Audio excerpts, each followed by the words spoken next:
I hadn't been doing anything special on that day. It all happened when I was, like always, sleeping in my ash gray shirt and sweatpants that were much more comfy than pajamas. Hey! Would you mind waking up? Mr. Kaima Masuda? Someone I didn't know was calling out my name, and before I knew it, everything except the clothes on my back was gone. My bed, my pillow, my apartment, heck, the apartment building, and even the ground were all gone, leaving me stranded in a star-dotted vacuum that looked a lot like space. After making sure that I could breathe properly, I opened my eyes. I felt a floaty sensation, as if I were still asleep. For a second I wondered if I had been kidnapped, but after seeing my surroundings, I assumed I was dreaming and tried to go back to sleep. This feels nice and floaty. I'm definitely getting a good night's sleep tonight. Would you please listen to me? I am a god, after all. Huh. Yeah, I'm listening. Is that true? You're not sleeping or anything, right? I don't have much time here. You're being summoned to another world right now. You'll regret it if you don't listen to me, okay? I'm listening. I don't know if I've ever met someone so lazy before. Well, it looks like we're out of time. I hate to let you go, but I guess I'll just have to ask the next person that comes by here. What? But I'll at least make sure you can understand the other world's language. And if you do help me out, I'll make sure you're repaid for your efforts. I wish not to work. The world you're being summoned to has magic, but civilization there hasn't developed very much. You'll have to work to survive. Plus, the fact you're being summoned means someone out there wants you to do some kind of job for them. I want to go home. Well, good luck. A bright light enveloped me, blinding my vision. Day 1A alright. The summoning was successful. Wait, what? A human? But why? I didn't know how it worked, but I appeared in a room with a faintly glowing floor and white walls. Is it still a room? If it's as big as a gymnasium? Either way, that's where I ended up. In front of me was a beautiful girl that looked a lot like the kind of princess knight you could find in all sorts of video games.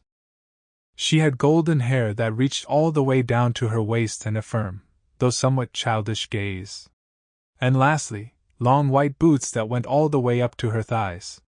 Yep, those are some good legs. I've got a foot fetish though, so would you mind taking those boots off for a second? I really want to see what's under them. And after that, I'd appreciate it if you would put on some knee socks. Even some black ones would be fine. But I'm getting off track here. Apparently that hadn't been a dream, but the real issue was how extremely sleepy I was. I love sleeping more than I love eating 3 meals a day. Seriously. But why? I spent all of my DP, why'd I have to get a small fry like Thias? Mind if I go back to sleep? Eh? You don't mind, right? Oh, by the way, do you have a bed or something? It teokt? What's with this girl? I just want to sleep, but she's screeching and ruining the mood. She's pretty attractive, mainly her feet, but I guess looks are only skin deep. What a shame. She'd be some really nice eye candy otherwise. Grr, what's going on? I've never heard of gacha monsters talking. Oh, right, it's a human. Makes sense that it can talk then. I guess. Hey, what's with you? Keep it down, you're making my ears hurt. Okay. Wait, no, what's with you? I'm the one who summoned you, so you should just listen to everything I say. Is your mom or dad nearby? I kinda wanna go home, so. I'm not a child. Listen up! You're a monster that's been summoned by me, this dungeon's core. I'll work you to the bone until you die, got it? Dungeon core. Monster. Yeah, I have no idea what's going on. If that god was telling the truth, I've been summoned to another world, and this girl is the person who summoned me. But it doesn't look like I'm a hero or anything. Phew. That's a relief. I don't want to get wrapped up in anything annoying like protecting the world or whatever. That'd get in the way of my precious sleeping time. Come on, stand up and go outside already. Kill all those bandits. I spent 1000 DP on you, so you're actually really strong, right? Holy crap, girl. You sure started saying some pretty violent things all of a sudden. I'm a little less sleepy now, seriously. Alright, I'll listen to what you've got to say, but first you've got to help me out a little here. What's a dungeon core? What are monsters? What's DP? I can tell that, you summoned me here. Oh wow, I'm impressed. Makes sense that a talking creature like you is a little smart too. Maybe you're a wizard-type monster. Well, whatever. This is my dungeon. And obviously, this is the master room within me, the dungeon core. Alright. What about the dungeon master? Oh, you know about dungeon masters? That's interesting. But my dungeon doesn't have one. Oh, wait. I guess that would make me the dungeon master, kinda? Naturally, I knew nothing about the dungeon masters of this world, but I could guess that they existed thanks to how many fantasy games I've played. But she also mentioned a dungeon core. That must be the heart of this dungeon. And also, this girl? Hey, wait a second. You said I'm a small fry since I'm a human, but aren't you a human too? Nuh. This is just my human form. Hey! Wait a second. You need to start calling me master. Ah, that's right, you haven't told me your name yet. What is it? Me? I'm Dungeon Core number 695. A number? Really? That's pretty lazy. But wait. If she's number 695, that must mean there's 694 other dungeons. Okay, I take it back. I would get pretty lazy naming them too. I don't even know if I could think up that many names. Alright, you're Ruko now. I'm what? I mean, it'd be pretty hard to call you dungeon whatever number whatever, so I'll just name you Ruko. Full name being Ruko Dungeon Core. Oh, by the way, my name's Kaima Masuda. Go ahead and call me Kaima. Not Masuda, Kaima. Dungeon Core number 695, henceforth known as Ruko, looked at me with complete bafflement in her eyes. What? Masuda. Master Kaima. Is that a fake name or something? Wait, what did you just make me say? Kaima Masuda has been recognized as Dungeon Master. Why? Ruko and I both said the exact same thing at the same time. A transparent, green window popped up before my eyes. It looked like the kind of message window you see in video games all the time.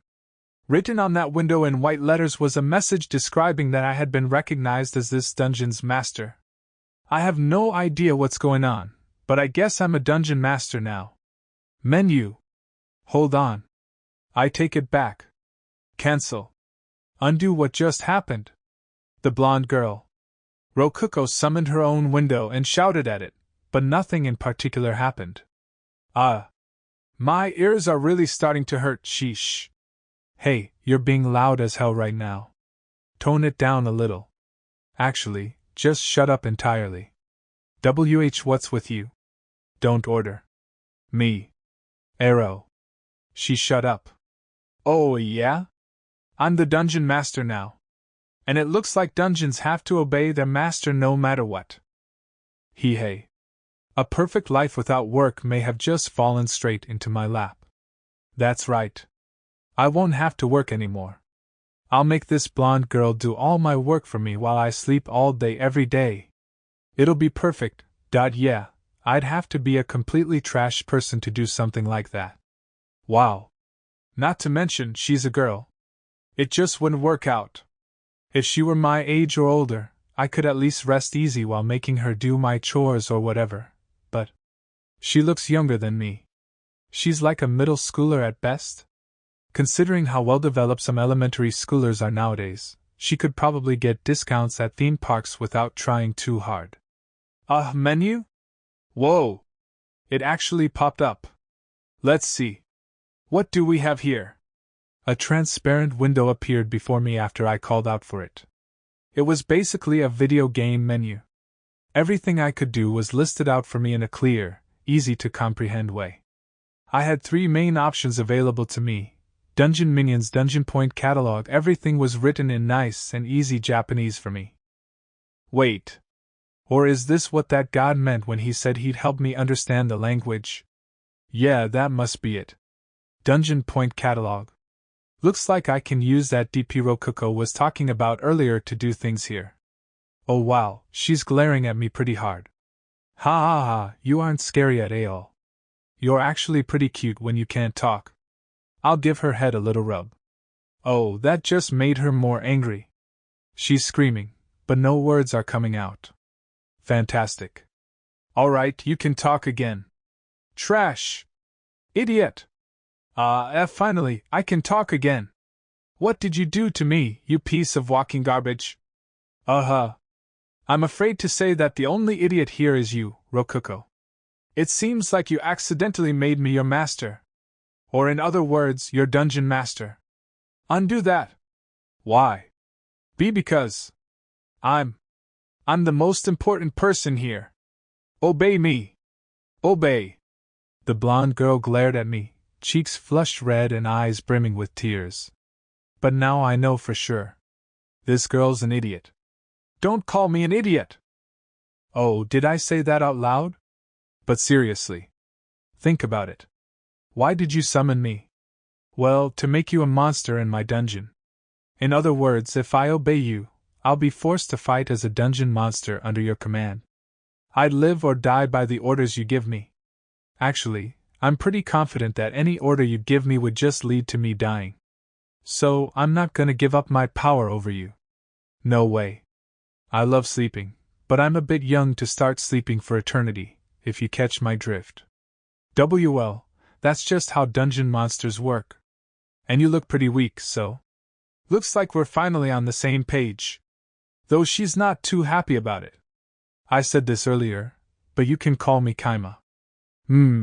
Okay, Kaima. NGH. I can't resist you. Anyway, I'm gonna check out the dungeon real fast. I'd like my sleeping arrangements to be nice and safe, after all. I selected dungeon from the menu. Just touching it worked fine, but I imagine it would have responded to voice commands as well. Okay, let's check out this dungeon map. She was saying something about bandits, So it looks to me that the dungeon core is right in the middle of the room filled with invading bandits. It looks that way to me too. Why? Don't you know that the dungeon core won't work unless it's placed inside of the dungeon? That's just common sense. I was starting to get a headache. Dungeon cores don't work unless they're placed inside of a dungeon. This dungeon only had one room. So, the dungeon core was placed inside of that room. And there were 8 bandits inside that very same room. This dungeon's already completely friggin' screwed. It was a complete checkmate. Why did she let things get this bad? This is why I used all the DP I had to summon a monster that could beat all those bandits. But what I got instead was you, Kaima. By the way, what'll happen to me, the dungeon master, if the dungeon core gets destroyed? Well, obviously you'll die. The master and the core are connected, they live and die together. Holy crap, I'm gonna die. I'm completely done for. Oh god. Don't worry, it's okay. The core will be fine even if the master dies. What's okay about that? And weren't you just talking about us living and dying together? Yeah? Really, don't worry. You're not going to die yet. After hearing that, I realized that I wasn't dead yet despite how it had been several minutes since I first saw that the core was surrounded. I glanced at Ruko and saw that she was looking at me with an irritated expression that said, "Humph, why are you getting so worked up over nothing? How about I tickle your feet until you pee yourself, huh?" Huh? What's going on? Well, about that. It's been 3 days since these bandits invaded my dungeon, but they haven't tried to destroy its core at all. Why? Look, you can use the dungeon menu to look into the dungeon and monitor it directly. As advised, I opened a monitor through the dungeon menu. A new window appeared from thin air before me, displaying what looked like video footage from a security camera placed inside of the dungeon. The bandits were all sleeping around the dungeon core. 2 of them seemed to be awake and keeping guard, but alright. They don't seem like they're about to attack the core. By the way, the core was about the size of a basketball and was glowing much like the walls and floor of the room I was in. See? I don't really know what's going on, but we're safe for now. Plus, I get more DP when intruders are in the dungeon, so it works out. By the way, how do you get more DP? So? To summarize what Rokuko said, one absorb it from the surrounding ground. This tends to be about 10 DP a day to allow time to pass while an intruder is inside of the dungeon. Varies depending on the strength of the intruder. 3 kill an intruder. Varies depending on the strength of the intruder. 4 offer up a corpse. Varies depending on the former strength of whoever died. 5 offer up treasure. Varies depending on the treasure. Those were the main ways. By the way, it would cost about 20 DP to summon 1 goblin. Under normal circumstances she would be able to summon 1 goblin every 2 days, but the 8 bandits sleeping in the dungeon boosted her DP gain by an additional 80 DP each day, and apparently that number would increase if they stayed inside the dungeon for longer. So, using the 900 DP she saved up through 10 days of being inhabited by bandits, in addition to 100 DP she had stashed away for a rainy day, Rokuko had pooled all of her 1000 DP into rolling a single monster gacha. Yeah. I can understand why she would expect something as strong as 50 goblins after spending 50 goblins worth of DP on something. But sometimes you gamble and you lose. And wait a second, I'm what she got out of a gacha roll. Seriously? So why aren't you a dragon? I mean, it wouldn't be surprising if you had rolled a goblin. You're being too greedy.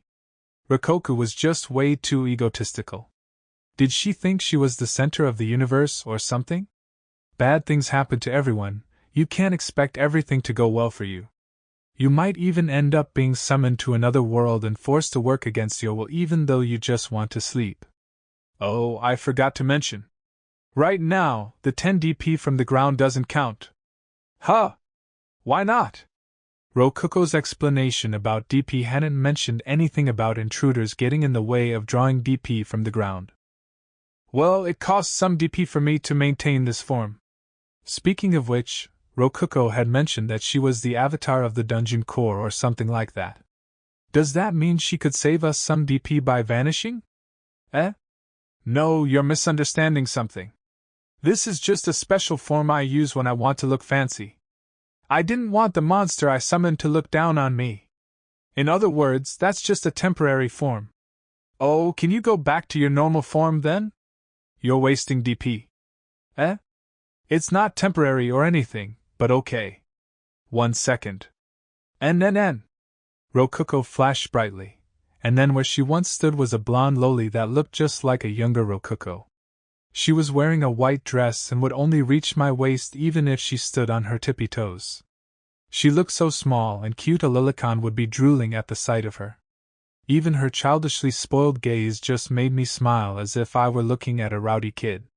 So, what do you think? This is the low-energy form I use to save DP. Oh, that's your low-energy form, huh? You look pretty young. Well, I guess I do look like a child from a human's perspective. What, do you like this body more? I'm not a lolicon, so I think she looked hotter before. I still love her toes even though they're smaller, but I'm not perverted enough to lay my hands on someone that looks like a little girl. So, now we're getting 10 DP again, yeah? 10 DP a day. And we have 9 DP total right now. She must have waited until the very moment she had 1000 DP to roll the gacha, given how basically no DP was left over. I scrolled through the DP catalog, but found that you couldn't even summon a goblin with 9 DP. How about a dragon? Lady, even the weakest dragon there, a lesser dragon, costs 100,000 DP. Haha! Whoever thought they could get an expensive monster like that for 1000 DP sure is an idiot. I searched the household goods page and discovered that I could buy lots of things even with just 9 DP. Alright, I've decided. On what, Kaima? I exchanged 5 DP for a buckwheat pillow. I'm going to bed. Hold on. What about the bandits? Be quiet while I'm sleeping. Night. Yep. DP sure is useful. I rolled onto my side and closed my eyes, listening as Rokuko's noisy cries slowly faded into silence. Day 2 I stood up after waking up and stretched my stiff muscles. The floor was pretty warm, not cold at all, but it was also hard and constantly glowing. Not exactly the best place to get a good night's sleep. I had been hoping that I might find myself back in my room after waking up, but had no such luck. I glanced to the side and saw Ruko glaring at me. Grr. Why, you're finally awake, Kaima. Yo, Ruko. How long was I asleep? As if I know. You slept for 9 hours. Ah, my mouth said that on its own. I didn't know if time moved at the same speed as it did on Earth, but I decided to just roll with it and assume I had indeed slept for 9 hours. I checked our DP and saw that our 4 DP had turned into 34 DP. I guess the bandits' DP trickles in over time. The bandits probably aren't all as strong as each other either, so I should just give up on making precise estimations of DP gain. What time is it right now? It's 8 in the morning. By the way, one day has 24 hours in it. Wait. Why am I answering you? Thanks, much appreciated. By the way, end every sentence you say with meow. Don't mess with meow. Each day consisted of 24 hours.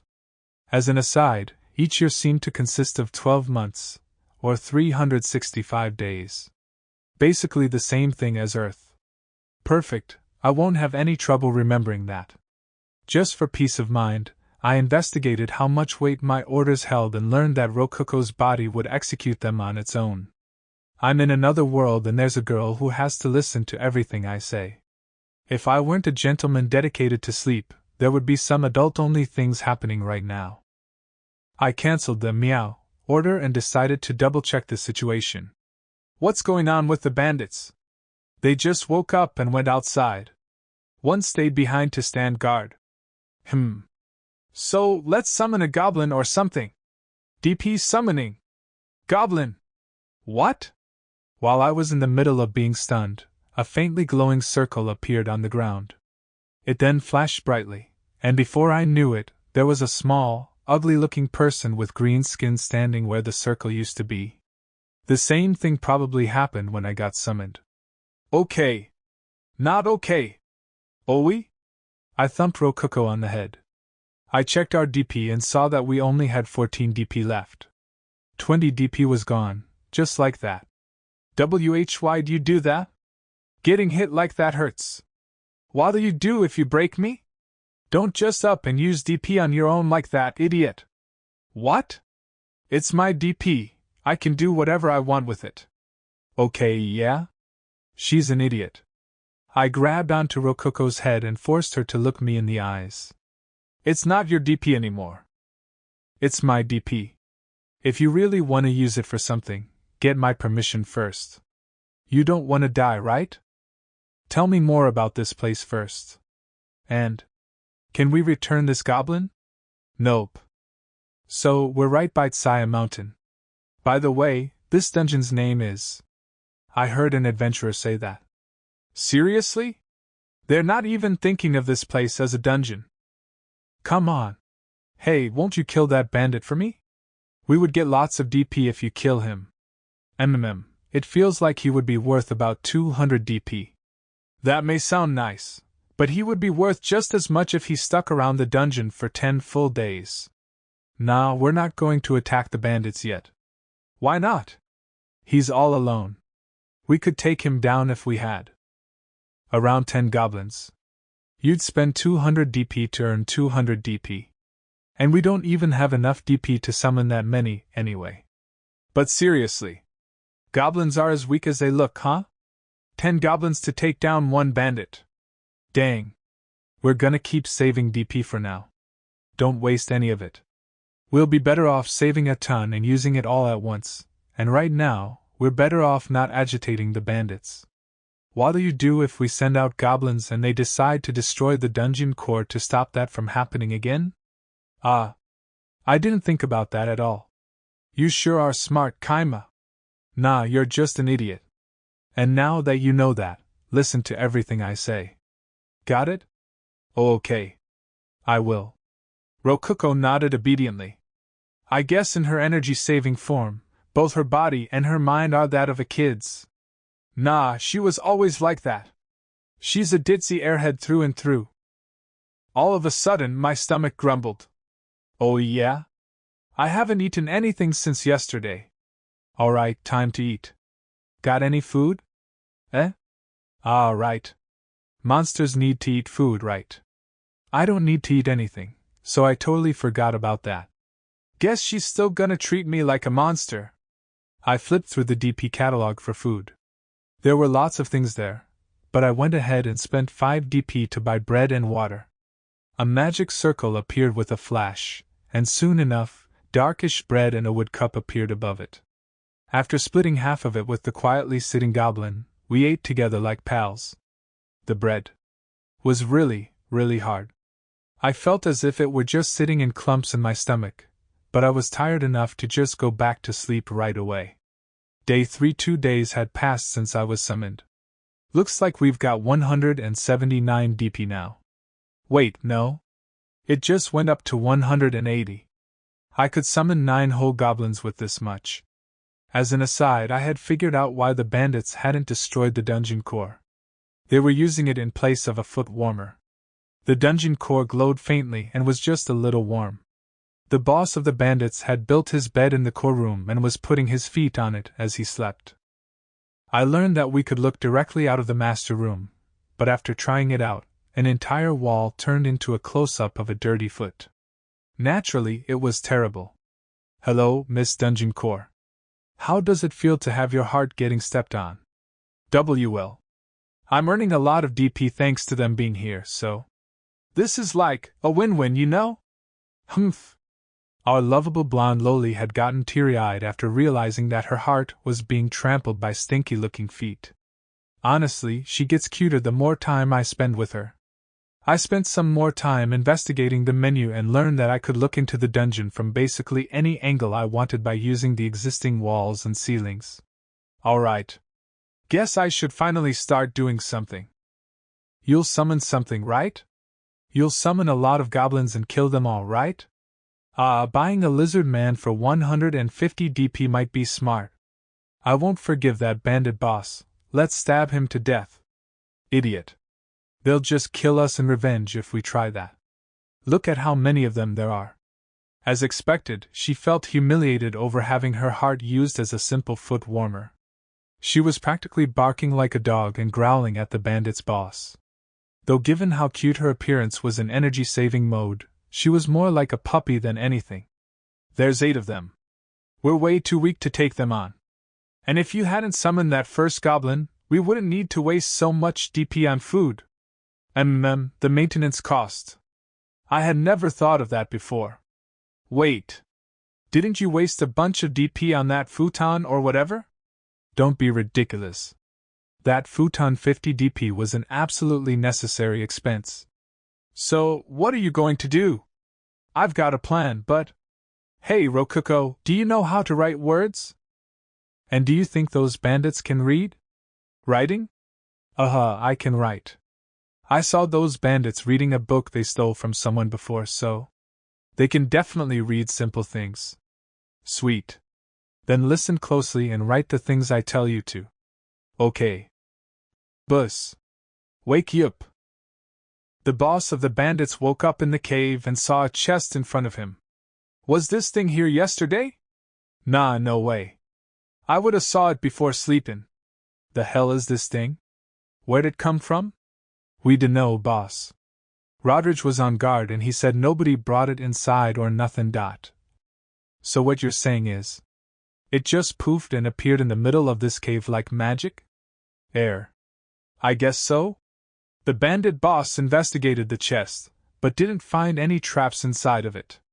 He opened it carefully and saw that an iron helmet was resting inside. It was a high-quality helmet, and it looked new too. This thing is pretty nice. We could sell it for a lot of money. Or we could use it either way. Boss, there's something written on the bottom of the chest. The hell? Letters? Hey, Brocken. You can read, right? Read this. You got it, boss. Let's see. The boss showed the chest to a subordinate and made him read it. The contents of the message were unbelievable. I am the dungeon core. Thank you for defeating those goblins. This is a present from me. It may take some time, but if you bring me corpses, I can give you more presents. Dungeon core. Hey, are we in a fucking dungeon? I dunno, I heard this place was just an ordinary cave. Seriously? Looks like luck's finally on my side. Why? Why did you make me thank them? The blonde lowly stomped around in a circle. I can see your white panties, you know? Absolutely shameful. Though, I definitely understood why she was so upset. After all, I had spent every last DP we had giving that present to the bandit's boss. To be specific, I had spent 5 DP on a pen and ink, 5 DP on a treasure chest, and 170 DP on a high-quality steel helmet. We now had absolutely no DP left. 0 DP. Zilch. Why? It would have been way better for us to spend all that DP on goblins. And then die after the bandits came swinging at us? Ha, sorry, but I don't want to die yet. I just want to sleep. But still. That was just... Grr, you traitor. Calm down. That gift just bought us some valuable time. I'll kill them all soon enough, trust me. Eh? Ruko blinked in surprise, as if she hadn't expected me to say something like, I'll kill them all. But why? Didn't you give them that gift because you're a human and want to help them out? What? No. I just want my sleeping arrangements to be safe. And that's not gonna happen with dangerous guys like them hanging around. Yeah. Then, well, don't you feel bad about killing members of your own species? Nope. I just want to sleep. And it's not like I'm gonna be doing anything to them myself, so. Alright. I don't have anything else to do today, so I can just go ahead and sleep. I got into my futon and rolled onto my side. Explain what's going on. Alright. I'll explain everything. Tomorrow. Sleep tight. Don't go to sleep. Rokuko's voice faded out as I fell asleep. Day 4. I slept pretty well. I really want a better futon. Good morning. You really slept for the whole day. Don't you get tired of doing that? Not at all. So, now that you're awake, explain what's going on. But first, look at the DP. What's going on? I opened the menu to check our DP and saw that we now had 867 DP. Huh. Oh wow, it shot way up. Not quite as much as I was hoping for, but this will do. Are you saying you knew this would happen? Huh. Basically, but let me ask you this first. Did something happen?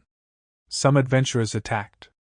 According to Ruko, a bandit standing guard noticed that adventurers were on their way to the cave, so all the bandits hid in the main room out of sight from the entrance corridor before launching a surprise attack.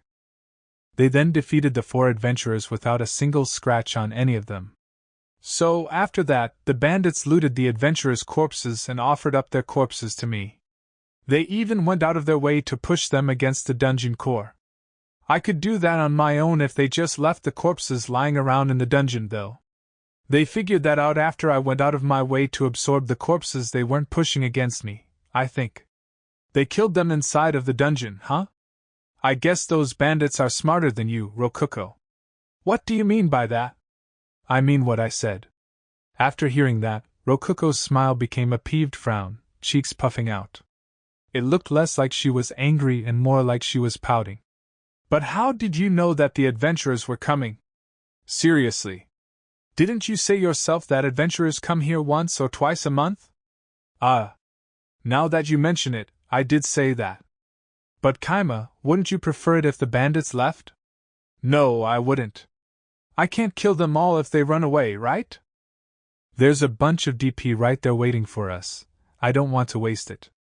I'm gonna squeeze every last bit of value from them that I can. Wow. You called them DP even though you're a human too. Kaima, I'm starting to respect you a little bit. You monster. Thanks. Now I'm gonna go back to sleep. Night-night. You're going back to sleep even though you just woke up.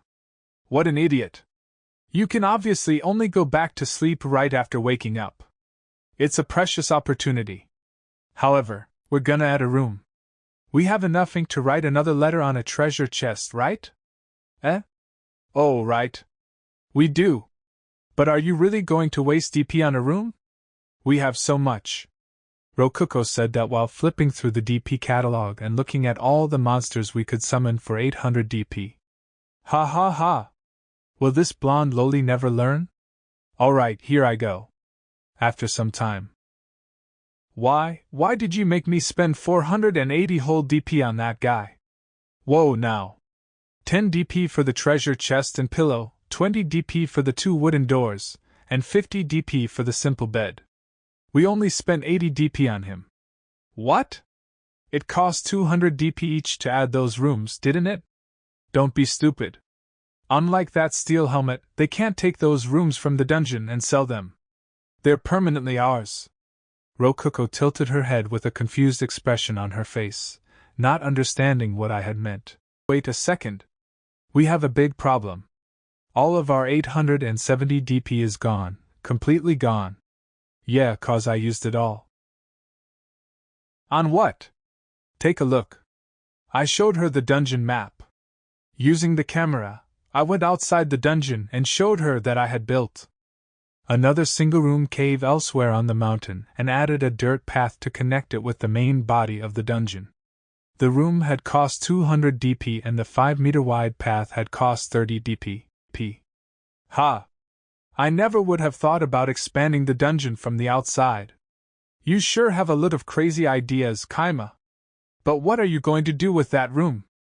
Wasn't it a complete waste of DP? Rejoice, my companion. This is a room made especially for goblins, just like you've always wanted. Yay, wait, did I want something like that? Don't you love goblins? She was always telling me to summon goblins this, summon goblins that. It took a bit, but it finally dawned on me. Ruko loves goblins. She wants to be surrounded by goblins. She wants goblins to serve her. She wants to be queen of the goblins. I think you're taking things the wrong way. Don't worry, I'm not going to make fun of you. Everyone has their own fetishes. My friend, I'll fight by your side even if you do have a massive goblin fetish. Hey, what do you mean by that? What's with that understanding look in your eyes? You don't understand anything. By the way, I'm not a lilicon. I just love feet. The only thing I dig about your current body is your feet. Hey, no. Seriously, what are you even saying? And why do you look so condescending? Anyway, there's nothing left for us to do now that we're out of DP. Time to go back to sleep for the 3rd time. I got back into my futon and listened to Ruko's voice fade out. How long is that order gonna last? Day 5 I'm awake again, but we still don't have enough DP. Oh yeah? It might be a bit late for this, but I'll go ahead and explain how I'm surviving in here.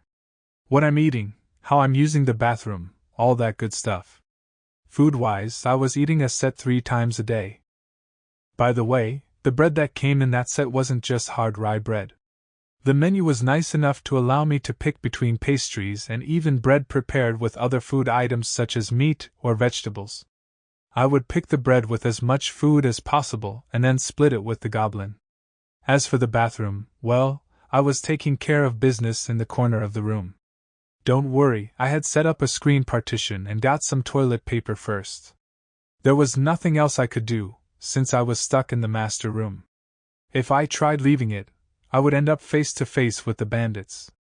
Thankfully, the dungeon core would suck up everything that came out of me, so we didn't have to worry about the smell or anything. Though Ruko grimaced whenever she sucked up my poop. How would you feel if someone pooped inside of your heart? Huh? Not good, right? Ha ha ha, you're a girl, you shouldn't be saying poop. What's your problem anyway? The goblin is pooping inside of you too. Shouldn't a goblin fetishist like you be crying of happiness? Hey, seriously, is that really what you think of me? You know I'm an intelligent life form, right? Yeah. You're still kind of a mystery to me, honestly. Despite all that, I hadn't showered at all since being summoned. Just when I was thinking about how my hair would probably start to stink soon, I looked at the goblin next to me. His face was as gruesome as ever, and his massive tusk-like fangs looked like they would really hurt if he bit you with them. His clothes? Nothing but a ragged cloth wrapped around his waist. He's a pretty wild guy.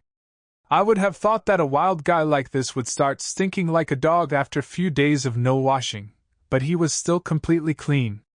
Did he have some kind of secret I didn't know about? My questions were all answered by Rokuko. Oh, I've been using the survival magic purification on him. It was literally magic. Right. This is a fantasy world. Magic, huh? Well, that's that then. Would you mind casting it on me too? What? You need purification too? Oh, I see. You're playing favorites with the goblin because you have a goblin fetish. No. I just didn't know that dungeon masters needed purification. And anyway, do that yourself, sheesh. Hey, now why are you acting like I can use magic? Eh? You can't? Apparently, all humans were capable of using magic. Even the bandits had been using it when I wasn't looking. Wait, seriously? Do I just know nothing about nothing? Oh, wait. This is a fantasy world, obviously I don't know much of anything. I wonder if I can use purification too. I'll try asking her how to use it. You just, build up your mana and cast purification. That's all. That didn't help at all. What do you mean, build up my mana? What do you mean, just cast purification? Kaima. You can use the menu, can't you? It's basically the same thing as that. Seriously? Purification. Oh wow, that actually worked. A fluffy, lemony sensation washed over my body from head to toe and purified it. Now I can sleep as much as I want, completely clean. By the way, you can cast simple survival spells with just mana and some mental effort, but you'll have to learn stronger spells through scrolls before you can use them. Scrolls? Uh-huh. You could teach yourself the spells by figuring them out from the ground up with logic, but that's not reasonable for most people. Only researchers really do that. So, normally you'll have to use scrolls to learn magic. Well, I've never used a scroll myself, but... Oh, maybe there are some in the DP catalog? I checked the DP catalog and saw that in the treasure section there were plenty of scrolls, like the Fireball Scroll 500 DP or the Earth Barrier Scroll 700 DP. Each spell belonged to an element, and the 4 main elements were earth, water, wind, and fire. There were also special elements known as light, darkness, and space-time. Spells were then classified even further beyond that, with each one either being a bottom rank, low rank, mid rank, high rank, special rank, king rank, or god rank spell. For instance, was a low rank fire spell. And in the midst of all that, there was one mid rank earth spell that caught my eye. Create Golem Scroll 10,000 DP. Very interesting. I might be able to use this spell to summon a servant that will obey my every command. Well, technically Rokuko is kind of like a servant that will obey my every command, but she's a girl. And she looks super young in her energy-saving form. I want something more like a robot to order around. I definitely want to get this scroll soon, but I don't know if I should get it or the equally expensive Heavenly Pillow first. It feels like people are coming. I glanced at Rokuko after she murmured that to me. Bandits? I don't think so. They're probably adventurers. I think the bandits just noticed them too. I guess they're gonna do another surprise attack? Alright. They're almost definitely investigating this cave since those last adventurers never came back. I didn't expect them so soon, but they presented a good opportunity. I decided to tell Rokuko about the rest of my plan to eliminate the bandits. She won't try to do anything unnecessary if she knows what's really going on here. Since they came all the way to investigate us, they're stronger than the last adventurers that came here. After all, it'd just be a waste of time if they sent some weaker people that ended up not coming back either. From the bandits' perspective, they couldn't let anyone see this completely changed and survive to tell the tale. So, they'll have to kill all the adventurers. No survivors. And if those adventurers never return, another group will come to investigate. And of course, that group will be even stronger than the last one. I don't know how long it'll take, but at some point, the bandits will lose. And there you have it. That's the plan I have for slaughtering every single one of the bandits. Right now, my job is just making sure the bandits don't try to flee their hideout before it gets crushed. I wonder what'll happen if someone from this world eats a melon roll or something. Melon roll? What's that? I don't see anything like that in the DP catalog. What are you talking about? It's right there. Though, I did just find it a second ago. Kill. Holy cow, this tastes amazing. This is so good. Kaima, did you used to eat things this tasty all the time? So, after letting Rococo try out some melon roll because she looked pretty curious about it, she started stuffing her face with it, eyes shining. Wait, you eat bread? Wait, I mean, you can actually eat stuff? First time I'm seeing that. What? It's not like I can't eat food or anything. But you don't need to, right? I don't, but it's like a treat. I'm treating myself. Do you have any more? I mean, you know that a single one of these costs 5 DP, right? When it comes with a drink, anyway. You can get 6 of them at once with a pastry set, so that'll be the better deal. It'll be cheaper to buy a drink from a 5 DP barrel, too. Wait a second. Buying in bulk is so cheap I feel like I was getting ripped off before. But I don't remember seeing this in the DP menu before. What's going on? Well, there's a whole world of bread out there, but we need to save DP right now. There's more kinds of bread like this. You don't have to be so stingy. We have like 2,000 DP right now, don't we? It'll be okay if we just spend a little. Just a little. Oh man, she looks dead serious about this. You bought a bunch of useless things like that pillow and futon, didn't you? Let me spend some on myself too. Hey, you got to buy a goblin, didn't you? What? Gobsuk has nothing to do with this. And he was just 20 DP. You're using almost that much every day just to eat, aren't you? Gobsuk? You named him? I never heard about that. Whoa now. Don't forget, I'm splitting half of my food with the goblin. If you include that, he's already cost us way more than just 20 DP. And he's not helping us out at all right now, so he's basically your pet. That's not true. Gobsuk has a lot of potential. He'll be a big help to us. Right, Gobsuk? Gobsuk tilted his head in surprise, as if wondering why we had suddenly brought him into this. For some reason, despite how hideous his goblin face was with its squashed nose and giant teeth, he looked a lot like a dog. I wonder if he'll eat dog food? Well, anyway. I actually don't mind if you spend a little on yourself, as long as you don't go too far. It won't cost us any extra DP if we buy our food and drink in bulk, so that's a bonus. We'll actually save a ton of DP buying in bulk, but I'll keep quiet about that. Yay! Then hurry up and buy me a pastry set. Why don't you do that yourself? You can use the DP catalog too, right? Eh? But I've never seen a pastry set or a melon rolls or anything like those in it. Oh wait, I have more options now. Wow, I didn't know I could buy stuff like this here. Oh, there really are a lot of different kinds of bread. Rye bread, wheat bread, melon roll. So many options. Huh! Wait a second. Hey, tell me what you're seeing in the catalog again. Eh? Like I said, rye bread, wheat bread, and melon roll. Just those 3? Just those 3. Why? I went ahead and bought a pastry set, with my individual choices being cream roll, jelly roll, steamed roll, red bean paste roll, apple pie, and a fried roll. Do you know what these are? Kinds of bread, right? Wow, I've never seen bread that looks like this before. And why does all the bread you summon always end up covered in this weird, transparent stuff? Can I eat that too? Nope, you can't. That's plastic. You rip it apart to get to the food inside. By the way, this is called a jelly roll. Try eating it. A jelly roll. Let's see. Nom, so tasty. Jelly rolls taste amazing too. Wow, there's some yellow stuff inside of it. Oh, so sweet. What is this stuff? It's delicious. I handed over the cream roll, having more or less figured out what's going on.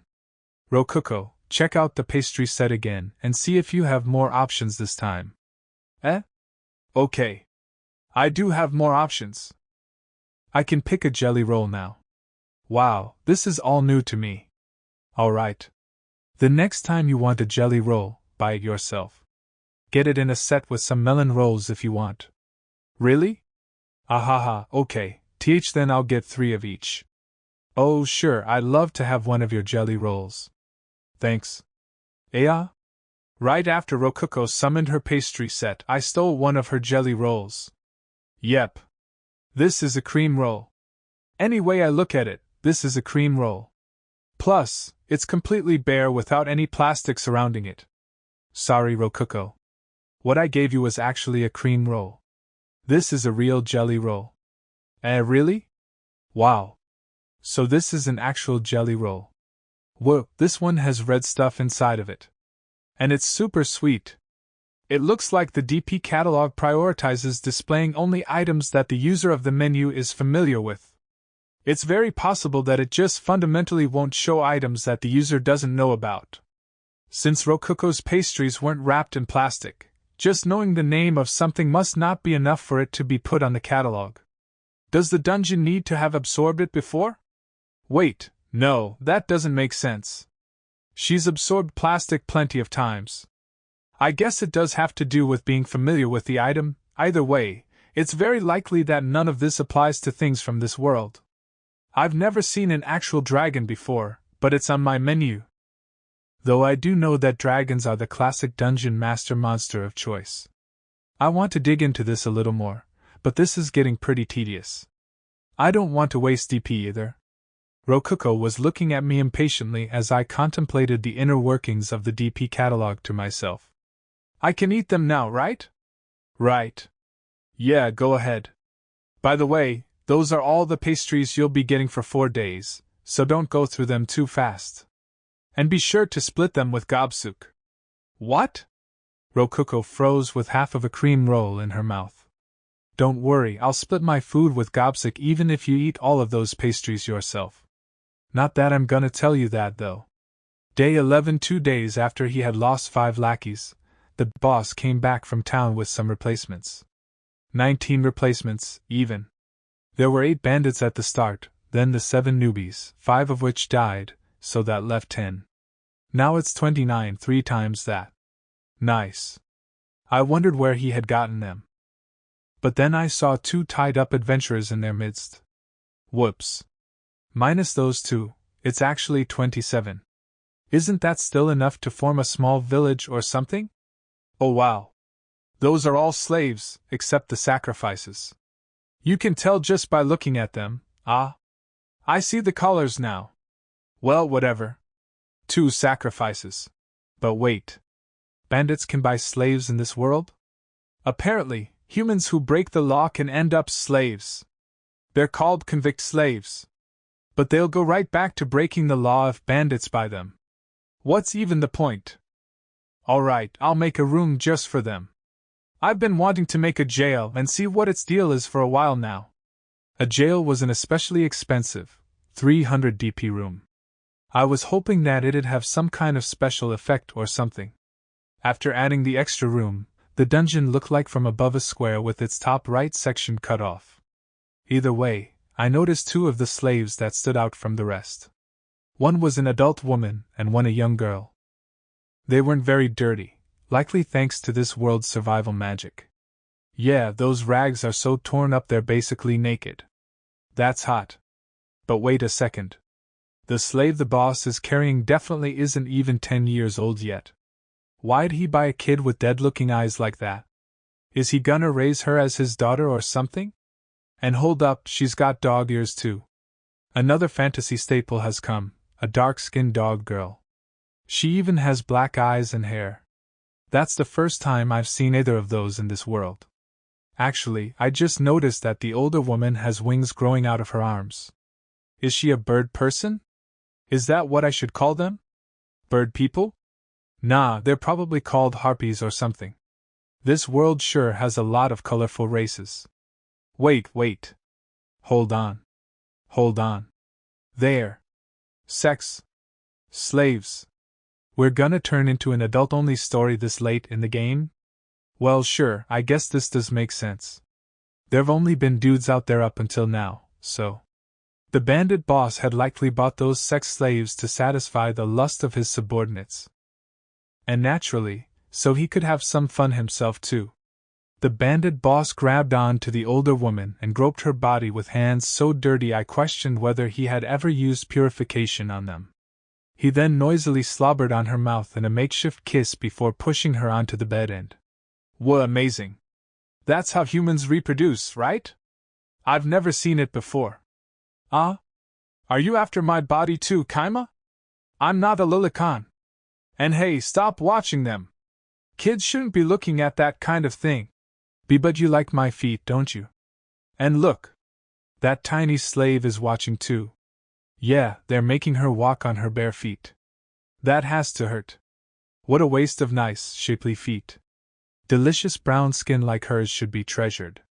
God, I want to at least give her some socks to wear. Preferably knee socks.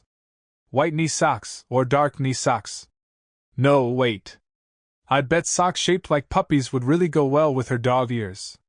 I feel like you changed the subject there. Don't worry about it. Anyway, time for sleep. Day 18, 1 week had passed since the bandits bought those slaves. In a certain sense, the dungeon has been peaceful. No adventurers have come by and no bandits have died. They went out looting twice, and came back with corpses the second time. For corpses, 600 DP. It must have been too hard to capture them alive. Honestly though, is 2 raiding trips a week really enough to sustain 27 people? Unsurprisingly, the bandits were fucking the harpy every single day, treating her like a sex toy. Yeah. That was the only thing I wasn't too happy about. I knew that was the fate all sex slaves faced, but as a Japanese person, it wasn't so easy for me to get used to. I'm really surprised they haven't gotten tired of doing that yet. It's starting to be a real eyesore. I was starting to like them a little, but I guess I just didn't know them very well. Rokuko's not happy about a woman being brutalized like that, huh? She's got more humanity than I thought. It's like they're covering my dungeon with dirty juices and stuff. It really ticks me off, somehow. Oh, that's what you're upset about. Shouldn't you be getting mad about me using the master room as a bathroom, then? Oh, you and Gobsuk are fine, don't worry about it. You two can't help needing to go to the bathroom. And you're both monsters I summoned myself, so. You're still calling me a monster? Well, I guess you did summon me. It's kind of like you two are just a part of me. I don't like absorbing that stuff, but, like I said, you two can't help it. Alright, makes sense to me. But, shouldn't you, actually love absorbing goblin poop? Kaima? You're misunderstanding something about me. Definitely. By the way, the boss was using the young dog-eared slave as a dakimakura, a body pillow generally with an anime girl on its cover at night, since she had the soft, smooth skin of a child. Aside from that, though, she was just a general maid. She took care of the bandits' trash and whatnot. They would occasionally punch or kick her for no reason, but she didn't respond. She didn't even groan. She just stared ahead with her dead eyes. The silver lining was that they didn't lock her up in the jail. She hung out beneath the boss's bed when she wasn't doing anything else. Humans are really neat. Is that how your species always raises children? No way. That's just child abuse, plain and simple. I don't know how things work in this world, but I'm absolutely confident that they're just being cruel. I turned off the monitor so I didn't have to watch the harpy being raped and then went to sleep. Day 19. Oh wow. There's a ton of people coming. I opened up the map after hearing Rokuko whisper that. By pulling the map back to look around the general area, I could see information about the outside of the dungeon. It was limited to a range about as far as I could see by just looking out the entrance with my naked eyes, but inside that range, there were plenty of details. There I saw that there was already a platoon of red enemy dots, advancing towards our dungeon with a trained pace. It seemed that my peaceful days were finally over. Or perhaps, peace was finally coming for the first time. 30 people, huh? I guess they're finally here. Not sure if this is too early or what. They're finally here? You knew these people would be coming? Yep. This is probably the squad sent to exterminate the bandits. Yeah, the bandits are finished now. The bandits noticed the knights too right after I finished saying that. I opened up the monitor and started watching them. It really was convenient that I could look into the dungeon from any angle, as if every room had multiple security cameras placed within them. One of the boss's scouts had just gotten back to the dungeon. Boss, we're in trouble! Knights are coming. What the? How'd they find us? We killed everyone who saw us here. The boss of the bandits was panicking. He didn't seem to realize that it was precisely because they had killed everyone who found them that knights had eventually been dispatched to eliminate them. But hold on a second. Knights are humans. They ain't invincible, we can kill them too. How many of them are there? Sorry, I ran back here as soon as I saw their armor. There was at least 5 of them. Alright. Guess it doesn't matter how many of them there are. We're still gonna ambush them here in this dungeon. We are? Yeah. We can knock their numbers down with a surprise attack, and either way, we'd be dead if they surrounded us outside. Oh. Nice plan, boss. Alright. It looked like the bandits were ready to fight, and they were planning to do so in the dungeon. Very convenient. I'm so glad I've been teaching the boss how to use the hallways and doors to ambush people in the dungeon. I'm so glad he's not smart enough to realize running away is the best option here. So, do you think the bandits can win? Well, it'll depend on how strong those knights are. But if they're at least as strong as those 3 adventurers from before, the bandits are definitely screwed. They'll all die. It wouldn't be long before I could see the knights directly on the monitor. I decided to watch the bandits get eliminated from start to finish. All this was happening because of me, after all. The bandits spread out, with 8 of them staying in the entrance room, 8 hiding in the room halfway to the core room, and 9 including the boss camping out in the core room itself. Although there was strength in numbers, they wouldn't be able to ambush the knights if they all stayed in one room, though that would be physically impossible anyway. The knights reached the entrance to the cave right after the bandits finished hiding. Let's go get 'em. I felt my shirt being pulled and turned to see Ruko looking at me with a puzzled expression. Are you sure I shouldn't be absorbing the corpses? We're kinda losing a lot of DP like this. Don't even think about doing that. We won't be able to trick them if you start absorbing those corpses. Trick them? If they learn that dungeons eat people, or at least, if they learn that a beginner dungeon like ours is powering up by eating corpses, they might view us as dangerous and try to destroy the core. I do have a backup plan, but we'll die if the core gets destroyed. Wait. A backup plan? You didn't mention that before. Remember that goblin room I made a while ago? Oh, right. The one that's kinda far away from us. You were calling it a dummy ordinary cave, right? Yeah. The maps here aren't so accurate, so there being another cave nearby shouldn't arouse any suspicion. Maybe. Hopefully, we'll be able to trick them into thinking that the other cave is the actual ordinary cave, and then they'll leave us alone. Oh, okay. I get it. Wait, what about the dungeon core? In truth, I wanted to place the dummy core in the other cave and use the castling function, but that wasn't gonna happen. Oh, by the way, the castling function allowed one to swap the real dungeon core with the dummy core. It was a great tool, but it took 5,000 DP to use. We didn't have enough saved up to use it. Not to mention, it was necessary to connect the dummy core with the real core with a path, which meant it couldn't even be set up if intruders were in the way. Well, we used hallways and doors to separate the rooms on this floor, so worst case scenario, we can turn the core room into an impregnable trap fortress. It was possible to set traps on a floor with intruders by separating rooms with doors and hallways. Though, of course, you couldn't set traps in rooms with invaders in them. But there's a bunch of bandits camping out in the core room. Of course, the bandits count as intruders. Yeah. In other words, all we can do right now is act like an innocent dungeon and hope they leave us alone. I get it. So that's why you don't want me to absorb the corpses. But how are you going to make sure they leave us alone? Oh, let's just see what happens for now. I don't want to tell her that there's actually nothing we can do right now. I shifted my focus back to the knights.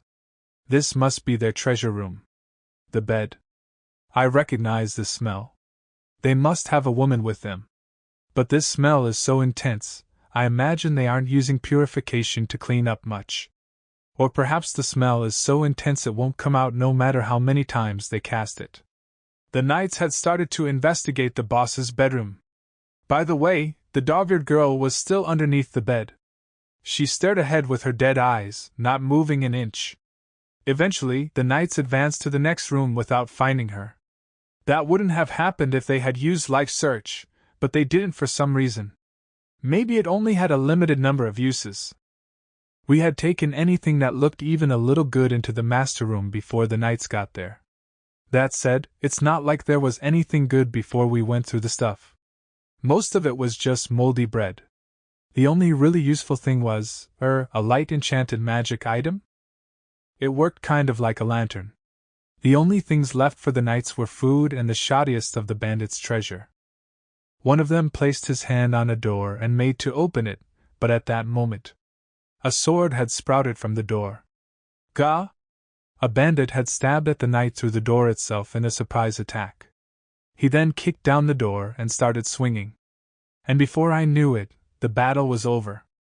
But eventually they reached the core room. Though the knights themselves wouldn't realize it was the core room until they opened the door. I shifted my gaze to the bandits. One of them had been crouching by the door with his ear against it. I caught him right as he stood up to go report to the boss. Looks like they're here. All right. Archers, get ready. And be quiet. Shoot them down right after they open the door. Boss, are we gonna be all right?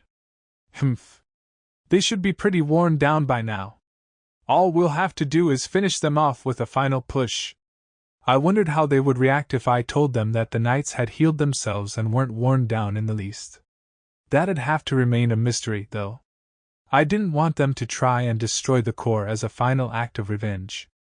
The wooden door to the core room creaked open. The boss signaled for the archers to shoot the moment the door opened wide enough. Clang! Clang! The arrows noisily bounced off all the knights' armor. Except for one. By pure luck, good luck for the bandits, bad luck for the knights, one arrow slipped through the eye slit on one of the knights' helmets and pierced his brain. I saw our DP shoot up before my eyes. They had killed him in one shot. Louis! Bloody hell, he's dead! We only got one of them. Boss! Come on, boys! Aim for the joints! Our swords'll just bounce off their armor. You'll pay for this, bastards! Humph, making a slave like that attack for you won't change a thing. The harpy slave tried to obey the boss's order, but her legs were too weak for her to move very well. She was cut down in seconds. Our DP went up. Wait a second! Aren't you Melon Puke Waver? Don't call me by that name! The boss of the bandits charged forward in a rage. The force of his first blow knocked the armored knight to his knees, and the boss wasted no time to drive his sword into a gap in the knight's armor. He then twisted his sword around as hard as he could inside of the knight's body. Our DP went up again. And what kinda nickname is Melon Puke anyway? What? This is the shameless fellow who puked up a melon while dining with the princess. You'll pay for killing Louis and Eugene, vomit face. I only threw up because the melon had gone bad. It wasn't my fault. Why'd she have to fucking put a bounty over my head? Not only did you eat too much and throw up as a result, but you unjustly blamed the chef for serving rotten food and killed him. Right in front of the princess, too. Shut up. He was just jealous because the princess had fallen in love with me. I'd be the emperor right now if it weren't for him. Fucking damn it. Oh, thanks for explaining why he's called Melon Puke. I'm more or less guessed from the name, but still. That was a wild story. After that, Melon Puke got so mad he fought far better than I had ever expected. He killed one more knight and wounded several others. But that was as far as he got. His allies that had been assisting him from the side were gradually cut down, and soon enough he was surrounded. In the blink of an eye, a sword was thrust clean through his stomach. Phyuck. And things were just getting started. For me. Melonpuke collapsed onto his knees and then fell to the ground. One of the knights grabbed onto his hair and pulled his head up. All right, Melonpuke. Do you have any more allies anywhere? Nope, you already killed everyone, fuck. Why'd this happen? I did everything, they said. His voice had gotten pretty raspy, but the knights still heard him loud and clear. And so, the final bandit turned into DP just like all the others. Was there someone pulling the strings here? They might have gotten away. He said this was everyone, but we can't be sure. Oh. It looks like this room has the dungeon core. Yeah? Huh. So that's a dungeon core. I've never seen one before. This was a pretty shallow dungeon, just like we heard. Only had one floor. One of the knights pointed his sword at the dungeon core sprouting out of the wall. Auriite. Time to destroy the core.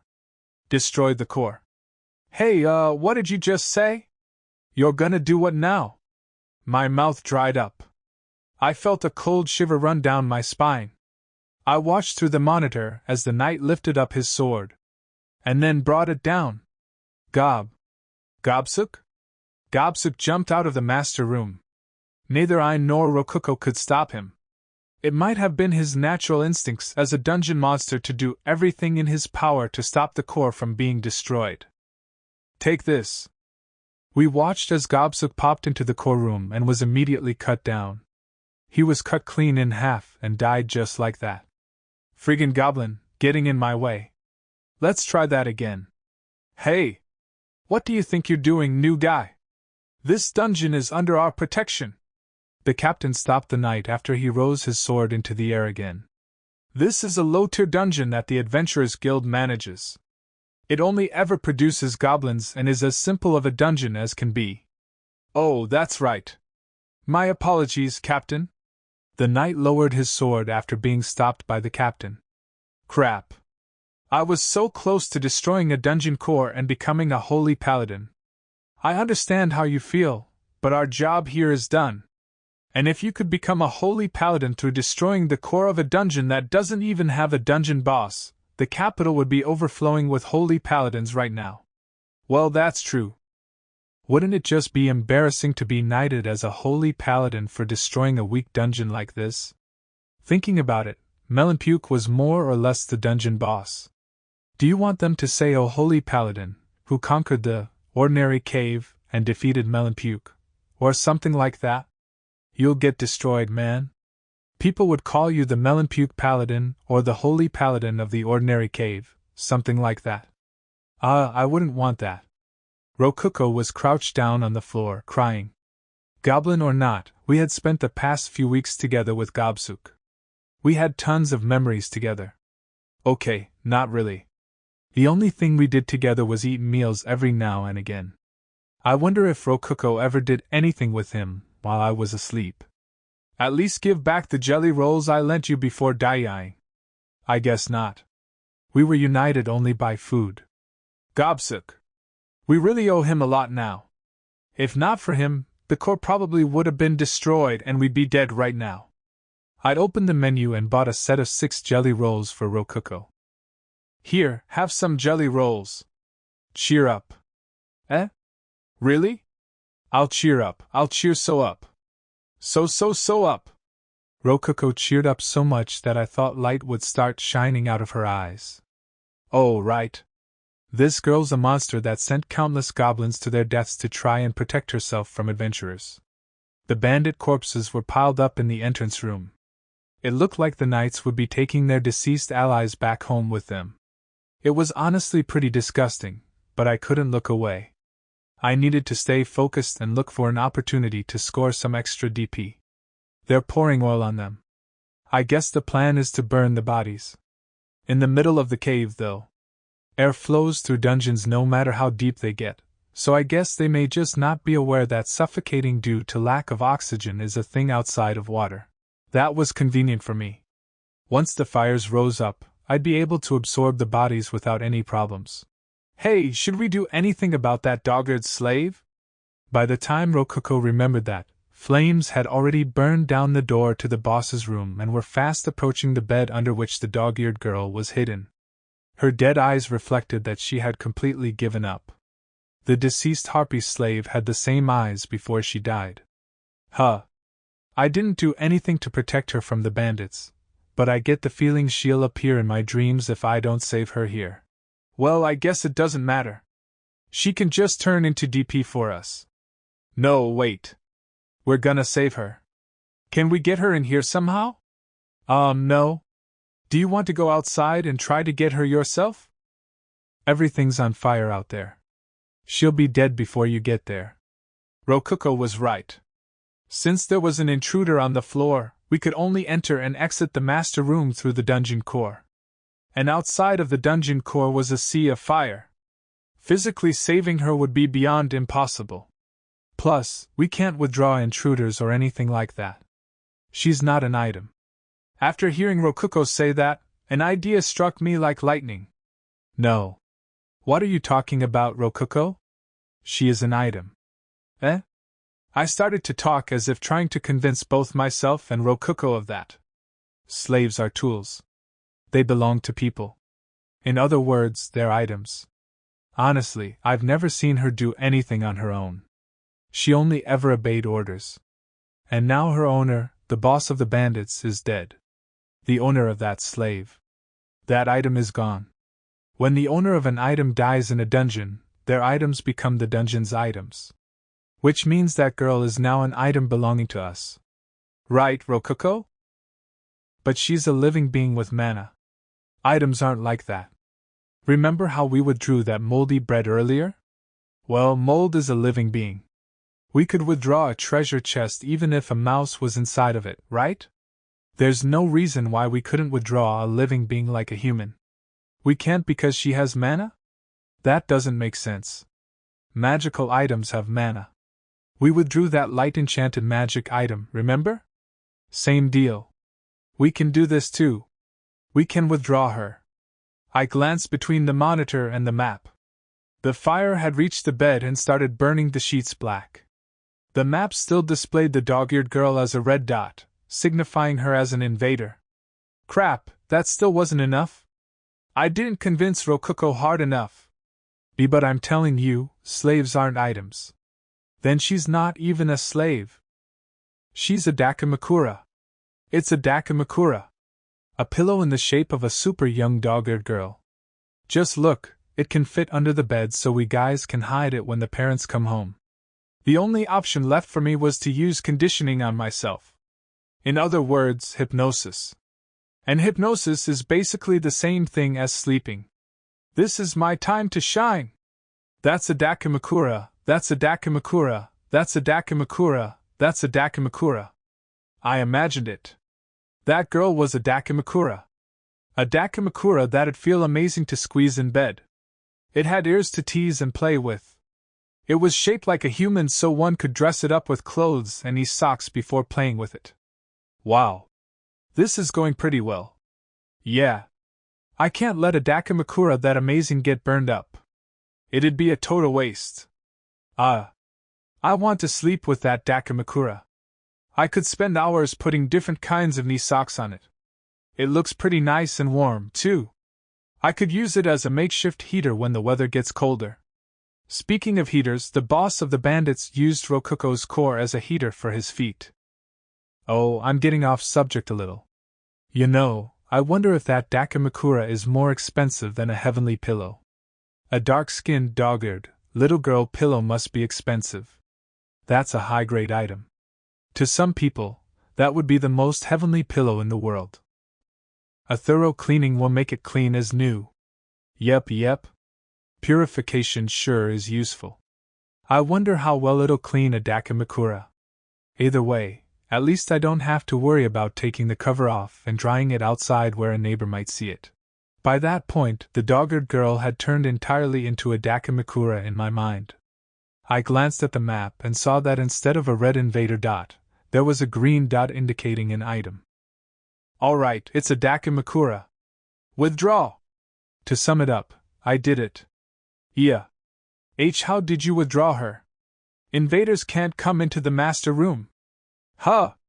All I did was withdraw a Dakimakura. Oh yeah, and be sure to absorb the bandit corpses before they all burn up. But leave half of them behind, just in case the knights come in to check up on them. Its hair is a little burnt. What a waste of pretty black hair. Well, hair can grow back, so no big deal. I'll just cut off the burnt parts. A short haircut would look good on it. I rubbed the soot off its squishy cheeks. Oh man, this thing feels really nice. I tried casting Purification on the Dakimakura. The Purification magic formed a bubble-like shape like always and lowered itself through the Dakimakura from head to toe, thoroughly cleaning off all the filth that The Dakimakura let out a cute squeal. Wyatt reminded me. This is actually the dogged slave girl. Not a pillow. Phew. A bit longer like that and I might never have snapped out of my own hypnosis. Alright, I'm back to my senses now. See? I told you we could withdraw her. Oh, you're back to normal? Then explain how you did that. Sure. It's pretty simple. I could do it because it was possible. You thinking you couldn't do it was just an assumption on your part. Magic is more free and less restrictive than you think. Though doing all that was pretty tiring. You saw it, right? I withdrew a slave. 'Cause they're items. Wow. I had no idea you could withdraw slaves, but I guess you can. Yeah, it should be smart to make Rokuko think that. I don't want to have to hypnotize myself again the next time we need to withdraw a slave. But anyway, what should we do with this dogged girl? Should I actually start using her as a Dakimakura? By the way, what's this girl's name? It's kind of hard to talk about her without knowing her name. That's a good point. Do you have a name? Or at least something that people call you? People called me and the others Nika. Master. Alright. You're Niku then. Her response was pretty slow, but she did answer me. Either way, the first thing to do was let her rest. I bought her a futon and some food with DP to start things off. She didn't move at first, but she ate the food and got into the futon after I ordered her to. I decided to think more about what to do with Nika after the knights left. As long as they were still around, we weren't safe. Day 20 the knights didn't really do much after that. They quietly made camp, checked that the corpses had all burned by noon, and then left. Yeah, I think it's pretty impressive that they managed to cook meat and eat it while corpses were burning like 30 feet away from them. Like honestly. Wow. We got a lot of DP thanks to all the dead bandits, and how the band of 30-some knights stayed within the dungeon radius for almost an entire day. We didn't even have any problems absorbing the thoroughly burnt corpses. Suffice to say, we made bank. Adding it all up to what we had before. Our DP stock had shot up to 14,504 in one fell swoop. Wow! I've never seen this much DP before in my life.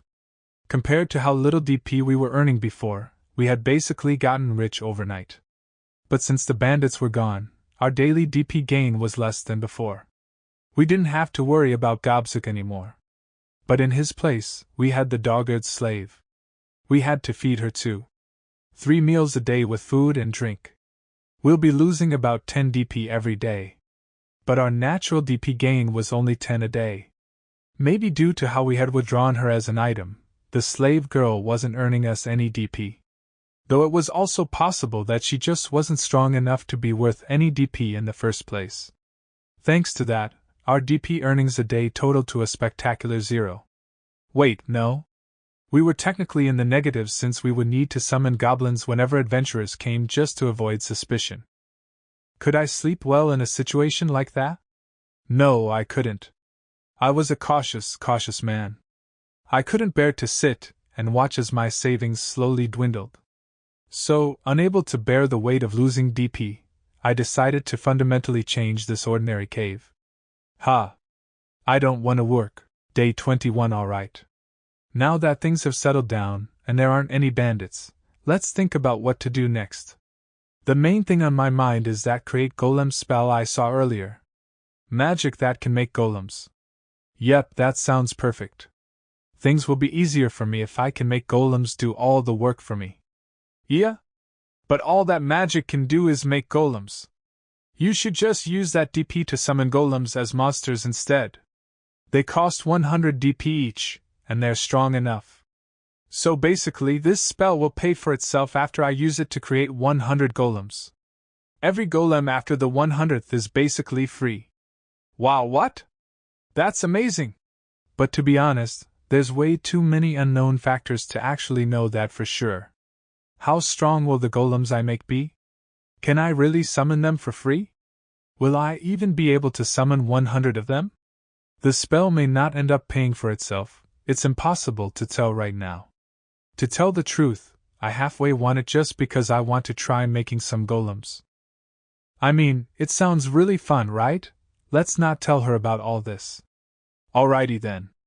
I'll have one create golem scroll, please. And... sweet, there it is. I used 10,000 DP to buy a create golem scroll, and soon enough a string-tied scroll made of animal skin appeared. I tried not to think about how we had just lost 2/3 of our DP in a single purchase. Let's try to use this thing. I undid the string and unrolled the scroll. It had create golem written along the top of it with a magic circle in the middle. How do you use scrolls like this? Just pour your mana into the magic circle. I followed Rokoko's advice and tried pouring my mana into the magic circle. It felt a lot like using the survival magic spell Purification, somehow. All I had to do was put my hand on the magic circle and clench it into a fist before I started feeling mana flowing out of my body. It was just a little tiring. My mana flowed into the magic circle and started running along its lines. Huh. So this is what it's like to let mana flow into something. How long should I do this anyway? I guess I should just keep pumping out mana until it works. My mana flowed progressively faster into the magic circle. Once it reached its limit or something, the magic circle suddenly stopped resisting the flow of my mana, causing it all to burst and rain back onto me. It felt as if the composition of the magic circle was being ingrained within me as my body was showered with mana. Actually, it probably was being ingrained within me. Once it finished, I bet I could use create golem. As for the scroll, the magic circle on it was scorched black, and after all my mana left it, the whole scroll caught fire and turned to ash. I decided to go ahead and try out create golem immediately. 2 things were necessary to use it: mana, and material to make the golem's body with. Somehow, I just knew that. Knowing instinctively how to use a spell must be one side effect of using a scroll. It seemed that using the ground itself to make clay golems was the most simple thing to do. The golem could have its shape changed by mana. I stood up to leave the master room and go dig out some clay, but before I left, I noticed Meat sitting in the corner of the room with her arms around her legs. She had woken up at some point without me noticing. That was where Gobsuk always used to sit. Nostalgic. I don't have to go outside myself. If I have a tool available to me, I better use it. Hey, Meat, go outside and mine some clay for me. Not a lot, just about this much. Oh, okay. Understood, master. I ordered Meat to go outside and bring back about a soccer ball's worth of clay. Man, she really does look dead inside. I've never seen an expression that blank in my life. After a while, Meat came back with the shovel and clay. The way she was holding up the clump of clay with her tiny body made it look really heavy. Actually, I bet it actually was heavy for a child like her. It's kinda late to say this, but Meat can go in and out of the master room on her own without any issues. Maybe because Rokuko thinks it's normal for that to be possible, or something? Sweet, good job. You can rest now. I patted her head and praised her. While I was at it, I cast Purification on her since her hands had gotten dirty with clay. She let out a cute "Hi-af-you" cry for some reason. Does it tickle when I cast Purification or something? I should have Rokuko cast it on her later as an experiment. Depending on Nika's reaction, I might just learn something. Alright, no point waiting around. Create golem! I sent my mana flowing into the clump of clay. The mana formed circuits within it, and morphed the clay into the shape of a person. Perhaps thanks to the scroll, the image of a perfect golem arose in my mind. Well, it's actually a lot smaller than I expected, but that's fine. Probably. Everything will be okay. Obeying the instructions that were filling my mind, I kneaded the clay with my hands while pouring more mana into it. It didn't take long until the clay turned into a, somewhat small, human-shaped golem. I had based its design on the things I had played with at school before being summoned. In other words, it looked like a 30 centimeters tall robot. Instead of a servomotor moving its joints, though, there was magic. Its body was made of clay instead of plastic and aluminum. Its movements were controlled by an embedded magic circle instead of a CPU. It had a magic stone powering it instead of a battery. Wait, we didn't have any magic stones. Oh well. We can just power it externally. The magic power floating around inside the dungeon's air should be good enough. After spending about 10 more minutes sending mana into it, the 30 centimeters tall mini clay golem was complete. Wow! What's that? A golem. What's with all the question marks? Well, golems are usually way bigger than an adult human. I'm pretty sure we would need to make a lot more than 100 of these for the scroll to pay for itself. I mean, I don't know what's normal or not, so. Either way, we'll just have to make 10,000 of them then. I decided to just order the golem around and see what happened. First, I made it start working on expanding the cave. That would help us save more DP. After bringing up the map and ordering the golem to go to the goblin room and start mining inwards through the mountain, the freshly made mini clay golem left the master room without even grabbing the shovel. Golems sure are dumb, aren't they? That shovel would make his job so much easier. Nope. You don't know what you're talking about, Ruko. I'm basically stunned here, shocked by the vast potential golems have. Ruko must have been thinking something like, golems can't do anything complicated. But that was way too narrow of a mindset. If you think about it, dig into the mountain is a pretty complicated order on its own. To make a robot in modern Japan do something like that, you need to first teach it how to mine a wall in the first place from the ground up. Not only that, but telling them, go here, wouldn't work. You'd have to tell them exactly how many steps to take, and even how to move their legs. They wouldn't stand up on their own if they fell over, and if they hit a wall on the way there, they'd keep walking into the wall forever. But with magic, all I had to do was say, go here and mine into the wall. Golems were amazing. I'm seriously moved right now. But using magic was pretty tiring. I think I'll just go to sleep now. Oh, right. I'll try using meat as a dakimakura. That's why I saved her, anyway. Kind of. Come here, little girl. Don't worry, I won't do anything perverted to you. Yep. I won't make you wear any socks or anything yet. That can come after we know each other better. Day 21. Let's just make one thing clear. Humans are not good dakimakuras. I tried using meat as one, but oh, don't worry. I didn't take her clothes off or anything. I seriously just used her as a dakimakura. Anyway, it was nice at first. Her skin was nice and smooth, plus her hair smelled nice. But it didn't take long for a problem to arise. Her body heated up fast. She got so hot. Yeah, I'm not gonna be able to handle this outside of winter. I finally understand why people huddle together to stay warm in survival movies and stuff. Though I have heard that kids have especially high body temperatures. And I've also heard that dogs are hotter than humans. In which case, it makes complete sense that a dogged little girl would be extremely hot. Plus, it wasn't until I noticed how heavily she was breathing that I realized she was running out of air beneath the covers. That was pretty dumb of me. Obviously, she would struggle to breathe without access to fresh air.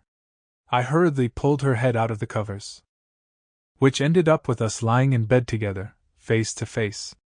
Her cheeks had flushed from the heat and her mouth was hanging weakly open, which made her lips look really sexy. Wait, no. I'm not a lilicon. Seriously, I'm not a lilicon. Her breath was tickling me, so I made her turn and face the other way. I didn't do that because she was making my heart beat too fast to sleep. Her breath was ticklish. That was all. With that, I was finally comfortable enough to sleep. But then another problem arose. A pretty big problem, too. You see, Meat couldn't move while I was using her as a dakimakura. She'd have to push me off her if she wanted to get up, but as a slave, she couldn't do that. Can you imagine what happened because of that? She peed herself. Okay. I knew it was my fault. I felt something wet when I woke up and then panicked like crazy after seeing Meat crying in my arms. I stood us up and cast purification on me, her, and the futon while patting her head and telling her that everything would be okay. Yeah, it was my fault. I'm sorry. Next time you need to go to the bathroom, just push me aside and go. To show how sorry I am, you can eat as much food as you want today. Ask for anything, it's yours. Okay? Here, have a hamburger. They taste super good. So stop crying. I'm sorry, it was my fault. Meat finally calmed down after she finished eating the hamburger. Okay. I would like to begin our first meeting on what to do with Kaima, the pervert who loves to make his slave girl pee on him. Hey, hold up. That's a pretty biased way of framing things, Madam Judge. It was an accident, Your Honor, I swear. I used my position as dungeon master to make Ruko shut up about how I had accidentally made Meat pee herself. She immediately fell silent, so I decided to start making more golems. The mini clay golem I made yesterday had been working all night. Yeah, I should check out how he's doing first. Let's see here. I brought up the dungeon monitor from the menu and checked up on the golem I had ordered to dig into the mountain. The mini clay golem was steadily scratching away at the wall. His spirit was admirable, but he hadn't made any progress at all. The bare rock wall was just too strong for his clay hands to wear down. That was my mistake. I should have given him a pickaxe or something. See? He'll just keep on doing what you told him to, no matter what. How long can he stay active? I think it has something to do with the magic stone inside of it. Eh? Well, obviously, he'll stay active until he runs out of mana. I mean, he's a golem. But dungeons are filled with mana, so he basically should never stop as long as he's inside of one. Wow, that's crazy. He basically doesn't need any energy to keep moving. I was losing my mind over how far golems had surpassed my expectations. It was looking like I would be able to just leave everything to the golems and sleep as much as I wanted. Seriously, what? That's not a golem, no way. Like, golems just don't look like that. It's a clock. Yup. It was a golem clock. I had given each of the golem arms different instructions. I told the first arm to rotate completely every 60 seconds, the second arm every 60 minutes, and the last one every 12 hours. In other words, the individual arms became the seconds, minutes, and hours hands of a clock. Together they formed a clock that would keep working as long as it had mana. Making sure it stayed accurate would be pretty annoying, though. By the way, I had realized halfway through that I didn't need to make the golem arms look like actual arms, which is why they ended up being needle-shaped, like the arms of a real clock would be. Everything was made from clay, but I doubted anyone would realize the clock was actually a golem. Why you really made a golem shaped like that? What, Kaima? You don't have any common sense, do you? Seriously? You're the one who summoned me from another world. How would I know what's common sense here? So, what are you going to do with that anyway? You can just look at the menu if you want to know what time it is, so. The time of day and such was displayed on the Dungeon Master menu that I could use. I'll give it to Meat. I only made this an experiment, so yeah. Now I know more about what I can do with golems. This wasn't a waste of time at all. And so, I gave Meat the watch as a present. At which point I realized that Meat was still wearing torn-up rags as clothes. Holy crap. I immediately bought some cheap clothes dress, 8 DP, cheap shoes child-sized, 10 DP, and knee socks white, 70 DP. While watching Meat change clothes, I realized that she was missing something and quickly bought a set of female child's underwear, 20 DP. That was close. All that cost a fair amount of DP, but she could keep wearing all that pretty much forever thanks to Purification. It even worked on her underwear no problem, thankfully. The clothes looked nice enough, but I wanted to dress her up in a much cuter outfit once we could spare the DP. Same for Rokuko. Her DP saving form is pretty cute itself, but her other form was pretty much my exact type. She looked super cute and her feet were the definition of pretty. They were truly spectacular. Seriously. I couldn't stop fantasizing about making her wear all sorts of socks. I attached a leather string 2DP to the golem clock and hung it off Meat's neck. She stared at it for a long time without saying anything after I said it was hers. I thought that was because she really liked it, but then I realized she probably just didn't understand what it was. Right, she's a slave. There's probably a lot she doesn't know about the world. Starting tomorrow, I'll teach her everything she needs to know. By proxy, through Rokuko. Do your best, Rokuko. I mean, seriously, what's Rokuko been doing anyway? She's basically done nothing for the past month. She needs to work a little harder. I'll have her do my work for me. No, wait. No. The only future I see with Rokuko as leader is one where our dungeon turns into a goblin paradise, and then collapses immediately. I repaired the hands of the mini clay golem, taking the opportunity to turn them into stone shovels. It was actually pretty simple to do that. The stone became pliable like clay after I poured enough mana into it, making it very easy to morph into a shovel-esque shape. And here we have the new and improved mini clay golem, Shovel Edition. It felt like it took less mana to mold clay than it took to mold stone. In which case, it would probably be better if I made my first human-sized golem out of clay and just gave it a pickaxe. That could come after I spent some more time experimenting with this mini clay golem, though. I knew it wouldn't ever stop moving inside the dungeon, but how long would it last outside of the dungeon? I decided to test that and watched as Tessel moved around for about 1 solid hour before stopping. I needed to be careful about that. Stop golems would resume moving if you poured mana into them. It depended on the magic stone inside of them, but normally they could last 1 hour. I knew that thanks to knowledge from the Create Golem scroll. But wait, what the heck is a magic stone anyway? I know it functions like a battery, but that's all I know. Seriously? You'll give me knowledge that involves magic stones, but won't tell me what they are. Hey, Rokuko. What are magic stones? Magic stones are just, stones filled with mana. You can usually take them from monsters. Why don't you try buying some with DP? Rokuko casually said that to my offhand remark. It was like wool being pulled from my eyes. Holy crap. Is it just me or is DP way too useful? Dang, I didn't even think about doing that. I can't believe I needed you to remind me about the DP catalog. Am I just an idiot? I'm disappointed with myself. What's that supposed to mean? I took a look at the DP catalog. Magic stones were in the treasure section, in the same category as jewels. There were varying grades of magic stones, with the cheapest kind being 10 DP each and the most expensive being several tens of thousands of DP. But for now, I settled with buying just the cheapest ones to experiment with. But it was getting pretty tiring calling him Mini Clay Golem every time I talked about him, and so I decided to give him a name. You will now be known as Tessel. Your name is Tessel. Got it? The Mini Clay Golem, now known as Tessel, nodded as if saying, Got it.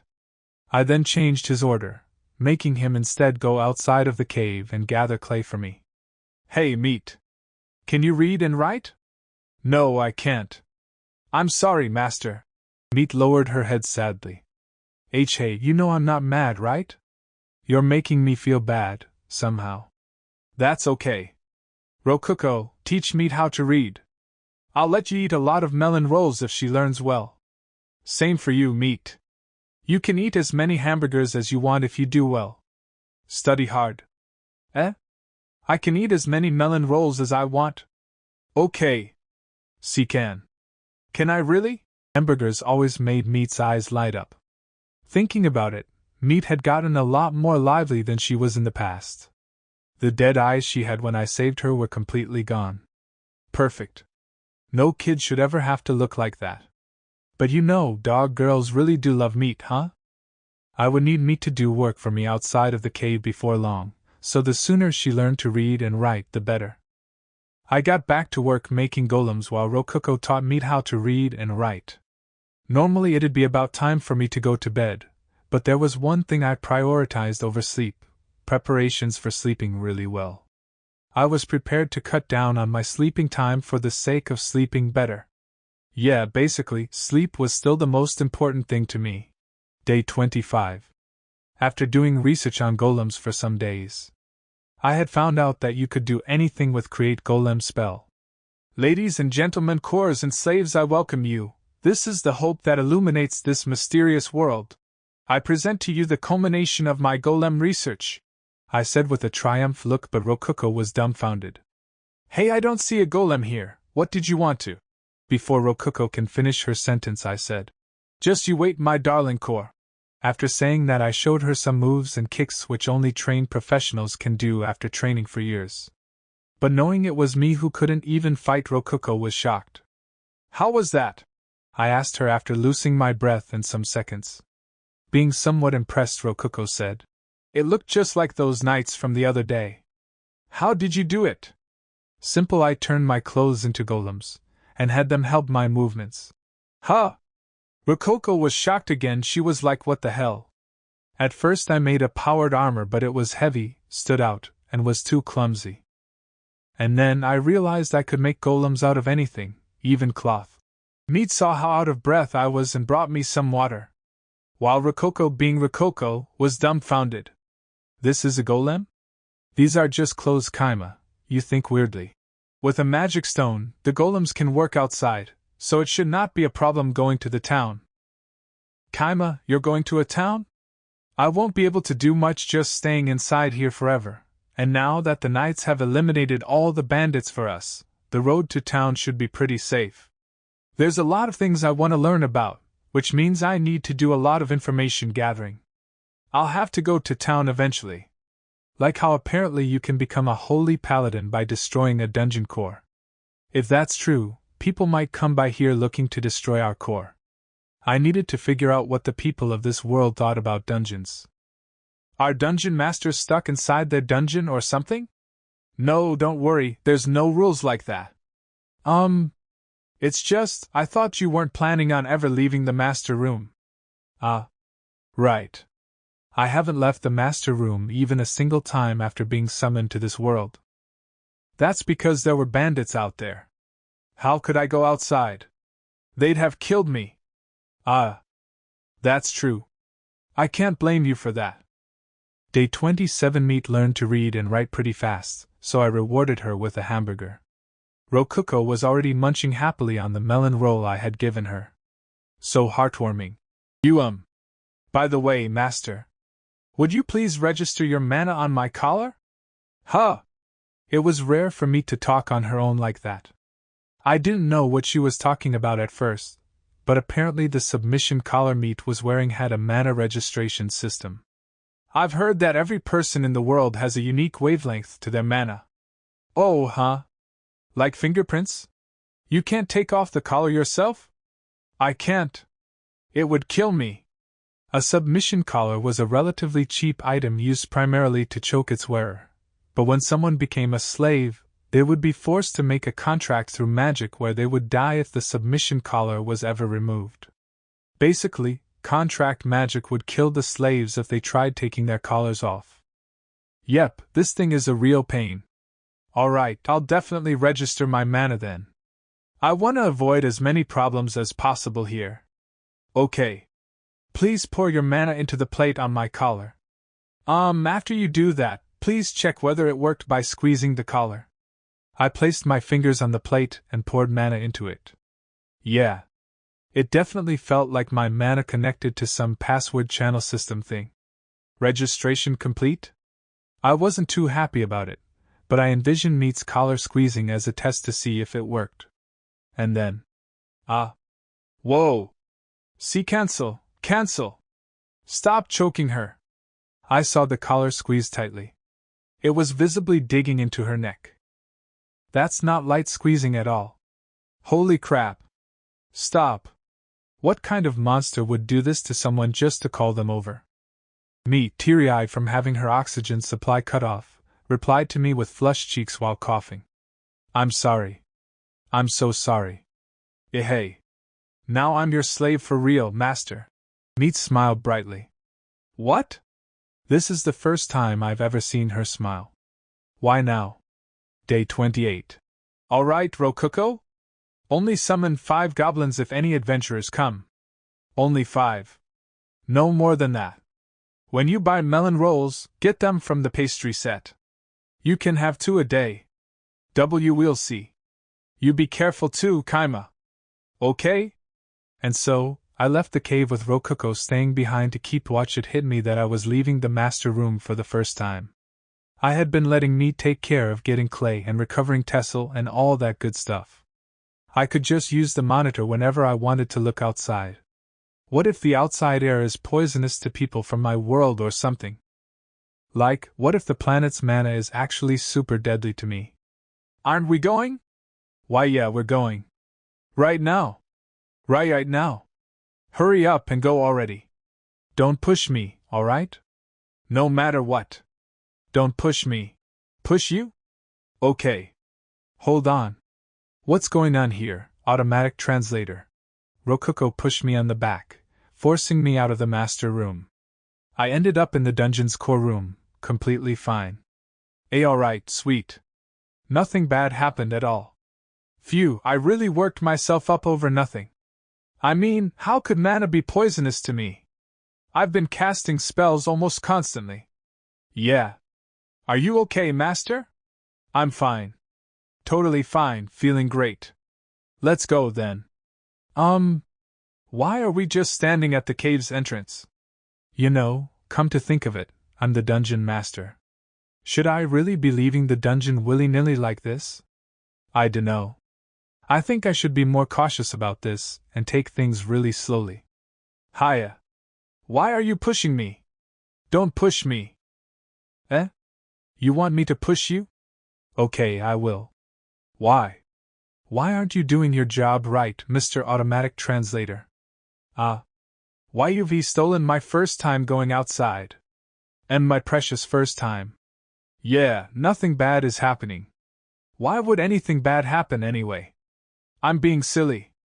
I took another cautious step outside, but moved so slowly that meat started to pull on my clothes. Master? Right. Sorry. Let's get this show on the road. And so, I took my first step towards the forest. Should I push you? Yes, please.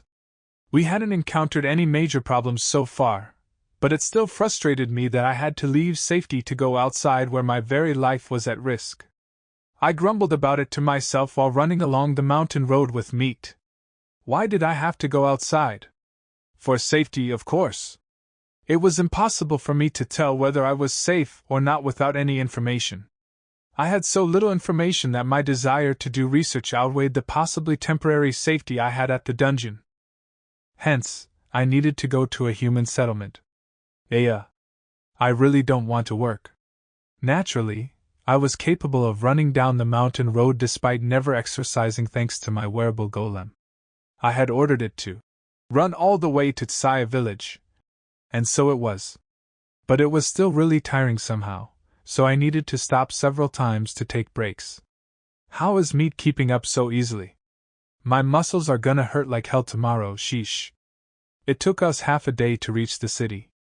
And so, we were there. Saia City at last. Aside from the food and water, we had also brought a fair amount of cash from the dungeon. It was the money we had withdrawn into the master room after the knights came to eliminate the bandits. The city was surrounded by a brick wall about 5 meters tall, and the entrance gate was protected by a tough-looking guard. Wait a second, whoa. This is a pretty big city. How many people are living here? Halt! What business do you have in Saia City? The cautious-looking gatekeeper ordered us to halt once we got close enough to the gate. Not wanting to cause any unnecessary problems, we stopped. Your companion must be a slave, given that collar. Does she belong to you? Yes, she does. I found her by chance. Do you have any form of personal identification? If not, you'll need to pay 5 silver coins and 1 copper coin. Your slave doesn't need to pay 5 silver coins because she's with you, her master, and slave collars are a form of personal identification. I checked the wallet I had brought with me. Inside was 7 silver coins, 10 noticeably big copper coins, and 30 smallish copper coins. Sweet. I have enough. 10 copper coins were worth 1 large copper coin, and 10 large copper coins were worth 1 silver coin. I didn't know if there was any coin more valuable than a gold coin, though. Oh, and the silver coins are a form of insurance. The guild will give you a form of identification after you become an adventurer. If you show that to me, I can return your coins. Though, someone from the country like you likely won't have enough money to pay for both this and your registration at the guild. It costs 3 silver coins for 1 person to become an adventurer, after all. We advanced down the main street of the city, and soon enough delicious scents wafted into my nostrils. There must have been a lot of people making kebabs, as the tasty smell of meat was thick in the air. After walking for a bit, we reached a fairly large building. A sign with a drawing of swords, potions, and scrolls on it was hanging on the door. That must have been the signpost for the Adventurers Guild. I went inside and saw that it was filled with people who looked like adventurers, partying hard and drinking a ton of beer. I was surprised to see all of them drinking so hard at noon. Maybe they had worked all night and were on the verge of going home. I followed the guard to the counter, and soon enough the receptionist handed over the registration forms. Surprisingly enough, it was wood-based paper, not sheepskin parchment, or anything like that. I was impressed. Can you write your name? If not, I can write it for you at the cost of 1 copper. No need. Meat, it's your time to shine. Yes, master. I asked Meat to write my name for me. The only language I could write in was Japanese.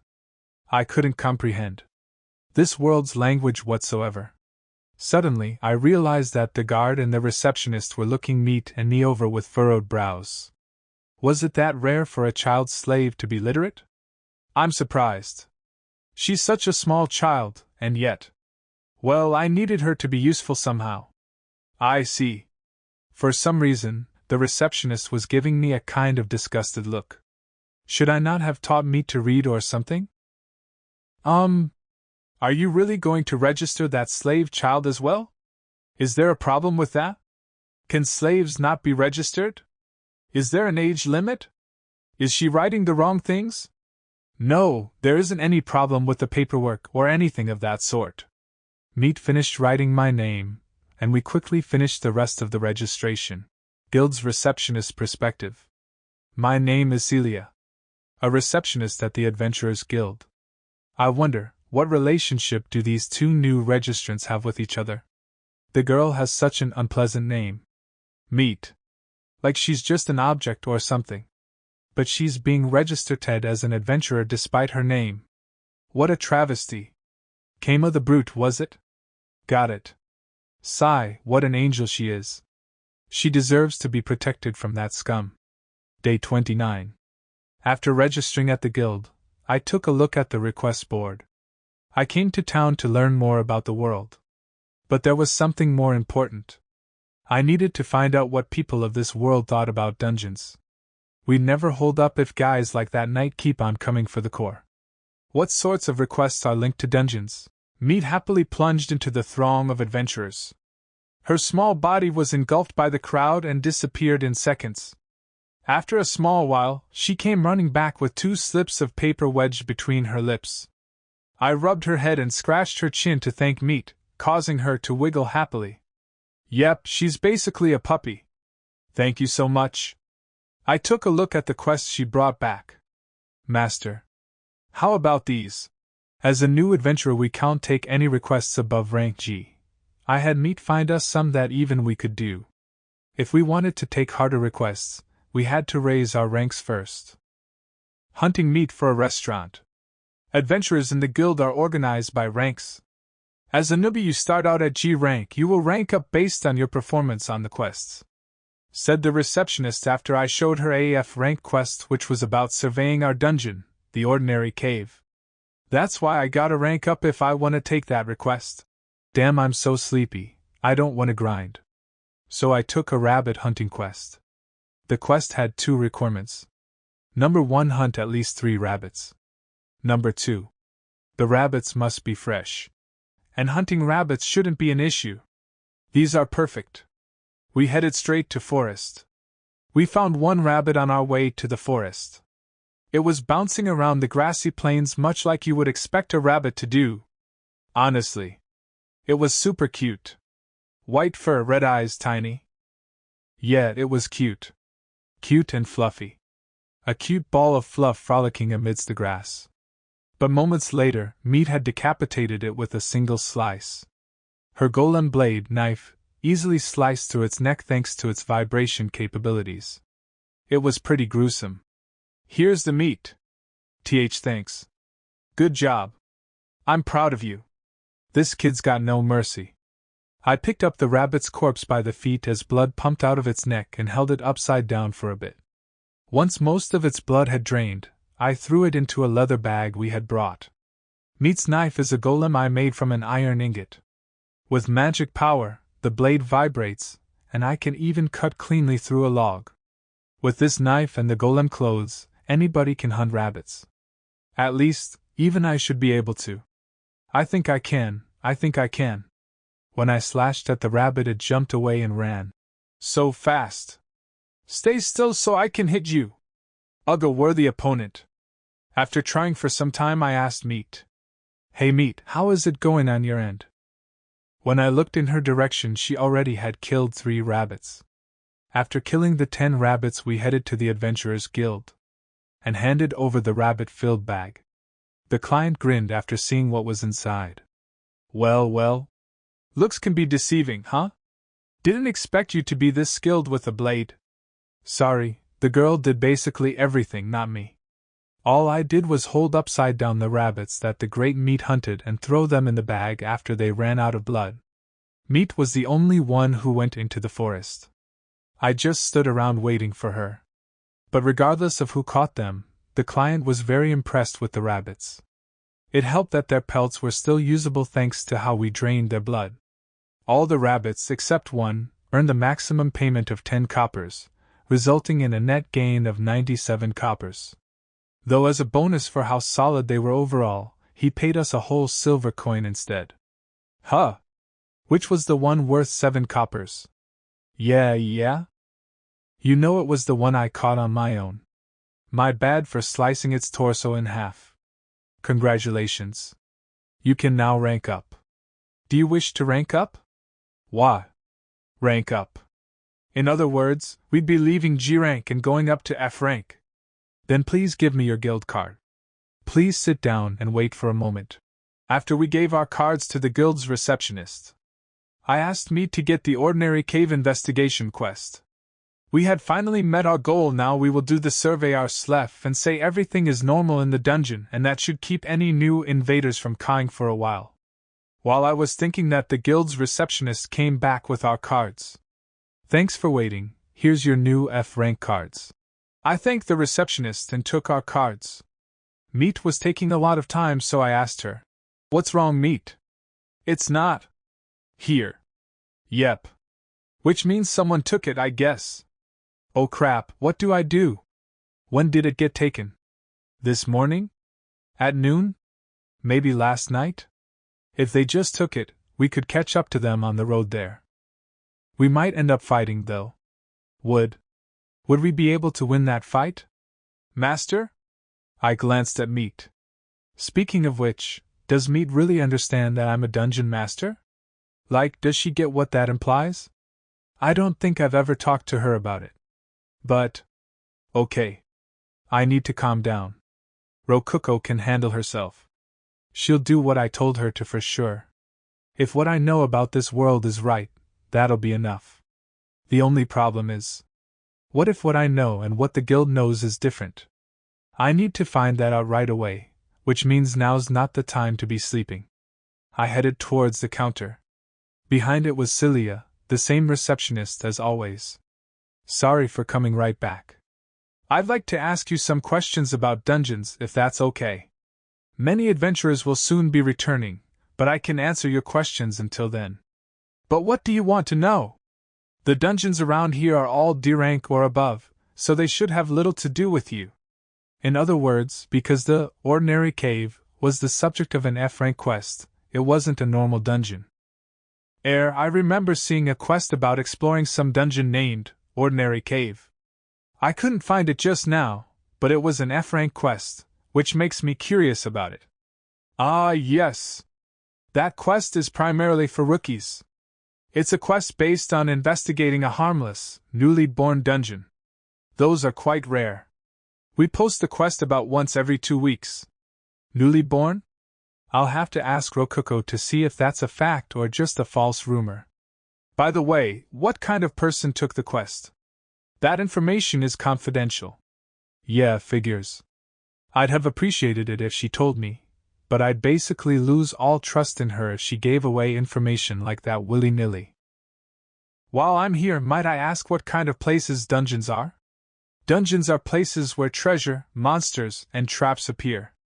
It's often said that if you wish to get rich quick, dungeons are your best bet. Though I presume you already knew that much. And naturally. Of course. How could I not? Yeah, I had no idea. Thank you for teaching me what's common sense in this world. Then, are you aware of what a dungeon boss or a dungeon core is? Dungeon boss? Not dungeon core? Now that she mentions it, I do remember one of the knights talking about a dungeon boss or something. Cores are like the hearts of dungeons. Right?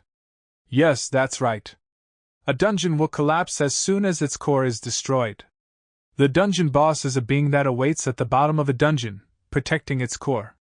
Some theorize that the dungeon core and the dungeon boss are one at heart. Historically, there are legends of the Demon King's castle collapsing after the Demon King himself was defeated.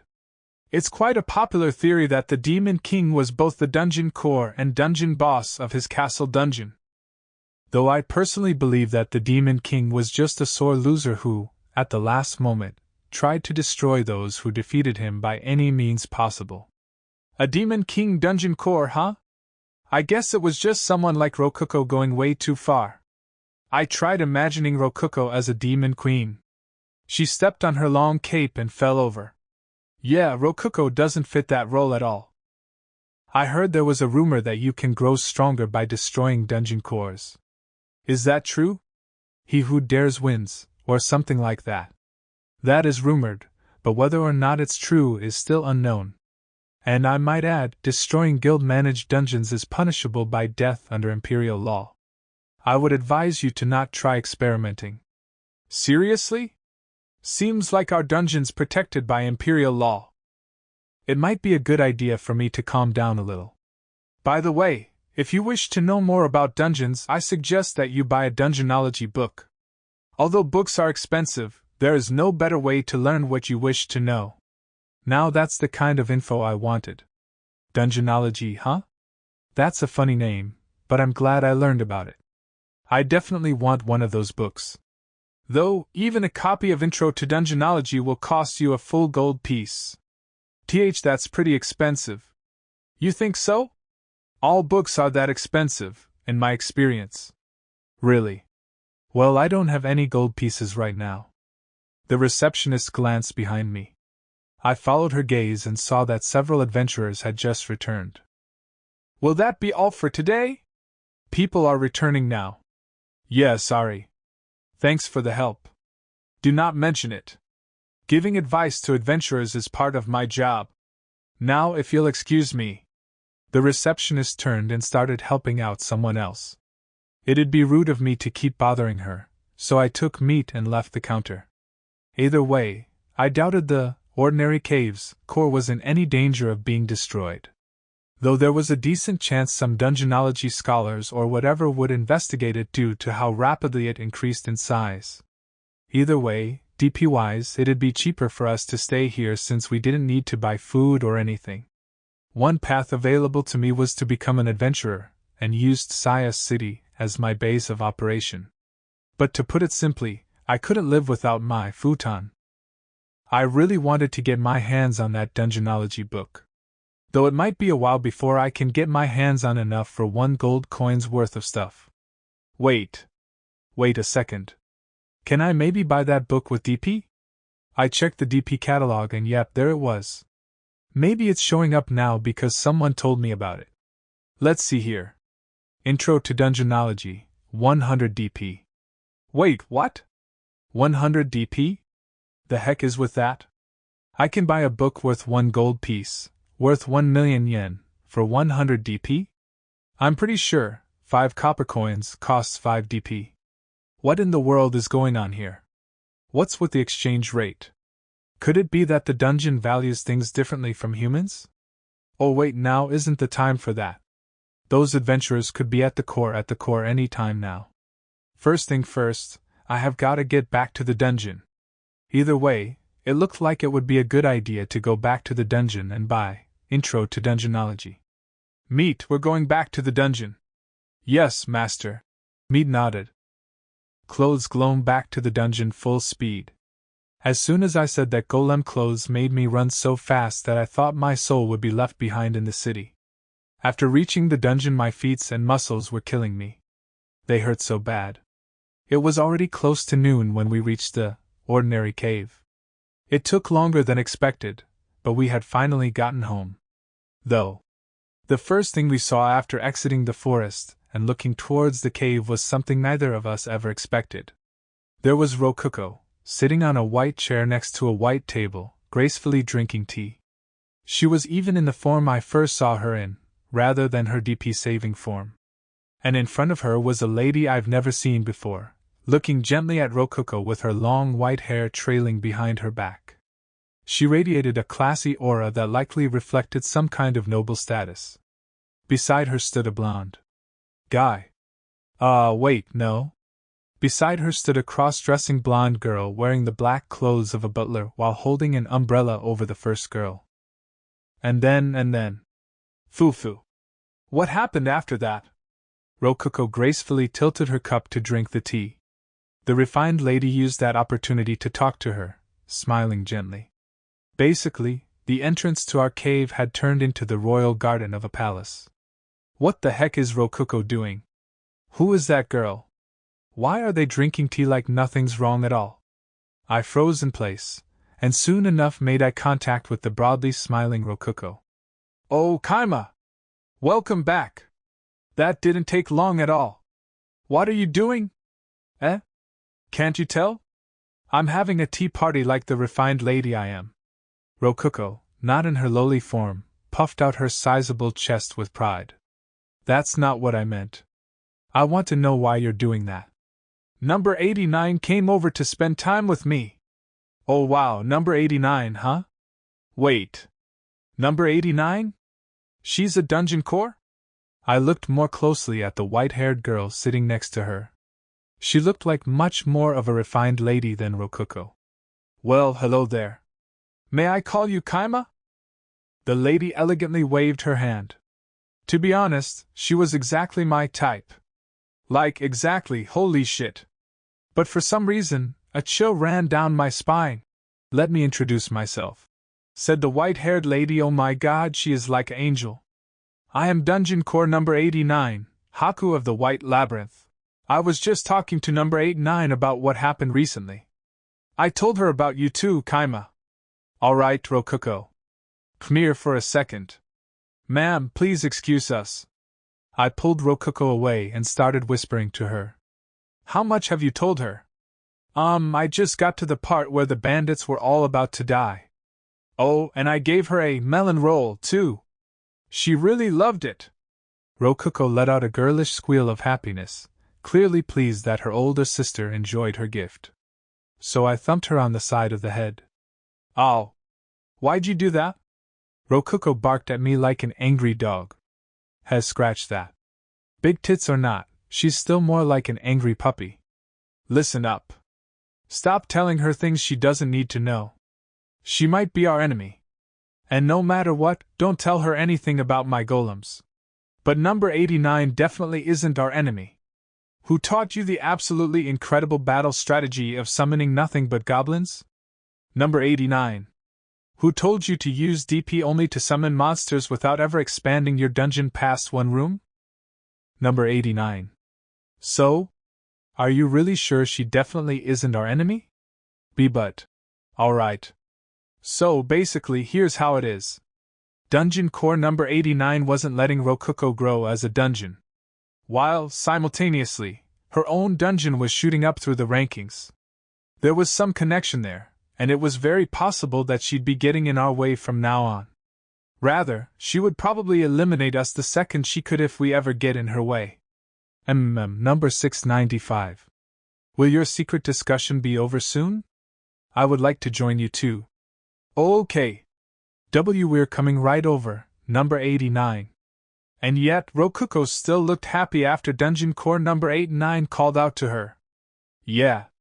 If I hadn't used my absolute authority over her as Dungeon Master, she would have spilled the beans instantly.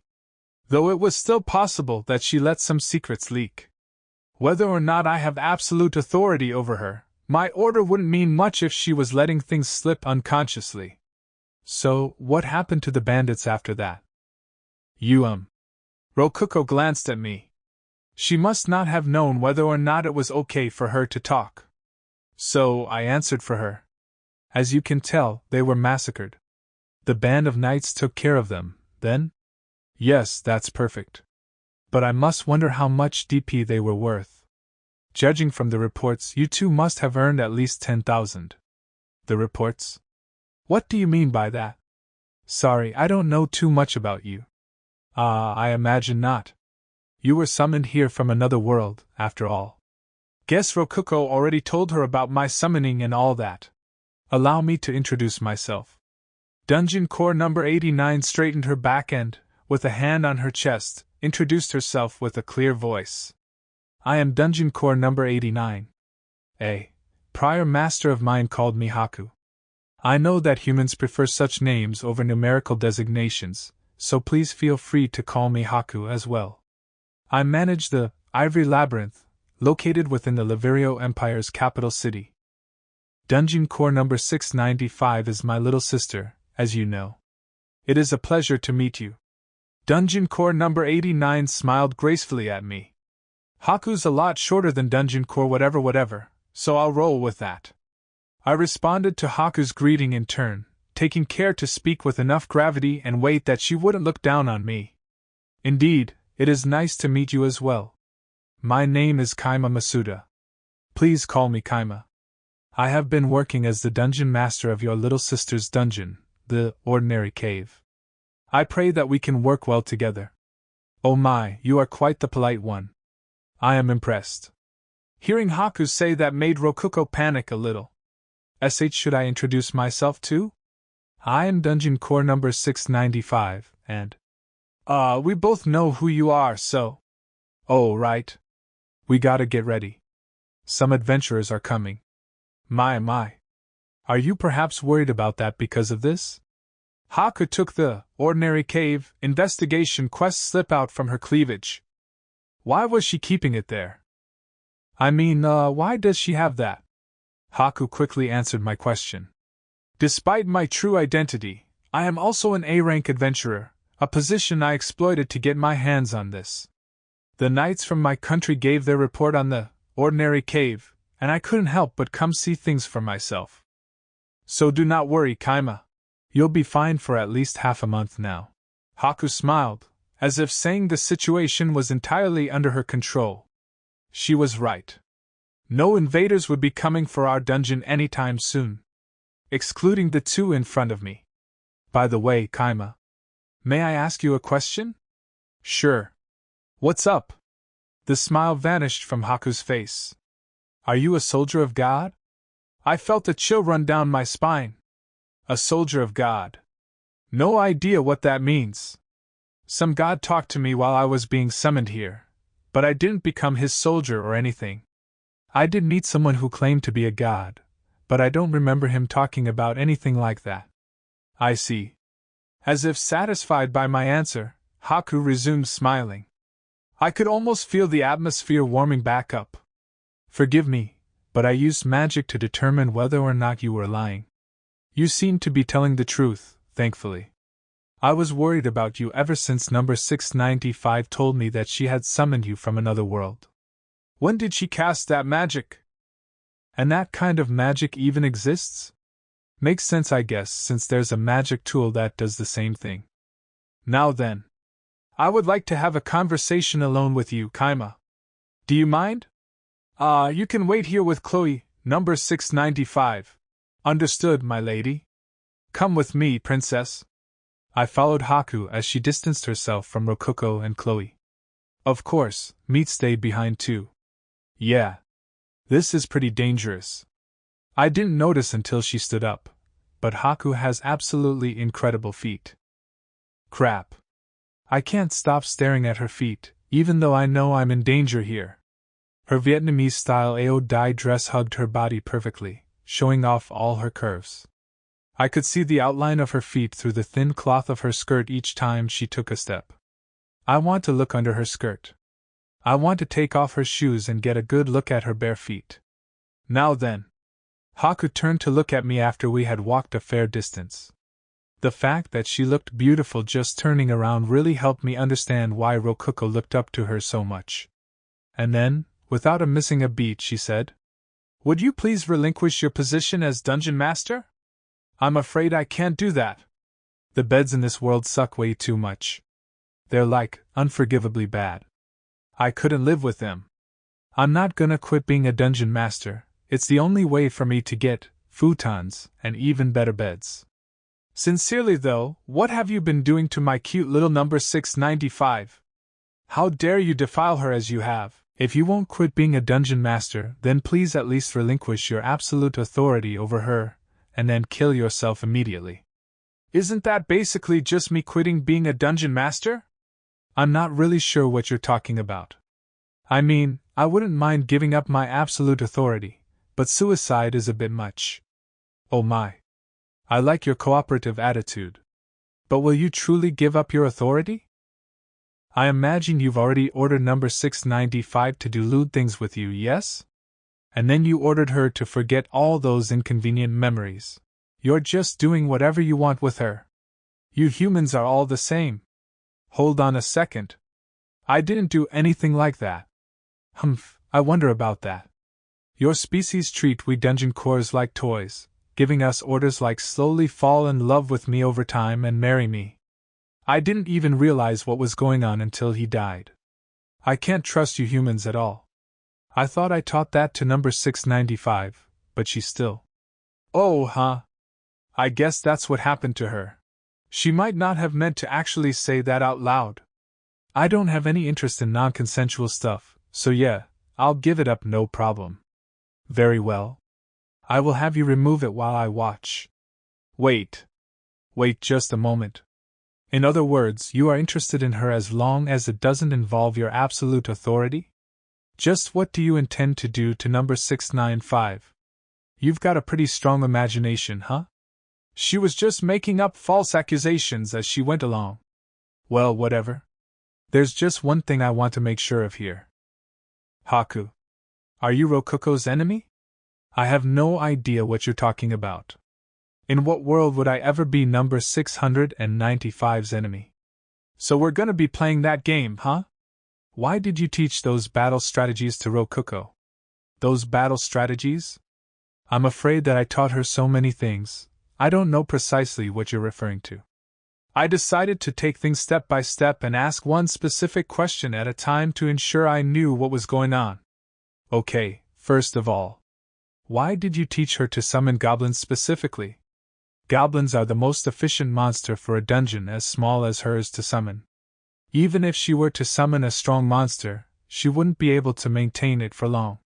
Smaller monsters don't require much food either. Makes sense.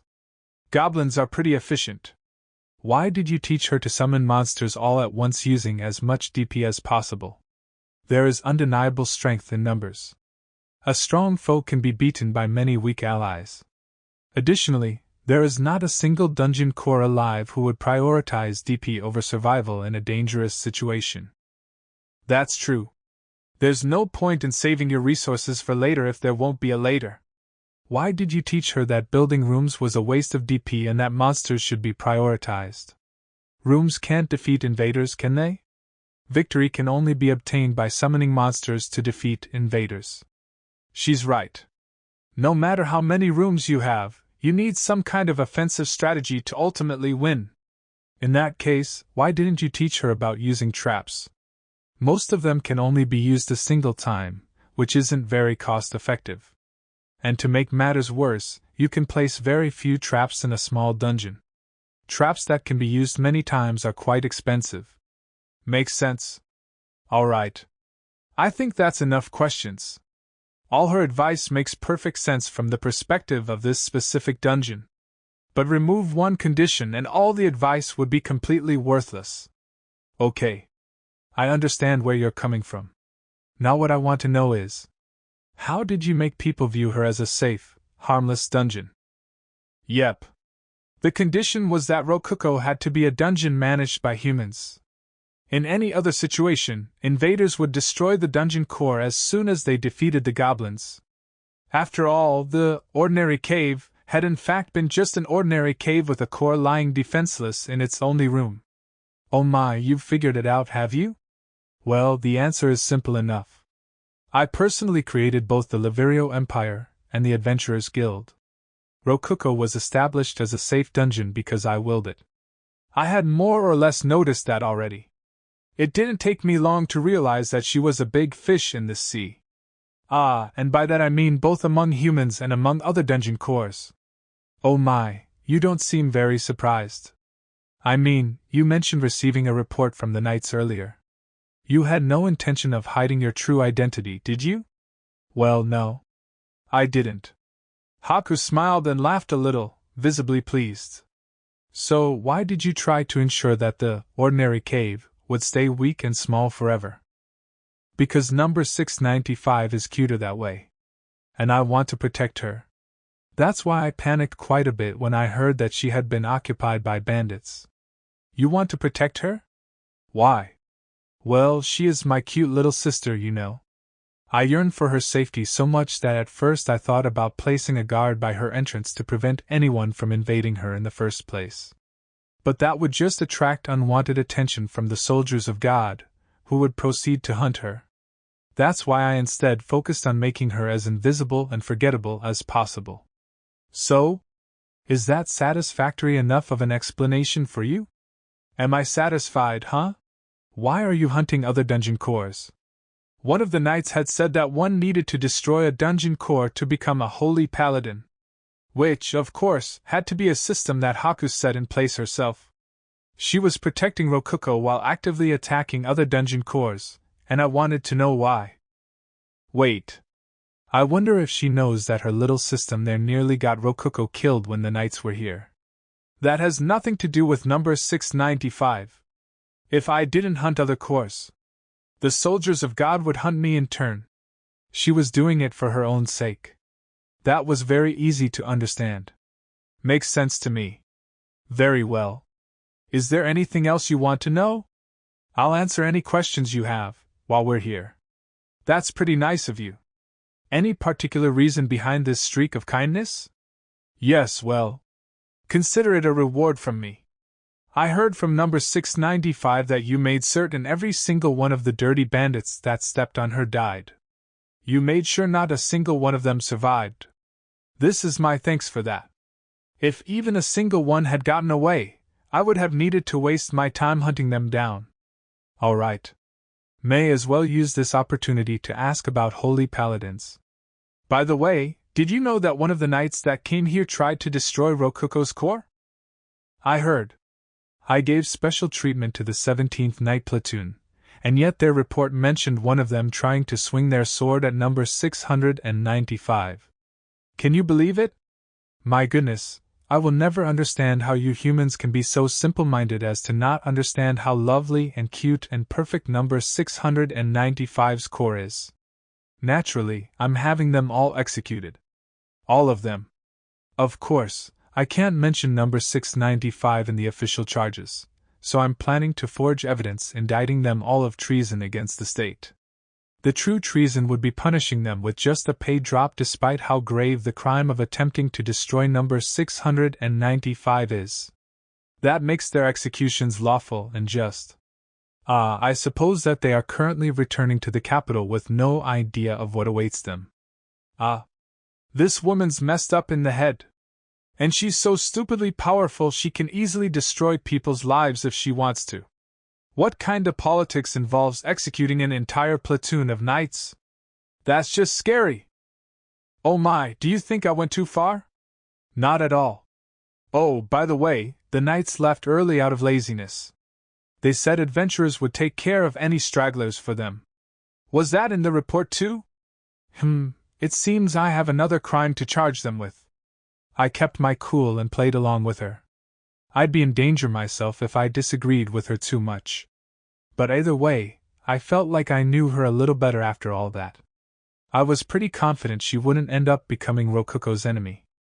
Everything she did was for Rokuko's sake, after all.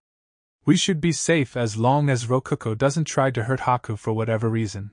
You don't seem to be a useless man who just sleeps all day, so it might be wise for me to recognize you as number 695's dungeon master for now. I'll spare your life at the very least, as thanks for doing so well in saving her from the bandits. Sweet, I'm gonna survive this. I feel like she's looking down on me pretty hard, but whatever. As long as she's not my enemy. I mean, her feet are super pretty. There's not a single bad person in the world with pretty feet. Actually, sorry, that's not true at all. There's a lot of villains that like to step on people with their sexy feet. Right. Very well. Let us have a dungeon battle. I'll recognize you as her master if you can defeat me. Ha! There's another word I don't know. And my tedious radar is beeping like crazy. Please no. I took a deep breath. Calm down. Calm down. What is a dungeon battle? It's a competition. Yes, a competition where dungeons attempt to invade each other. There are many rules, but let's start with the basics. The most fundamental rules are that the dungeons connect their entrances with space-time magic and proceed to send an army of monsters into each other. Whoever reaches the other's core first wins. Simple, isn't it? Putting aside the space-time magic stuff, the rules certainly were simple. Though accepting her challenge was completely out of the question. First of all, I will loan you 100,000 DP to use. I will then make a new branch dungeon the same size as your ordinary cave, and then develop it using 100,000 DP as well. You will win if you can touch the dummy core within it. And by the way, you can keep the DP if you win. I'll even reward your victory with an extra 100,000. What do you think? These conditions seem pretty biased in our favor. How could the ordinary cave, a safe and beginner-friendly dungeon perfect for up-and-coming adventurers. Field trips to see the dungeon core are available. Ever hope to beat her? The Ivory Labyrinth, a legendary dungeon located deep within the ancient Laverio Empire's capital city. Haku was on a completely different level than us. At best, we had less than 0.5% chance of winning. And I hadn't heard what would happen if I lost. And if you win, Haku? I'll have you repay the DP I lent you. With your body. And I don't mean that in a sexual way. You'll just have to work in my dungeon as an adventurer. I'll set you free once you've earned 100,000 DP and offered it up to me. You have my word that I will take care of number 695 myself until you've repaid your debt. These conditions are unreasonably favorable to you, so I'm sure you'll accept my challenge. You will, won't you? She was right. The conditions were in our favor. We'd get 100,000 DP right off the bat, and we could use it to grow our dungeon in any way that we pleased. But think about it from my perspective. A single goblin was worth 20 DP, but actually defeating them in the dungeon would only earn back 2 DP. Assuming that logic held true for all monsters, I would need to beat 50,000 goblins to earn 100,000 DP. At best, I would need to beat 10 low-ranked dragons. Just how long would that even take? Wait, hold on. Would killing monsters even count as offering up DP? Monsters cost DP to summon. Wouldn't killing them just make my debt even worse? Holy crap. After all, dungeon masters and dungeon cores are the only things that can actually earn DP. Earning 100,000 DP as an adventurer sounds pretty difficult. Oh my, that wasn't my intention. In that case, I'll be satisfied with DP earned from battles as well. Are you suggesting that I work as a monster and as a player killer? In the legendary Ivory Labyrinth, where veteran adventurers from all over the world gather? Foo-foo. I do have some branch dungeons made to be suitable for beginners, you know. Haku giggled in blatant amusement. Yeah, I can't let my guard down around this person. Around this dungeon core. Very well. I will accept any DP you expend in any of my dungeons to be part of your repayment. How do you feel about that? I think that's much more fair. But what do you get from it? Under those rules, if I, for example, found and used a healing scroll, 100,000 DP, on myself, I would immediately have paid back my debt in full. DP does return to the mana stream after adventurers expend it, but that's merely a side benefit. The main benefit of you working my dungeons is that I get an excuse to take Ruko to the capital and take care of her there personally while leaving guards to protect her dungeon. Under normal circumstances, she would never accept such a thing. Makes sense. She has a lot to gain if it comes to keeping Ruko safe. You will accept this challenge. I do need to see whether you're a skilled enough dungeon master to truly protect number 695, after all. I guess turning her down was never in the cards for me. And that's what we discussed, number 695. We'll be having a dungeon battle. Eh? What's a dungeon battle, number 89? Wait, what? Seriously? You don't know that either? Haku and I explained the term to Ruko. Wow, that sounds like fun. Though it is a competition, so we'll be fighting with DP on the line. I'll lend you your share of DP this time. Eh? You can share DP with me? How do you know so little about anything, Ruko? I also didn't know about these things before, but that's totally different. And I wonder how DP is shared anyway. It's only natural that you didn't know that, number 695. You never had the opportunity to learn. The truth is DP is exchanged by kissing. It's true. We have to give each other a nice, long kiss. Moi. Really? Is that true, Chloe?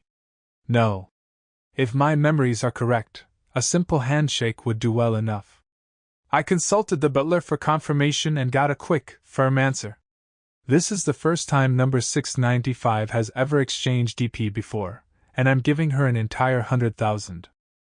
It's important that we kiss so that none leaks out and is wasted by mistake. It's easy to make mistakes when you're doing something for the first time. Is it not wise for us to use the safest method here? That excuse is so obviously fake it hurts.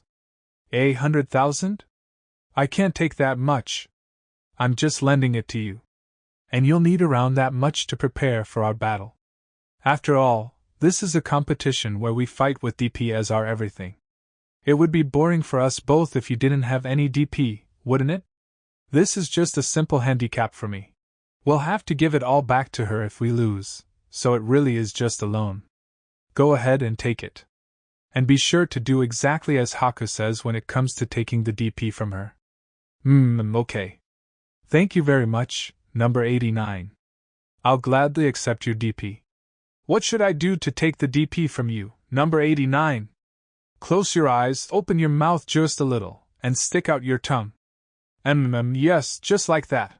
I realized halfway through saying, go ahead and take it, that my statements would probably be interpreted as orders that Ruko had to obey due to my absolute authority. So, I added on that last bit about the DP exchanging to earn some brownie points. Haku's stealthily giving me a thumbs up. I guess a thumbs up means the same thing in this world too? I'll eat you, I'll give you the DP now. She was just about to say, I'll eat you up. Right. Haku locked her mouth against Ruko's, making sure that their tongues touched as much as possible. She embraced Rokuko's trembling body and pulled her closer with her left hand, while using her right hand to lock her head in place. Rokuko looked nervous due to never having done something like that before, but she kept her eyes shut and entrusted her body to Haku. She was blushing bright red and would occasionally twitch as if some sensitive spot on her body was being touched. Haku had been going really slowly and taking her time, but apparently that was all just the beginning.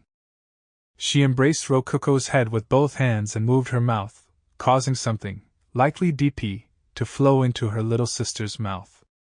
Rokuko pulled her head back in surprise, allowing me to briefly see a shining light between their tongues, but Haku soon pulled her head back.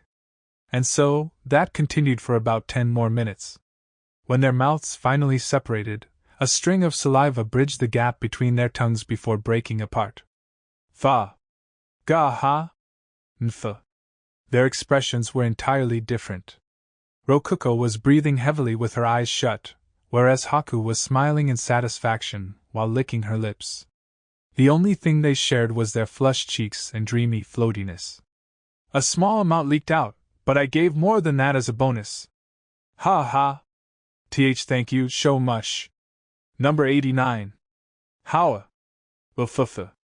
Was your first DP exchange too much for you? That's fine. I'll keep holding on to you for as long as necessary, so rest well. Haku once again stealthily gave me a thumbs up behind her back. Yeah. That definitely means, good job, in this world too. I checked our DP while Rokuko rested her body against Haku's. 114-032 DP. The exchange certainly seemed to have gone well. I think we had 3,500 DP before this, so. Dang. The DP I worked my ass off to get with blood, sweat, and tears is equivalent to just a minor bonus, in Haku's eyes. Just how much DP does she earn a day? Seriously. By the way, Kaima. Do not even think about losing intentionally by not preparing for the battle. I won't accept the DP I just loaned you as a way to repay your debt. It has to be new DP. Oh snap, there goes that plan. Darn.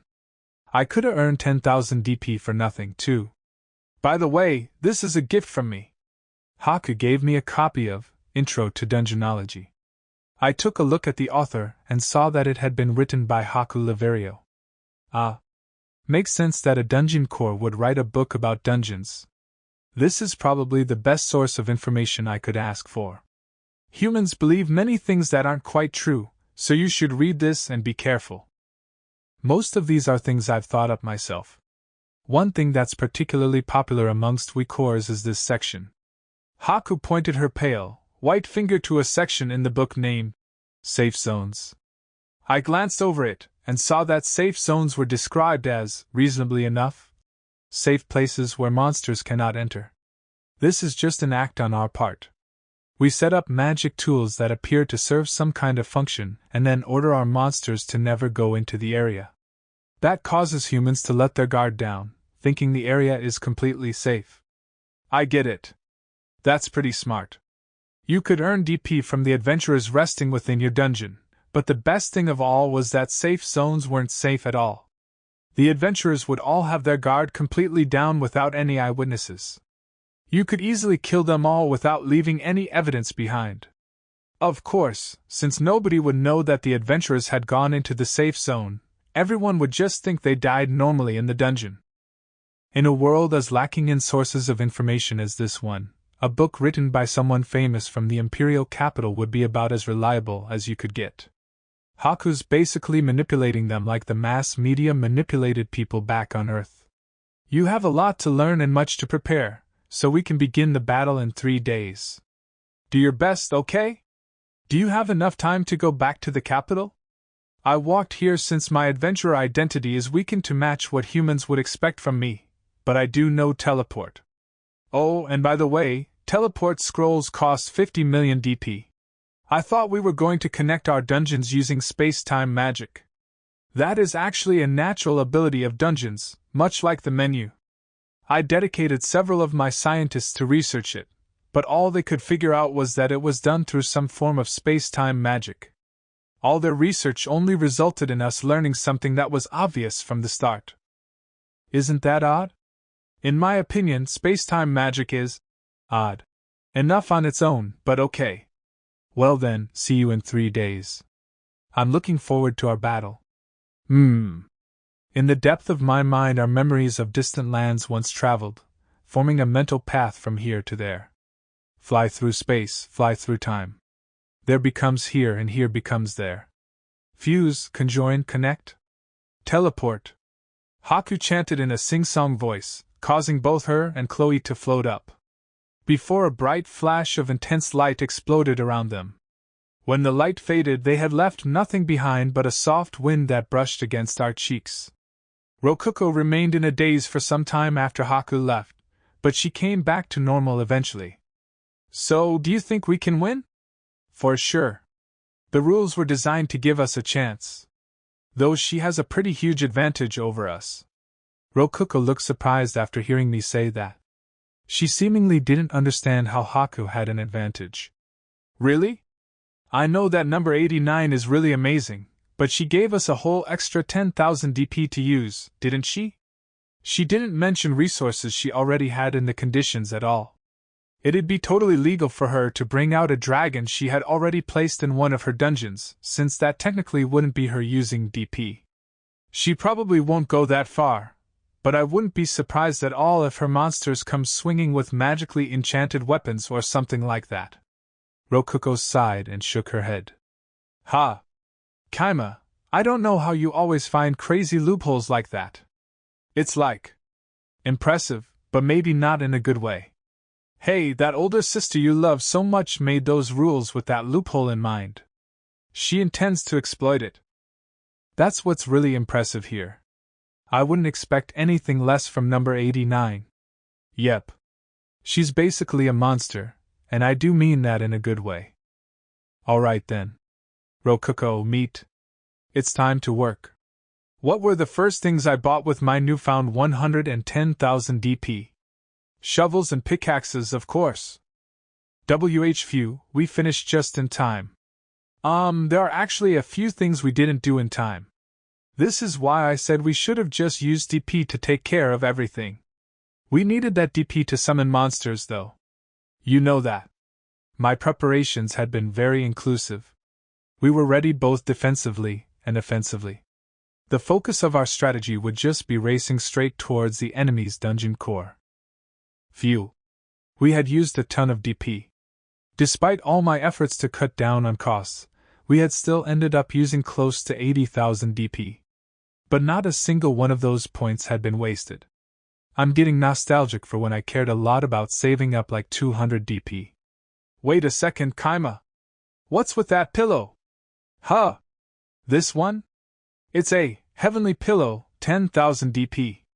What about it? Yep.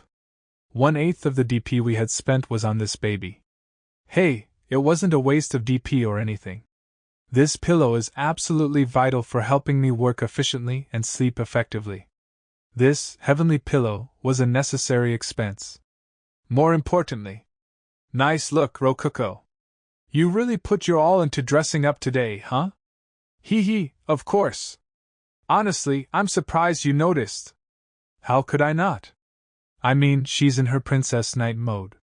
And, just so you know, Rokuko, you're not gonna be fighting. I really hope that sword on your hip is just for show. But really, that's no fair.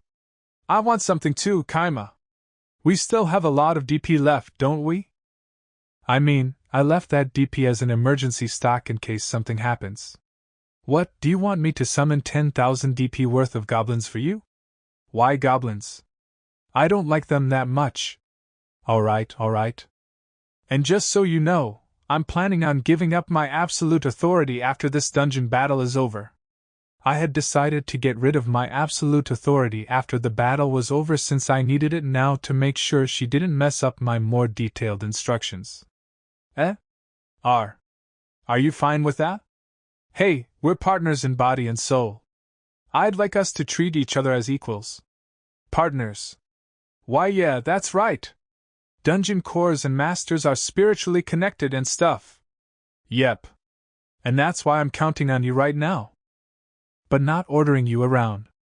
Leave it to me. I'll do my best. Rokuko smiled brightly and looked so happy. Just after a second we got a video transmission from Haku, aka core number 89. Can you hear me, number 695?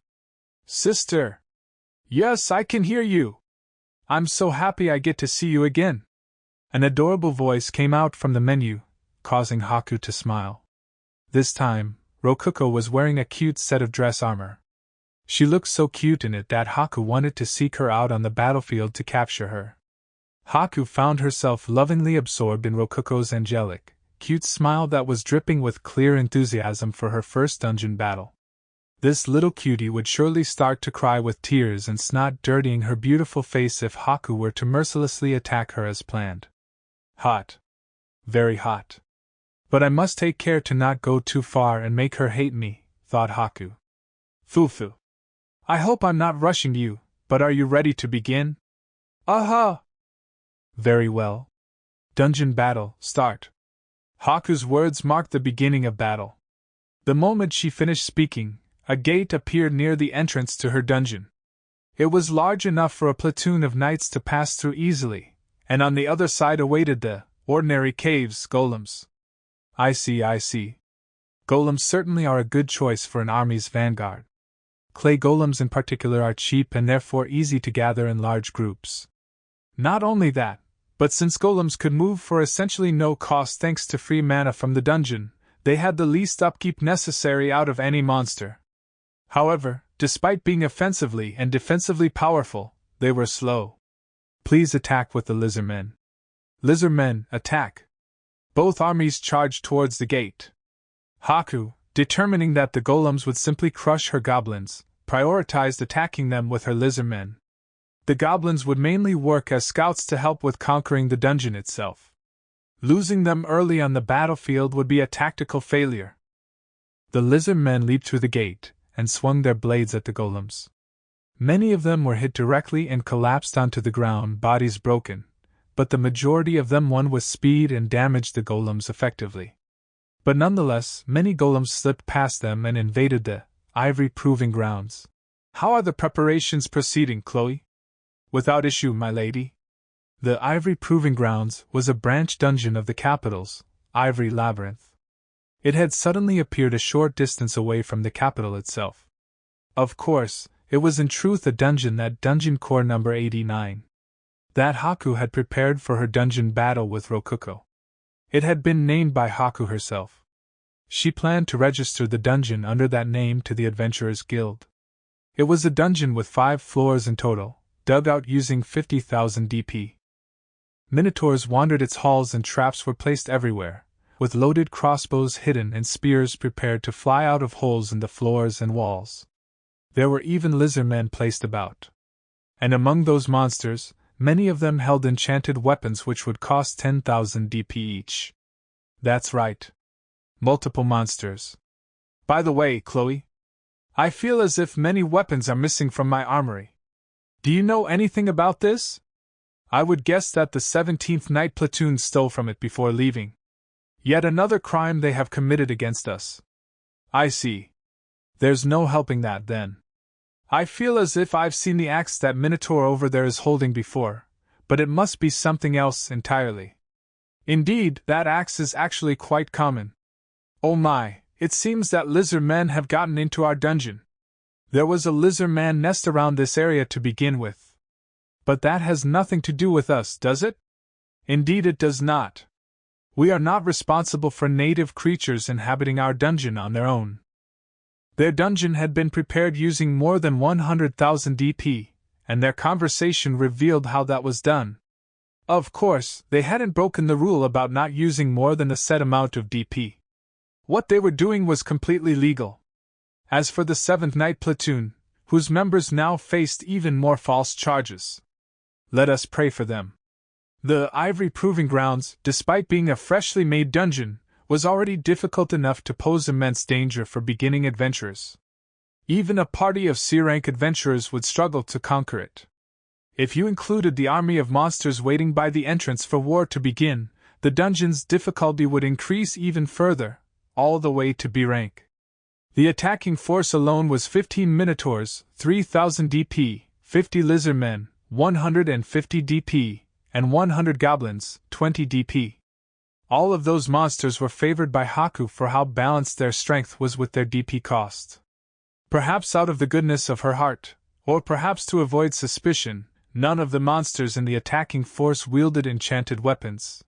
Haku had brought her 5 retainers, including Chloe, into her master room to assist with the dungeon battle. It's a bit late to be doing this now, but the Ivory Proving Grounds military leadership was as follows: Amelia, a Lamia in charge of defense; Dolce, a Wraith in charge of managing intelligence such as troop casualty statistics; Sally, a living armor in charge of combat and battles; Misha, a Wercat in charge of offensive reconnaissance; and finally Chloe the Succubus, who supported Haku in any way necessary. Haku herself served as a unified leader that gave orders to each retainer, and took care of the general decision-making. "The enemy has invaded our dungeon." Lamia was looking at the map and reporting the movements of the enemy army. She was one of Haku's most trusted retainers. "There are around 200 invaders?" The retainers all shook in fear after hearing Dolce's report. "No way! I can't have let that many past. I didn't even see that many of golem, but it definitely says 200 here. But still there weren't 200 golems. They aren't golems. They are gray rats." "Gray rats? You mean they are not even monsters?" Even Haku's voice rose in confusion and fear. It seemed that the golems had all been carrying large boxes on their backs filled to the brim with ordinary rats. Of course, since each rat was being displayed on the map as an enemy, they had all been summoned and placed under the dungeon core's control. Rats or not, they were the enemy, and if even a single one touched the Ivory Proving Grounds dummy core, Haku would lose. Even the golems who hadn't passed through the gate had boxes, and soon their tops burst open as a throng of rats raced out. They charged like a pulsating wave of gray water, weaving through the lizardmen's legs and into the Ivory Proving Grounds. "Exterminate them at once!" "I can't! They're too small, the minotaurs can't handle them." "Order half of the goblins to focus on exterminating the rats. We're in danger here. They've conquered the first floor. The enemy is now invading the second floor. I count around 500 invaders. It may only be a matter of time until our dungeon is completely conquered." "He certainly has a good head on his shoulders, doesn't he? I had no idea gray rats were so suitable for an advance force." "Indeed. Forgive me, the first floor of our dungeon was conquered in a matter of moments." "I don't blame you, Chloe. None of us expected a strategy like this."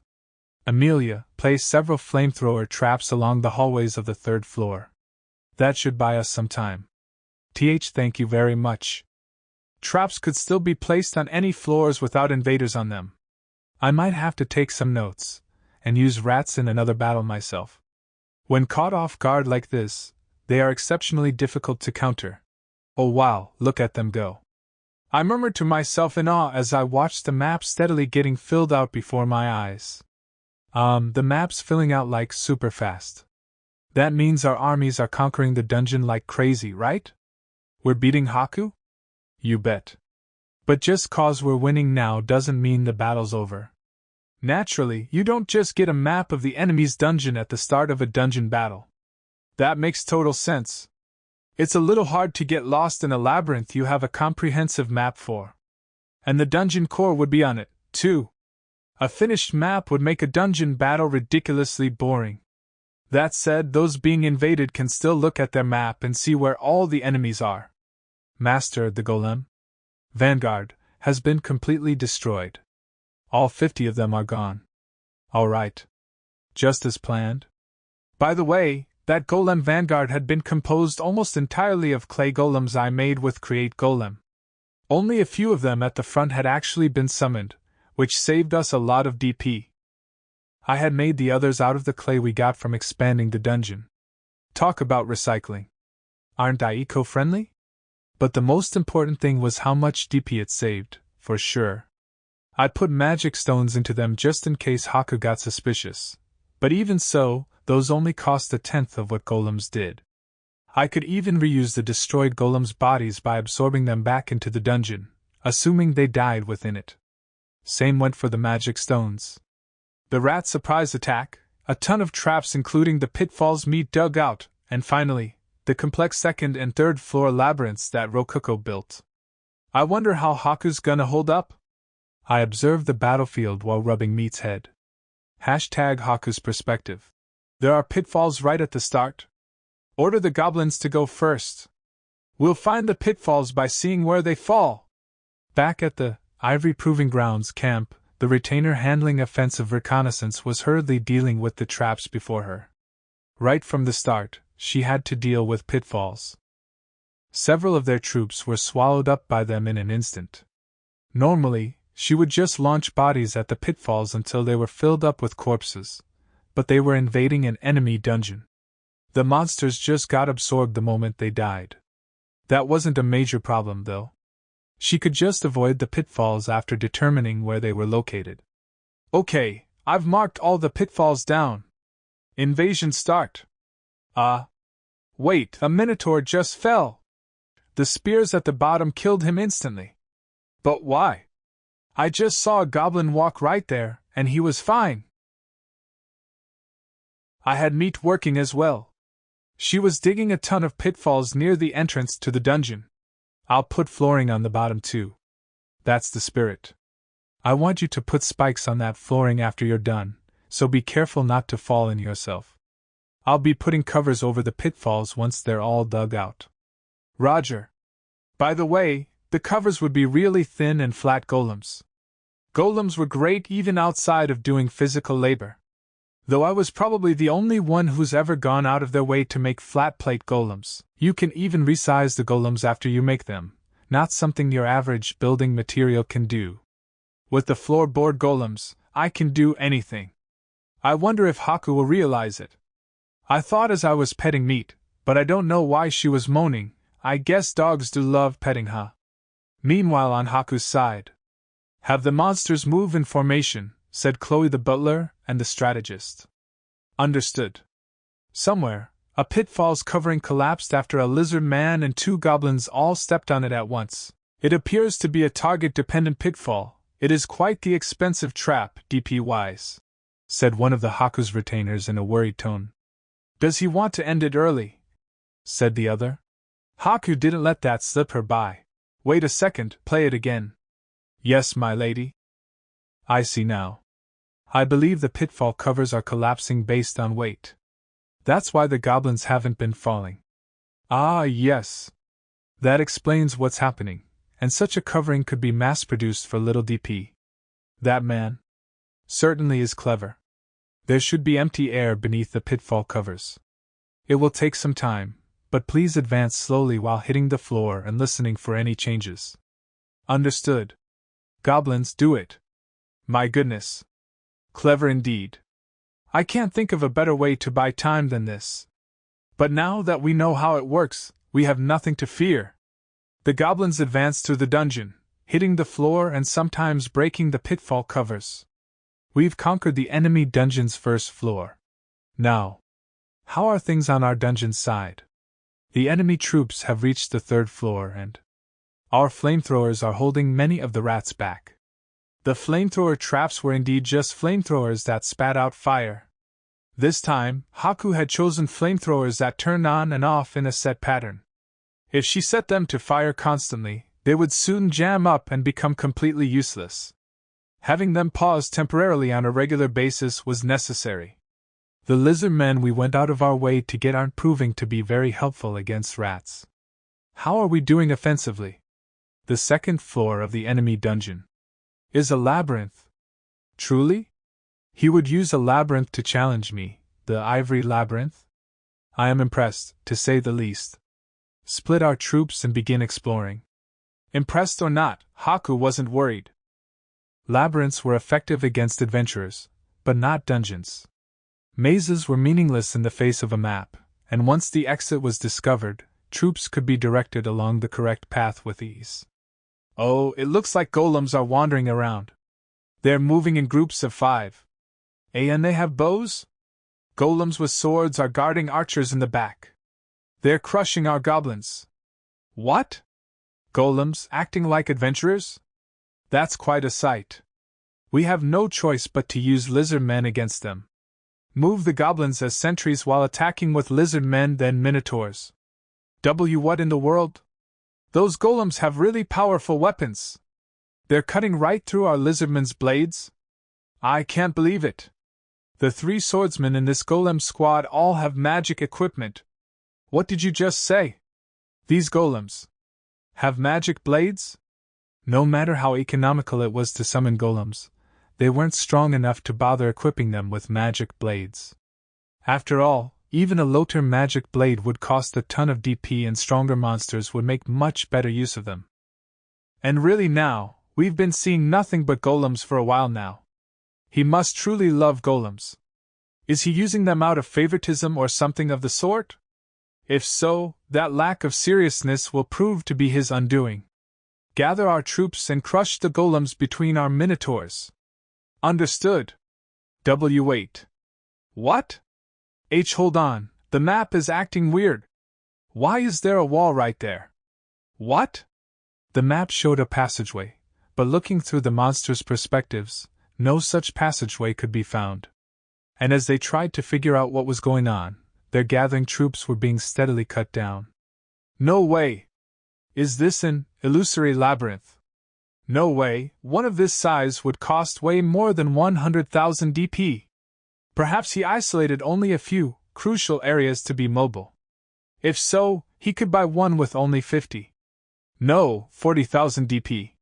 Hopefully that is the case, and that would make this his last line of defense. Haku genuinely admired Kaima's strategical skill. He had used his small pool of DP quite efficiently. Contestant Haku of the White Labyrinth guesses that the trap cost is 50,000 DP. The guess will decide the outcome of the match. Kaima sighed 2 days ago. The building of the 2nd floor. So, are we really going to dig out the basement floor? That seems like a lot of work. Why don't we just get rid of all the clay and stuff with DP? 'Cause that'd be a waste. I want that clay for golem making. I intended to make the basement floor and 2nd floor, in other words, the 2nd and 3rd floors of our dungeon labyrinthine in nature. Which meant adding a bunch of complex, interweaving hallways. Ruko, you're the only one other than me who can use the map to give detailed instructions to the golems. I'm counting on you. Okay, sure.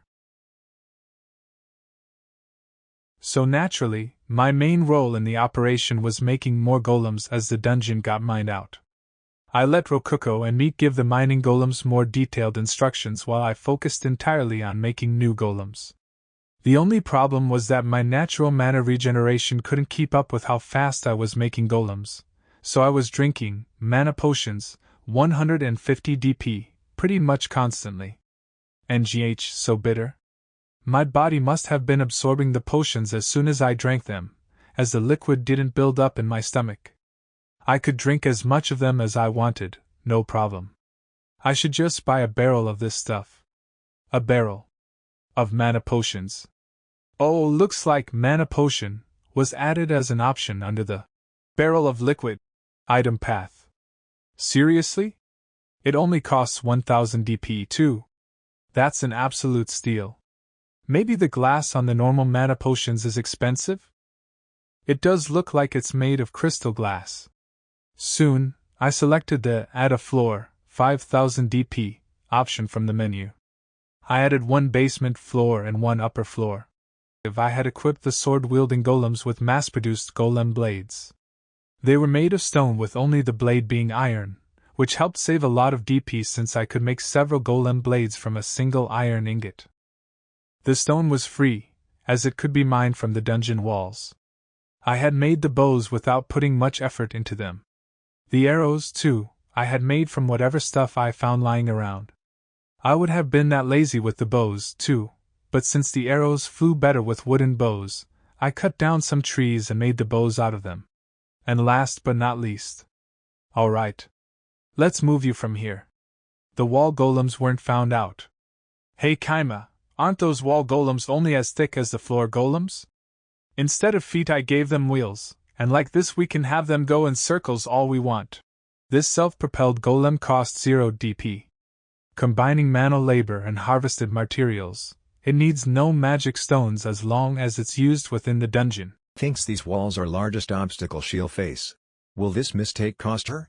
Haku's guess 50,000 DP. Actual price 0 DP. I see a door right away on the second above-ground floor. The staircase led them right to a room with a large door in it. By borrowing the vision of their monsters, they saw just how firm and durable the door looked. I can't believe that we have to climb back up a floor now. I thought perhaps the third floor would return to more standard practices, but instead, the labyrinth continues up to the second floor. It might be wise to employ this man not as an adventurer, but as a dungeon advisor. If by the time Haku conquered the labyrinth, invaders had already surpassed the third floor of her own, ivory proving grounds.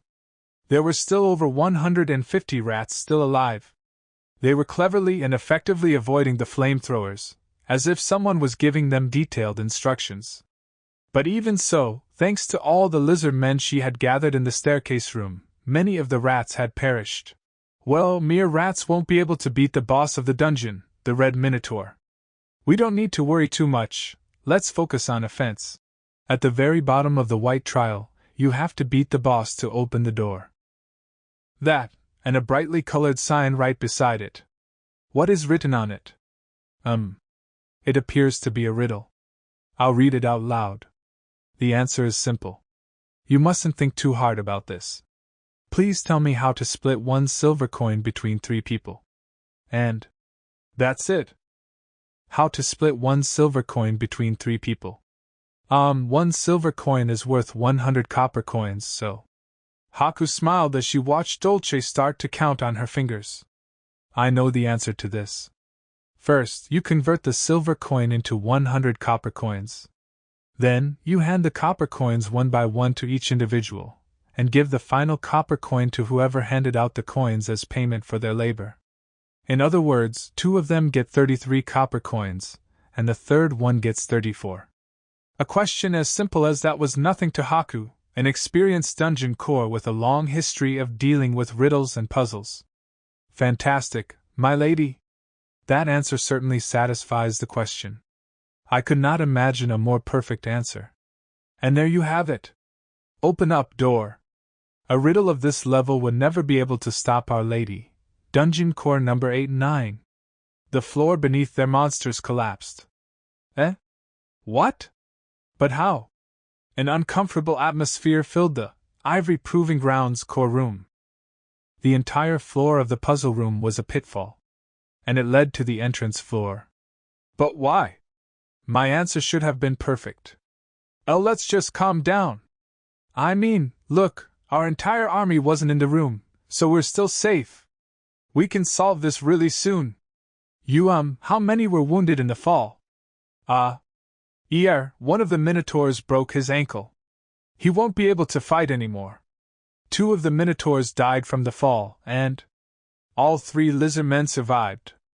But every goblin that fell died. To list off the survivors, we have 6 Minotaurs, 12 lizard men, minus the 3 that fell, and 8 goblins left. Haku squeezed her fists tightly and choked out her next order.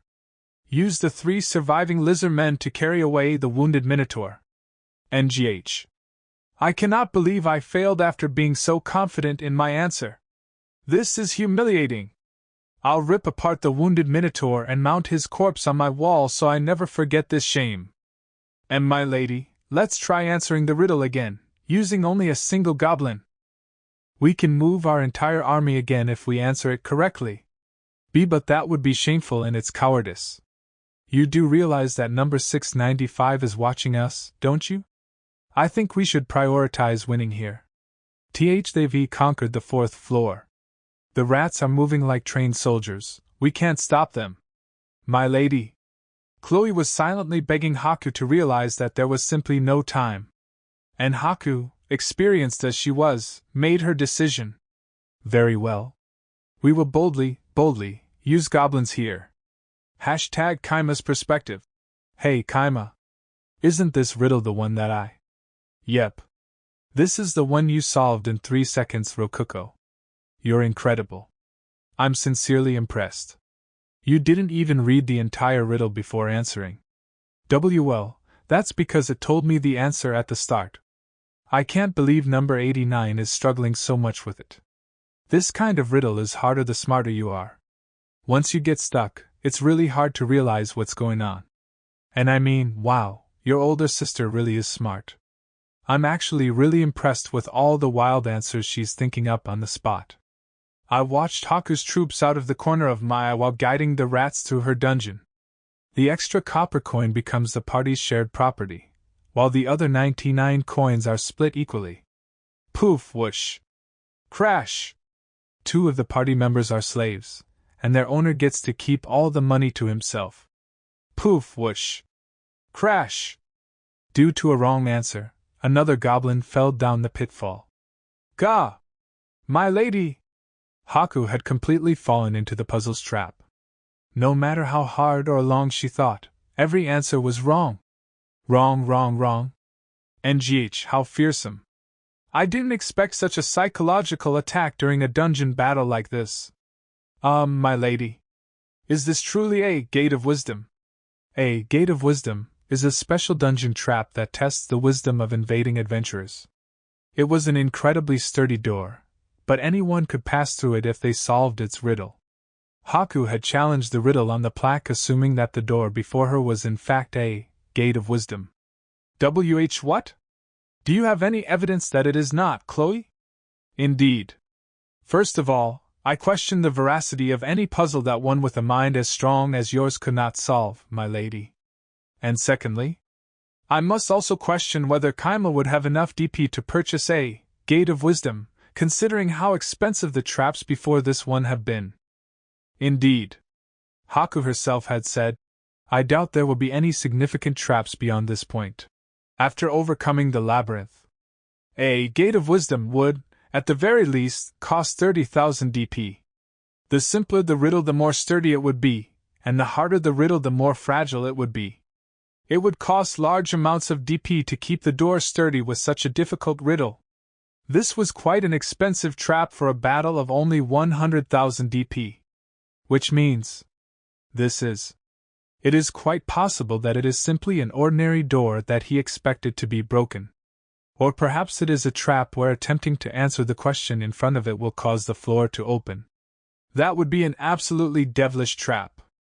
No matter how many times you attempted to answer the riddle, the door would never open, even if your answer was correct. The moment you stopped to think about the riddle, you had already lost. And my goodness, this is just frightening. What in the world is wrong with Kaima's head? I've never seen a trap as unfair as this one. It's just cowardly. But truly, I am impressed you saw through it, Chloe. You supported me when my vision grew too narrow, just as I'd expect from my right-hand woman. Your praise honors me beyond words. Misha, the pink-haired war-cat, hesitantly raised her hand.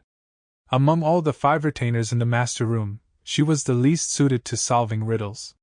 To put it simply, she was an airhead. Haku directed a bright, visibly angry smile towards her. What is it, Misha? I've already decided to destroy this door through righteous violence. Are you trying to get in my way? I would never dream of that. It's just, I was thinking. Maybe the answer to the riddle is just simple. HM? Simple. What are you talking about, Misha? Oh, I see.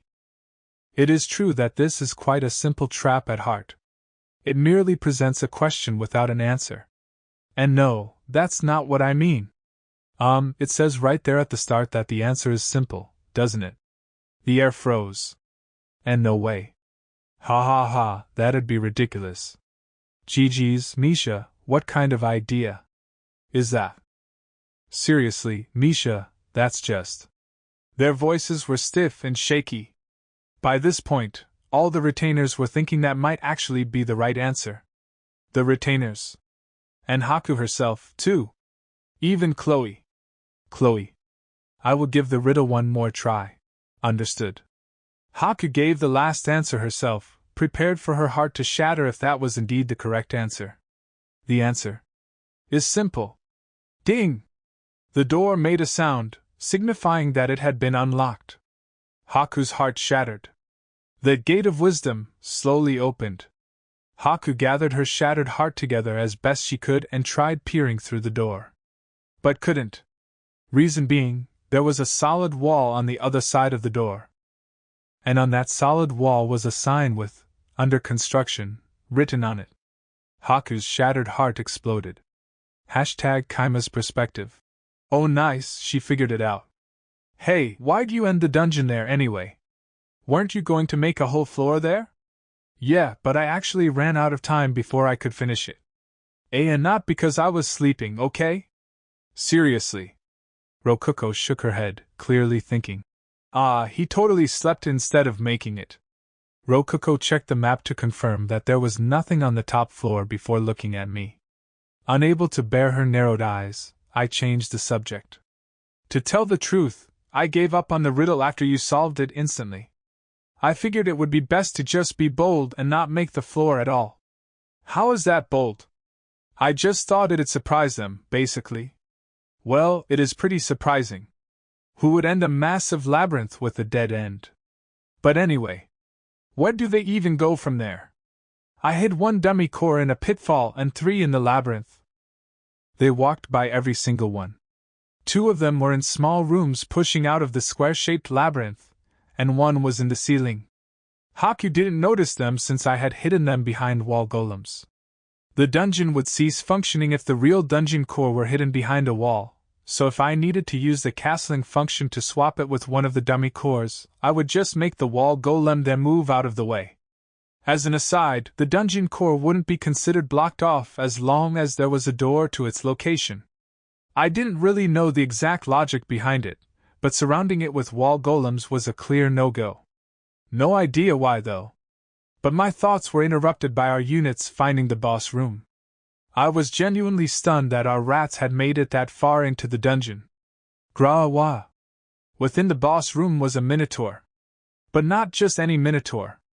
The minotaurs that invaded our dungeon all had brown fur like you would expect, but this minotaur had red fur. Making it a red minotaur. This guy sure is red. But why red? Is he super shy or something?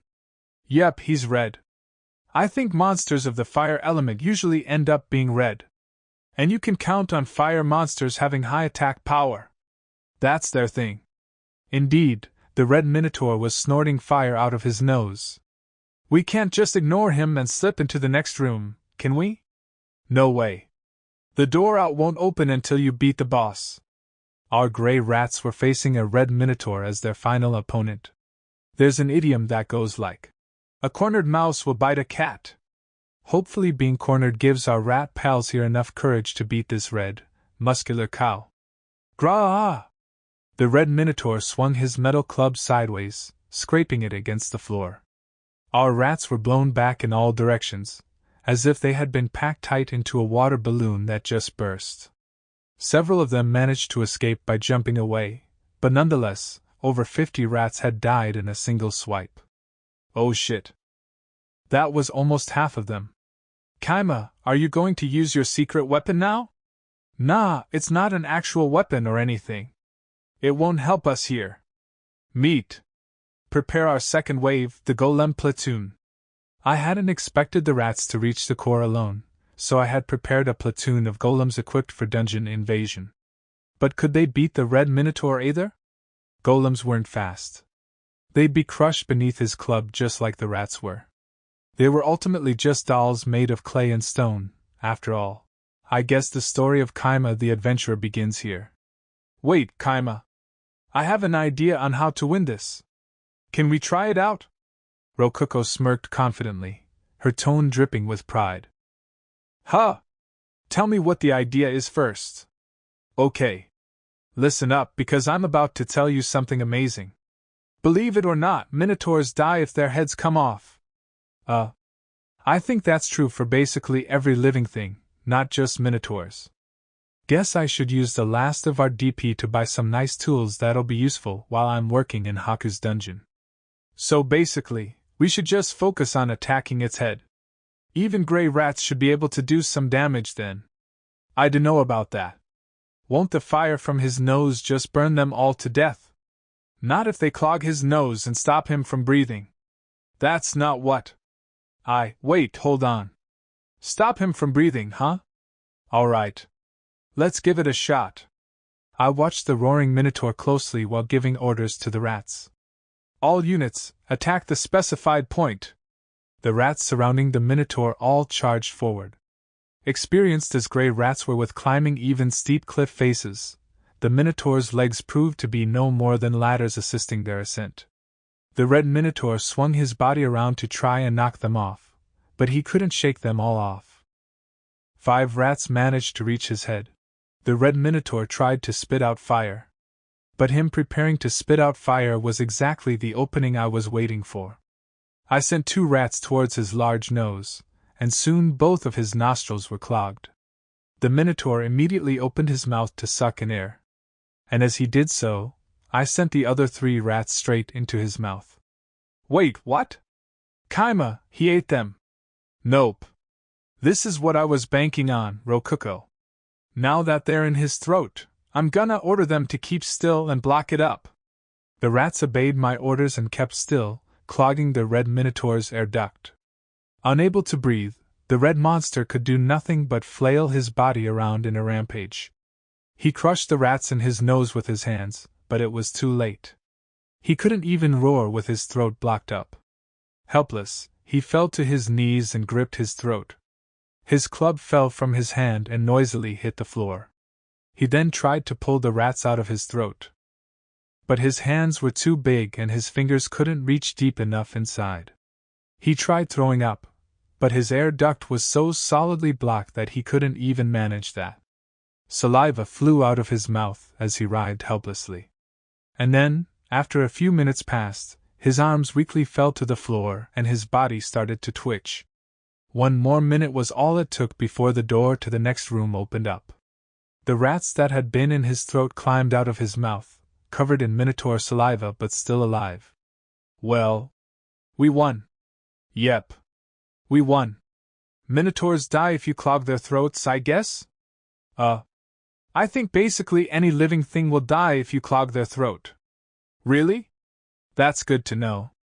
Enemy or not, holy crap. I feel bad about suffocating that thing to death with rats. Jeez. I ordered the rats to advance while praying for the red minotaur to have a peaceful afterlife. We still had 27 rats remaining.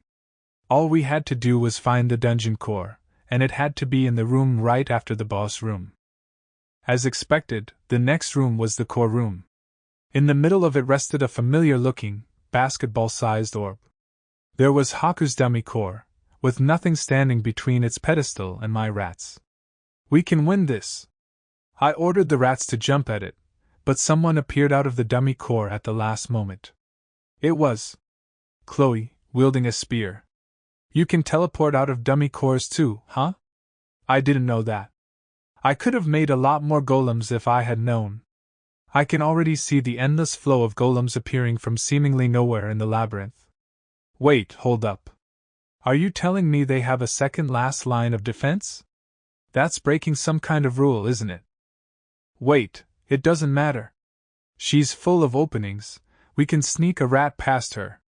Or so I thought, the exact moment before Chloe. Protect me, flame wall! Crackling fire roared up around the core in a circular fashion, turning the 5 rats I had sent charging to ash. Oh man. This is too much. I guess the red minotaur was just for show and this is the real last boss, huh? Come on. #Haku's perspective. Just in time, I see.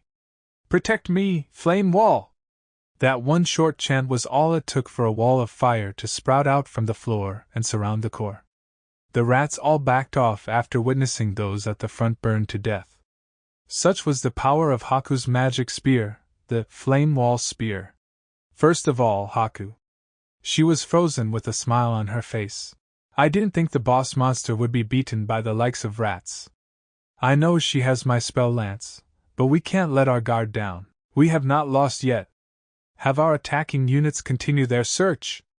Understood. My lady. I should be able to save some time with this. How will they move now, I wonder? Chloe began thinking to herself. At most, she expected the rats to bundle together and try charging through the wall of flames. She took a good look at the enemy and saw that the rats were indeed bundling together. Very well. I shall counter their charge. If I ready myself, there's nothing I can't handle. It used the wielder's mana to cast the high-rank fire spell Flame Wall after a keyword was said. Indeed, it was literally a magical spear. And a rare one, too. If one were to offer up even a single Flame Wall spear to a dungeon, one would easily earn 100 million DP. It was a treasure among treasures. It was one of Haku's favored weapons, an impressive feat considering the massive size of her collection. How could the rats possibly break through? There are no gaps in the advanced spell firewall. In such a situation, there is just one thing the rats can do. As I thought, here they come! Chloe readied herself as the horde of about 30 rats charged her. With the right frame of mind, even the trickiest situation is nothing. This formation is easily dealt, Chloe. As Chloe was fighting and thinking to herself, she heard the voice of Dolch telepathically. Chloe! No, look behind you! The enemy is behind you! There's 5 of them! What? She turned around, but didn't see anything. She looked for the enemy but could find nothing. There was nothing behind her. But she said there were 5 of them. The flames swayed in the air, as if reflecting Chloe's panic. What in the world? Ah! Chloe! They touched the core. What? But how? She didn't understand anything. The strength drained from her body and the flame wall dissipated. Chloe had failed to fulfill her promise with her lord. That reality hit her with a harsh sense of loss and emptiness, but she kept the spear gripped firmly within her hand. What? What the blazes just happened? I don't know.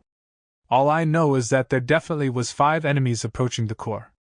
You may have misjudged, double-check the records. They were panicking as no one knows what happened. Well done, said Haku with a satisfied smile on her face. She didn't know what had happened, and she felt a need to figure it out.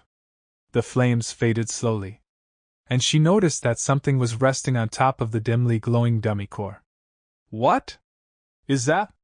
There she saw something that looked like a transparent, square bug. It was unlike anything she had seen before. We won, didn't we?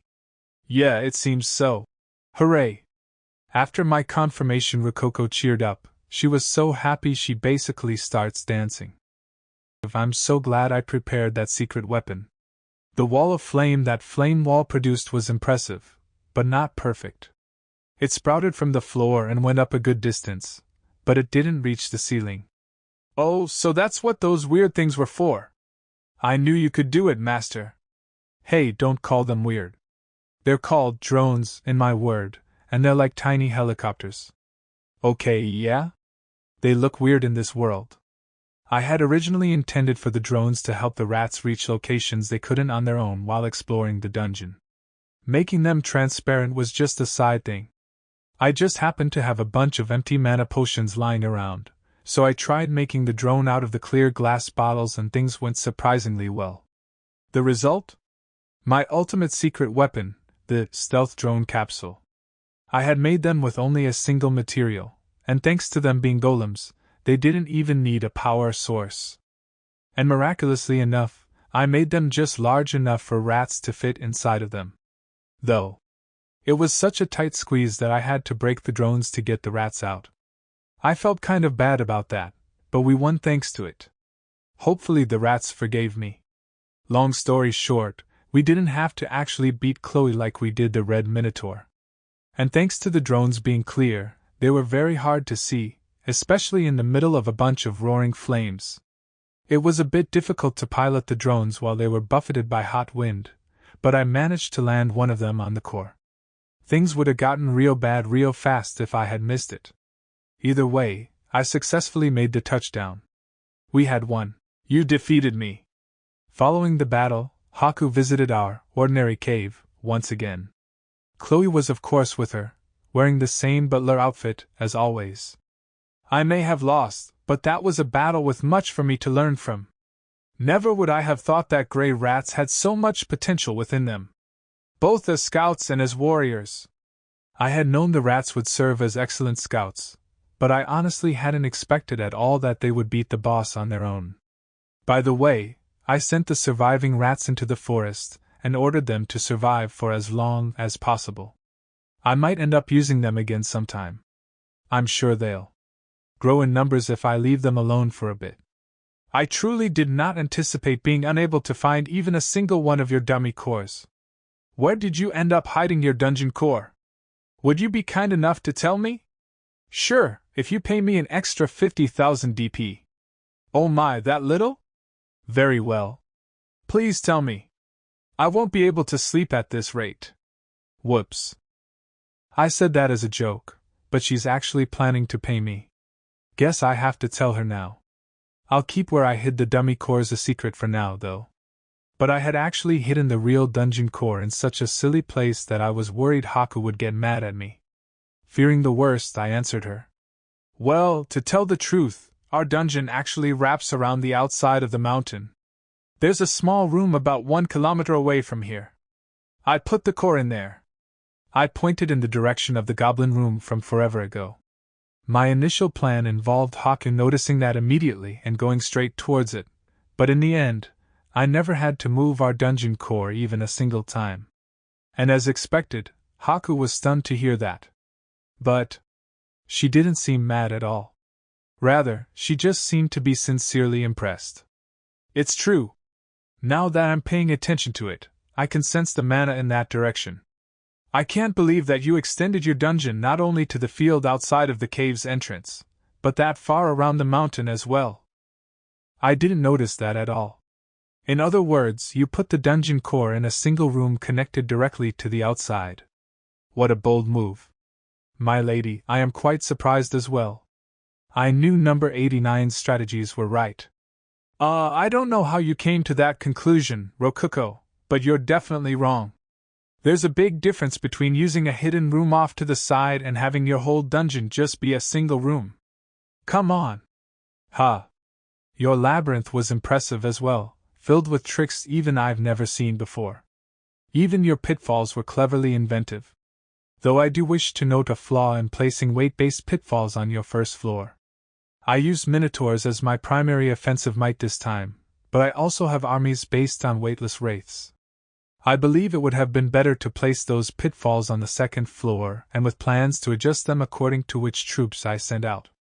Weight-based pitfalls. Oh, those broken covers I made. Those were just an accident. I accidentally doubled the thickness of the golem covering a few times due to lack of sleep. The fact they wouldn't break under goblins but would under minotaurs was basically just lucky. I'll keep quiet about that though, since she went out of her way to give me advice. And it would have been fine for me even if those pitfalls never activated. She just never would have found the secret path in one of them. And also, NGH, was that riddle you used with the Gate of Wisdom from your world? Yep. Honestly, I had a tough time getting that gate thing ready. Not a lot of my riddles worked with it. You know other riddles like that. Well, either way, it was quite a clever trap. May I please punch you in the face just once? Haha, nope.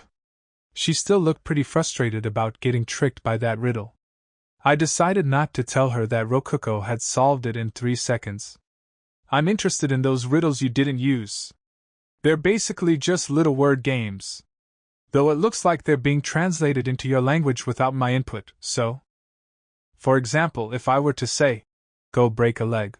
To Ruko, she would hear that as me saying, go snap the bone in your leg. Without comprehending the good luck nuance of the phrase whatsoever. She often just wouldn't quite understand what I was saying. Unfortunately, that meant that even legendary puns were completely lost on her. Following that, a riddle like, what time do you have to go to the dentist? Answer being, 2:30. Wouldn't work with the Gate of Wisdom. It seems we've gone quite off subject. There is still much I'd like to discuss with you, but I am unfortunately a fairly busy individual. I built an entire dungeon for this, which I now need to take care of. And although I am concerned about that last trick you pulled, it would be exceptionally boorish of me to pry that far into another dungeon's secrets, wouldn't it? That last trick. She must be talking about my secret weapon. I wouldn't mind telling her at this point, but she may want to have some fun by trying to figure it out herself. Now then, Rokuko. It's about time for us to exchange DP, isn't it? Why yuppers? Haku took Rokuko's hand and gave her a gentle, pleased smile. She paid us 150,000 DP in total. Despite talking about how busy she was, she really took her time with the mouth-to-mouth DP exchange. I'm glad you're enjoying yourself, Haku. Day 34. Haku went home the next day. With the dungeon battle over, I made the decision to get serious about my duties as dungeon master and focus on managing our dungeon. I actually decided to just sleep for a while. I should be able to kick back and relax for a while now. I'm totally spent after all that. For some reason, Rokuko was resting in a futon laid out next to mine. Whatever. We both worked a lot. I'll let her sleep by me just this once. Master. What's up, meat? Are you getting too hot? No. I want you to squeeze me tighter. As requested, I hugged Meat tightly. Her skin was as smooth and pleasant to the touch as ever. Hold on, Kaima. Listen to what I'm saying too. And what exactly do you have to talk about? I'm pretty sleepy right now, you know. Seriously, why do you sleep that much? I'm really surprised you actually managed to beat Haku like this. What can I say? I won because I'm in love. What's with you all of a sudden? Rokuko began to panic a little, stammering nervously. You're the one who asked how I can sleep so much? I just love sleeping. Oh, that's what you were talking about. I totally thought, you were saying you loved me or something. Well, yeah?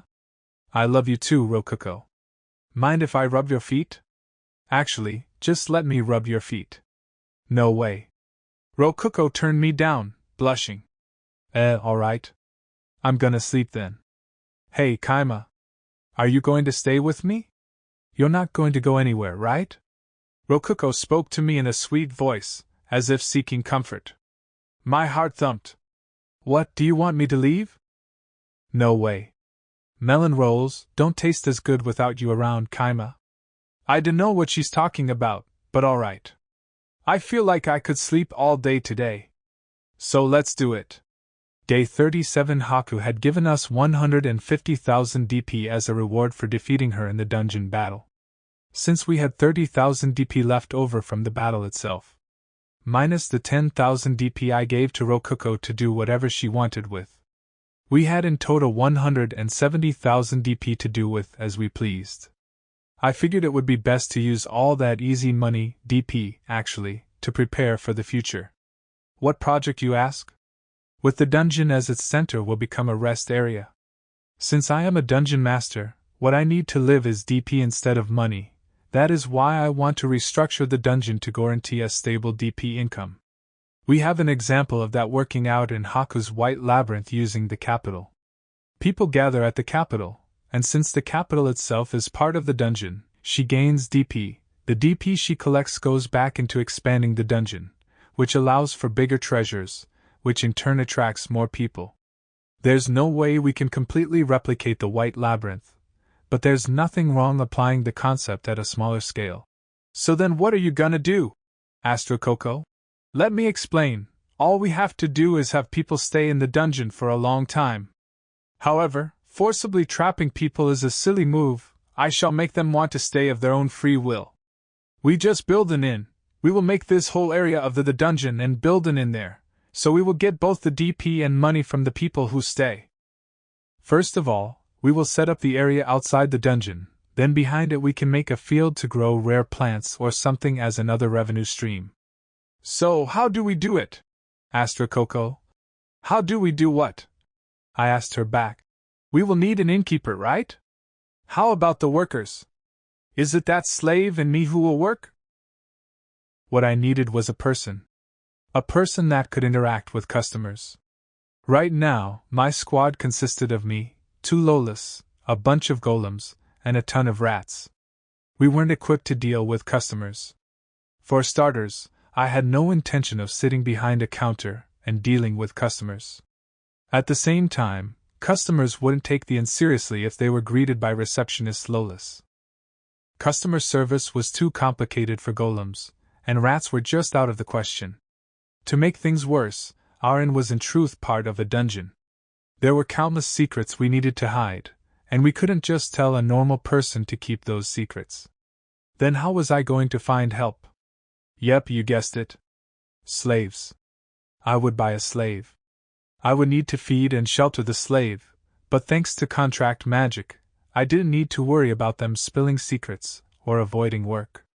Meat was proof that a well-raised slave would become an excellent worker.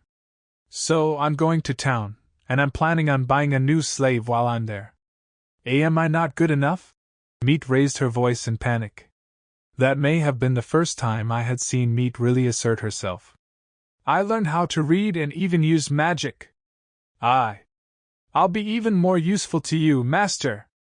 Even at night I'll be an even better Dakamakura for you, so please. Thanks. I really appreciate that. Self-improvement is always a good thing. Good luck.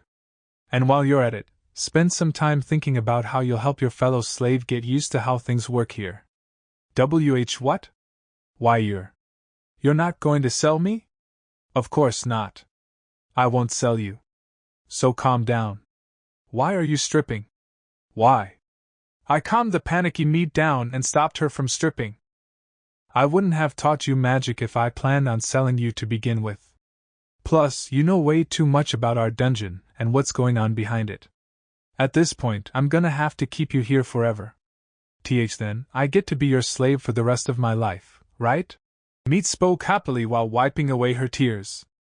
Yeah, pretty much, but well, whatever. If she's happy about that, I'll just be happy for her. Hey, just so you know, there are ways to keep being his slave even after you die. The king-rank darkness spell called necromancy can help with that. Yes, please use that on me. Rokuko, come on. Did you really have to say that? And, according to the catalog, a necromancy scroll costs about 800 million DP. We're not buying that anytime soon. Day 38. Since we are going into the town, we had to prepare. I decided to use extra DP we had on hand to learn a few spells.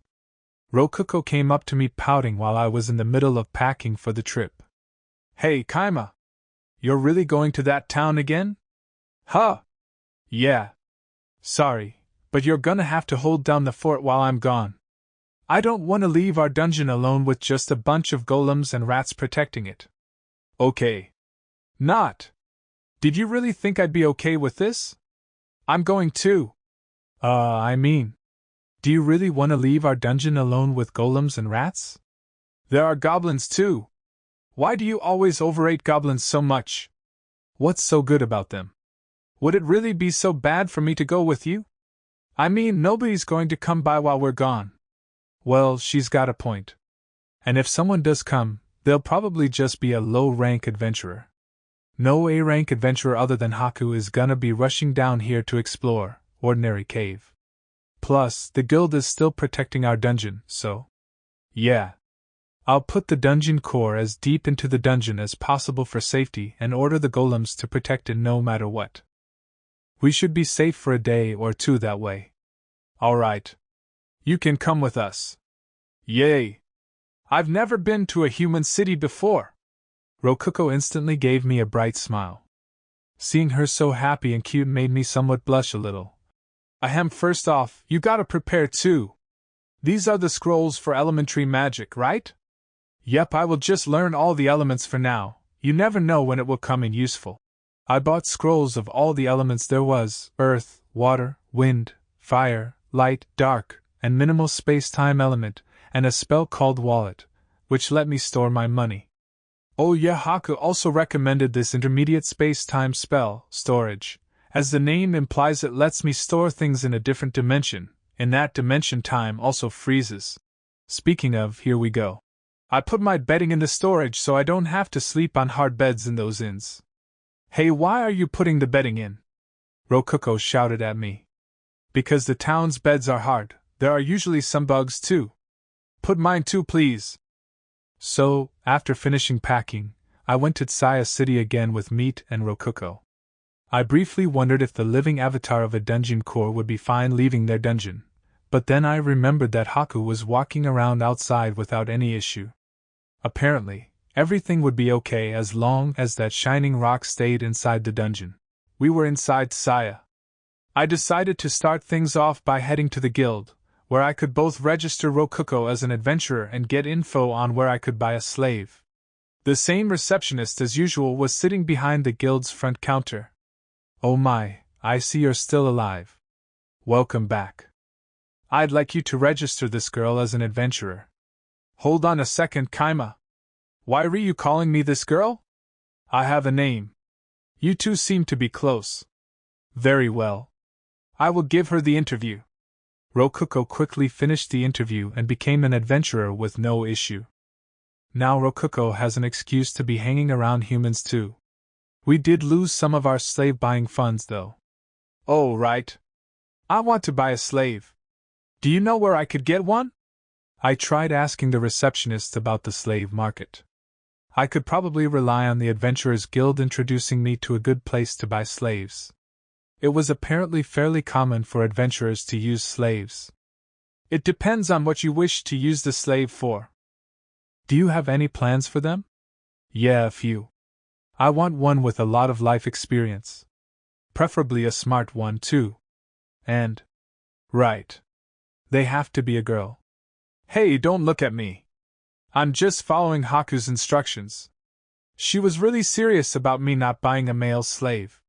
It was pretty obvious that she didn't even want me close to Rokuko. I wouldn't mind either way, but Haku's a pretty important patron. I don't want to get on her bad side. Trust me. I'm not trying to make a harem here. I swear. I have no interest in the carnal desires of flesh. I'm not exploiting this situation to get my hands on a girl slave with beautiful feet. I want to lick her feet. Ah, crap, the truth slipped out. My thoughts were interrupted by the receptionist shaking her head in exasperation and telling me what I wanted to know. If you have enough funds, a slave market within the city is preferable, but if not, you could also try finding a black market slave trader in the slums. Though the guild will not be able to introduce you to such a trader.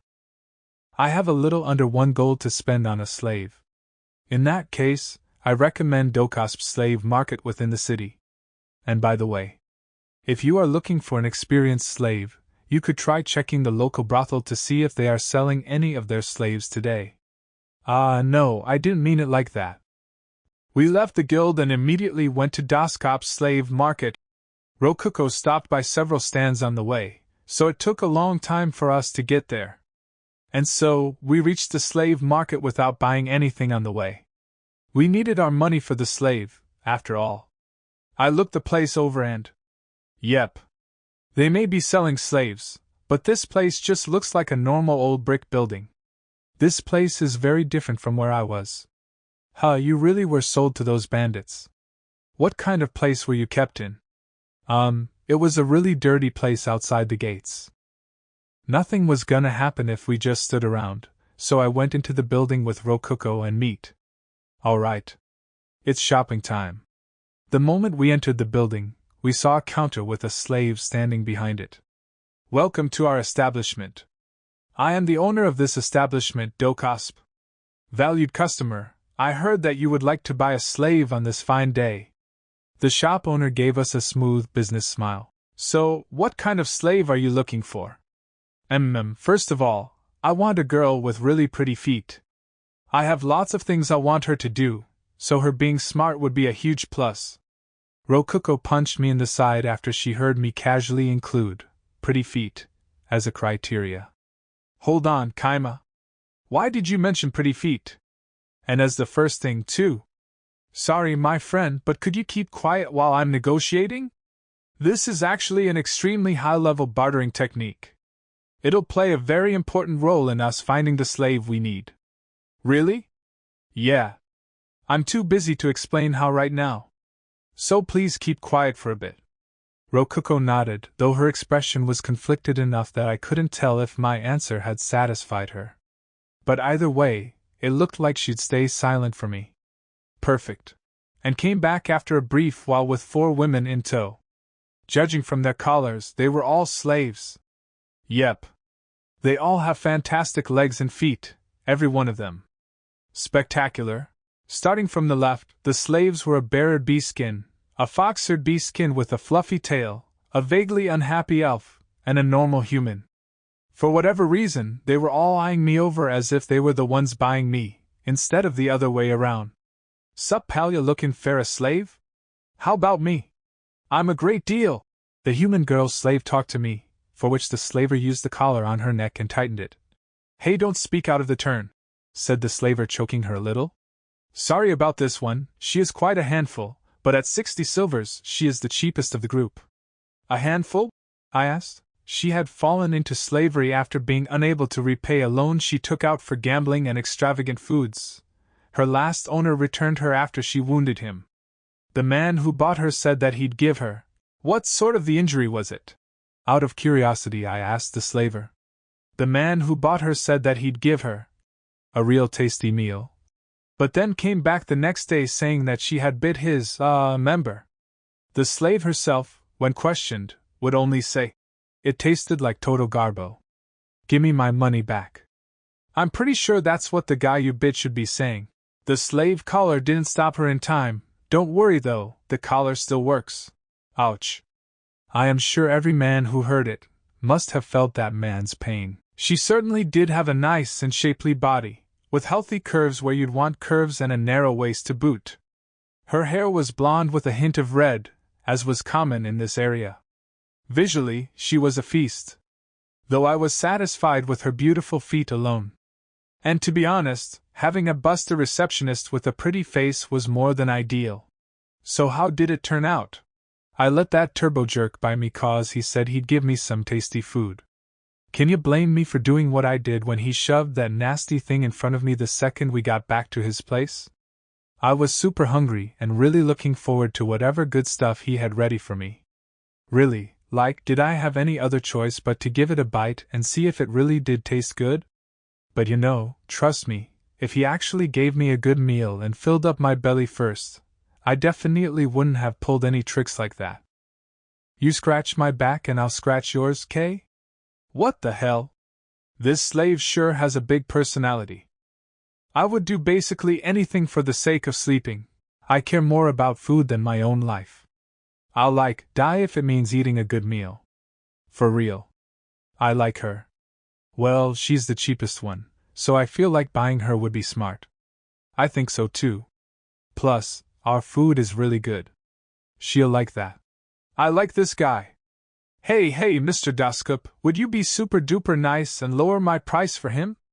Please? I'm actually worth 45 silvers, aren't I? Hey! Don't say that. Calm down, you can spare a bit of that cash, right? At 60 silvers, it'd be making a killing. Stop running your mouth like that. You, my valued customer, this is. I mean. The slaver paled and stumbled over his words. Seemed like this girl really was a bit of a handful. I'm buying her. All right, I'm willing to pay 50 silvers for her. I threw the slaver a bone by adding 5 silvers. Thank you very much. Hell yeah! Trust me, my dude, you have made a fantastic purchase today. Oh yeah, I never asked what your name is. What do people call you? What? The heck are you talking about? Masters name their slaves after buying them. Am I right, Meat? She shifted the conversation to Meat as if she was saying something obvious, but all she got was a confused head tilt. I didn't know about that. What? How didn't you? This is ultra common sense. Just think about it. What if you bought a slave with the same name as your mom? No matter how much of a sexy babe she is, it'd be awk as heck during nighttime festivities if you know what I'm saying. So, people get rid of their names after being enslaved. Makes sense. Hey, Kaima. What are nighttime festivities? Nothing. Nothing at all. I patted Rokuko's head. Dirty jokes were a no-go around her. I didn't even want to know what Haku would do to me if I started teaching Rokuko about dirty jokes. What did people call you before today? Well, they called me meat too, you know? She responded after licking her finger, as if thinking about the flavor or something. A shudder ran down my spine after I realized it might have been the thing she bit. Huh. Let's think of another one for her, Kaima. Yeah. You like eating a lot, don't you? I could name you after some food.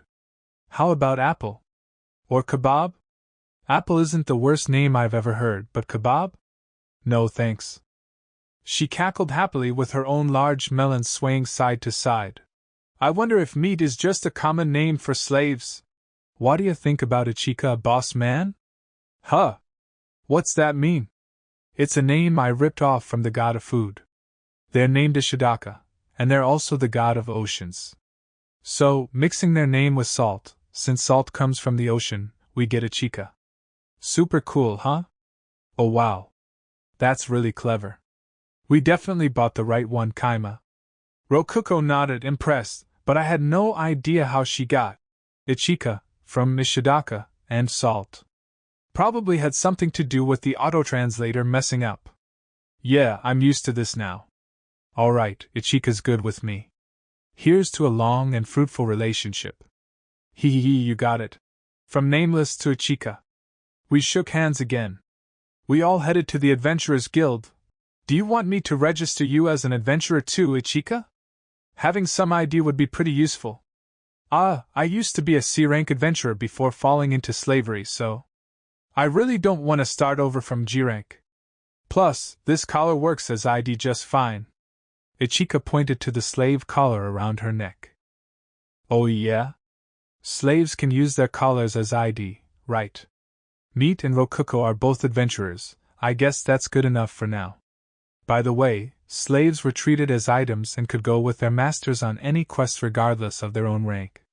I thought about just going straight back to the dungeon, but it was late enough that night would fall on the way back.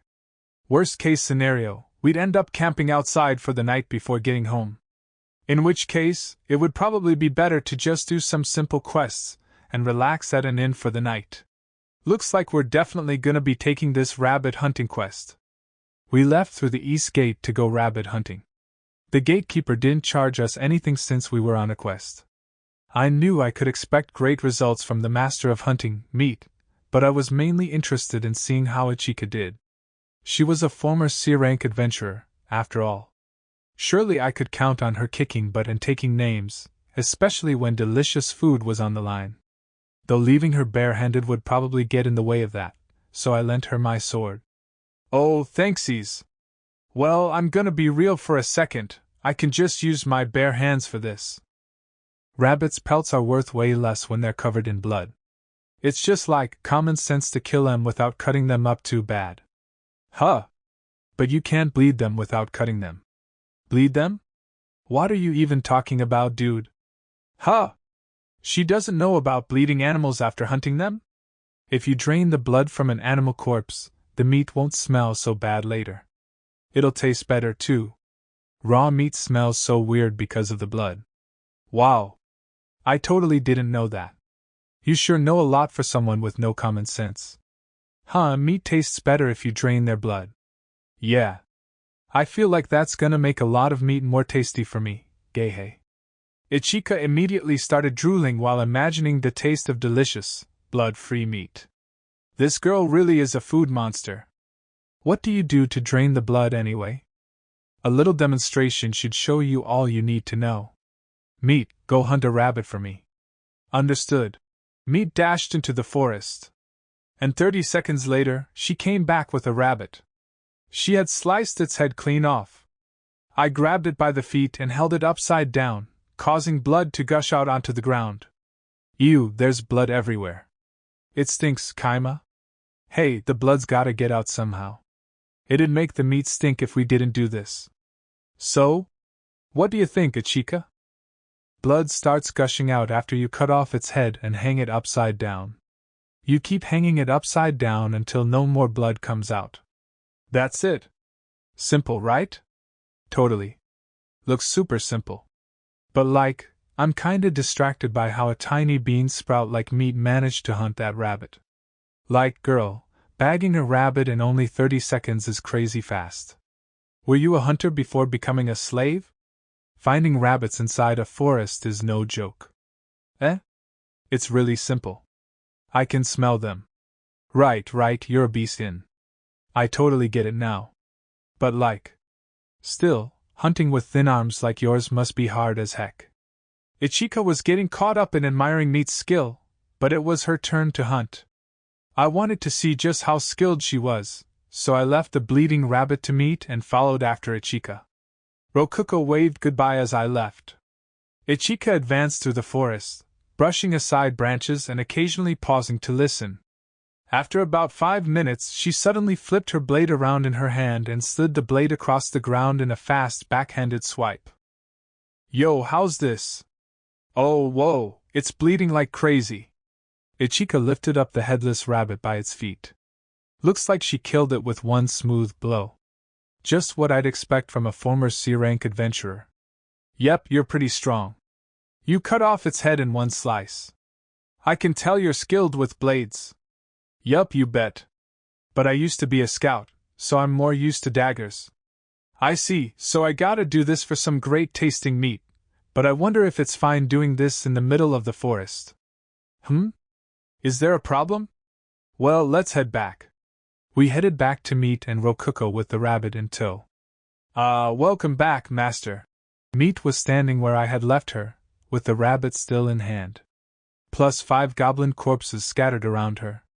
All 5 of them had their heads cut clean off. By the way, Rokuko's head was covered with red blood. For a second I thought for sure she had been hurt really badly, but apparently it was all goblin blood that had sprayed onto her. I looked around and, piecing all the clues together, concluded that the goblins had been drawn to Meat by the smell of the rabbit blood and attacked her thinking she was just a little girl, only to be completely slaughtered in return. Yeah, I knew it. I definitely felt that there were some goblins sneaking around. Well, waitevs. Not like Meat would have had any problems taking them down. Ichika said that as if it were obvious that goblins had been sneaking around, but I hadn't noticed them at all. Kaima, cast Purification, please. Right. Here. I cast Purification on Rokuko. A big bubble engulfed her and cleaned off all the blood. But why was Rokuko covered in blood and not Meat? She's completely clean. Oh, looks like you killed them all at once, huh? How'd you do that, Meat? They were surrounding me, so I held the rabbit in one hand, and used my other hand to, spin around. Meat reenacted what she did by holding the rabbit in one hand and spinning around on her tippy toes like a ballerina while holding her golem blade out. The blade was about on the same level as a goblin neck. She was wearing her wearable golem, but I never taught it any moves like that. I guess she's using her golem to strengthen her movements, instead of just making it do them for her. By the way, I did this to defend myself. Rokuko crouched into a small ball by Nika's feet to get out of her way and covered her head with her hands so poorly it was a little sad. That's why she got so much blood onto her. Anyway, it looks like we've finished the goblin extermination quest before the rabbit hunting quest. Nice. I cut off the goblin's right ears to show to the guild later. Alright, I'll leave hunting the rest of the rabbits to you too. Thanks. Oh? You're not gonna come with, master? I'm not that good with a blade. The customer wants top quality meat, so it'll be better for me to just stay here and focus on bleeding the rabbits. Rokuko's out of the question, obviously. Well, let me tell you, the best kind of food is the kind you don't have to work for. We went to the guild, reported our completed quests, got the money, and went to an inn for the night. In any case, our inn was the Sleeping Songbird Inn, the same one I stayed at last time. To save money, we got one room for all 4 of us. Wait, hold on. I'm a guy, you know? I'm the only guy here.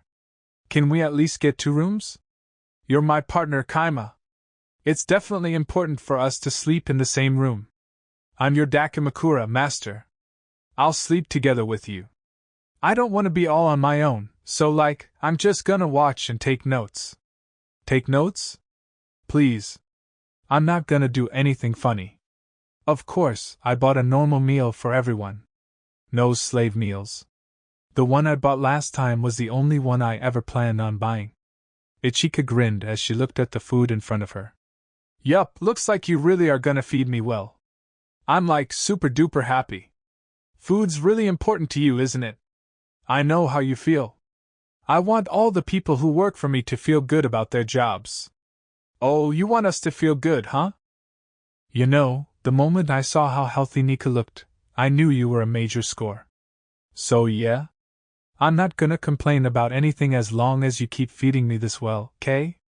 Seemed like she was thinking of me as a score as well. She gulped down the vegetable soup and wiped up the remaining drops with her bread, leaving nothing behind. She's not wasting anything. She didn't even waste time, saying, "Hold up, let me test this for poison." And starting to eat before me. I don't think this tastes very good. Ichika, you can have my share. Oh? For real? I knew I could count on you, my queen Rokuko. I'll follow you for the rest of my life. Rokuko, however, didn't eat her vegetable soup. She must have gotten picky thanks to how good melon rolls taste. In my opinion, the vegetable flavoring in the soup tasted pretty nice. Thank you. So, what are we gonna do now? Just sleep? Yeah, that sounds good to me. You can use the bed if you want, Ichika. Ichika had asked that after getting onto all fours while looking up at me sensually and emphasizing her sizable cleavage, but I ignored her. Why? Ichika tilted her head, as if not understanding what I meant. Ah, right. There's only one bed, so she doesn't know where Rokuko and I will sleep if she gets the bed. I took my futon out of storage and spread it out onto the floor. I'm gonna be sleeping on this. Rokuko, spread out yours too. Okay. Ahaha, sleeping outside feels really exciting, doesn't it? Rokuko took out her futon from storage and spread it out as well. Niku was my dakimakura, so she didn't need one. Only after both of our futons were ready did the stunned Ichika finally snap out of her shock. Hey, hold up! What's with those crazy good-looking beds? That's the kind of thing super expensive hotels use. I'm hella surprised here. I can't believe you two have beds this good. And like what? You two can use storage too? Weren't the scrolls super expensive? Just like you're dead serious about food, I'm dead serious about sleep. Okay. Listen up, whatever you do, don't interrupt my sleep. I'll say it again. No matter what.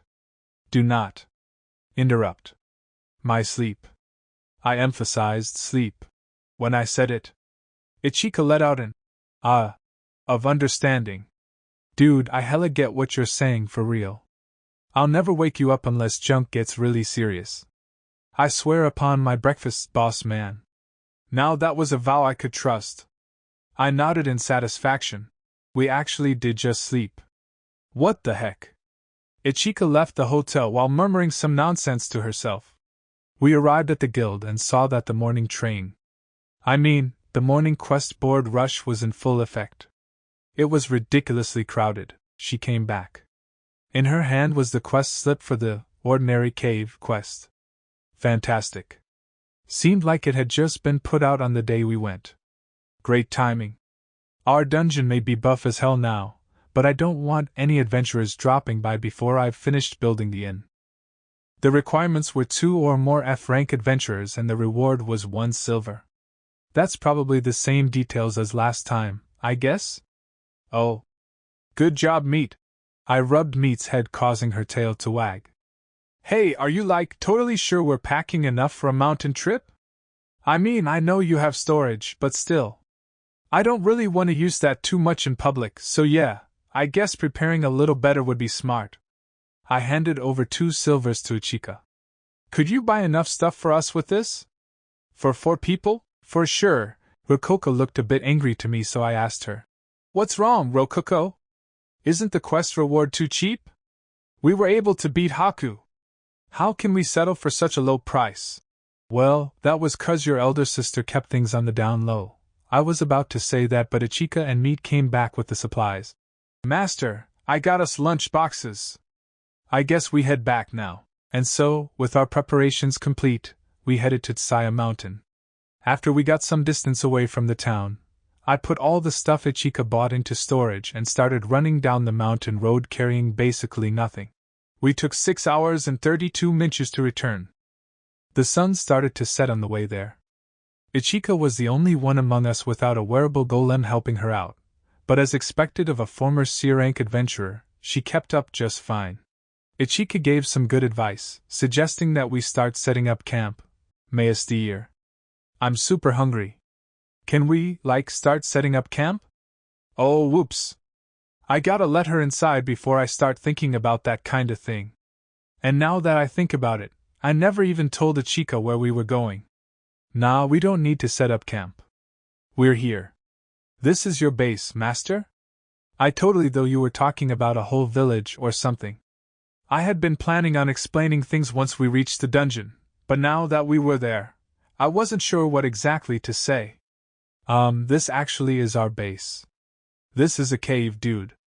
Ruko just told the truth straight up. Ichika replied with her straight-up feelings. Yeah, can't blame her for thinking that. Let's just go inside. Tired as I was from running for so long, I wanted to sleep as soon as possible. We entered the cave and soon the rocky floors turned into paved stone passageways with dungeon lighting torches, 50 DP, casting bright, flickering lights along the path. As an aside, these dungeon lighting torches would never ever go out as long as you didn't move them from their initial position. They were probably using mana as fuel or something.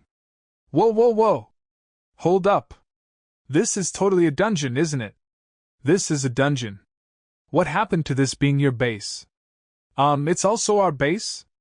This is a freaking dungeon. Yeah, it is a dungeon. Oh, look out. There's a pitfall right over there. Holy crap, there is. What the heck, dude? This is freaking dangerous. Ichika dodged the pitfall with an exaggerated leap. Ha, holy cow. I used to be a scout and I still didn't notice that pitfall. Wow, Ruko. You sure aren't fazed by these pitfalls. Aren't you like G-rank? Well, it's me we're talking about. That's some hella confidence. Ruko gave a smug smirk. Yep. It's you. The dungeon itself. Oh, wait a sec, this is the ordinary cave, isn't it? I asked the guild about it. But this is totally not like what they told me. It should be super small with nothing in it. That's because the guild has outdated info. They were talking about the ordinary cave from a month ago. Oh, which means things changed since then. This dungeon probably had a paradigm shift. We gotta tell the guild about this. A paradigm shift was a dungeon rapidly growing or shrinking in size, as discussed in Intro to Dungeonology. Though that's just fake information meant to disguise the effects of dungeon battles. Master? Didn't you buy me for chores and stuff? Is one of those chores gonna be asking me to be a meat shield while exploring this dungeon? Ichika, watching Ruko and Niku advance ahead of her, wasn't sure what she should be doing. Nope. I'm gonna have you work in the inn, not help out the adventurers. Oh, don't touch that. Spears shoot out of it. Gah! Holy freaking cow! Wait up, master! I guess this dungeon really is your base.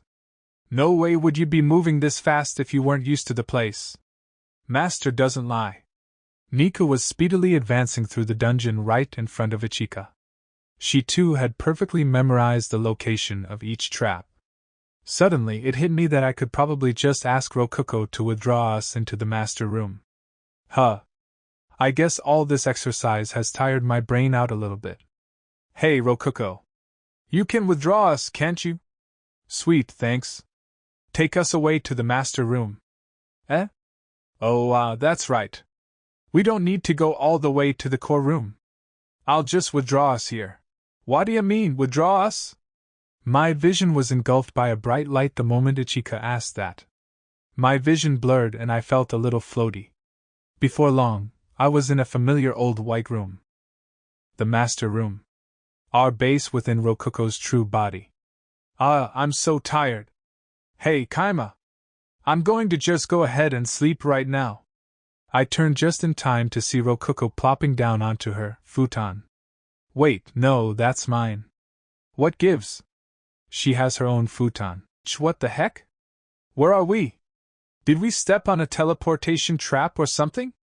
Oh, did I not tell you about this already? I'm this dungeon's core. Hold up, I'm not keeping up with this. You're a dungeon core? You're not a human, Rokuko? Ichika was rubbing her temples. Does this mean Rokuko is a human-type boss monster dungeon core? I've never heard about something like that. Wait, have I? It looked she was thinking about this as hard as she could, using all the knowledge she had. Unfortunately, the knowledge she had was intentionally spread misinformation, so she was basically doomed. I decided to call out to her and help her along. Hey, Ichika. Ah! Master, are you a demon king? Where did that come from? And Rokuko is a boss monster dungeon core, a human-type one. If you're a demon king, everything makes sense. In truth, Ichika basically had the right idea. According to Haku, the demon kings of this world are all dungeon cores belonging to the Demon King faction, one of many dungeon core factions, with a great demon king on top ruling over lesser demon kings who in turn ruled over the rest of the dungeon cores belonging to the faction. In other words, since I had gained control over Rokuko the dungeon core, I was basically a demon king. Maybe that would make Haku the great demon king. Metaphorically. She wasn't really the great demon king. By the way, dungeon masters don't exist in dungeonology. Instead, there are things known as dungeon bosses. Sometimes it was a strong summon monster, sometimes it was the core itself. Rokuko was a human-type core, but apparently there were many other types, including dragon types. It would be rational to call Rokuko the dungeon boss from that perspective. So, what would you do if I am a demon king? I'll do anything as long as you feed me the good stuff. Are you planning on destroying Saia City? That'd be a waste of food. Let's conquer it instead. In front of me was a woman willing to betray humanity without a second thought in return for good food. Nah, I want to stay on good terms with that city. I don't want to die either. Okay. But think about it for a sec. If you conquered the world, we'd be able to eat as much tasty food as we want. How could we not do it? You'll at least give it a shot eventually, right? Correction. In front of me was a woman actively attempting to betray humanity and conquer the world for her own benefit. Conquer the world. That sounds really nice. Kaima! How about we make our ultimate goal world domination? There was also a dungeon core eager to join in. No thanks. Think about what we'll have to do after conquering the world. Ruling involves a lot of management and other tedious things. All I want is to build the dungeon up until I can sleep peacefully. I don't want to push my luck any further than that. But you'll do it if you get strong enough, right? I'll get killed if I stand out too much. So no. If I stand out, it won't be long before soldiers of God, heroes, come from my head. They'll probably have some cheat powers from that god or whatever, so the basic math is that heroes equal me dying pitifully. I don't want to stand out. I want to sleep. I'll tell you what's really going on here. Don't tell this to anyone else, but I'm the dungeon master of this place. Dungeon master? Oh, right. Haku's misinformation campaign is hiding the fact that the term dungeon master even exists. This dungeon is under my control. In other words, this dungeon and everything in it belongs to me. Oh. You're not a human either, master? No, I'm a human. But I wasn't raised here, so I don't know much about this world. Which is why you went and bought me. That's it. Well, anyway. Getting back here really tired me out, so I'm just gonna go to sleep now. Day 40 and so. Tomorrow afternoon, the next day. Huh? You think I would wake up in the morning? No way. I went back to bed. I decided to shift gears into making the inn for real. Due to the investigation quest, I had about 1 week to finish building it. The location I had chosen for it was right next to the cave's entrance. After working for a while and getting most of the outer walls set up, Ichika came sleepily walking out of the cave. Fwa. What's up, my dude? Yo. Morning. Hey, wait a second. Did she sleep better than me? What's up with that? I ignored Ichika screaming about how unnatural my create golem was and just focused on building. But dude, I didn't see anything like this when we got here. Were you hiding it from me or something? Nah, I started building it today. Dungeon masters or whatever are builders, too. Time to start with the foundation. I wouldn't be able to sleep in the inn if the foundations weren't solid. I'm basically making my own house here. Let's take this seriously. I took out some stone from storage and set it beside the clay and wood lying around. I had more materials than I could ever use. Mass of stone, change your shape and become a servant that obeys my every command, create golem. I poured mana into the stone while casting the create golem chant that I had said countless times during the dungeon battle. I didn't need to chant or anything, but for some reason, I used less mana when chanting and overall it just made the whole process much easier. Though doing the chant was so tedious I forgot to sometimes. I was pouring the stone into the giant hole and making a single giant stone slab. I didn't know much about real construction, but I figured that the stone would fulfill the role of concrete well enough. In place of rebar, I just made a pillar-shaped iron golem and jammed it into the stone mixture. Making pillars first, and then moving on to walls seemed like the smart thing to do. No way! How did you do that? Next up, the outer walls. I ignored Ichika's yelling and confusion because explaining all this would be such a drag. Hey Meat, I need some wood. Ready, master. After some time Meat came with some golems and a lot of wood, and of course it surprised Ichika. Again. Now to turn these logs into golems, create golem. And now the golems will just snap together, putting this there looks good, then that goes there, and done. The inn is built, see simple. Ichika's jaw dropped wide open after seeing me complete the inn, in just couple of hours. We went inside to check out our newly built inn, but Ichika had something on her mind so I asked her. What is it? Master, there isn't a kitchen, and we already built it all. Oh silly girl. I guess we will put it right here then. I removed the entire wall with my hand and it shocked her even more. What the F, master, no way. I heard a stomach growl loudly right after I said that. It wasn't mine. It was Ichika's. All that mind-blowing stuff has left my stomach empty. Oh, it's past noon, I guess it's time to eat. We were sitting on table when Ruko came. Good morning. Looks like the house is done. It's not morning anymore. Did she also slept longer than me? But dungeon cores didn't need any sleep, what the hell? Oh yeah, there isn't a restroom. This is my first time making a house, so I did miss a lot, well whatever. I'll show you what my true power is. Hoa. I pretended to gather power in my fist and bought a roll set 5 DP. Now that our dungeon was earning 100 DP a day, money was no longer an object. Dungeon points were no longer an object. Anyway. I waved the roll set 5 DP around, flaunting it. What the heck? Is that bread? Hehehe. Niku, my friend. Go ahead and feed her. Understood. Niku ripped the plastic off a curry roll, freeing it. The distinctive, spicy scent of the curry roll and the sweet scent of cooked oil filled the air, stirring my hunger. What the? I can't stop drooling. What kind of bread is mgh? It's a curry roll. It's a little spicy, but it tastes really good. Nika shoved the curry roll into Ichika's mouth as she flailed a little violently. No, this. Nom. Fwa. Oh no, this scent. Is making my brain tingly. Don't hold back. Eat as much as you want. This is Master's gift to you, remember? mggh nam. Sh show good. The ishtash show amashing.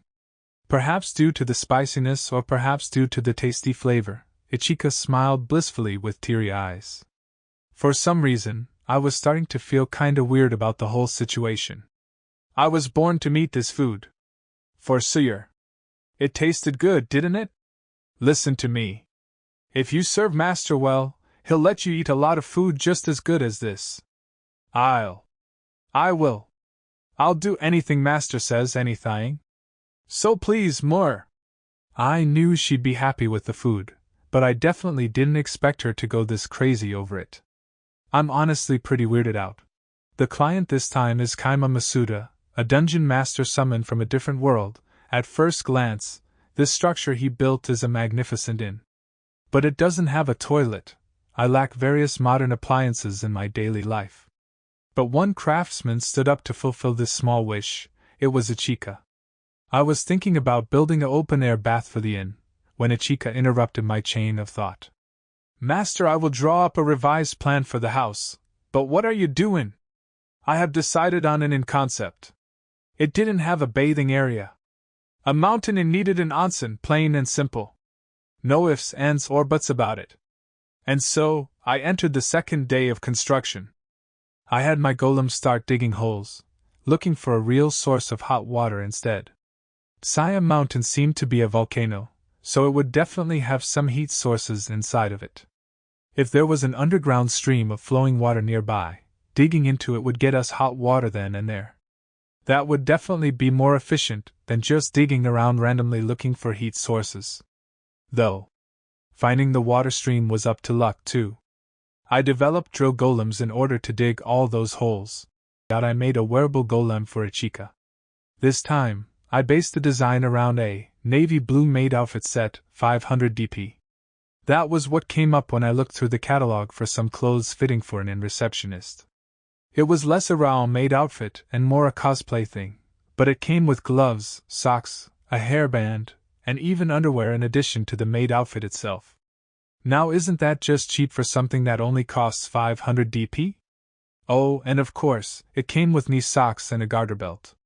Those two are very important to me and I won't accept any maid outfit without them. Holy cheese balls, this outfit is hella awesome. You're really letting me have this? Yep, be sure to wear it. Ah. That looks really nice. Kaima, give me one of those outfits too. I'm gonna play you off as the owner of the inn, so I'll be making you a dress like the one Haku wears. Yay! Thank you, Kaima! I can't wait! Meet, I'll get you a matching outfit, since you'll be an inn employee too. Start wearing it most of the time from now on. Okay. Oh dude, I've never seen lace panties before. You've got some good taste, master. Ichika went out of her way to spread the underwear apart with her fingers and show it off to me. Sorry, but my tastes lie a little bit lower than that. Right, you're one of those dudes into feet. Back at the market, did you ask for a slave with sexy feet or legs or something? You know, I remember him talking about my feet like that too. Oh huh. Ichika grinned after hearing Rokuko mutter. Master. Do you want to see me put these socks on? What did you just say? She's going right for my weakest point. Clever girl. You know, I'm your slave, master. You don't need to hold back at all. Holy crap. I want to see it. I want to see it right now. So much. I reflexively ended up staring at Ichika's feet, but she noticed something while rubbing the socks and stopped her teasing. Hold up. Why are there magic stones in these clothes? Huh. Well, so that they can help out even when you're not in the dungeon. Sorry, I should have asked this first. Is this a set of magic equipment? Magic equipment? I had never heard that word before, but apparently it referred to equipment that had special properties activated by pouring mana into it, just like magic blades.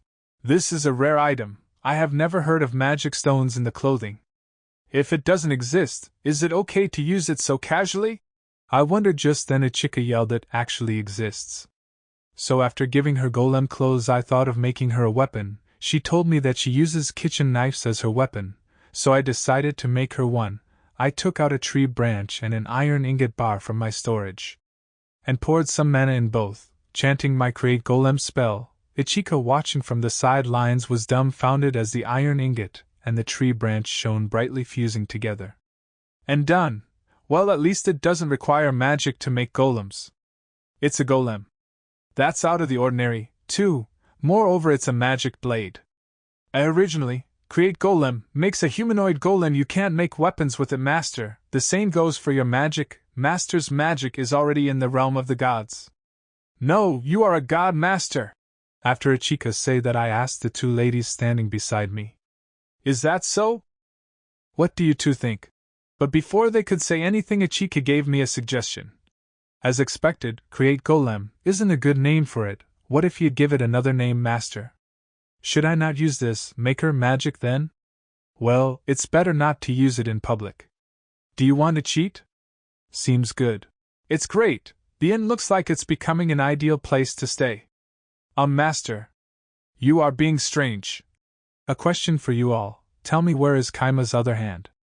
And also, can you all hit that red subscribe button? Only 3.3% of my viewers are subscribed. Like, seriously guys, please hit subscribe. Pretty please. Alright then. I started telling them about Operation Inn. I first decided to build an inn to secure safe sleeping arrangements for myself, but consider this. The safe little, ordinary cave suddenly exploded into a decently sized dungeon, and it even got an inn built in front of it out of nowhere at the same time. What would people think about that? Answer: they would be suspicious as hell. So, I decided to try and make everything fit together logically so I could somehow explain things to the guild. Not to mention, Haku was actually helping me out with this.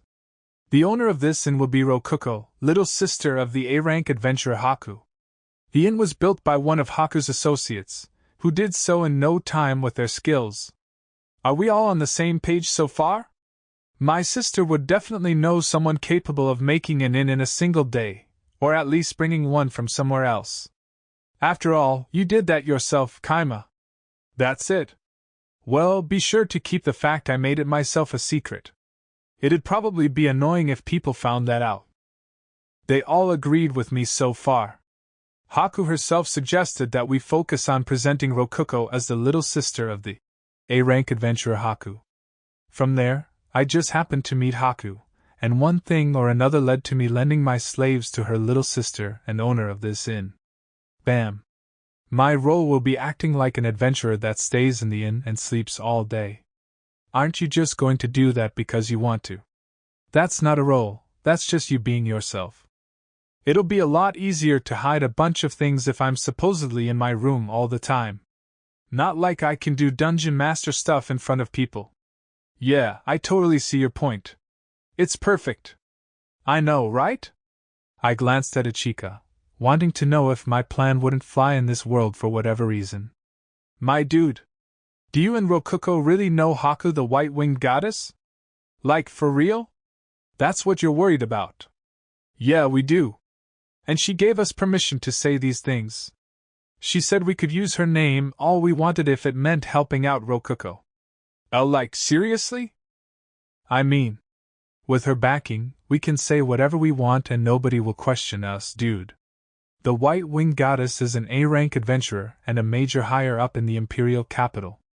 Plus, she's partners with Chloe the Black-Winged Demon and 4 other hella strong adventurers known as the 4 Braves, forming the S-rank party, the Dungeon Busters. She's got so much authority and power nobody's gonna question her. Nobody. In other words, Ichika was backing up my plan.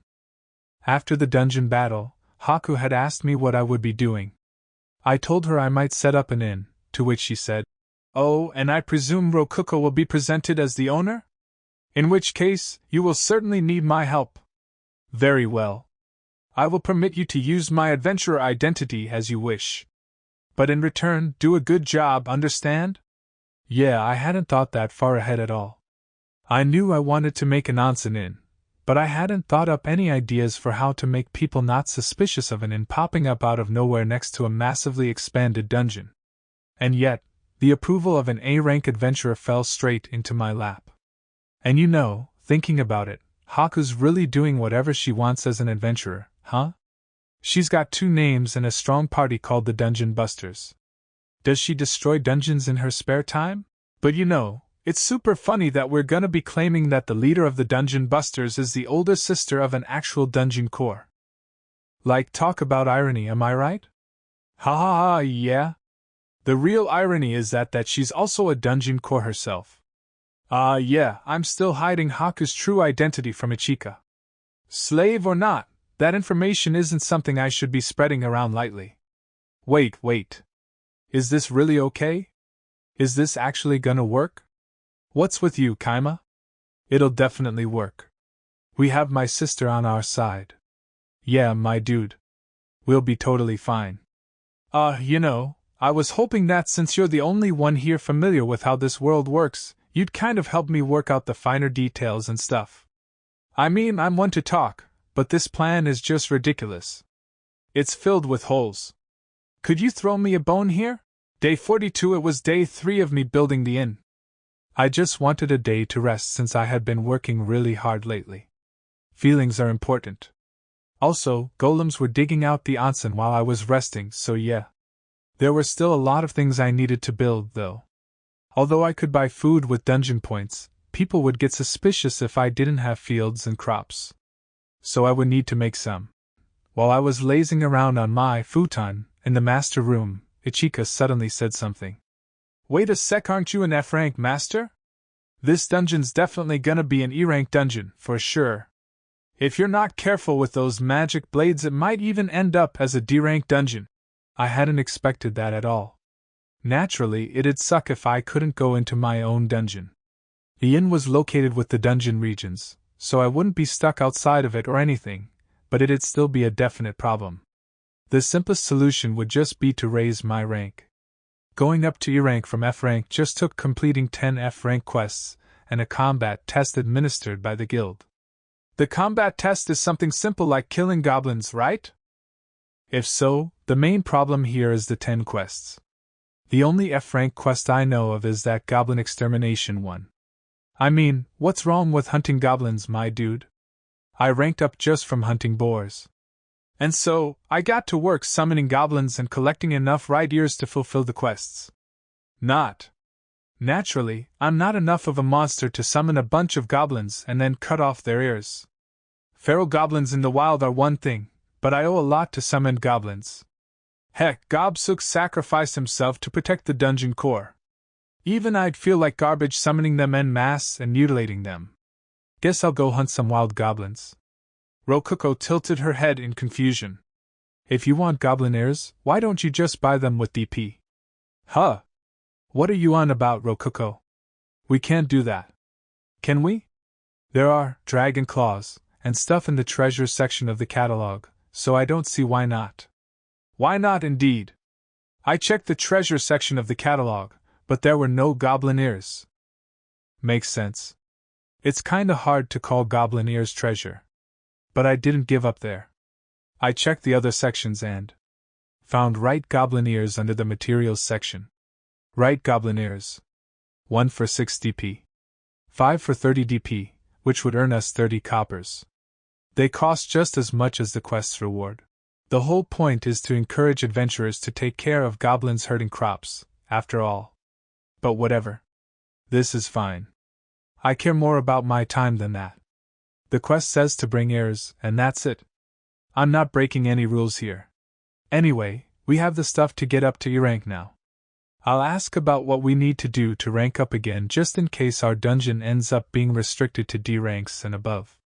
Ichika, do you remember what we need to do to go from E rank to D rank? I think it was 100 total quests done and a combat test at the guild. They'll want to see how good you are at fighting other humans. No need to sweat that, though. You and Meat would crush that junk, trust me. Dunno about Ruko, though. Fighting other humans, huh? I might need a backup plan for that. If I can teach our wearable golems the combat techniques Ichika's built up over the years, we should be able to power up fast and hard. Even Ruko would be able to take care of herself in a fight. Ichika, would you mind helping me train? And by that I mean, help train Meat. What about you, Master? I'll be watching. That's a very important job, you know. It really was important for me to watch their movements through the dungeon monitor to record them, and then teach the golems the same moves through repetition. I wanted to make more human-like golems in the shape of mannequins that would be useful sparring partners. There would be no downsides to doing so. Day 43, Day 4 of constructing the inn. It was already mostly complete, and I had already made one of the rooms mine. The onsen was the only thing left, more or less. I had enough wood to finish that on my own, so I had Ichika and Meat spar in the meantime. Meat was in her wearable golem Mark II, whereas Ichika was in her maid outfit golem. For weapons, I had prepared them wooden versions of their normal weapons. The wooden weapons were blades in shape only.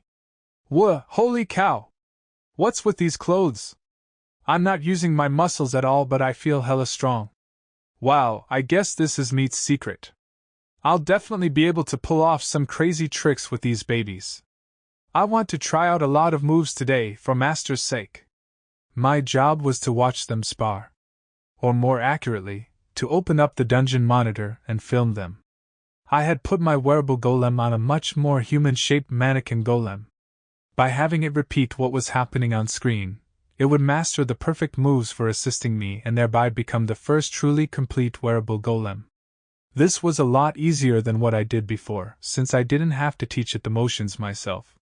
If it were a robot, I would have to program in detail the exact angle to move my legs, arms, and so on. No thanks. In any case, it was very convenient that my party rank would go up without doing anything if my party members were strong enough. Very convenient, very nice. I didn't even want to be an adventurer in the first place. I just wanted to have a nice time and sleep all day. And yet I get the feeling I've been working all the time lately. What's up with that? Well, no more.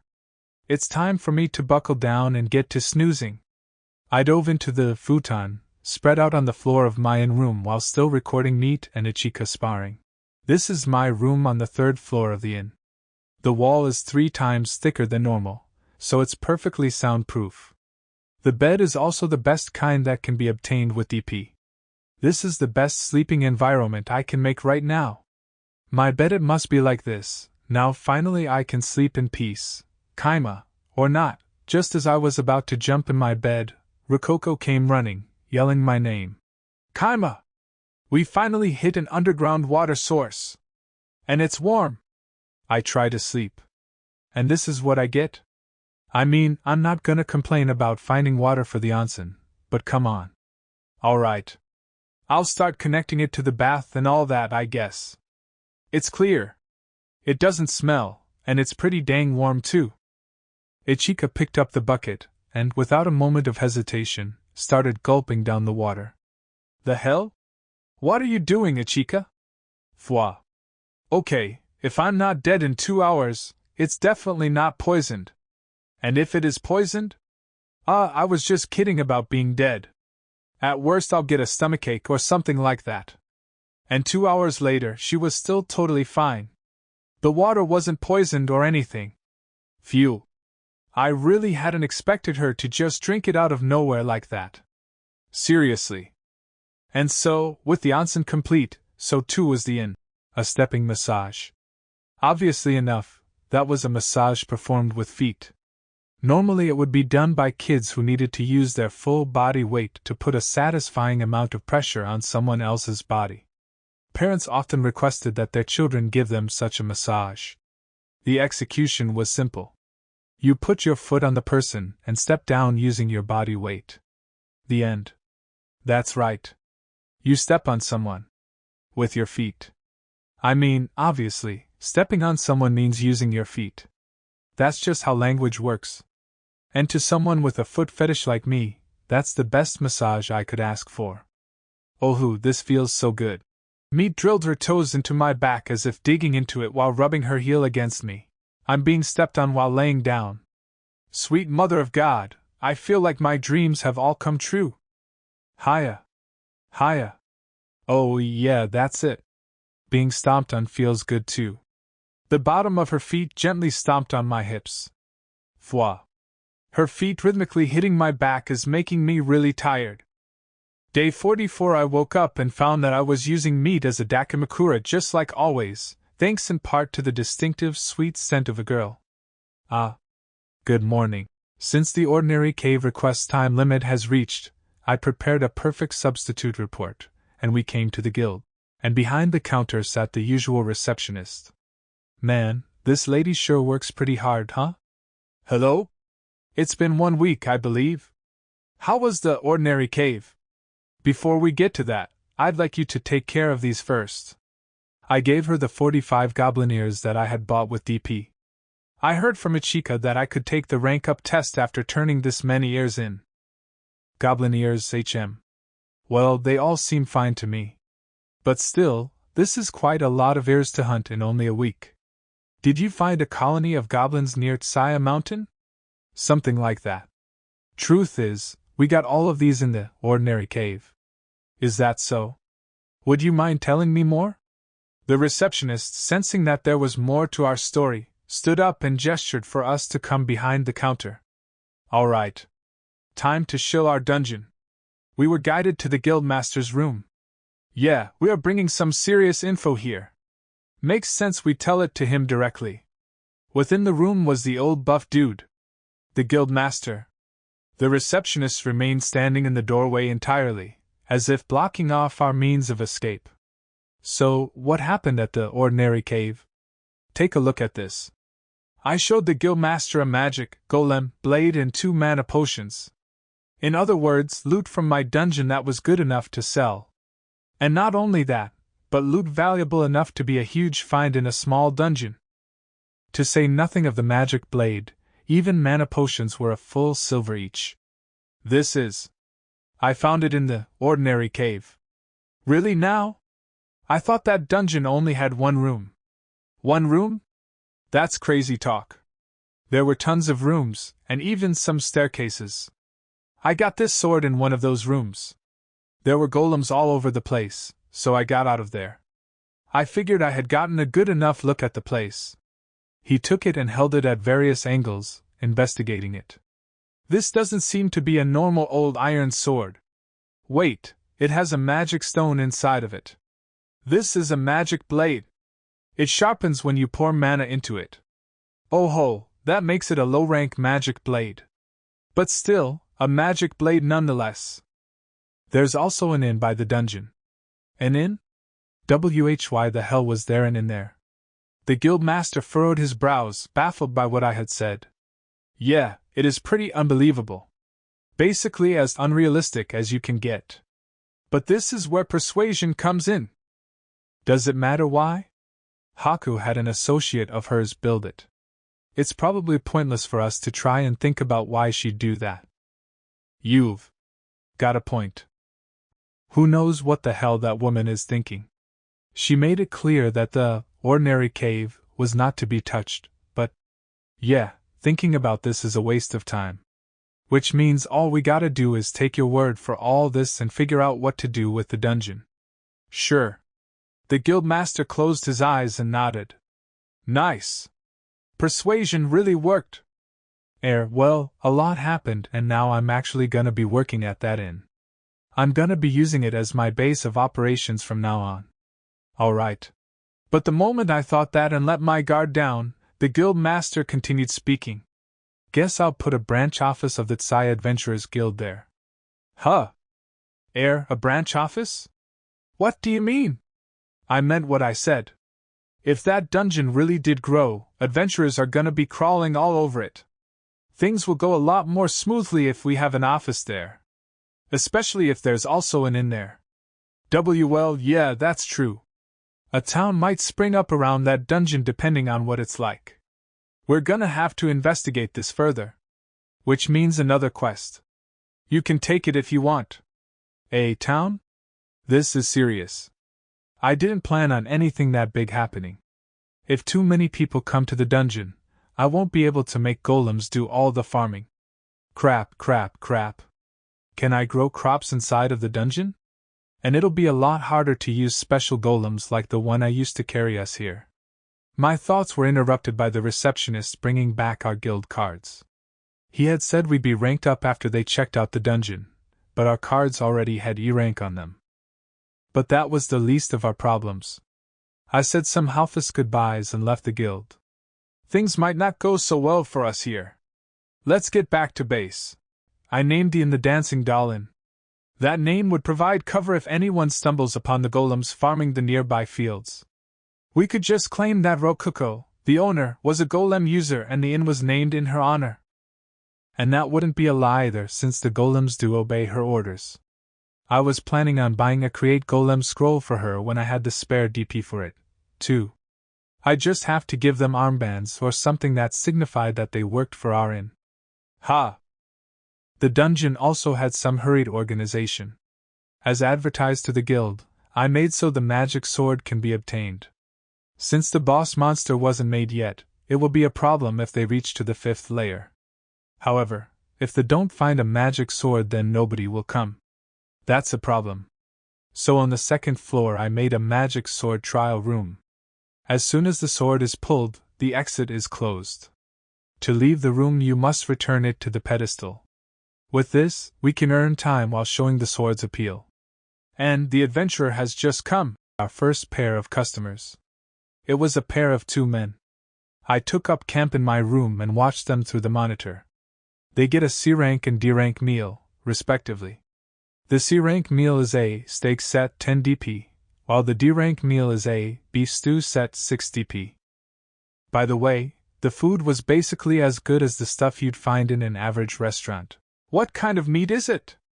Probably boar meat. Whoa! This bread is really fluffy and sweet. It looks pretty white, too. This bread's crazy good. So, about your brown soup. Hold on to your pants, but that's some real beef stew. What? Beef as in like from cows? Seriously?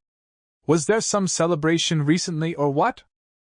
You usually don't eat beef unless you're celebrating something or retiring an old cow. That steak you've got is beef too.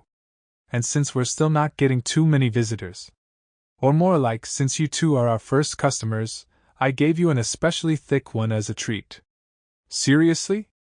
Oh, so this is beef, huh? This steak is worth 5 silvers by itself. Oh whoops, it's about time for your dessert. Meat. Bring it out. The bee skin from earlier comes out holding dessert. It's white. No, yellow. It looks like a trappist, but from above it looks like a weird flower. Also, there's some brown sauce covering it. What is this? It's called a purin, and it's your dessert.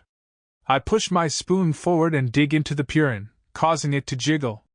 And so, that day, I saw a glimpse of heaven. They took a bath and headed to the dungeon immediately after waking up. In any case, thanks to them, we had earned 7 silvers, 1 copper coin, and 125 DP. Each silver was worth 10 DP, so subtracting the points I had used on their food, we had earned 178 DP in total. Oh, and about DP. At some point we unlocked another function, one that allowed me to see how much DP was coming from each individual room in the dungeon. Very useful. Maybe it unlocked because I had built an inn. Either way, I was surprised to see that they were earning us 120 DP per night. I checked the map to see what the invaders were doing, and realized that I could now see how much DP they were individually earning us. It was displayed as DP. That definitely referred to how much DP they earned us in a day. Man, we sure are unlocking a lot of functions here. So, I checked them out and saw Yuzu was getting us 61 DP, while Muzu was getting us 59 DP. One of the rooms in our dungeon had a jail cell in it, a remnant of the prison room I had built for the bandits all that time ago. The moment Yuzu stepped into that cell, his DP count shot up to 183 DP. Basically, the amount of DP earned from an individual changed from where they were in the dungeon. There might have been other factors too, but all I knew then was that being in a jail cell probably boosted an individual's DP gain by a factor of 3. I should investigate this further. Ichika's worth 65 DP, so she'd earn us 195 DP if she were in a jail cell. I kept watching Yuzu and Yuzu casually conquering my dungeon for a bit, and eventually they reached the trial room. Yuzu walked up to the pedestal and pulled out the magic golem blade. Oh. Their DP counts doubled the moment the exit got shut off. I guess. An individual's DP income doubles if they're in a closed room? Maybe I should make an extra floor of the dungeon and call it like a training area to put locks on the door. Wait, no. People will close and lock their doors on their own, we're an inn. And that's already what happened. Now I know why I got extra DP today. They looked so excited after getting the magic blade that I couldn't help but smile. Day 53. 3 days had passed since the adventurers went into our dungeon. Our inn hadn't had a single visitor in the meantime, but we were getting 240 DP a day from them, the Zou brothers, Yuzu and Yuzu. But why aren't they leaving the trial room? They must really like it in there. Just what I'd expect from my dungeon, hey. All they had to do was stick the magic blade into the pedestal to get out, but they weren't doing that. What could be compelling them to stay inside there? As far as I could tell, they were just walking around the room and tapping the walls. Oh. Yuzu just stuck his normal sword in the pedestal. Almost, but not quite. You're getting warmer. Wait. Have they just not figured out what to do? Now that you mention it, they did seem kinda dumb.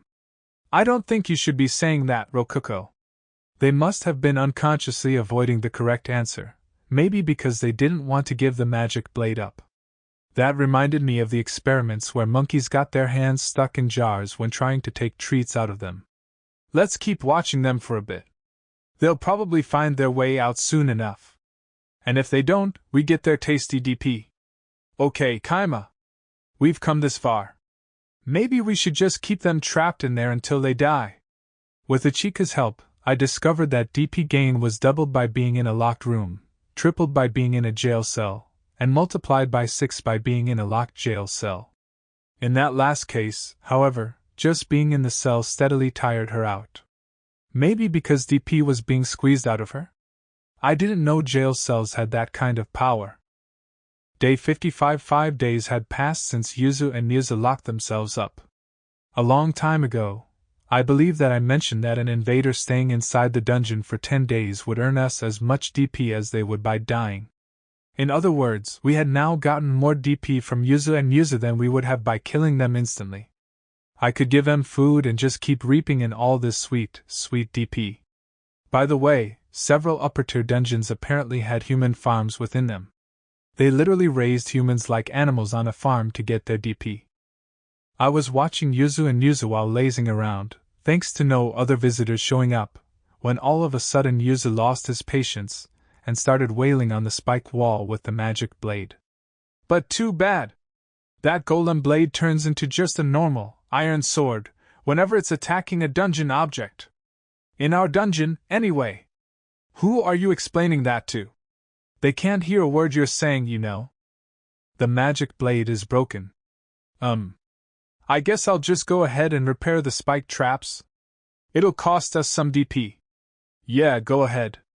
I left the trap repairs to Ruko and started thinking about the situation. The golem blade had likely broken during the first swing. And when it was broken, it turned into a normal, iron sword that wouldn't work in the pedestal lock. With no way out of the locked room, the mysterious dungeon power buffing the walls and doors vanished, turning the spike wall into an easily breakable object. Then, while he cut down the spikes with the blade, it got cracked. Makes sense to me. I think I've figured most of this out, but now I've realized something really annoying. What's that?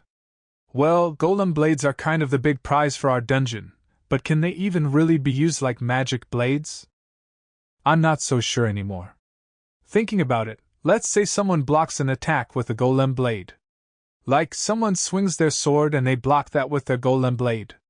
If you think about it abstractly, that's the exact same thing as a sword-shaped golem taking a direct hit. And if the golem gets taken down, it turns into a normal, iron sword, without any special properties. Even if they're still in the middle of a fight. Isn't that like a huge fatal flaw? I could repair my golem blades instantly, but Meat, Ichika, and other adventurers couldn't. And of course, those using golem blades were fighting on the front line. Which meant that it was very likely that their golem blades would break while fighting. Yeah. I'm gonna need to fix this somehow.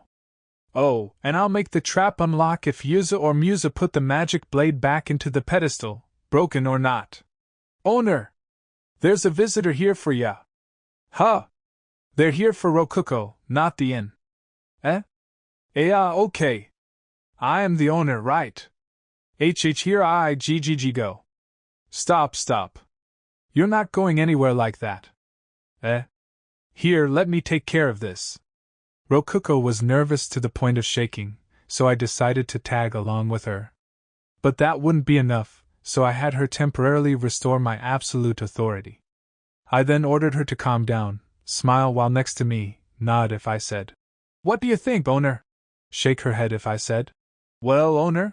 And to say, "Indeed," if I shifted the conversation to her any other way. Hey, don't get mad at me. I need her to calm down, and this is the only way I know how. We went to the front after Ichika called us again, and there we saw the receptionist who was always behind the guild's counter. She had a huge backpack on her back. Judging by how easily she was carrying it, there was either something special about that backpack, or she was just really strong. "You are the owner? It's very nice to meet." The receptionist was clearly treating us differently than she did at the guild, a sign that she understood we were in different positions now. Anyway, to summarize what the receptionist said, I came to build the guild branch office. There's space in front of your inn, so I'll build it there. But it'll be under construction for a while, so lend me your bathroom. And your food, too. Oh, and the guild will pay you for all this. You can just charge me what you would any other visitor. That was it, more or less. She must have been talking about the branch office the guild master brought up. Her staying in our inn wouldn't be a problem at all. Oh, and there is a personal quest that the guild would like to offer to your party, Kaima. Several days ago, the guild put up a quest to investigate this dungeon. We're in the process of determining a new name for it, but in any case, 2 adventurers accepted it and left for this ordinary cave. They never returned. Ah, that must be Yuzu and Muzu. They're sleeping in the trial room right now. They're C-rank adventurers, and thus I believe they are fairly used to exploring dangerous dungeons. That they have not returned leads us to believe that this might be quite a difficult dungeon. I see. So? We would like to know if you would like to take over the quest for them, as you have explored the dungeon and lived. If they are alive, we would also like you to attempt to rescue the missing adventurers. Though it's quite unlikely that they have survived in the dungeon for this long. Naturally, I couldn't just tell her that they were still alive. They couldn't let E-rank adventurers just waltz willy-nilly into a dungeon that C-rank adventurers had gone missing inside of. They need me to go inside and come back alive again before they'd assign it as a limited C-rank dungeon, rather than a full-on C-rank dungeon. I had no reason to refuse the quest. Or rather, I was an E-rank adventurer, so I had to take it if I didn't want to get locked out of my own dungeon. We took the quest. I told the receptionist we'd be taking it, and started to prepare to go into the dungeon. Or at least, I pretended to. Obviously. We had a map and I was the dungeon master. We didn't really need to prepare at all. Fwa! Ah, that was really rough. Good work, Kaima. You too, Rokuko. Why don't you ask me to give you a massage later? She's pretty good. Good idea. I'll have to borrow her from you. Have you used your 10,000 DP yet? Not yet. I was thinking about using it on the gacha again, but I'm not sure if I should roll the 1000 DP gacha 10 times or roll the 10,000 DP gacha once. What's gacha? That word sounds totally rad somehow. Care to drop the deets on me? Oh right. Ichika ended up super in debt after gambling too much, I forgot about that. She's not just a big food lover. If I let her play the gacha as much as she wants, she'd probably use up all our DP in a single day. You're right. Pulling the 10,000 DP gacha would be way more exciting. Right. If you're gonna do it, you've gotta do it all at once. It took exactly one 30-second conversation for Rokuko to decide on how she should use her DP. Seriously? Like that's good enough for you. I mean, I said you could do what you want with it, but come on. Oh well. Okay, let's do it. 10,000 DP gacha, guh. Hey, hold up. Don't do that in my room. Do it in the master room. What if something huge like a dragon comes out and destroys the inn? I yelled, but it was too late. Rokuko had already used up all her DP. A magic circle glowed into existence with a hum along the floor. Hey? Hello? That magic circle's as big as the whole room. Isn't that a problem? Oh, I knew the 10,000 DP gacha would be fancy. Please don't be big, please don't be big. I prayed that the and I had spent so much effort on wouldn't be destroyed. Meanwhile, Ichika and Rokuko were squealing in excitement. Me, bless her heart, was standing protectively in front of me. Dragoon! Dragoon! You can roll dragons too? We're eating steak tonight, my dudes. I won't let you eat him. I mean, his tail will grow back even if we cut it off, so. What? No. The magic circle began to shrink while spinning rapidly. Eventually, it was small enough to fit within the room. Whoa, it's getting small. What's up with that? The circle was getting even smaller. I patted my chest in relief. Nothing that size would destroy the inn. But then, it got even smaller. Yeah. It's pretty small now. Yeah. I'll be able to hold whatever gets summoned in my own arms.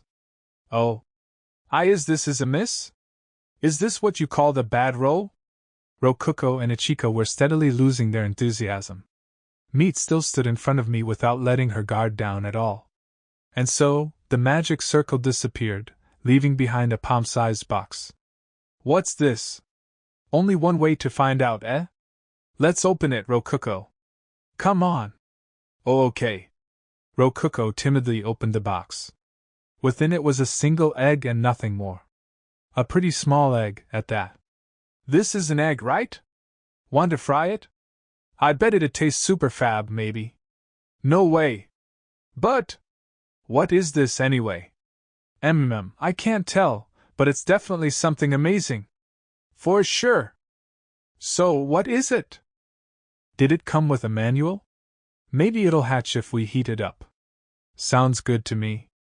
But you spent 10,000 DP on this thing, so don't break it. Alright. Although she had spent all her DP on it, the day ended without us learning exactly what it was. We decided to just heat it in the onsen water for a bit. Though to make sure we didn't kill whatever was inside, we did so under a managed pace, as if using an incubator. Oh fire, rise up and… just explode or something. Fireball. Ah crap. That chant was pretty half-assed, so I lost a ton of mana. I actually felt a chill run down my spine. A fireball poofed into the air and slowly floated towards the spike traps. Master, that fireball is giving me hella bad vibes. I'm thinking we should back the heck up ASAP. Yeah? Ichika pulled me away and we waited together for the fireball to hit the spike trap.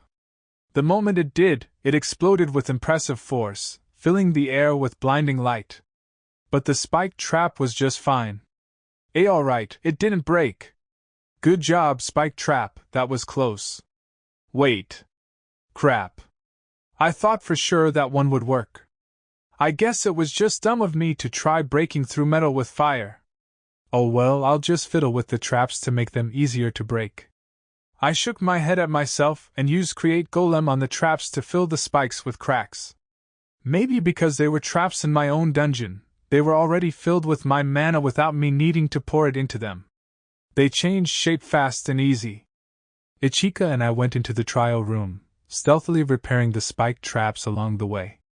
All my acting up to this point had been built up to that one statement. The receptionist said I could work out the details of my payment with the adventurers themselves. The best way to get a lot of money for them wasn't just to rescue them, it was to use my magic blade and demand payment for it. Heh! Pretty impressive, right? Tremble in fear of the life of dead awaiting you. Yeah. Sorry man, I hate that you lost your magic blade to save us. Of course we're gonna repay you. We owe you our lives for using your magic blade to save us. Thank you? Sincerely. Lower it based on their reaction. How about like T2 gold coins? No way. Sorry. W was 1 gold per person too much? Alright, I know how to barter. Come at me. I'll bargain you into as high of a price as I can. You mean 2 from each of us, right? We can do that. We'll pay the 4 gold coins as soon as we get back to Saia. You're fine with us paying you that little? You're a lifesaver, man.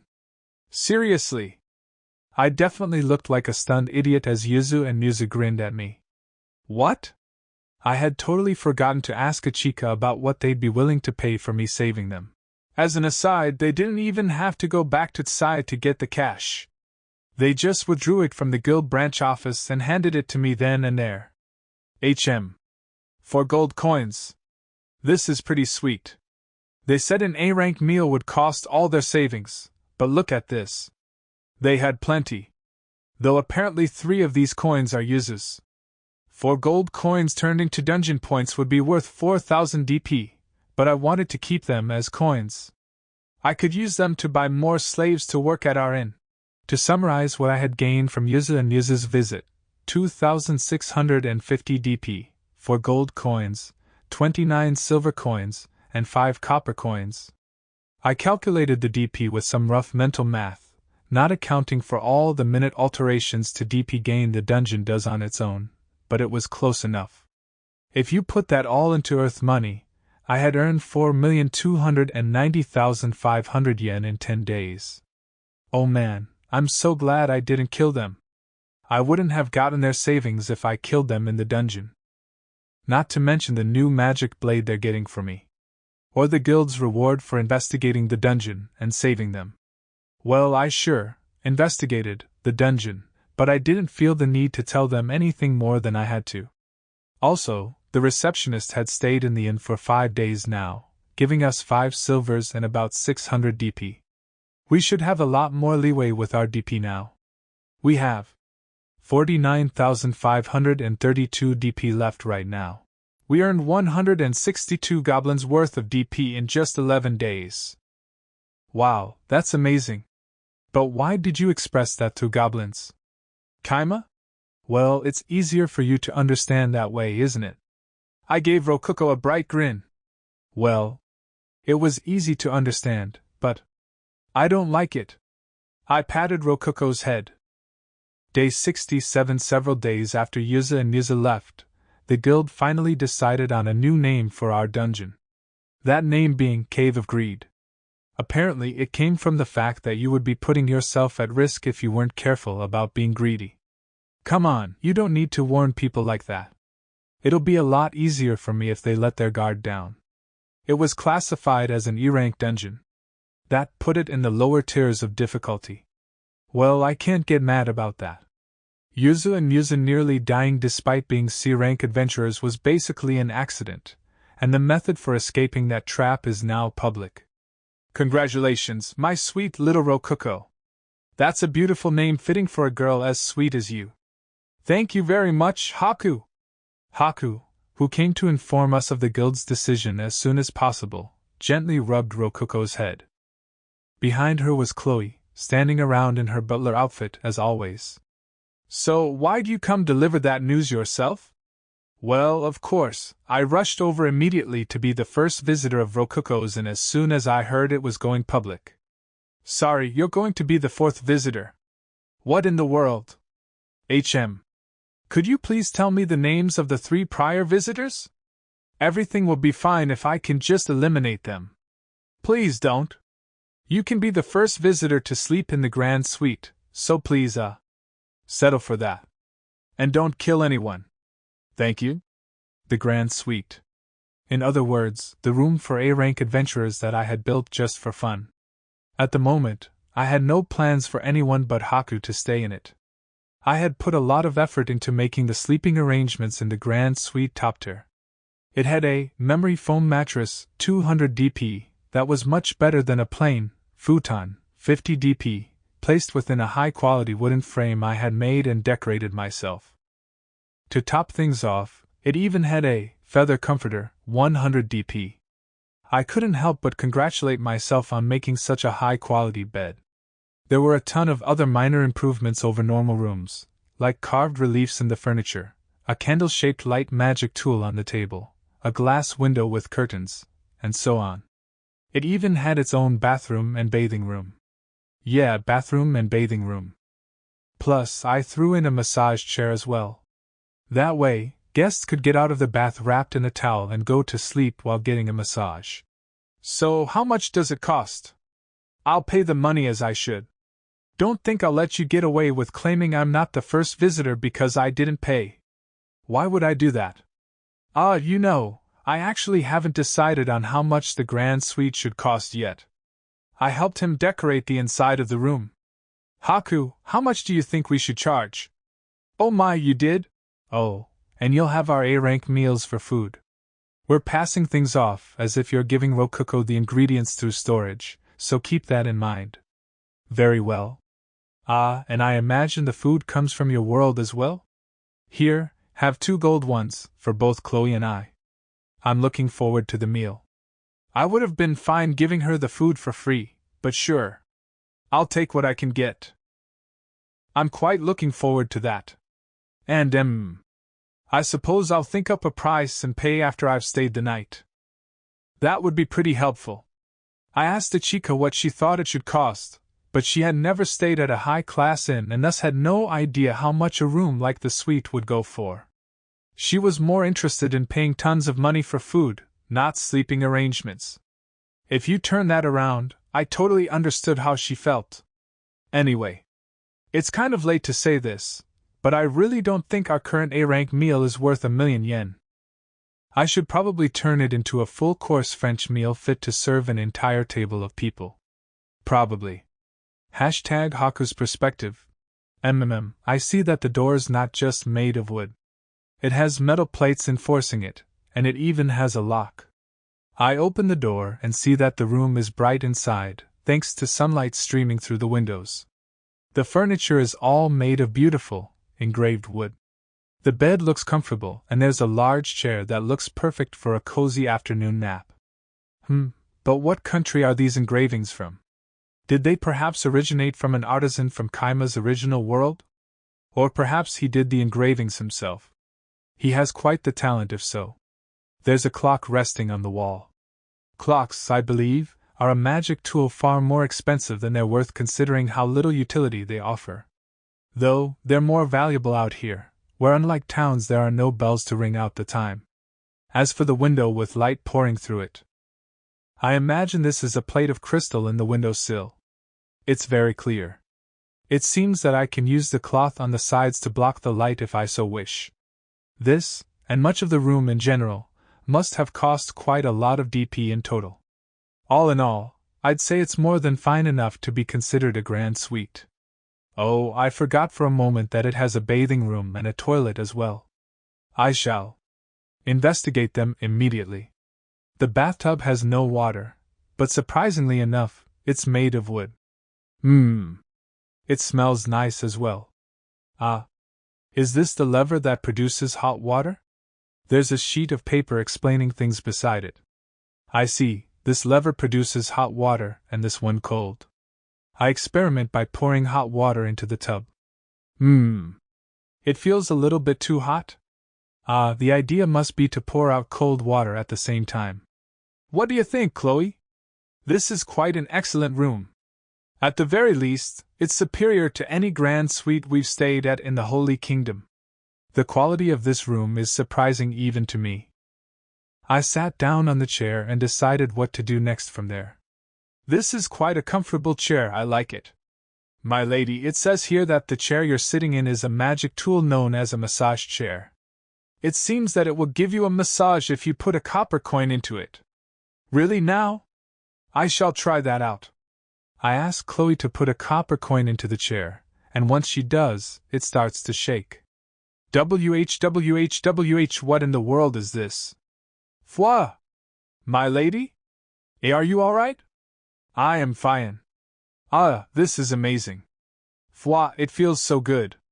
I feel like just falling asleep now, as I am. I spend a lot of time finishing up work so I could come here, so. I wake up and see that Chloe covered me with a blanket as I slept. This blanket is quite soft. It's not very thick, but it still feels nice and warm. I must ask them to lend this chair to me. I imagine it will cost at least 10 gold pieces. I have never seen a magical tool like this before. In which case, it must be fairly valuable. Surely it's worth no more than 50 gold pieces. If you've grown that fond of it, why not investigate it yourself to try and make your own? Ah, that's quite a good idea. But since I took a nap, I'm now in the mood for supper. I hope it's not too late for it. Either way, I believe I just have to push this button and wait for them. The button has a simple cover over it so as to prevent accidental pressing. I put that aside and press the button. Immediately, I hear the sound of two pieces of metal vibrating against each other outside of the room. I wonder how this works. Is this thing in the inn's options as well? After a brief wait of only 3 minutes, someone knocks on my door. That was quite fast. I suppose they're using DP for the food as well, then. Sister, I've brought you your food. Please come in, Ruko. I open the door wide and see a pushable food cart in front of Ruko. It has 3 meals on top of it. Each meal is covered with a silver dome known as a cloche, hiding their contents. That is another sign of this service being quite high level. Wait just a moment. Why are there 3 meals? I wanted to eat with you, sister. Is that okay? But of course. Come now, Ruko, take a seat. Leave the rest to Chloe. I can't do that. Chloe's our visitor today.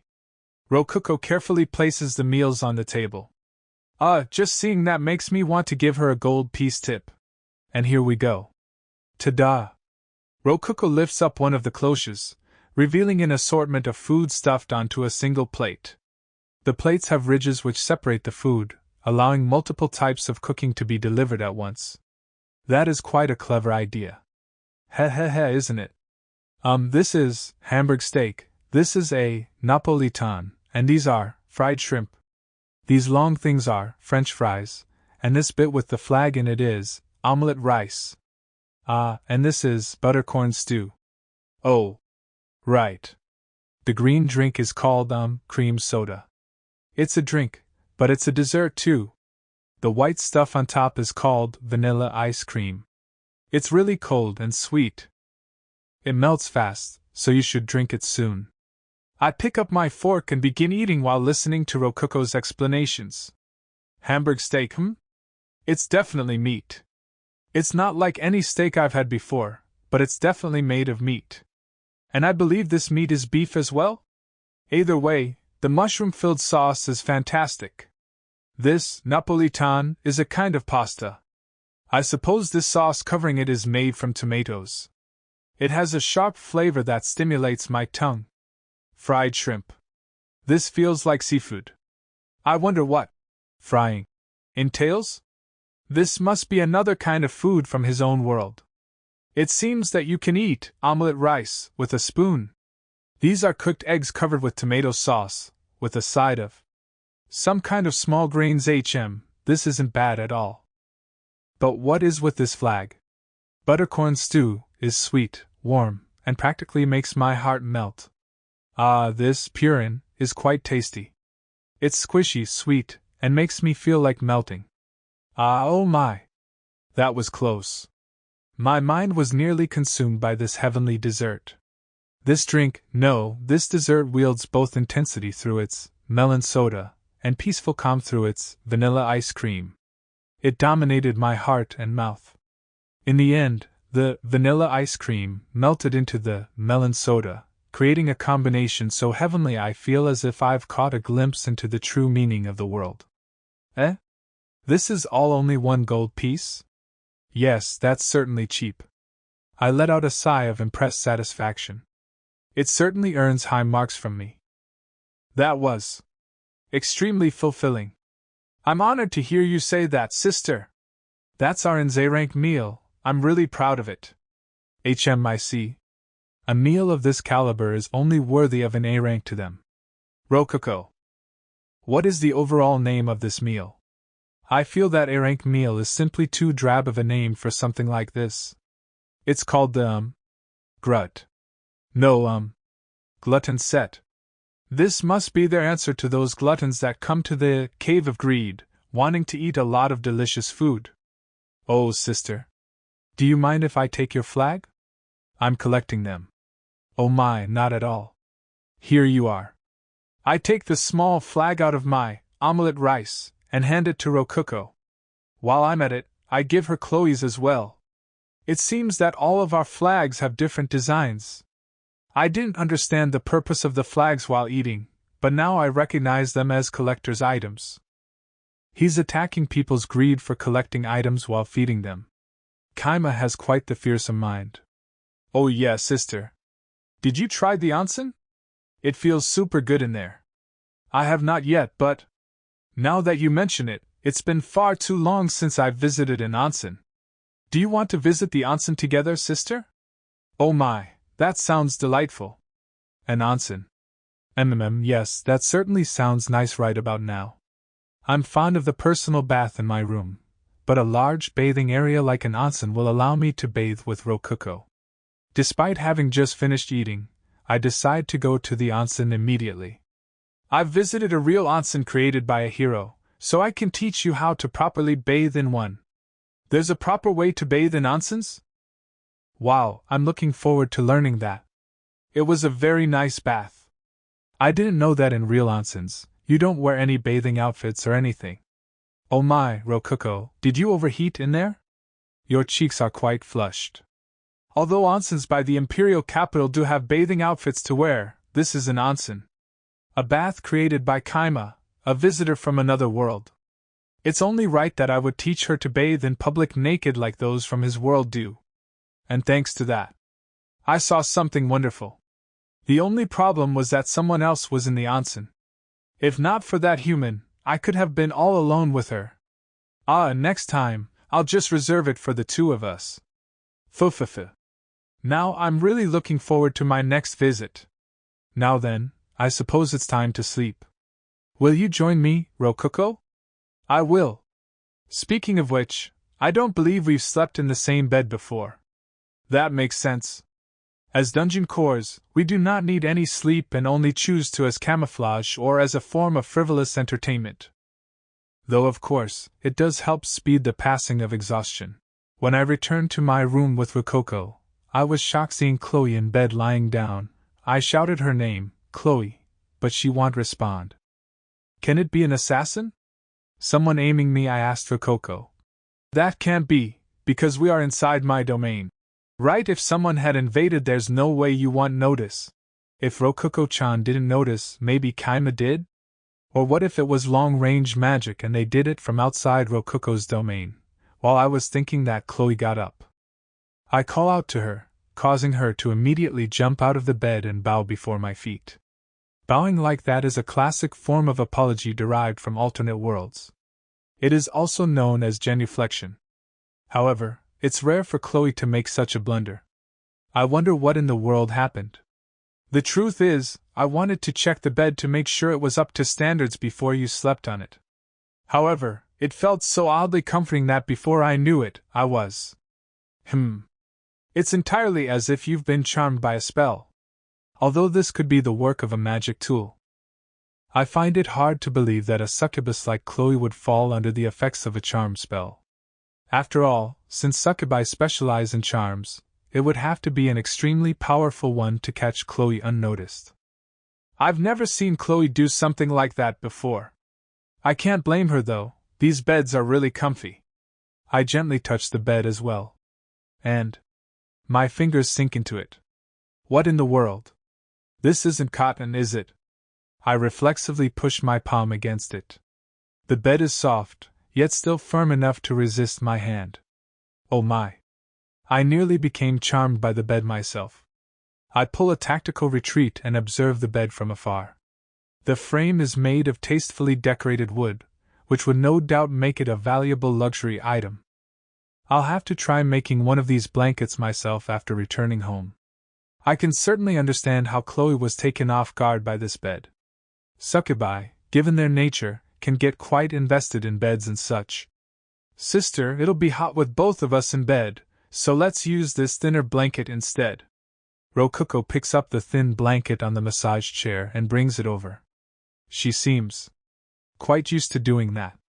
Kaima hasn't laid his hands on her, has he? He better not have. Over here, sister. Rokuko gets on one side of the bed and, leaving plenty of empty space for me, pats the other side. I feel a happiness that's difficult to describe right now. A trembling happiness that feels as if it's filling my entire body. I get into the bed as invited and, like a pair of happy sisters, I do think we truly are a pair of happy sisters, but in any case, like a pair of happy sisters, we nestle together and fall into a blissful sleep. The comfortable bed is nice, but that's not important to me. What I truly care about is the fact I'm sleeping together with Rokuko. Dungeon cores don't need actual sleep. But even with that aside, up until now, Rokuko hasn't had the leeway necessary to do things such as sleep. I myself had forced her to live in dangerous, rough conditions in order to hide from the soldiers of God. Just cause or not, I cannot help but feel guilt and regret over what I've put her through. With that in mind, perhaps I should feel grateful for Kaima. Or at least right now. If he makes Rokuko unhappy for any reason, I will never forgive him.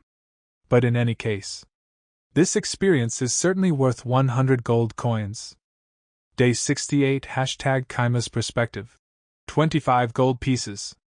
No question. Haku gave me a small bag packed with gold pieces first thing in the morning. What? That is how much a night's stay in your suite is worth. 25 gold pieces per person, and thus 50 gold pieces for 2 people. A copper piece was equivalent to about 100 yen. So 100 of those would be worth 10,000 yen, or 1 silver piece.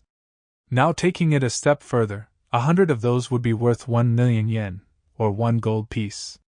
And she just gave me 50 gold pieces. In other words, 50 million yen.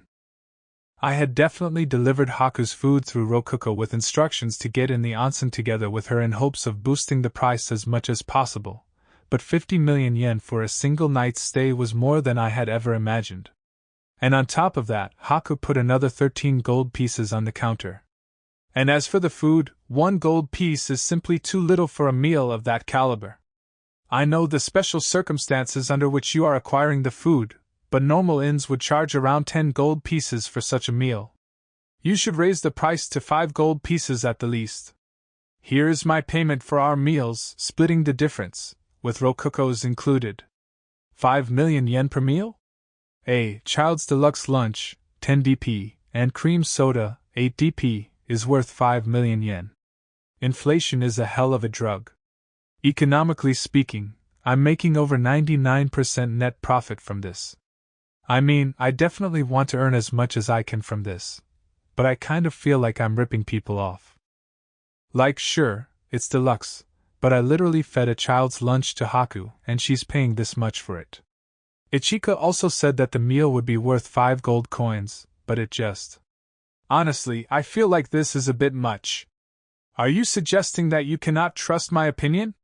It seems you do not fully agree with me, so I will explain my reasoning in more detail. However, she was kind enough to elaborate for me. Alright. Sorry. First of all, I assumed that you attempted to match the price to how much DP you spent on the food. However, the resulting price feels lacking and inconsiderate of such costs as transportation and labor. For example, cherries were apparently fruits grown in a distant eastern country called Wakoku. A single one of them would cost 50 silvers in Saia. They rotted quickly, so fresh cherries had to be stored in storage. And the only adventurers with storage going back and forth between Saia and Wakoku were generally A-rank adventurers. Sending an A-rank adventurer that far on a delivery quest would run you up 5 gold pieces at least. To make up for that, you would buy in bulk, and subtracting the cost of the cherries you ended up with 50 silvers per cherry. Makes sense. I never considered that until she brought it up. Yeah, the only reason I could buy stuff like vegetable stuffed bread rolls for cheap in Japan is thanks to factories, mass production, and a globalized economy with cheap shipping. Recreating Japanese recipes in this fantasy world that doesn't have factories, or even the recipes for the food, will naturally lead to a lot of invisible costs coming out of seemingly nowhere. This world has magic and dungeons, but it hasn't developed any forms of mass production yet. Crap. I made a big mistake trying to equate 1 copper to 100 yen.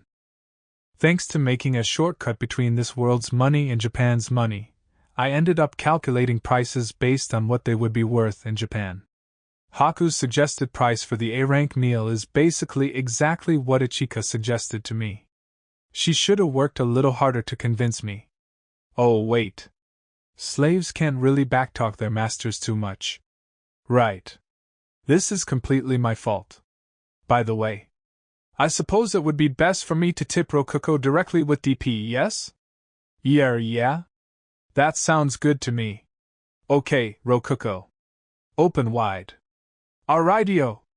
Haku asked Rokuko to prepare for the DP transfer. Okay. Here comes another kiss scene. Or so I thought, but then Haku thrust her finger into Rokuko's mouth. Enmem? Come now, don't pull away. Loosen up your shoulders and relax. Okay? Let it flow over you. N. Haku's cheeks flushed slightly as Rokuko sucked on her finger desperately, ears bright red. This is Yeah, this is something. Really gets the blood flowing. After a while of that, Haku pulled her finger out of Rokuko's mouth. A small string of saliva bridged the gap between them. You aren't going to kiss her this time? Correct. Now that Rokuko has made her debut as a public dungeon, I imagine she will end up in dungeon battles with other cores that come to duel her. She needed to learn how to accept DP from them without using her mouth. I can understand all that, but why are you licking Rokuko's saliva off your finger? I almost pointed that out, but decided not to. Her murderous glares were bad for my heart. By the way, speaking of other dungeon cores, did you know that there's another dungeon in Saia Mountain? It's on the other side of the mountain, more or less, so I imagine you won't be seeing them anytime soon. Haku said that without a care in the world. Haku, do you know what the word flag means? Flag? Like those tiny ones you put into the glutton sets, omelette rice? Never mind.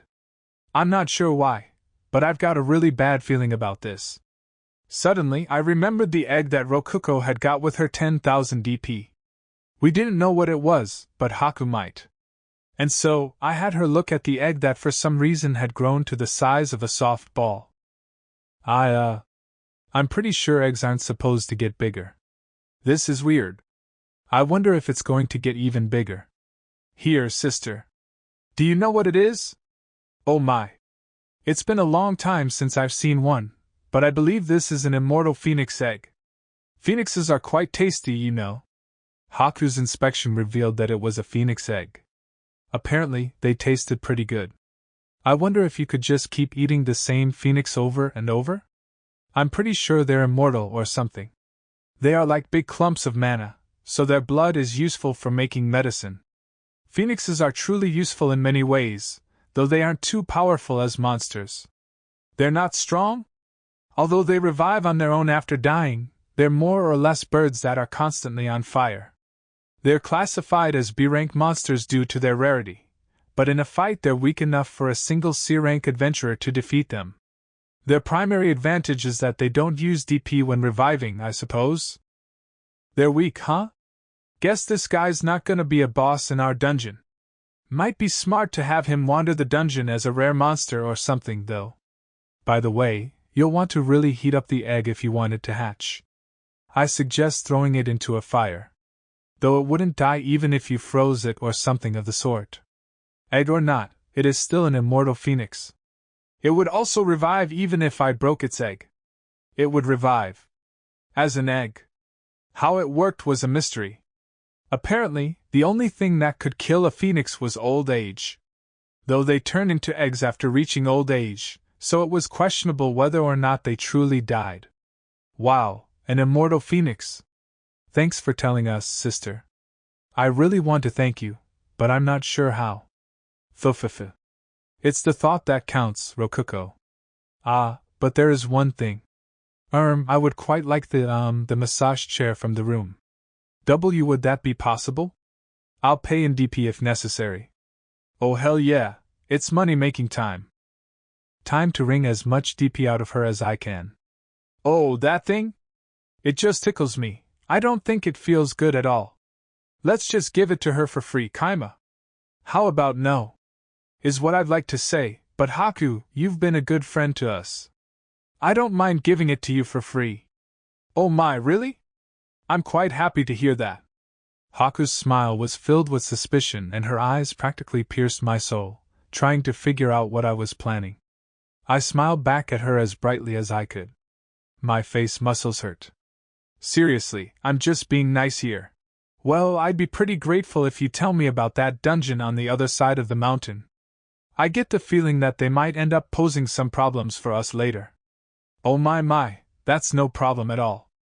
Haku gave a slight smile and began telling me information I wanted to know. The dungeon was known as the Flame Caverns. They were indeed on the opposite side of the mountain from us. Adventurers needed to be crank or above to enter it. Same for even getting information about it. The monsters within it were almost always fire-based, though there were some earth monsters as well.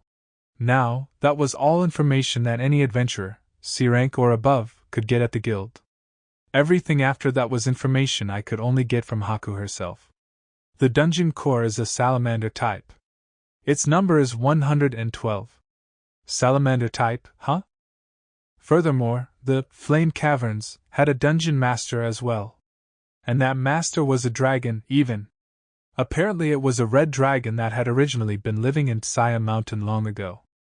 Dragons have a tendency to be attracted to shiny objects. I imagine their dungeon is absolutely filled with treasure. I'm more worried about the fact that dragons can become dungeon masters. Anyone with intelligence can become the master of a core they match wavelengths with. Though I believe there are some other requirements involved, with names and such. Masters tend not to advertise themselves very much, so it's still mostly unknown what requirements there are to become one. Oh yeah? I became Rokoko's master without really knowing what was going on, now that she mentions it. I almost forgot.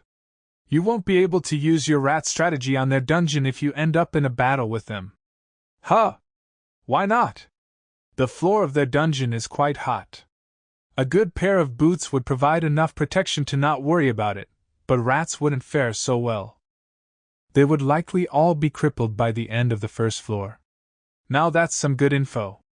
If she hadn't told me that, I'd probably have summoned a lot of doomed rats. And I guess I really should start preparing for a dungeon battle with those guys. Shouldn't be anything wrong with me thinking up a battle plan right now.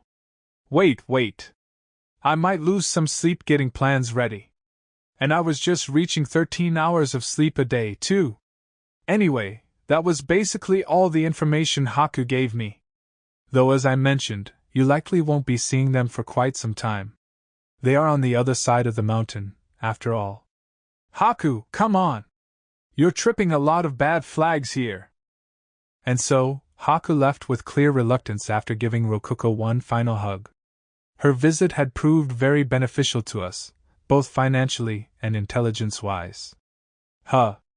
Thinking about it, Haku is kind of like a bonus character to our dungeon. I'm starting to see her as a goddess of good fortune or something.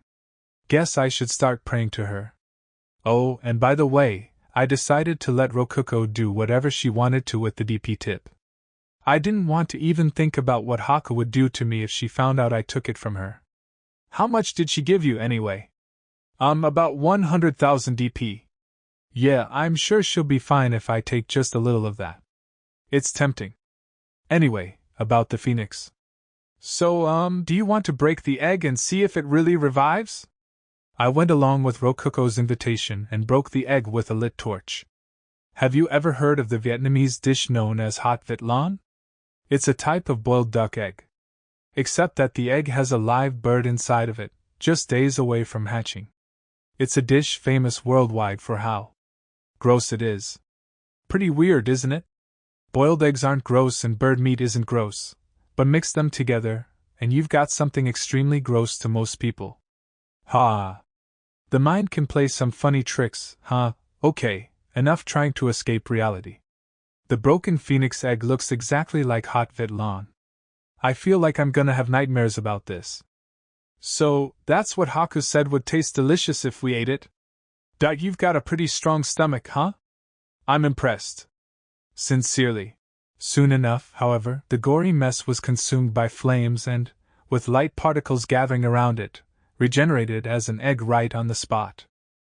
The broken shell remained on the ground. I figured that the phoenix eggshells would be valuable for something. Anyway, the hot vitlan. I meant, the phoenix egg apparently hatched best in fire, so I decided to place it in one of the torches in the dungeon that mysteriously never burned out. Not having to worry about its safety was pretty convenient. I dropped and broke it once by accident while putting it in the torch, but it revived in no time. It was another busy day. Let's rest. After I check the automatic golem I put to excavate the mountain and expand the dungeon, I go to sleep, my first and only love. Good night, world. Hello, my dear sleep.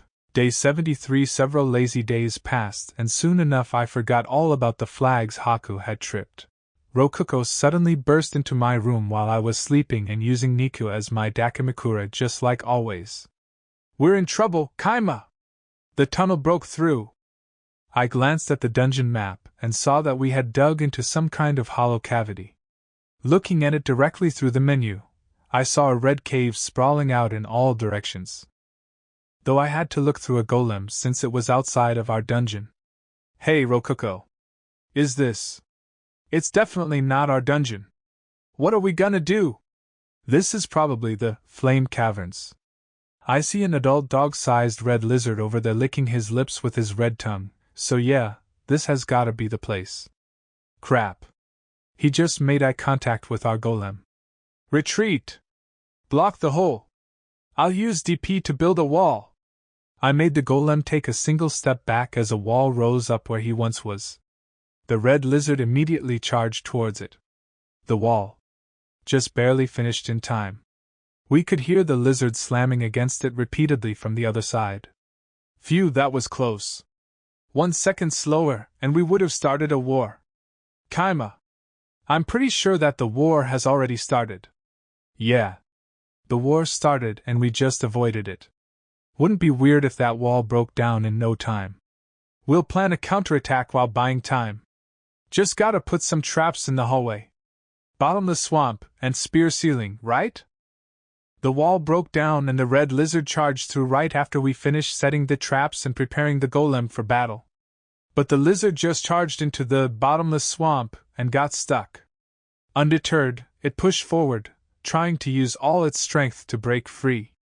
We held it down with the golem and dropped the spear ceiling, skewering it and sinking its corpse into the swamp. No coming back from that. Alright. Let's rebuild the wall and pretend this never happened. Alright. We rebuilt the wall, removed the final 5 meters of the tunnel from our dungeon, and collapsed the ceiling. That should be enough. Of course it wasn't. A flame-covered lizard burst through the rubble while furiously spitting fire, taking up about half of the tunnel that we had designed to be wide enough for carriages to pass each other. In other words, he was the size of a horse-drawn carriage. He dried up the bottomless swamp, burned down the spear ceiling, and slammed into the golem, crushing it. You Who the fuck are you? A salamander. A huge lizard, flames shooting out of his body from head to toe like a lion's mane. And on top of all that, fire poured of his mouth each time he yelled. Either way, I decided to greet him. Stop! Dungeon core number 112! And I had basically confirmed that he was indeed the dungeon core. It was an accident. I'm sorry. You have my sincerest apologies. Oh? You're a pretty fucking honest guy, huh? Huh? Wait, this is a fucking dungeon, ain't it? Who the fuck are you? You're what? This dungeon's master? Show yourself. Since he knew that we were a dungeon core and master, he probably wouldn't attack us out of the blue. But just to be safe, I sent out a golem instead. Huh? You're the dungeon master, huh? Wait, this is a fucking golem. Yeah, this is me. And sorry, I didn't intend to invade your dungeon or anything. I won't kill you, so show your real self already. He did seem like someone I could talk to, and the fact he didn't charge the golem down immediately was a solid sign that he wouldn't kill me before I could say my piece. Worst come to worst, Ruko could withdraw me the moment I was in any danger.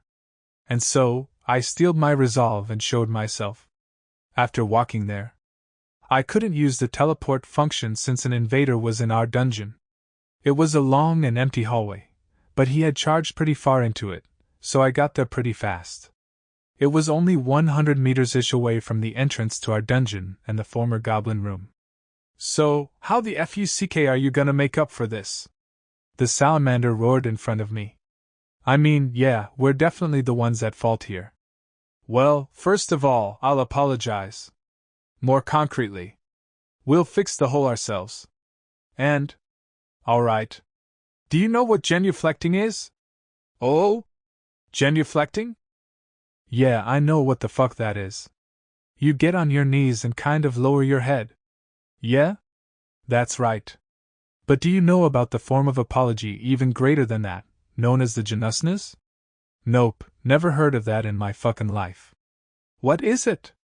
Oh man, he fell for it with a name like that. This might actually work.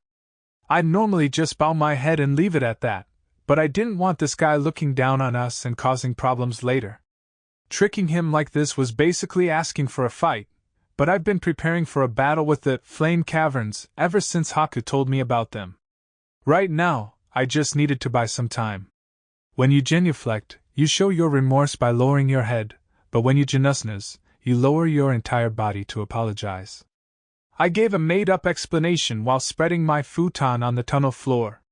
Hey, what the fuck do you think you're doing? Huh? Preparing to genusness, of course. It's such a sincere apology that it takes time to prepare for. Alright. I got it. I'm glad you get it. I got into the futon. And then I made my declaration. For the next 7 days, I'm going to genusness for 5.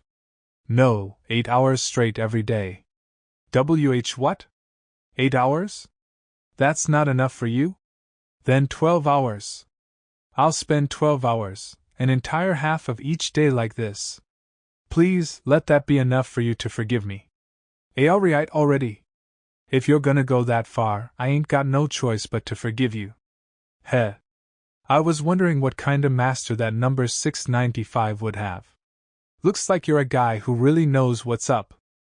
But remember, men gotta follow their word. 7 days, 12 hours a day. You better not fucking back out of that.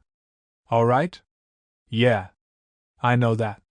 And so, the lizard left in satisfaction. I didn't know when he'd be coming back, but I figured I'd just keep on genusnessing. In my room. Day 7-8. You're just fucking sleeping. The salamander returned, blowing away all the sand I had used to fill up the end of the tunnel. It had taken him 5 days to realize what was going on, longer than I had expected. But to be honest, at that point I just wished he would have stayed tricked for the whole time. I didn't want to lose my excuse for sleeping 12 hours a day. So, punk. You fucking with me or what? Honestly, I'm hurt. Do you really think genusnoozing is as simple as sleeping? Trust me, it's not. Why, yeah? Oh man, is that hesitation? I might be able to trick him again at this rate. Yep. Think about it like this. If genusnoozing is just sleeping, then genuflecting is just sitting, right? NGH. That's a good fucking point. I'm putting myself through so much to apologize, and you thank me by destroying the clay wall I built. The salamander started to waver after I emphasized that point. Huh?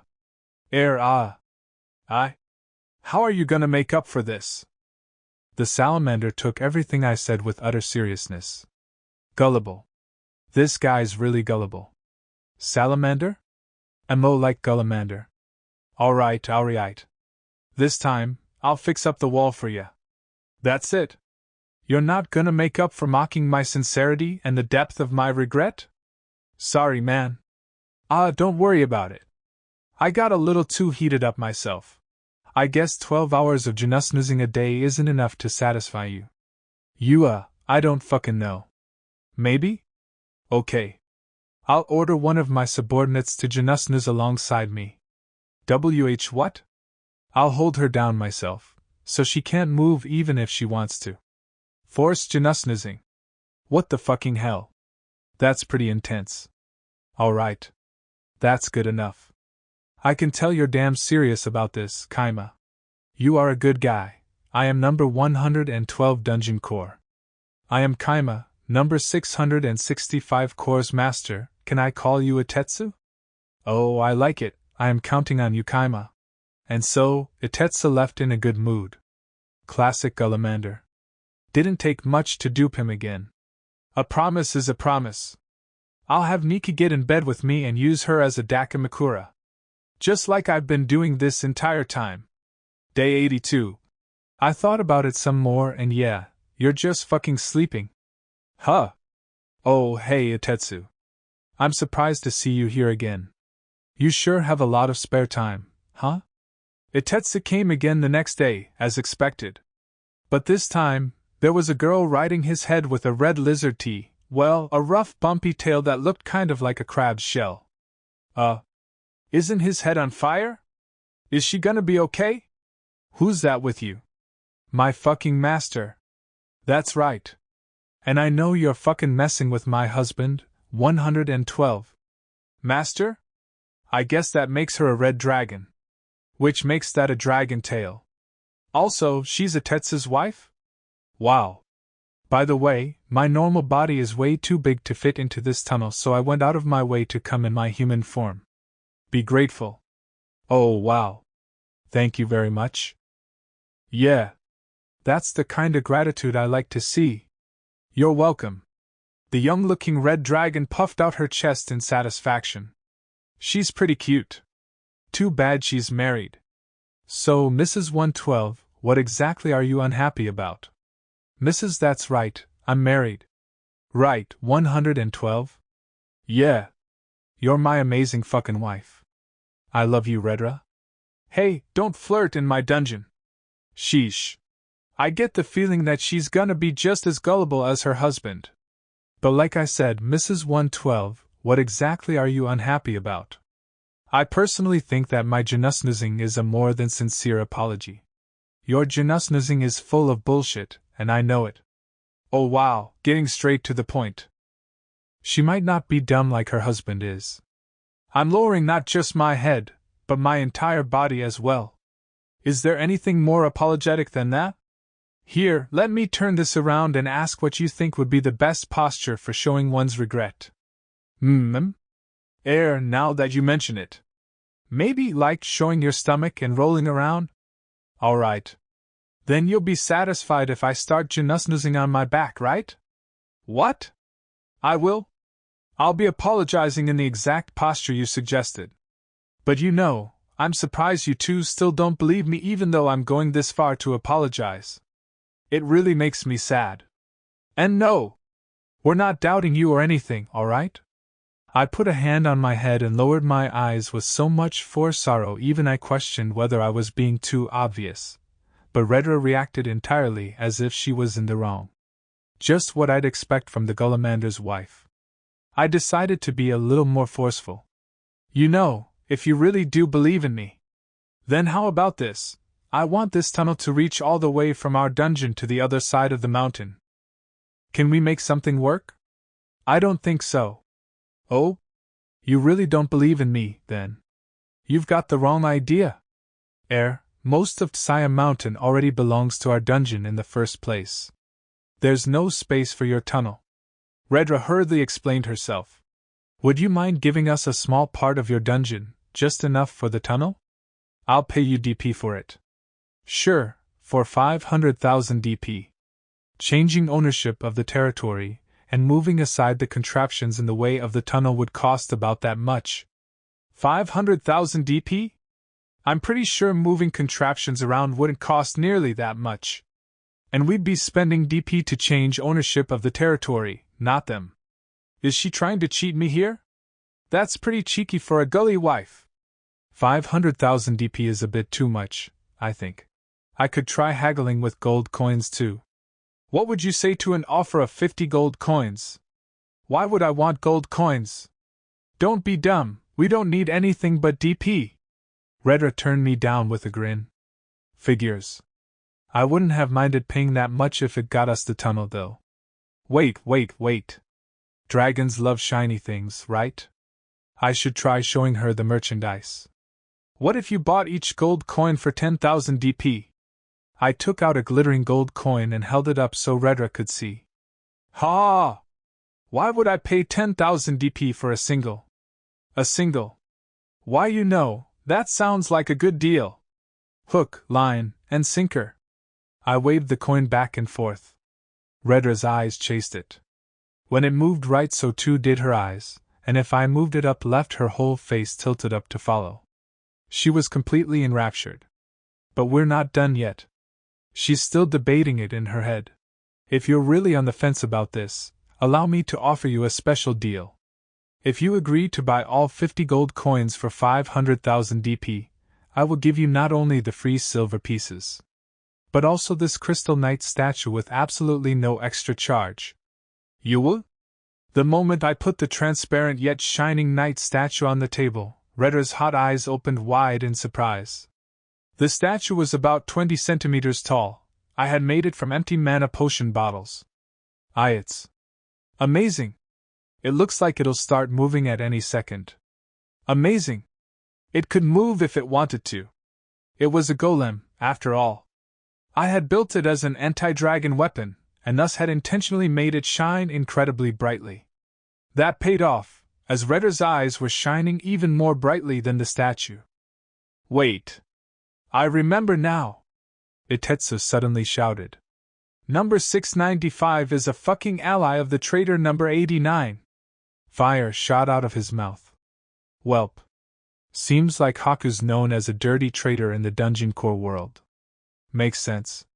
She does hunt other dungeon cores, after all. And so, our negotiations crumbled right then and there. Why? Does that mean I don't get to have that knight statue? You don't. I don't know the fucking details, but I do know that any friends of the traitor are enemies to us. But I still want that knight statue. Do something. 112. It's a dungeon battle match. We bet the domain for the passage and you bet 50 gold coins and the figurine. Thus I began my preparations for the match. The victory condition is to capture the flame cavern. These are the irregular rules that was made to balance the match. We attacked the flame cavern for 1 day. If we beat the 5th floor boss room, we win, or, if we touch the dungeon core on the lowest floor, we win completely. If we beat the 5th floor boss, they give us the domain to create the crossing passage. If we touch the dungeon floor on the lowest floor, they give us half of the Mount Saia. If we lose, we give the crystal knight figurine, gold, and silver coins. Then the match will start in a week. Wait a moment, I said to Redra the dragon, wife of Itetsu the Gullamander. There's 2 figurines, this is one of the set. Please take it. When I showed her the other figurine, Redra's eyes started shining again. Thank you, she said, you are good guys. Not at all, then, see you in a week. What's with that grin on Kaima's face? After a week, day 89. Hey Kaima, are you ready? The battle will last 1 day. If we defend it, we win. If you beat the 5th floor, you win. If you can touch the core and lowest floor, we will give you half of the mountain. I know you can start any time, said the flame cavern couple who contacted us through Dungeon Monitor. Can you come to me fast? Otherwise I will have nothing to do, Redra said, laughing, trying to provoke us. It's useless to provoke us, we are going to win, said Rokuko with a cracking voice, and looked in my direction worried, thinking if we will actually win. 1 week before day 82. I can't believe we're having a dungeon battle with dungeon core number 112. CC, can we really win this? Rokuko asked me that in a panicky tone after I returned to the inn. Well, I've got some plans that should help us win. I have been thinking about this for a long time. Really? Haku tripped so many flags we were guaranteed to meet them soon. Of course I started planning on how to deal with them. We win just by getting past the 5th floor of their flame caverns. Haku's dungeon only had 5 floors, remember? Do you think I, who beat Haku-san, would lose to some dragon? Rather than that, I am looking forward to fight a dragon, I said confidently after hearing me say that. Rokuko smiled and blushed a little. So we just need a way to get into the boss. I want to see the dragon fighting. I will do my best, I replied. By the way, what is this golem? This? I had found a way to fabricate Phoenix's eggshells. The golem threw the eggshells behind it each time it broke the Phoenix egg. It would then wait about a second for the resulting hot Vitlan to burst into light and revive, after which it would break the new egg, starting the process anew. There was already a mountain of eggshells right behind the golem. Kaima! What are you doing to my little Fenny? Well, I was thinking that the eggshells might be strong enough to resist even a dragon's fire breath. Don't you think that's too good to pass up? You think it's worth being this evil? My poor little Fenny. A phoenix knows no death. Its life is one of endless reincarnation. Saying something cool doesn't give you a free pass. I will never forgive you if you lose, Rokuko said to me angrily while pouting her cheeks. Rokuko and I were stationed in the master room, along with Miku and Ichika. All right, Ichika. Open the door. You got it, boss. I ordered her to open the door of the room that I had thoroughly prepared for just this occasion. #Atetsu's perspective. But even after the gates open, no monster army comes marching through. He's taking his sweet time. Bold move for someone with a 1-day time limit. Is he just not tack? I immediately fall silent. A huge flood of water has started racing through the portal. What? The water races down our tunnels like an unstoppable tsunami. It hisses as it covers our hot floors and walls, washing away our red lizard armies without slowing down for a second. What? I can't believe it. This is a volcano. The only entrance to our dungeon is at the mountain peak. At worst, a little rainwater gets in sometimes. And yet here is a flood of water, dominating our halls. It's flowing with so much force that our red lizards are getting stuck at the end of the flood, crumbling into a meaty ball of useless underlings. The water races through our dungeon and reaches the second floor in no time at all. The green dots signifying allies on the map slowly drop in number as red lizards die from drowning, being slammed into walls, or just being crushed by their fellow lizards. What's going on? What the hell is this? Ha ha. What the fuck? On top of everything, the tsunami is somehow filled with enemies. I check the map and see it filled with so many red dots it's like the screen is getting painted over in red. That meant that letting the water keep flowing was a bad idea. It's already smashed through the second floor and reached the third floor, only 30 minutes after this dungeon battle started. He's conquered 2 floors already. At this rate, he might actually be able to reach the 50th floor in a day. Ha ha ha, he was actually fucking serious. 30 minutes per 2 floors would be 96 floors in a day. Twice as fast as necessary. But I can't let that happen. Here's what I gotta do. Moving fast, I dig a hole in the still dry 4th floor leading to the outside of the dungeon. Naturally, I can't change stuff on a floor that's being invaded by enemies.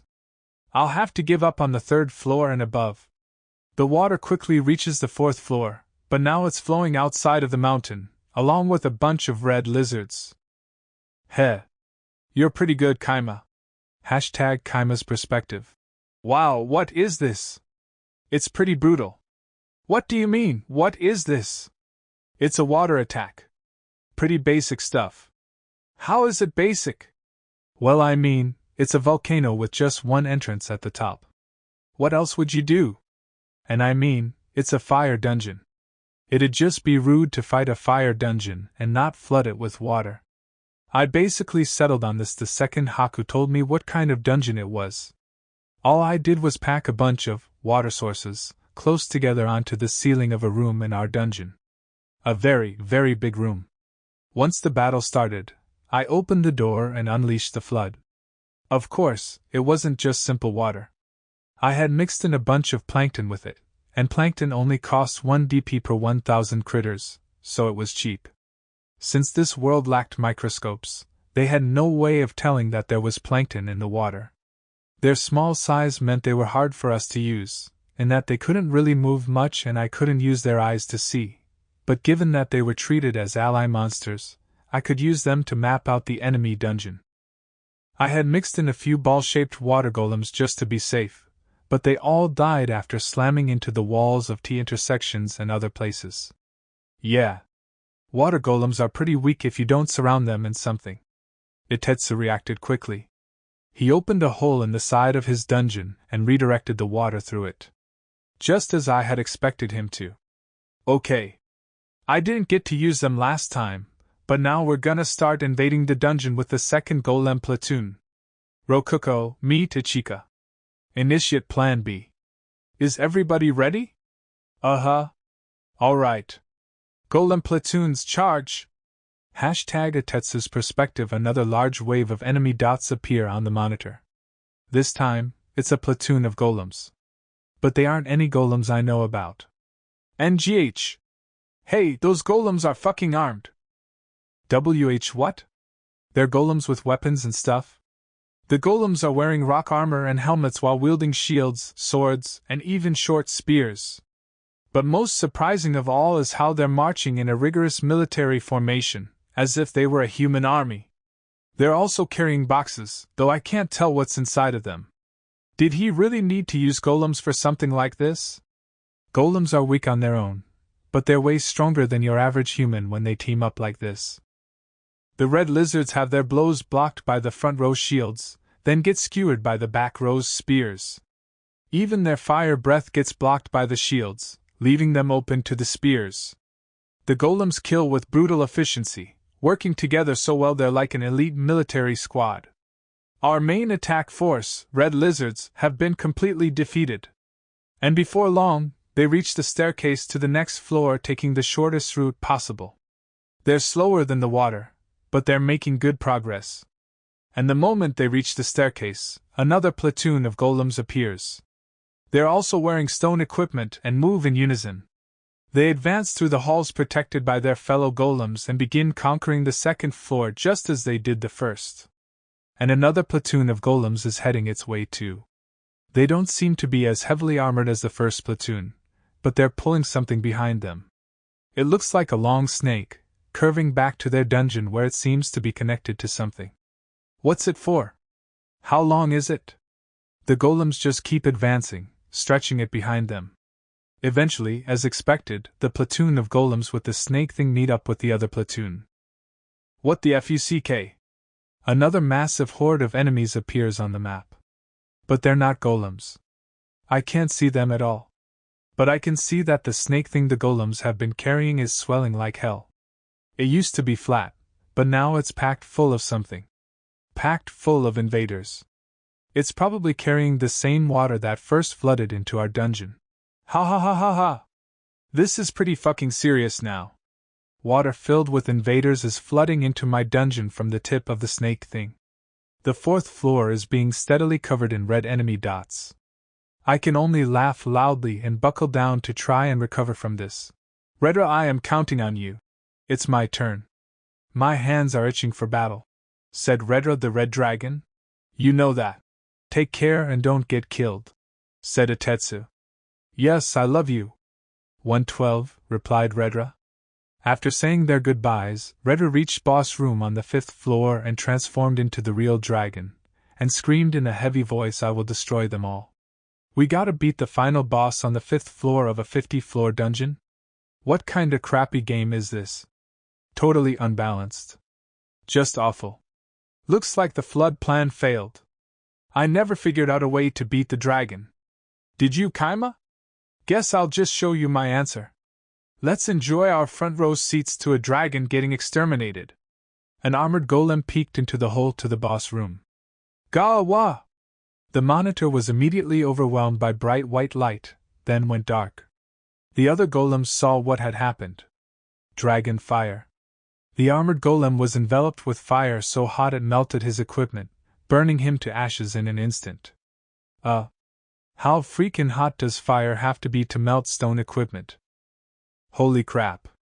Jaya! The ground shook each time Redra roared. I was only watching her through the monitor, but I still felt immense pressure. So this is a dragon, huh? I'm sorry, Master, but I just peed myself. Ha ha ha, don't sweat it. I came close to doing that myself. Purification. Hayafu. Thank you very much. I cast purification on Meat, cleaning her up in a bubbly flash. I wonder if Rokuko and Ichika are holding up okay. Yeah, girl, don't feel bad. Red dragons are strong enough that a party of A ranks should feel lucky to scrape by with only a few dead allies. If I were looking at that dragon up close, I definitely would have peed myself too. That's just how it is. Are you okay, Rokuko? I'm fine, I can cast purification myself. Rokuko, voice shaking, had fallen to the same fate as Meat. But anyway, putting all that aside, I've got to do something about this red dragon. I said all that about watching a dragon get exterminated or whatever, so yeah. Hey, Mr. Golem. Do the thing I told you about. Hashtag Atetsu's perspective. Gahaha. I knew these small fries would be nothing to me. Redra laughed loudly while melting golem after golem with her fire. That's my Redra. But be careful, ya hear? You worry too much. 112. Just look, they haven't even hit me. The flood of water had definitely surprised them, but thanks to how quickly Atetsu had opened a hole to divert the water flow, the only real lasting effect were the puddles of water covering the floor. The only thing that held Redra up was the fact that all the water was marked as an enemy on the map. Her mind raced, considering whether the water was filled with slimes or something smaller, but her thoughts were cut short after a new golem came marching in. Ha, they wanna die that much. W8. What? H, hold on. What's up, Redra? Oh, this is.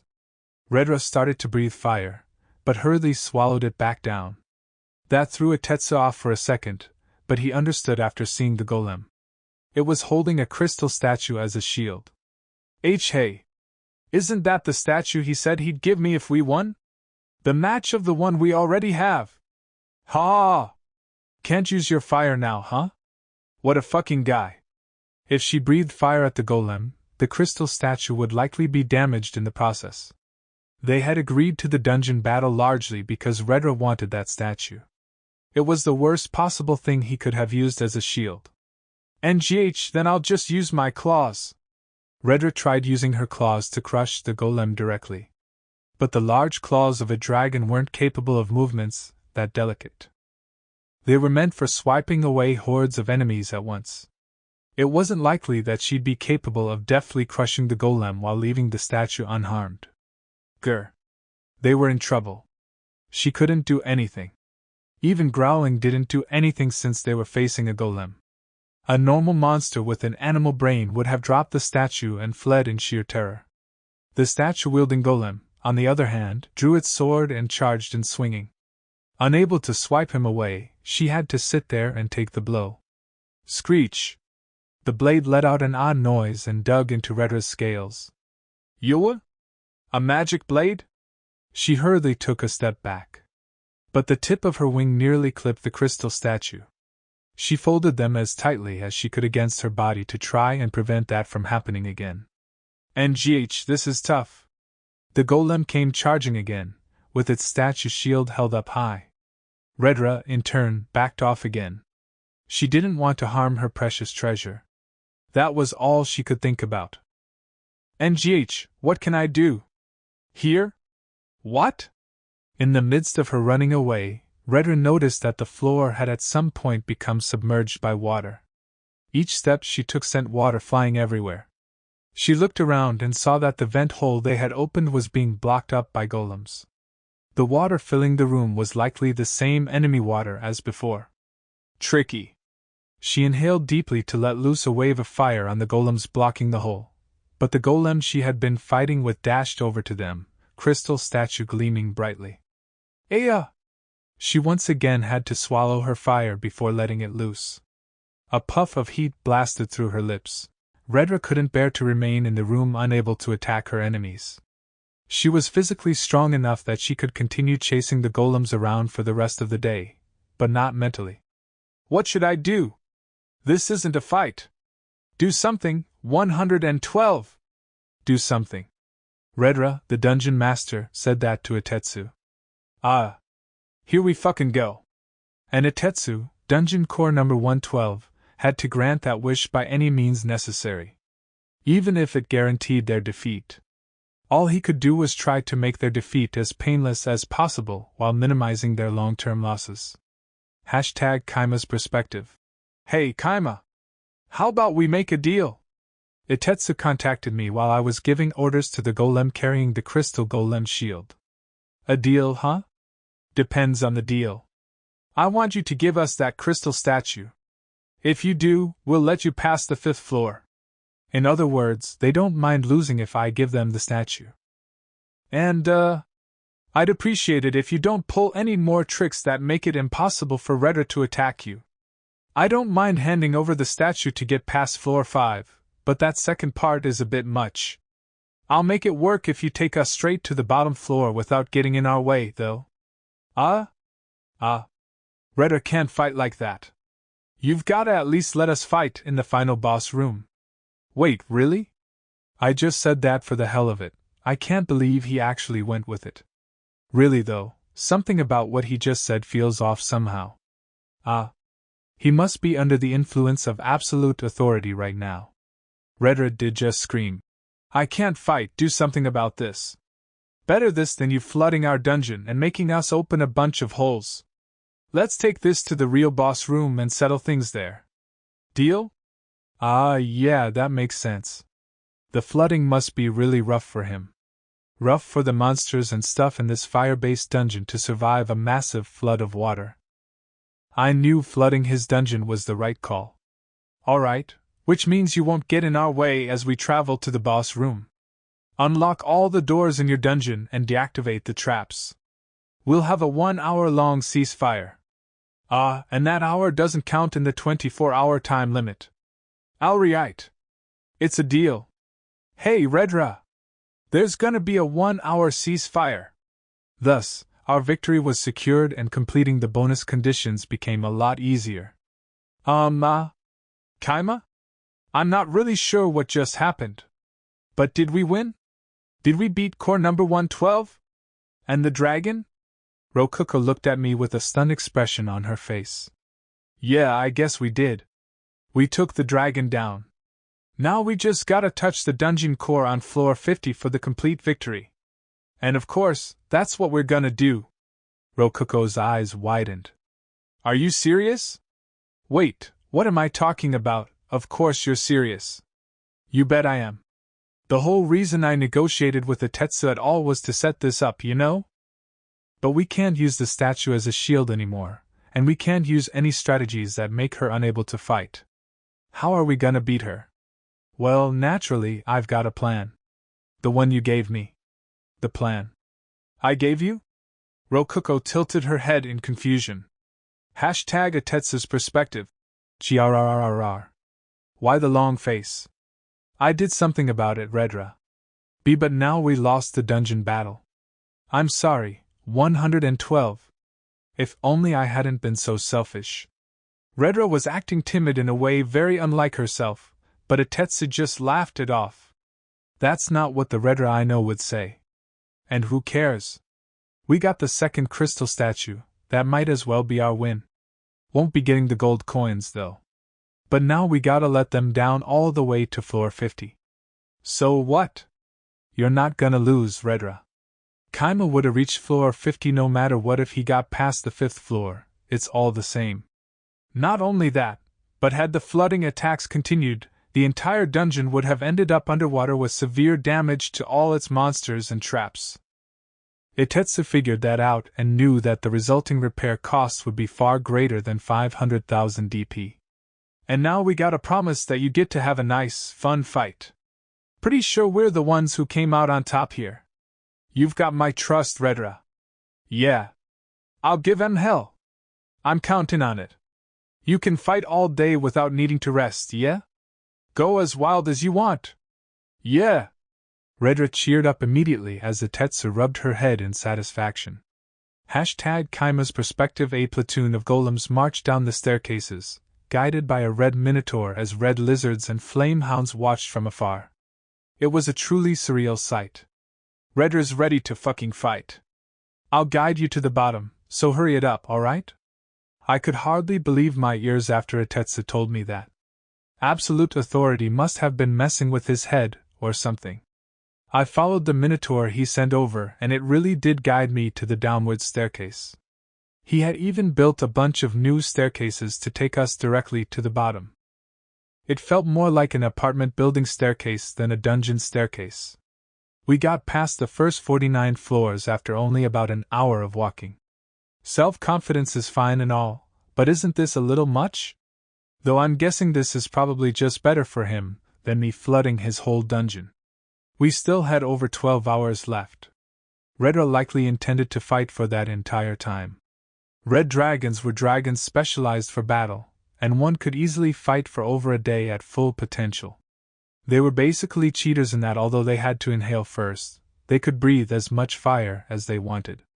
Also, all my dragon knowledge came from Ruko. According to her, all dragons are really strong, but red dragons are built for combat. Their fire breath and claws are top class. Haku's white dragons are more like jacks of all trades, so they might lose in a head-to-head fight. But listen! White dragons are. And so, even though I asked her about red dragons, Ruko wasted my time for a solid hour talking about white dragons. Thanks to her, I knew more about dragons than I ever wanted to. Apparently, she had dreams of following in Haku's footsteps and summoning a lot of dragons. Since she couldn't afford any right now, she spent her time learning more about them. If you love dragons that much, why didn't you spend your 100,000 DP tip on one? Huh! If you're gonna buy a dragon, you don't want a subspecies, you want one of the strongest ones? Haha, how cute. How much DP do you think real dragons cost? Even a baby costs millions of DP. So, what's their weak point? Apparently the best thing to do is get on your knees and beg for mercy. Or run away! Ruko beamed a confident smile. That's not really fighting them. Or winning. I ultimately didn't learn anything about a weak point or something similar. The tip that dragons loved shiny things was proving more useful than anything Ruko knew. That's Haku for you, our dungeon's goddess of good fortune. The golem platoon reached the boss room. Break time was almost over. Okay, Kaima! It's time for a full-on battle with the dragon. Don't worry, I just used the bathroom. Meat and Ichika used the bathroom while they could, and of course, I did as well. Now I don't have to worry about pissing myself when Redra starts spitting fire everywhere. #Atetsu's perspective. They were in a boss room more than wide and strong enough for a red dragon to wield their strength to its fullest potential. In the middle of said room was Redra, spinning her head around while breathing fire. That alone was enough to destroy nearly 100 of the armored golems surrounding her. Though each broken golem was quickly replaced with a new one. Gahahaha! This is it, this is what I've been waiting for! Redra laughed, extremely pleased. Nobody wanted to fight a dragon, especially a red dragon. As a result, few adventurers ever challenged the Flame Caverns, and this was the first time in years of boredom that Redra could really stretch her wings in battle. She was strong enough that she could invade a nearby kingdom and do serious damage, but Redra wasn't one to enjoy bullying the weak. She also had her duties as dungeon master to take care of, and Atetsu was her husband. She didn't want to leave Saia Mountain if she could help it. With all that in mind, it should be clear why she was having so much fun mowing down golems boldly challenging her. She was having so much fun. The golems even wielded magic blades somehow, which could harm her scales. There were hordes of them, and they all worked together to inflict damage on her. They were basically flies tickling her if she paid attention, but if she let her guard down, they would really hurt her. And that's exactly what she wanted. A battle with proper enemies to fight. Aya, I'm loving this. How many of you are left? How much longer is this fun gonna last? It must have cost a fairly sizable amount of DP to buy full sets of equipment for all the golems. That worried Redra, as it meant there might not be many for her to fight. But her fears were relieved by the sight of a new golem. It was carrying an egg about the size of a small watermelon. Redra didn't understand why. Is that an offering or something? Guess I'll make some fried eggs. She breathed out fire all over the golem holding the egg. But the golem didn't melt. Or to be more precise, the golem's stone armor and helmet melted, but both it and the egg were fine. What? I've never seen a golem like this before.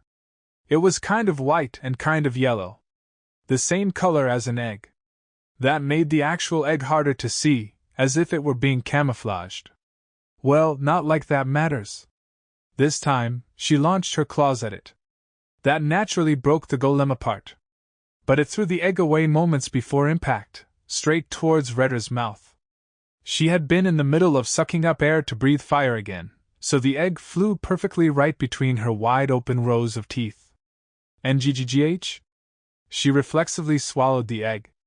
But it got stuck midway down her throat. The egg had stopped itself in her throat as if it had suddenly grown arms and legs. What's going on? Her airflow wasn't completely blocked. It may have been a large egg, but a red dragon's throat was by no means small. But it was still hard to breathe. And before she could fully process what was going on, the egg crawled down her windpipe, avoiding the way down to her stomach. Soon it reached something else entirely. Her lungs, from which she breathed fire. NGGH. This feels so gross. What the heck is? Slice. A sword sprung out of the egg and stabbed her lungs. Gah! Gah! Redra stumbled, feeling pain and suffering unlike anything she had ever felt in her centuries of life. Although dragons had incredibly sturdy bodies, they were still beyond vulnerable to internal attacks on their scaleless organs. Lungs weren't equipped to deal with things going inside of them. She weakly spat out fire and blood in a cough that forced the egg out of her body. NGH cough. What the heck? She had swallowed adventurers and been attacked from the inside before. But it didn't hurt nearly as bad then. Dragons were strong enough to easily melt armor and weapons inside of them, anyway. A dragon's insides shouldn't even flinch from being stabbed by a normal blade. This must have been that something Itetsu was talking about. NGH. Cough, cough. She spat out all the blood that had pooled within her lungs. The cuts were already sealing on their own, proof of how sturdy dragons were. But they shouldn't have any more of those eggs, Ria. Redra looked around and saw that she was surrounded by nearly 100 golems, each holding an egg. Of course, that was enough for even Redra's blood to run cold. Aya! Yuwa! She immediately started destroying the golems and eggs. Only once all the golems and eggs were destroyed did she take a deep breath. No golems came forth to replace them. Ha ha! What, already finished? Redra's wings relaxed as relief washed over her. She then glanced at the floor and saw an egg just sitting there. Perhaps she just missed it earlier. Humph! Smack! She crushed it with her tail. Finally, every single egg was done. Suddenly, right before Redra's eyes, light gathered and the egg revived. What the heck is with this thing? She crushed it with her claws. But within seconds, it revived again. Ah! She crushed it again at the same time. Revive. Crush. Revive. Crush. Revive. What the heck is even with this thing? Yuwa! Redra, descending into a craze, continued attacking the continually reviving egg. #Kaima's perspective. Alright, just as planned. Redra had become completely enslaved by the egg, meaningful wink. She was having a lot of fun dancing around and playing with it. While sobbing. Hey, Kaima! That's Fenny, isn't it? Yup. Your plan was right, he can revive no matter how many times she kills him.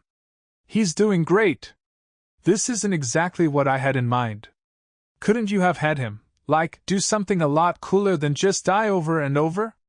Come on, he's an actual egg, not the protagonist of an action movie. Don't expect too much from him. By the way, the egg golems I made from collected phoenix eggshells naturally did not revive upon death. They were ultimately just golems, after all. But they were golems built from the eggshells of a bird that lived amongst fire. I experimented with the eggshells and found that they had enough fire resistance to easily survive direct exposure to the thermite process, that is, a fire of about 3,000 degrees initiated by mixing metal and aluminum. It didn't even leave a mark. Which led to today's strategy, Rokoko's genius egg attack plan. At first I thought I'd try to recreate what happened in the inch-high samurai folktale, but dragon stomachs turned out to be a lot stronger than I expected in more ways than one. So, I shifted my focus to their lungs instead. The egg-shaped golems had their magic blade-feet arms and legs inside of their outer shell, waiting to come out whenever necessary.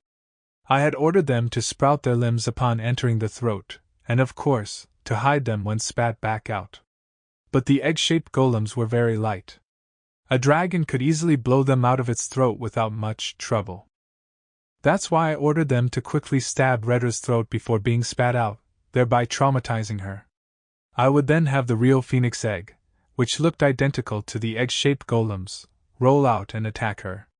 I also had a platoon of golems carrying egg-shaped golems surround her just in case she wasn't panicking, that is, in case she wasn't traumatized yet and needed another egg in the lungs to set her straight. The results were as you saw. All I had to do was stealthily place the real phoenix egg on the ground and the deal was sealed. This is horrible. Thank you? Rokuko gave me her valued opinion. In reality, though, I could have had the egg explode in Redra's lung and killed her on the spot. I only didn't do that because it would have made me feel pretty terrible. Plus, I didn't want a Tessel swearing to get revenge or anything like that. Being on good terms with your neighbor is important for sleeping well. It'd be hard to catch a nap if someone was beating on your walls all the time. So, how are you going to win now? Take a look at this. Oh, the map. Wait, what? Why is there a friendly signature on the other side of the boss door? Remember that crystal golem I gave to Tessel? Eh? Crystal golem? You mean the crystal statue you just gave them? No, not that one. Remember? Way back before the dungeon battle even started. Indeed. I was referring to the crystal statue I gave to Tessel the day we negotiated the terms of the dungeon battle. Or, in other words, the crystal golem I gave them. Didn't you give that to them? I said they could take it, but I don't remember saying it was theirs. But didn't you call it a present for them? That was if they bought the gold coins for 500,000 DP. The deal changed after that, so yeah. It was some pretty harsh wordplay, but since I didn't actually give it to them, the statue still belonged to us. And despite how it looked, it was a golem, which meant it was our pawn. A part of our army. The golem in the treasure room is our ultimate trump card. I'm gonna finish this battle off while Tessel distracted by Redra. I controlled the crystal golem, making it exit the treasure room and look around. Now, where's the dungeon core? The 51st floor had nothing but the treasure room, Tetsu's bedroom, and a staircase up to the 50th floor. Nothing else. Soon, it got close enough to hear Tetsu desperately calling out to Redra to try and calm her down. Tetsu was right beside it, talking to Redra through the menu. The stand supporting the core was exquisitely designed. But it was short enough that even the somewhat small crystal golem could climb it. I stealthily made it stab its tiny sword into the pedestal like a climbing pick so it could reach the top. And so... Hey, Redra! Get a grip! Wait, what? The hell is this thing doing here? And touch? Tetsu noticed at the last moment, but it was too late. Using my trump card, the crystal golem, I successfully touched their dungeon core. A certain tactician once said, "The results of a battle are determined before it begins." I met with Tetsu the day after the dungeon battle to discuss the terms of his defeat and reap my rewards. We would have done so yesterday, but he needed a lot of time to calm Redra down. Ha ha ha, you're a real piece of work, Kaima. That statue was a fucking golem too, wasn't it? You got me. I've never seen a crystal golem that small before. I didn't suspect a fucking thing. Tetsu laughed, seemingly not worried that much about his loss. Ha! Yep. You don't think that was cowardly or anything? Come on, what do you take me for? It's my bad for not noticing the trap. Don't you think so, Kaima? Well, yeah, basically. Though I only pulled a nasty trick like that 'cause I couldn't figure out how to beat your lovely dragon wife head on. Time to give you what I owe. You can have the space for your tunnel. Huh? Wait. Wasn't our deal that I got half of Saia Mountain? Huh. That was only if you touched the dungeon core on the bottom floor of my dungeon. Yeah, and I did, with the crystal golem. The hell are you talking about? The bottom floor of my dungeon is the 51st floor. Holy crap. He got me. I had touched the dungeon core behind the boss room on the 50th floor. The actual bottom floor, the 51st floor, only had a treasure room and a bedroom. No dungeon core. In other words, I never even had the chance to beat him completely. I was doomed to a minor victory from the start. You've gotta be kidding me. Ha! It's your bad for not noticing the trap, am I right, Kaima? Itetsu intentionally repeated the phrase I had just agreed with myself. I get it now. He made us wait to have this meeting until today so I couldn't recover from this trap. Even if I could think of some way to get the dungeon core to the bottommost floor and touch it again, it's too late. The dungeon battle is already over. It ended while I was sleeping, relieved that we had won so quickly. You trick me and I trick you, yeah? Hee hee. Now we're equal. I thought this guy was just a gullible salamander, but I guess not. He's good. I'll accept a tie this time. And, yeah, we're definitely gonna have a long and fruitful friendship. Day 90 and so, we completed our tunnel through Saia Mountain. We named it Saia Tunnel. Just that. Saia Tunnel. It was straight from start to finish, but it was long enough to take a few hours of walking to get through. Though it would take several days to loop around the mountain, so a few hours was a pretty big time saver nonetheless. Plus, it would encourage people to stay in our inn before making the trek through the tunnel or after getting through it. The tunnel was already built. All we had to do was charge people for using it. Our dungeon had finally gotten a way to earn free money. Free money. That sounds so nice. I've been really busy managing the dungeon, building an inn, working in that inn, and buying a bunch of monsters and items while adventurers invade. On the other hand, I can just sleep while people pass through our tunnel. At worst, I'll have to count their entrance fee. I don't really know what you mean by free money, but it sounds amazing. Oh, it is. It sure is. Long live free money. Goodbye work, hello passive income. From this day forth, I will spend all day every day sleeping. I love it. Right. I need to ask Ichika how much to charge for the entrance fee. Teach me, O wise and mighty Ichika. I'm gonna say that, like 50 coppers is the absolute max. People are gonna have to walk here since there aren't any good roads in the mountain, so yeah. And that means they're only gonna have as much stuff as they can carry. Can't really charge them much for that. We're totes gonna earn way more from the inn. Especially cause of all the people who'll come for our dungeon. What? You're gonna sleep through it? Ha! What are you talking about, master? This is a new dungeon, for beginners, with an inn right beside here.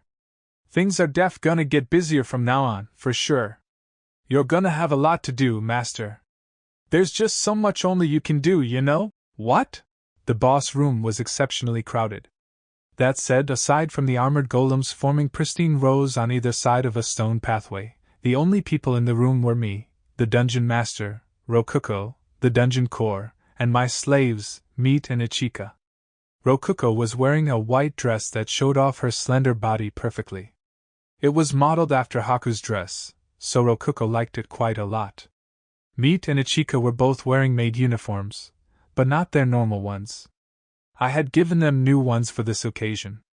In other words, we were all in full dress. Of course, I was no exception. I had on a glittering set of full, silver plate armor with a red cape. The golden designs made from a crushed gold coin were a key feature. Though, truthfully, it was steel armor with a surface covering of silver. And just to be fully honest here, it was so heavy I couldn't move in it on my own. The whole set was actually one big golem, so I could technically move, but a single slip-up would lead to me getting hurt pretty bad. I was going for the image of a king giving his people an audience. Me being the king, of course. And I mean, I was the dungeon master of this dungeon, which basically made me a king of sorts. I placed the 3 newcomers right outside of the door. With that, the preparations were complete. I had told them beforehand that I'd be holding a naming ceremony for them, but I hadn't said a word about it being this extravagant. Hee hee. I can't wait to see the look on their faces. Enter! I called out, and a golem opened the boss door. That is, the 2 large steel double doors with eagle decorations carved into them. The 3 girls who had been waiting behind the door looked towards me. A look of shock washed over them for a brief moment, but it quickly faded and they entered the room with serious expressions. Oh? I'm impressed. They know how to carry themselves. Stop there and kneel before me. The vampire in the center kneeled as ordered. In turn, the Silky on her left and the apprentice which on her right kneeled as well. The vampire had silver hair and crimson eyes like glittering rubies. The freckled apprentice which wore a robe and wizard hat, with a simple staff. The Silky was basically just a light green maid. Those 3 individuals were my dungeon's new recruits. The naming ceremony shall thus begin. I tensed my stomach to speak as powerfully and regally as possible. This is getting pretty fun. By the way, naming ceremonies weren't actually a thing, so I had no template to follow. I was just winging it. Listen well, for I will now impart thy names upon thee.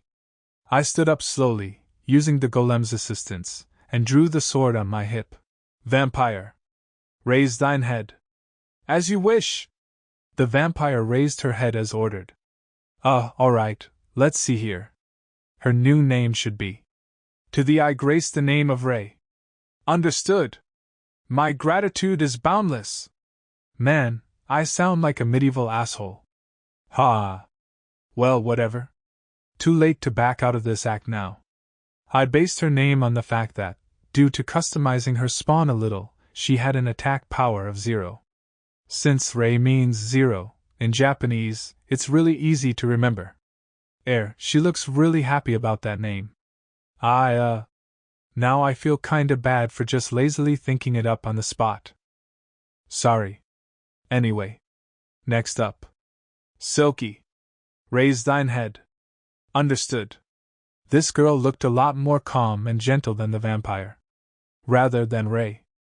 I guess the word graceful would fit her better than anything else. She kinda gave off some older sister vibes. Maybe some married woman vibes.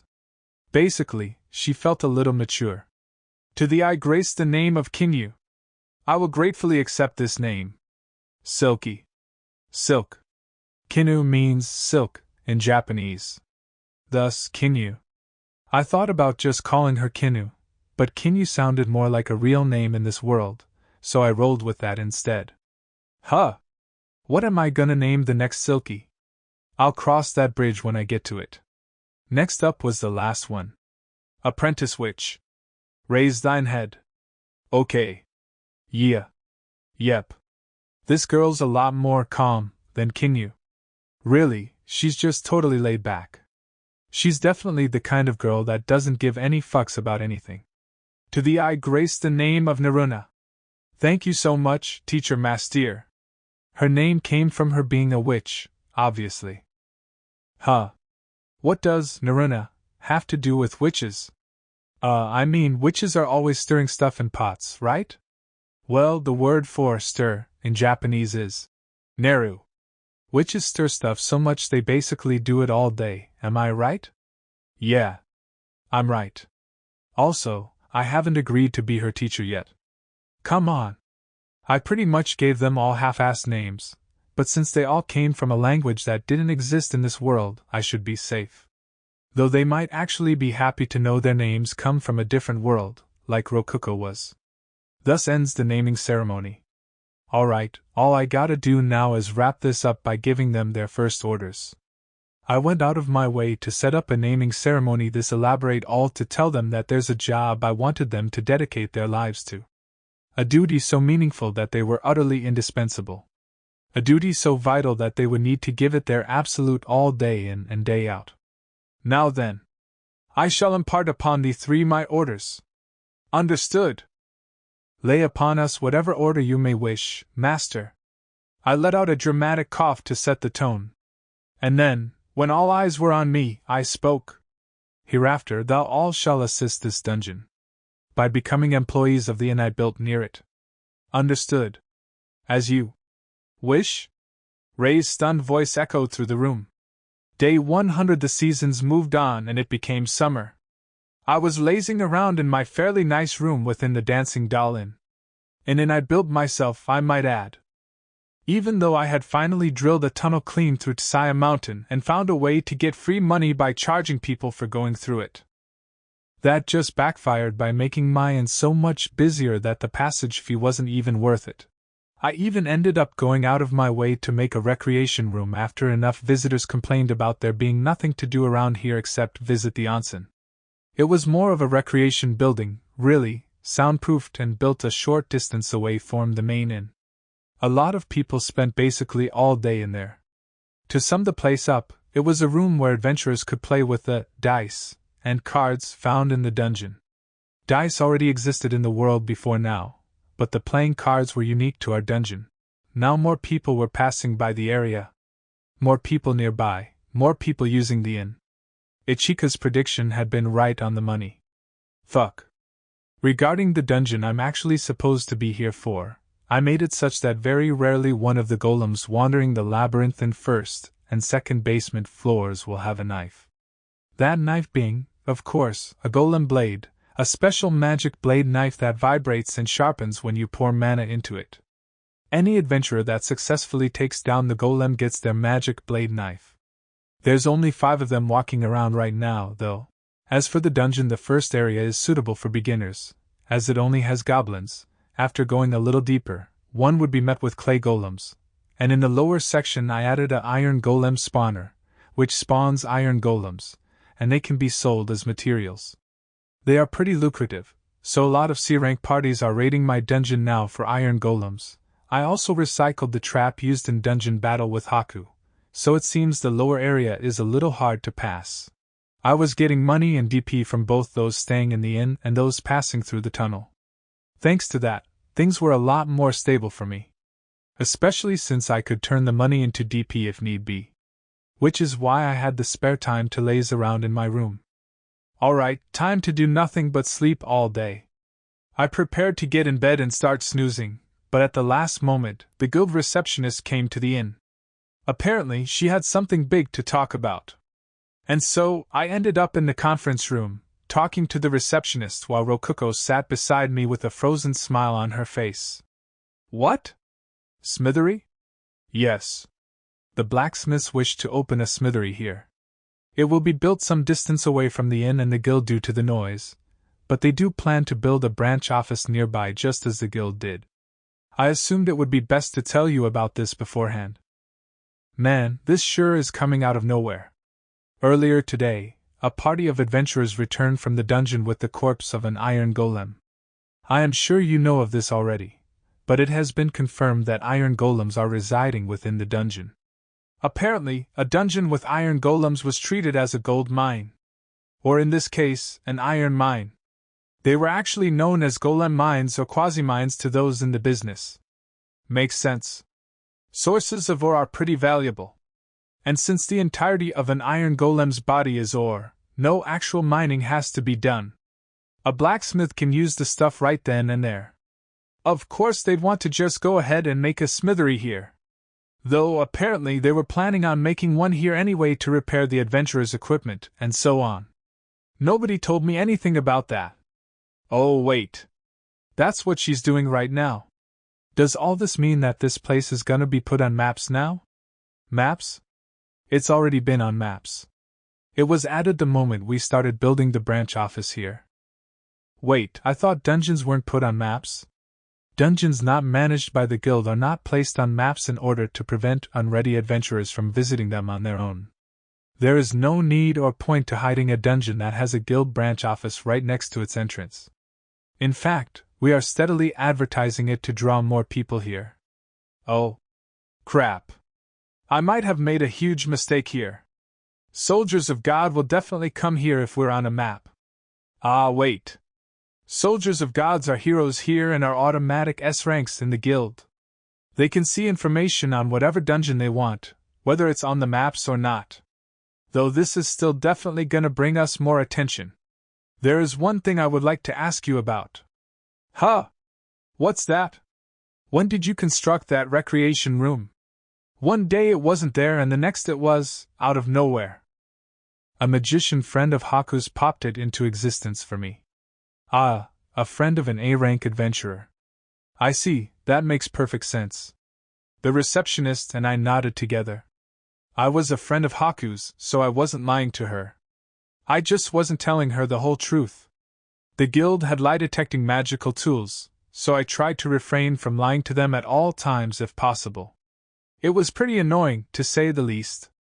I was hoping she'd leave pretty soon after that, but we ended up discussing things for another hour. Having to stay on guard that whole time was exhausting. Day 129. I had decked myself out in equipment, and went into the dungeon with meat to signal that I was indeed an adventurer doing adventurer things. But upon leaving, Goza grabbed me and dragged us to the guild for whatever reason. Two bearded, middle-aged dwarves were giving each other a bear hug in the guild's branch office. Goza was the C-rank adventurer that had taken down the iron golem and retrieved its corpse. And apparently, Kentaro was the new blacksmith that'd be working here. A dungeon with magic blades and iron golems was perfect for a nearby smithery, so Goza called over a blacksmith friend of his after coming here. Alrighty, Kaima. This is Kentaro. Treat him right, why here? Ah, right.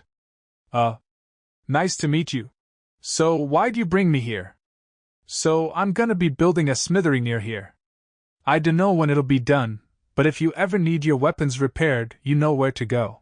My dream is to make my own magic blade one day. Kentaro stares at me for some time, and after a bit. Little lady, this sword, can you let me see it? Meat gives him her sword, and after analyzing it he asks, is this a magic sword? Well, I will do a maintenance for you as a meeting gift. A free gift, that sounds a good deal. If it's free, do mine too, that don't have any sign of use. He knows just by looking, a terrifying blacksmith. You all can check out another terrifying blacksmith video on this channel if you want. He took out a whetstone and started sharpening the knife. After a bit, he swung it around, looked at the blade from various angles, and then started sharpening it again. He repeated that several times. After several minutes, Kentaro took a good look at the knife and then nodded in satisfaction. Looks like you're getting a lot of use out of this one. I can tell you've repaired it before. Good work. I like a warrior that takes care of their weapons. Kentaro gave me a toothy smile. Right, it should be plenty sharp now. Just gotta top it off with a good ol' revitalize, and there. All done. Huh? Did you just use the survival magic spell Revitalize? Not the earth magic spell Sharpen? According to Ichika, Revitalize was a spell that energized the ground's natural state and somewhat helped improve crop growth. Sharpen, on the other hand, was a low-to-earth magic spell that increased a blade's sharpness. As far as I could tell, finishing a blade off would best be done with Sharpen, not Revitalize. You bet. Revitalize energizes the ground. So why wouldn't it energize swords too? They're all made of stuff from the ground, you know. I hadn't even thought of that. Ores were indeed located within the ground, which made it part of the earth. I didn't expect this guy to beat me when it comes to magic. He's good. Your Revitalize is basically just a good luck charm, though. I ain't ever seen another blacksmith use it before. Hey, fuck you too, Goza. My family's been using the spell for generations. And you know from experience my swords are sharper and last longer than any other blacksmiths, don't ya? Ha! That's 'cause you're a great blacksmith. The spell's barely changing anything. Really though, what would energizing a sword even do? Not like it's gonna grow legs and run to the enemies or nothing. Good grief. Swords are alive, you know? You're a dwarf too, Goza. You gotta learn to show us more respect for weapons. Speaking of which, the effects of spells could be changed by how you visualize them. Which meant that if you visualized Revitalize as actually energizing a sword, that might end up happening in an abstract sort of way. It might even work like restoration magic for golems. I'll have to experiment some more with this later. Oof, we really got off subject there, eh? My bad. Point being, come to my place if you ever need a blacksmith. I'll mainly be dealing with weapons adventurers bring me, but I can make all sorts of practical things like nails and cutlery, too. Oh, right. Video games give most people the impression that blacksmiths did nothing but work with weapons and armor, but they actually spent a lot of time making common everyday things as well. Alright. I'll ring you up if I ever need something important. Leave it all to me. Though, I'm gonna need a forge and whatnot before I can do anything. I'm gonna be making a simple one for myself, but it's still gonna take like a week or two. Come back then. Huh. That's a long time. What do you make forges out of? Eh? Bricks infused with some kind of material resistant to fire. I got a lot of red lizard scales for cheap a while back. I was thinking of using them. Oh, that's very fantasy. But yeah, makes sense that you'd make a forge out of fire-resistant bricks. And, speaking of which, I have a lot of phoenix eggshells left over. I bet those would be good for his forge. They resist a dragon's fire, after all. I stealthily withdrew a single egg's worth of shells and handed them over to Kantara. Here, consider this an upfront payment. If you want some fire-resistant stuff, these should be perfect for you. Eggshells? Let's see here. Yep, they're fire-resistant. Shells from fire-resistant monsters are pretty good materials. These'll be great for my forge. I'll gladly take 'em. Sure. Just do a good job when the time comes. And if you ever figure out how to make magic blades, give me one. Hey now, Kaima, you really think some broken eggshells are worth a magic blade? Day 132. For some reason, after the blacksmith arrived, everyone around me was suddenly all about expansion. The guild was even talking about building a tavern beside their branch office. Why? Why is this happening? But there was no use crying over spilled milk. And people gathering around the dungeon wasn't all bad. We got more DP from them, after all. But I think we're getting a little too big. Nowadays, there's always at least one adventurer rooming in our inn. Master, we need you to replenish our food stores. Meat, who managed distribution of food in the kitchen, came walking into my room. Summoning a bunch of food was a real pain, but we had to provide meals for our visitors. I bought the meals, fruits, and vegetables we were lacking and handed them over to Meat, who then stashed it all away into her storage, an alternate dimension where time didn't pass. Ruko could summon the same food I could, but for some reason, the food I summoned tasted better. It probably had to do with how much we knew about the food itself. Suddenly, Meat dropped some of the food I handed over to her. Luckily, it was just a bread roll wrapped in plastic, so it touching the ground wasn't really a problem. You're not looking so good. Are you alright? I put my hand on her forehead. It was so sweaty my hand stuck to it, and hot enough that she obviously had a fever. That made me finally notice that Meat looked a little pale and sick. It was hard to notice since her dark skin was akin to a deep tan. I'd have noticed sooner if she had much whiter skin like Ruko. I'm fine, I think. Meat, as a dog bee-skin, had a significantly sturdier body than your average human. But she was still a kid who probably wasn't even 10 years old yet. Get in bed and rest. That's an order. Kaya! You understood.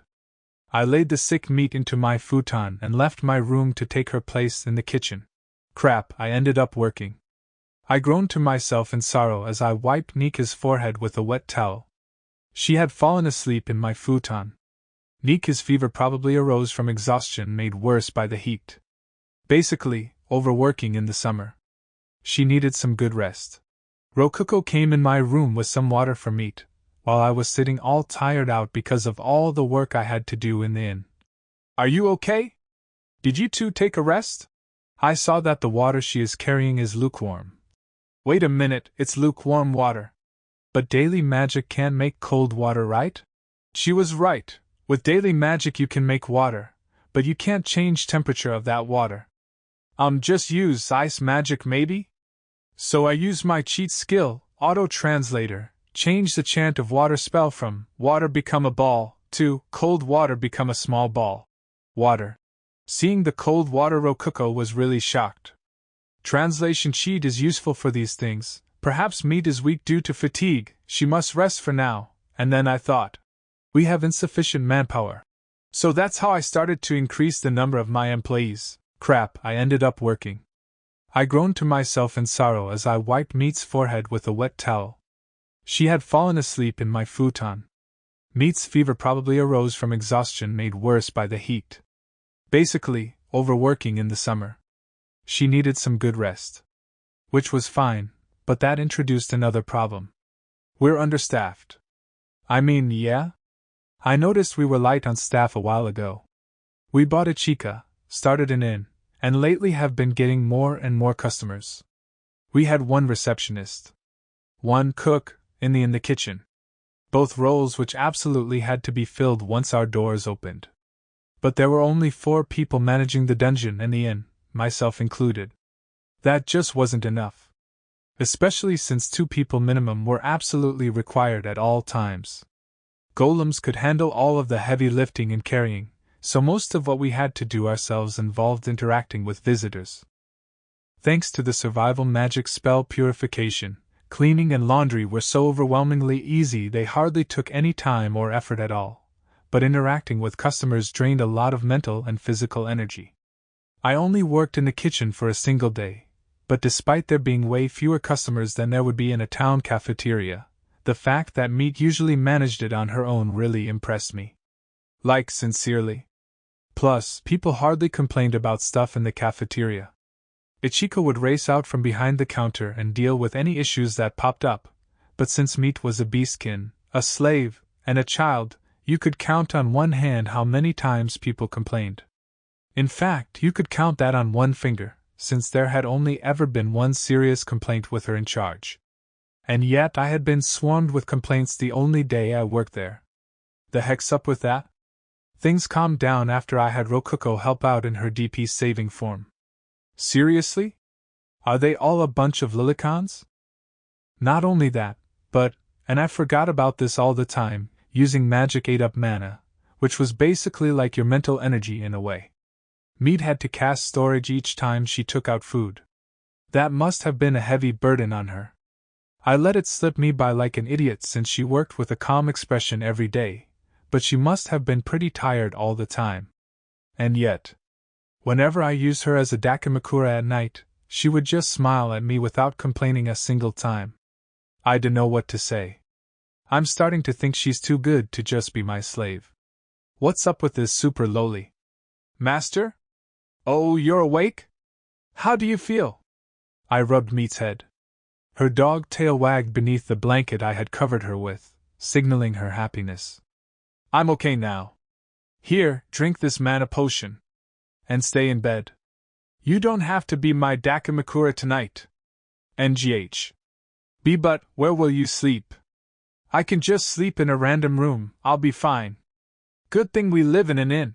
Meat sunk visibly after hearing that.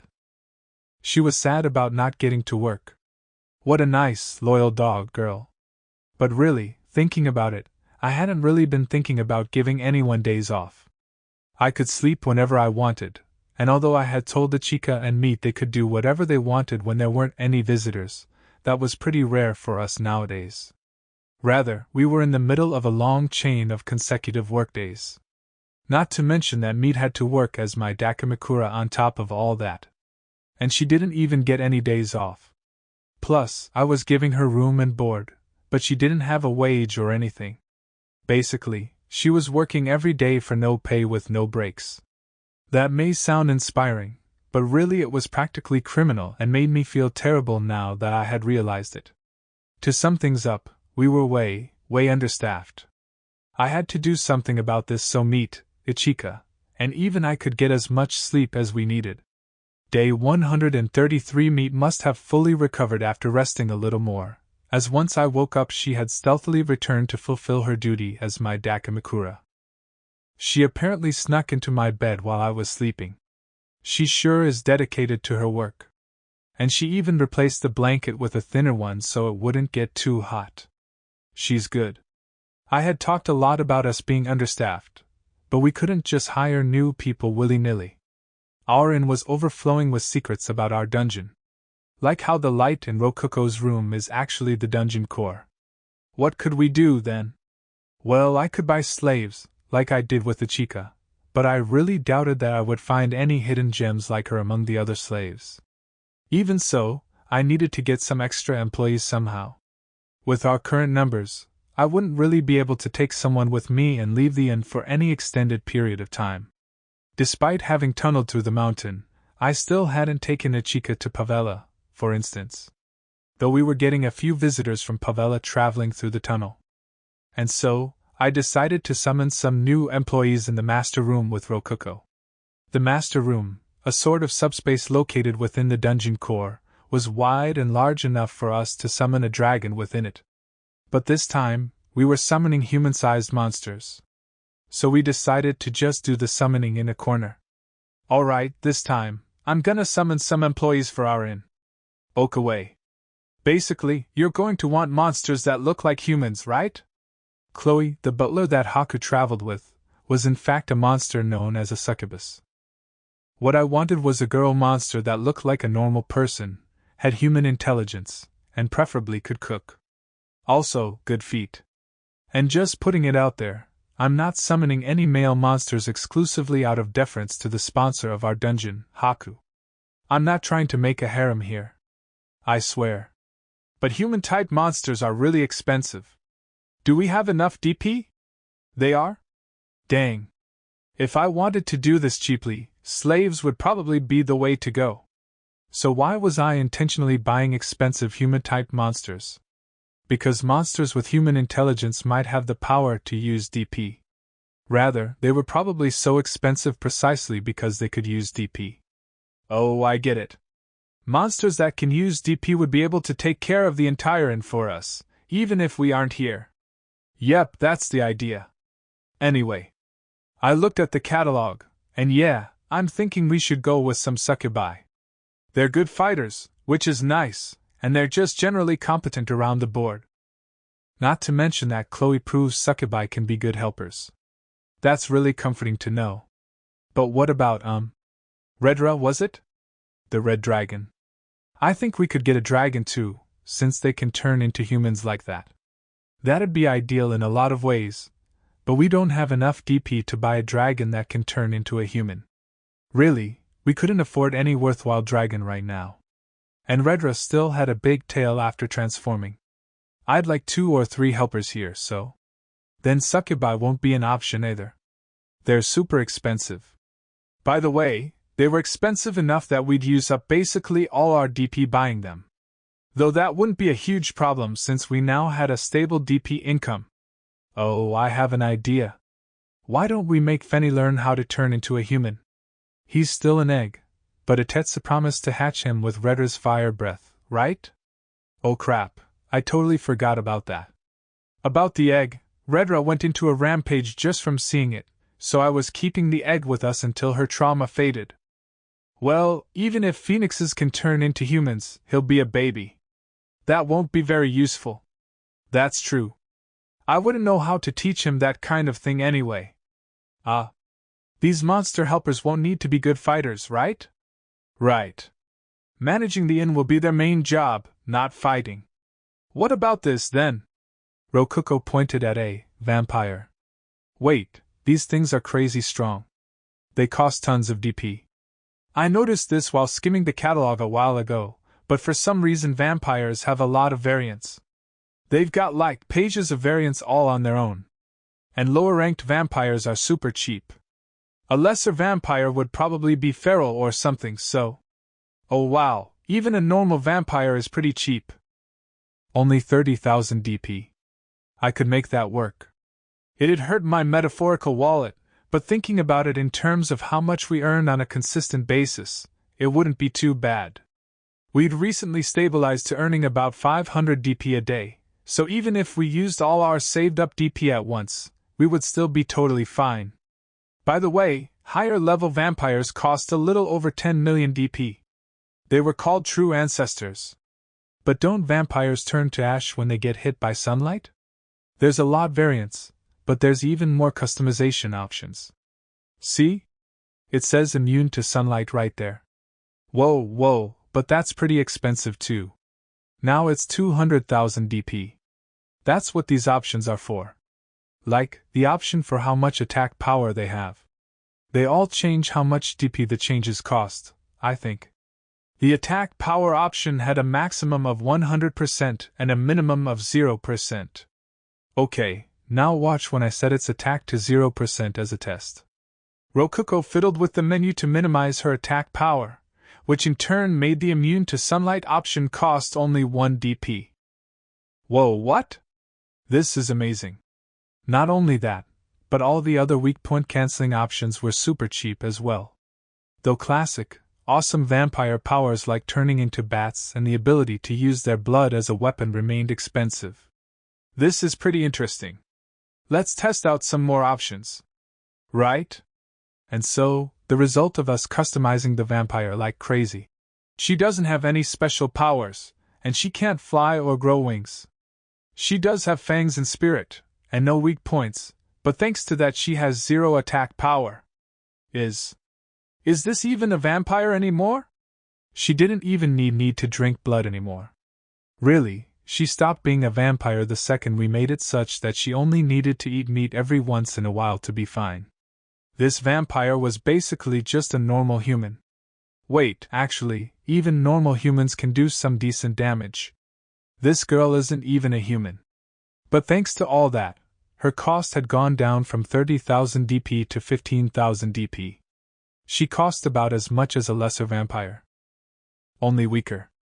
Well, she wouldn't be useful at all without human intelligence, so whether or not she's even still a vampire may be up for debate, but I'll keep her in mind. Might find a better monster, though. What about this silky thing? Apparently it's some kind of fairy spirit that does house chores and stuff. Silkies. House spirits with beautiful appearances that help the owners of their homes with chores. Good looks were a huge plus for employees. They had a reasonable price of 10,000 DP, too, since they weren't very strong. This is a definite contender. Oh man, what about this one? A Zashiki Warashi. One costs 50,000 DP, but they look pretty good. They were a spirit that brought good luck just by existing. One might even be a good poster girl for our inn, or something.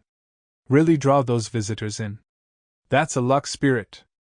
But they're invisible to everyone but kids and people with pure hearts, so. Oh man, that's a problem. Our customers have got to be able to see our employees. Rejected. Too bad. There are witches too.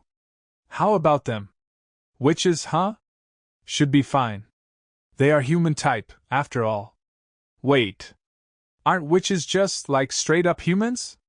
What makes these witches monsters? They're magic stones, I guess? Oh yeah? In this world, magic stones are what define a monster. I totally forgot. Witches had a few variants as well. Apprentice witch, adult witch, and sorceress. Apprentices only cost 15,000 DP. Apparently, they each came with spells memorized from the start. Though apprentices only got 2 low-tier spells. Really though, it might be a bit late for me to be asking about this, but I wonder how summoning these monsters with DP works. Do they get pulled out of some other dimension or whatever like I was? Or does the dungeon actually make the monster somehow?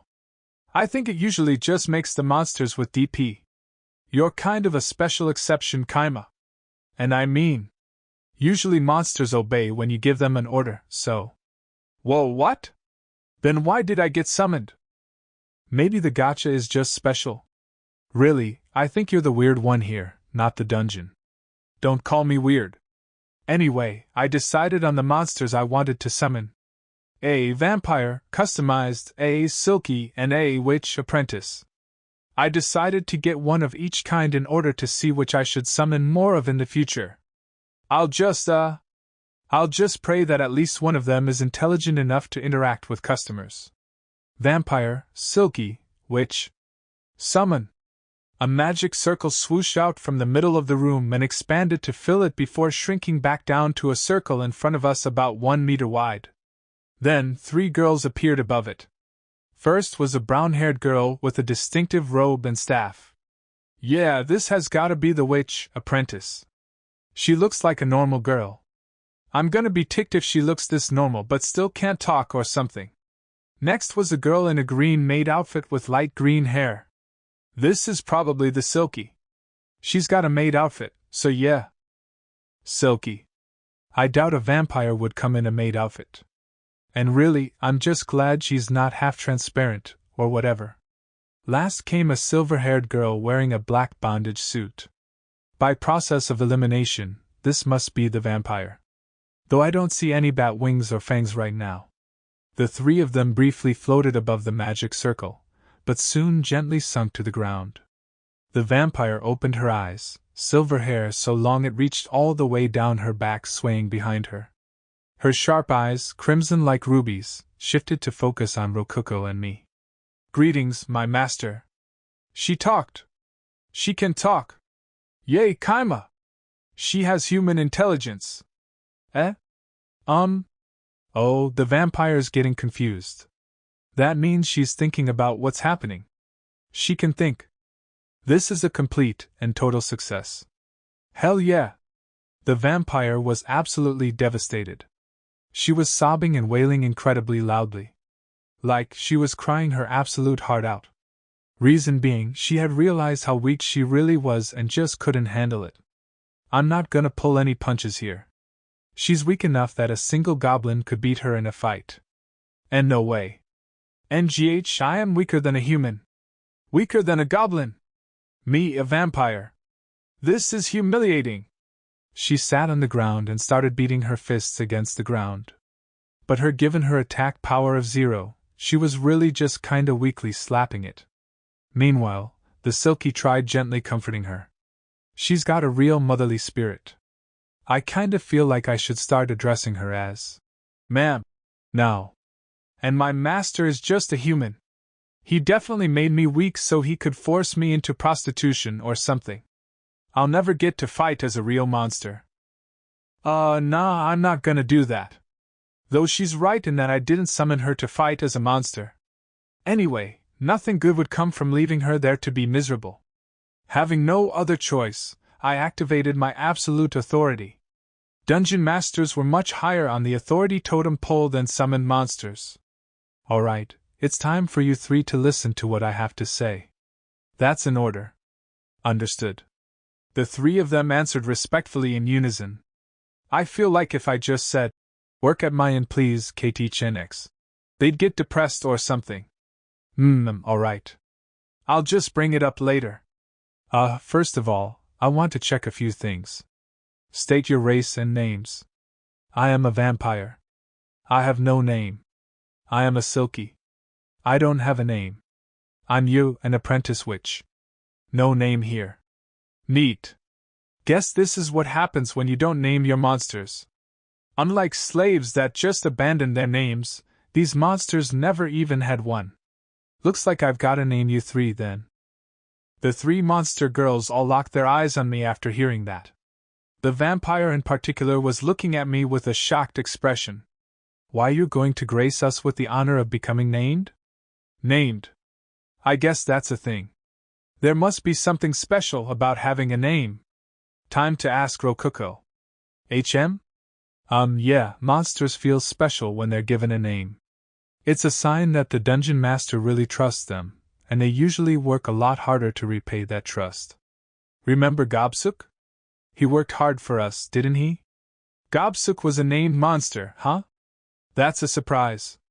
But, well, he sure did save our butts. Alright.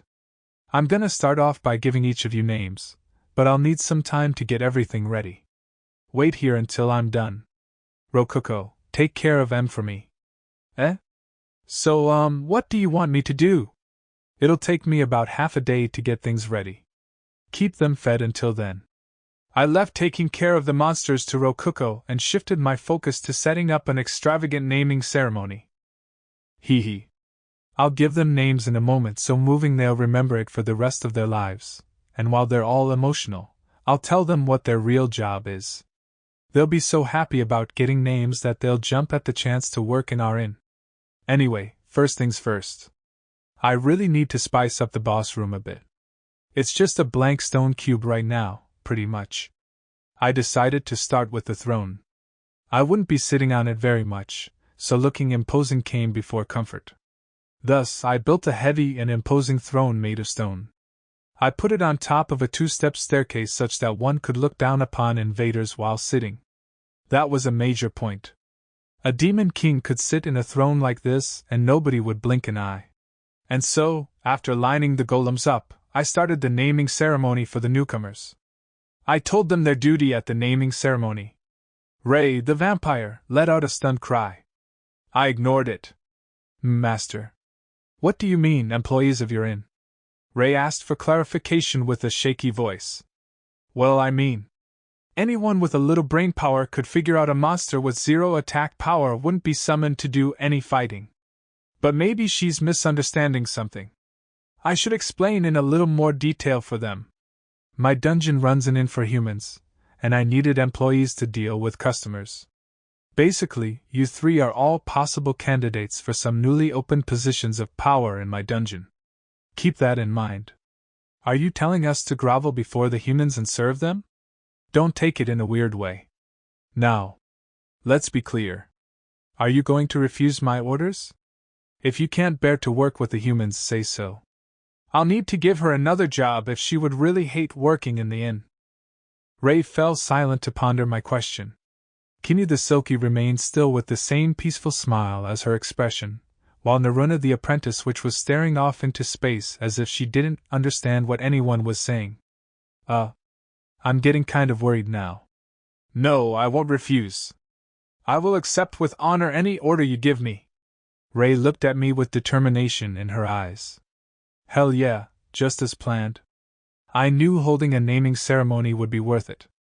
I told Ichika to step in front of them. This is Ichika. She's my slave and has been working in the inn for a while. Listen to what she says as if her words are my own. Sup, I'm Ichika. Let's work the hell out of that inn, my dudes. Oh, okay. Why? You're a human, aren't you? And a slave. Understood. We will be in your case, Lady Ichika. Yeah, sounds good. Let's be friends, Lady Ichika. Ray seems like kind of a hard ass. Kinyu's probably gonna be the best worker out of them. Naruna, I dunno. I just don't know. Huh. I created all three of them through DP, but they're all pretty different. Is that a species thing or what? And thus ends the naming ceremony. Day 134 I took Rokuko and the 3 new hires outside of the inn. This is where you 3 are gonna be rooming. The spot was only about a minute's walk away from the front entrance, in the direction of the dungeon. By the way, I had them sleep in the inn last night as a means of getting accustomed to where they would be working.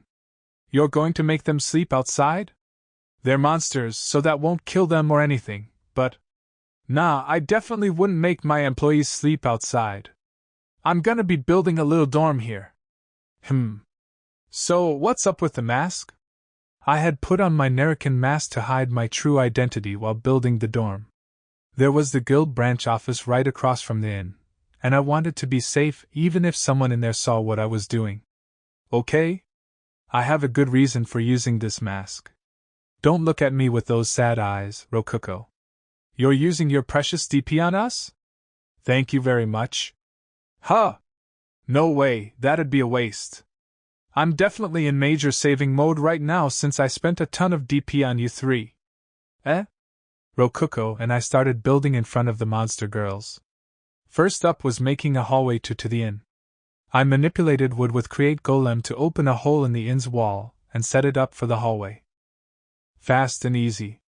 Next was the building itself. I had thought about preparing the walls and ceiling beforehand, so I only had to connect them, but then I realized if I just built the entire building and hallway within the dungeon in the first place, all I had to do after that was connect it to the inn. In other words, I was using a modular building system. Just like space stations did.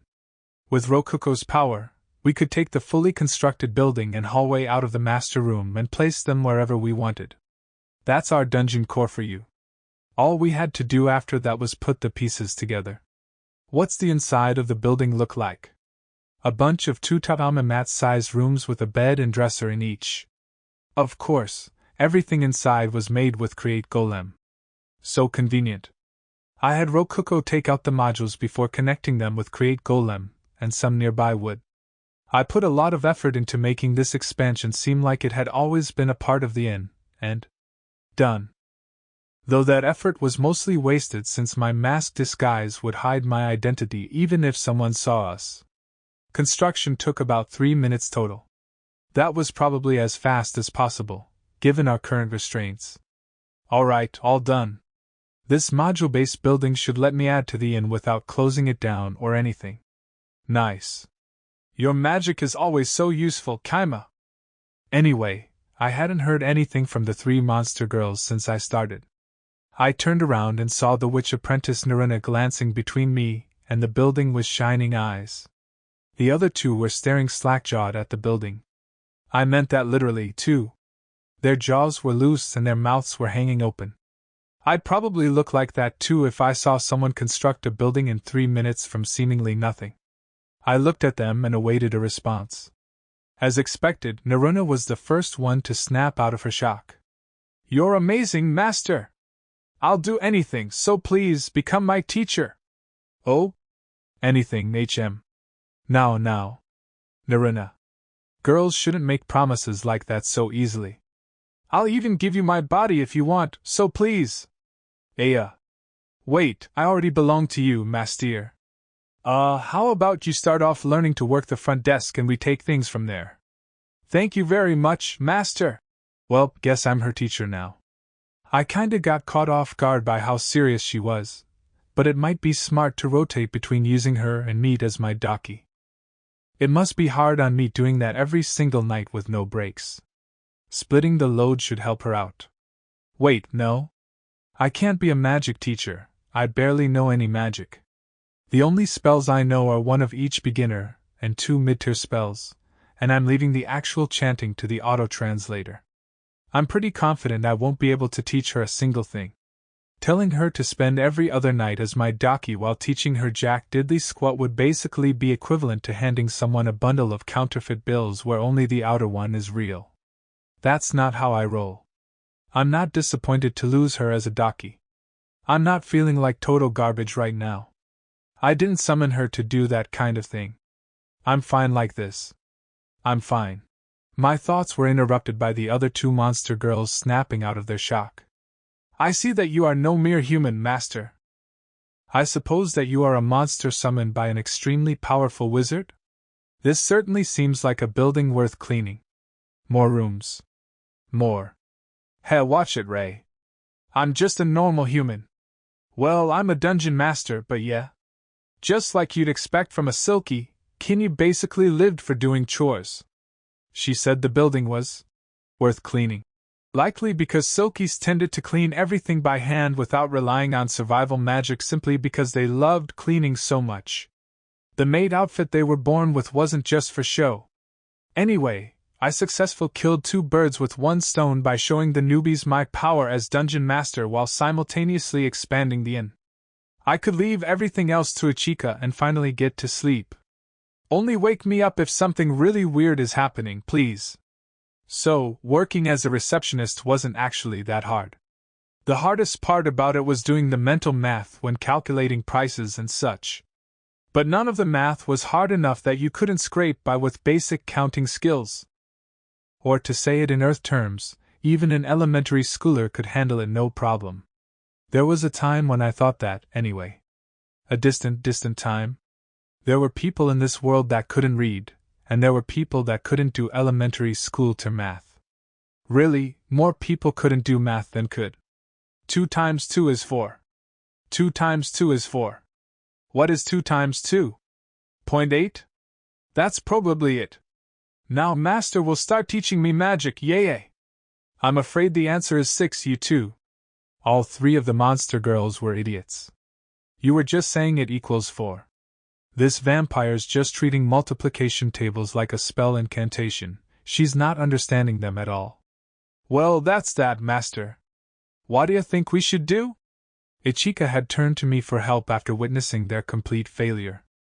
I guess multiplication tables might be too much for them. Makes sense, the numbers they're saying are technically in Japanese. Must be harder to learn that way. Really, it's impressive that Meat and Ichika memorized them. They must have really pushed themselves. Oh yeah, dude, I already knew a little multiplication, but what really helped is how my collar squeezed harder the longer I took to memorize them. That was hella motivating. Whoa, what? Dang, my bad. You can have as many curry rolls as you want today. Seconds, thirds, fourths, whatever. Oh. You sure know how to treat a girl right. I've got to remember to let Meat eat as many hamburgers as she wants. Anyway, now my job is to make being a receptionist so easy even these three could handle it. Luckily, they can read, so using the menu to check prices and so on is fully within their abilities. The math is the real problem here. Right. I'll make a calculator. I just had to make something like an electric calculator or a cash register.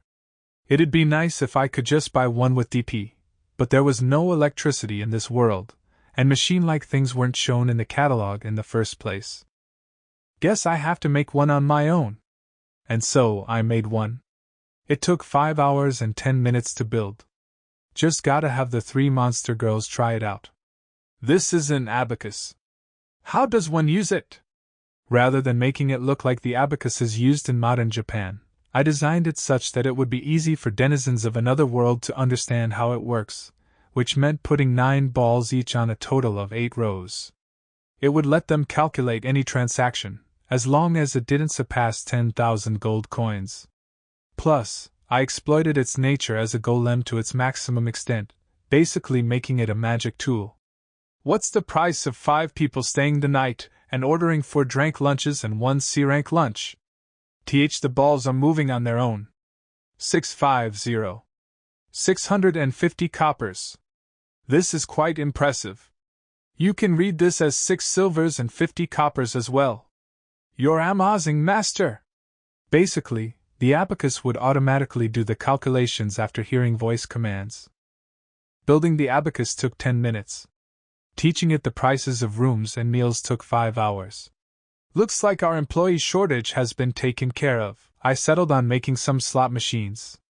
They could just sit on their own without anyone managing them, and they'd earn us some cash. Slot machines were a perfect way to entertain people while taking their money. Visually, they would look like giant boxes with spinning drum-like things in the top middle. I made all the parts with Create Golem, and then added a lever to give it spinning power. I kinda just winged it for the insides and really just half-assed a way to make the lever spin the drums when pulled down. My main focus was making it spin only once you pulled down the lever pretty far, rather than by pulling it at all. That gave each spin a lot more oomph. It was the drum golem's job to figure out whether or not the images on the drums matched after they stopped. It was also the golem's job to pay money if they didn't match. As a bonus, I made it such that the drums would stop on their own after slowing down enough. I even included a button that allowed the customer to stop them early. But naturally, I set the drums to intentionally avoid lining up for a big win most of the time. Only rarely would they actually allow the customer to win the biggest prize. It would happen every now and again, but this way, RN would always earn more money. What, you think that's cheap? You think I'm ripping them off? Come on, I'm not running a charity here. This is how all casinos work. And anyway, let me give a big shout out to Create Golem for making it easy to build such a complex machine. So convenient.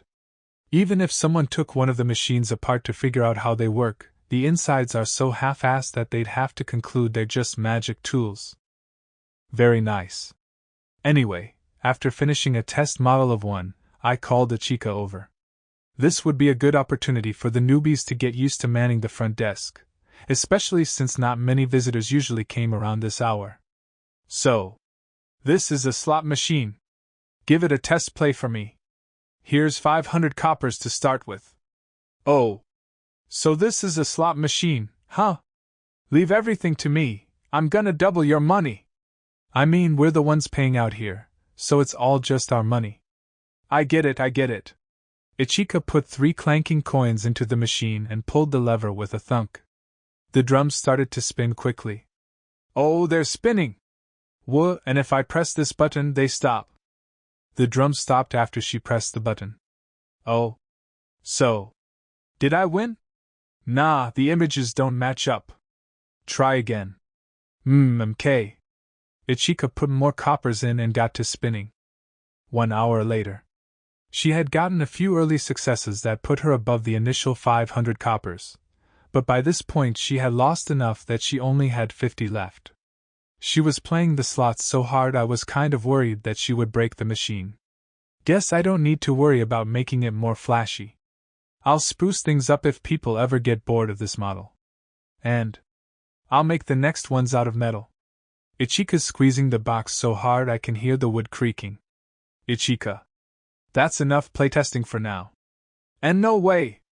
I still have money left, dude. I'm just about to turn things around. I was a single image off getting the grand 1,000 copper prize. Doesn't that make you want to roll again? I'll win next time for sure. For sure. Yeah, she's an addict. She's the exact kind of person who would take out a loan due to gambling too much, and then try to pay back that loan by gambling. And she didn't get better even after literally getting enslaved because of it. The addiction runs deep. Sorry, but you won't be winning big. I made the machine such that it actively avoids that. It'll barely ever let the grand prize images match. You. What? Ichika hung her head, crestfallen, face drenched with despair. Yeah, I honestly never thought I'd see someone so devastated from losing 456 coppers. #raise perspective. Nothing's happening today either. I, the vampire Ray, am a monster. A monster's duty is to be summoned by a dungeon and fight off invaders for it. And yet my current duty is to serve the invaders. I recently was given the name Ray, and thus became a named monster. To monsters, being named is something very special. Some monsters are turned into bosses on the basis of their name alone. And yet my duty is to work as a receptionist in an inn. A junior receptionist even. I really would like to repay the dungeon for blessing me with a name during such a grand ceremony, but I honestly feel very let down by all this. What I really want to do is mow down these invaders. Crush their skulls and offer their corpses to the dungeon, earning a DP. However, Lord Kaima, the dungeon master, is a human. In other words, he very likely chose to survive by sucking up to his fellow humans, rather than fighting them as most dungeons do. No. Surely he is just sharpening his fangs until he's strong enough to resist them in full. He usually acts all sleepy and such, but his destructive aura was truly overwhelming during the naming ceremony. Just thinking about his exquisite yet tasteful silver armor and clear, glittering sword is enough to make me want to swear loyalty to him all over again. And yet he ordered me to work as an inn receptionist. Ha! I open the window in the room given to me and look up to the sky. The weather is poor, with the sun shining brightly.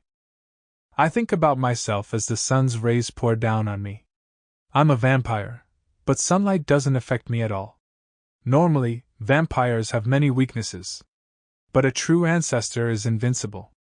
They display overwhelming physical and magical strength, boldly walking the lands whether it be the darkest night or the brightest day.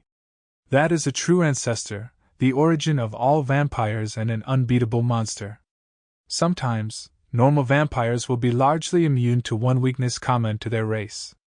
Those are known as true descendants among vampires. And I happen to be one of them. In fact, I am immune to all weaknesses, much like an actual true ancestor. That would practically make me a true ancestor myself. If the blessings were not cursed by the lack of any attack power whatsoever. Rather, I cannot use any of the powers normally afforded to vampires. I am the same as a human. No, I'm even weaker than a human. My attack power is lower than even a goblin's, after all. I sigh to myself again. As a proud vampire, I cannot let this situation stand. My pride demands that I be useful to my master. Yet here I am, doing nothing despite being blessed with a name. Now that I think about it, Kinyu is both cleaning in the inn and studying how to cook. Naruna is studying magic. I imagine she will be a big help to the inn somehow once she learns more magic. I'm the only one here who's just useless. This isn't good. At this rate, the only path left to me will soon be servicing him at night.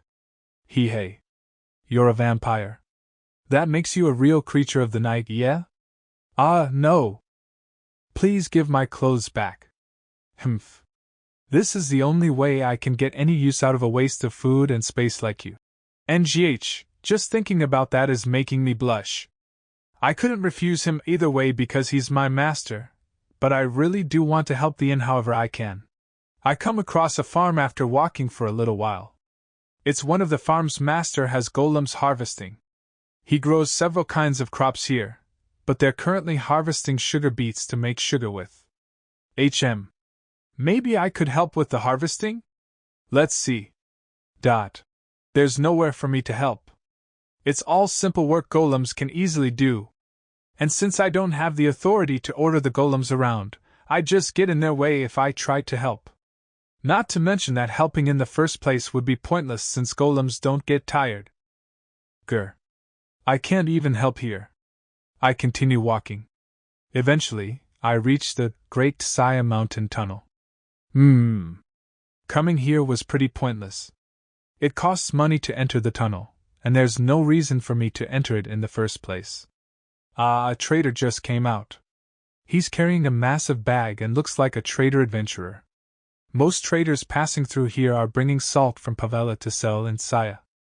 They then buy wooden goods, dry food, and so on, which they then sell back in Pavela. Maybe I could make money by doing something like that too. Wait, or not. I'm not good enough at math for that. I need the abacus's help to do anything. NGGGH, I really need to study until I can do multiplication tables, or whatever those chants were. Kaima's perspective. My dungeon monitoring got interrupted by Ray walking up to me with a serious look on her face. She had something important to talk about, apparently. So, what's up? Well, I want to help the dungeon more. I'll do anything, so please, give me a noble duty to fulfill. Ray looked at me straight in the eyes. Seriously? When did she turn into such a corporate slaw? Wait, this is a dungeon. Dungeon slave, not corporate. When did she turn into such a dungeon slave? This must be thanks to the naming ceremony. Though honestly, all I really want her to do is work the front desk. That's more than enough on its own, really. I want to be helpful to the dungeon, just like Kinyu and Naruna are. For the dungeon's sake, and for yours, master. I mean, you manning the front desk is already a big help, you know? You do not need to lie for my sake, master. I am undoubtedly a failure of a vampire. So much of a failure that I cannot even count a few copper coins properly. Hey, don't worry about that. I'm just glad I found a way to automate the pricing stuff. It's like a register. Wait. I made the slot machine deposit coins on its own. Maybe I could make an actual, completely automated register. But anyway. A job for Ray, huh? I gotta admit, there's not too much a vampire with no special abilities or attack power can do. I know I summoned her that way myself, but I really hadn't planned on her being anything more than an inn employee. Maybe I can think of something. I looked down from Ray's serious gaze and noticed that I had left the map up. Wait a second. You can order monsters around without being strong yourself. I ordered golems around long distance back during the last dungeon battle, no problem. I wonder if Ray could do that too. Actually, can Ray even make the menu pop up? It'd be nice if, like, the menu let me give others restricted usage of it or something. She is a dungeon monster, after all. If you can't let others use the menu too, I have no idea how assigning subordinates to sub-dungeons would work. Master, is there truly nothing I can do for you? Sorry. Gimme just a minute.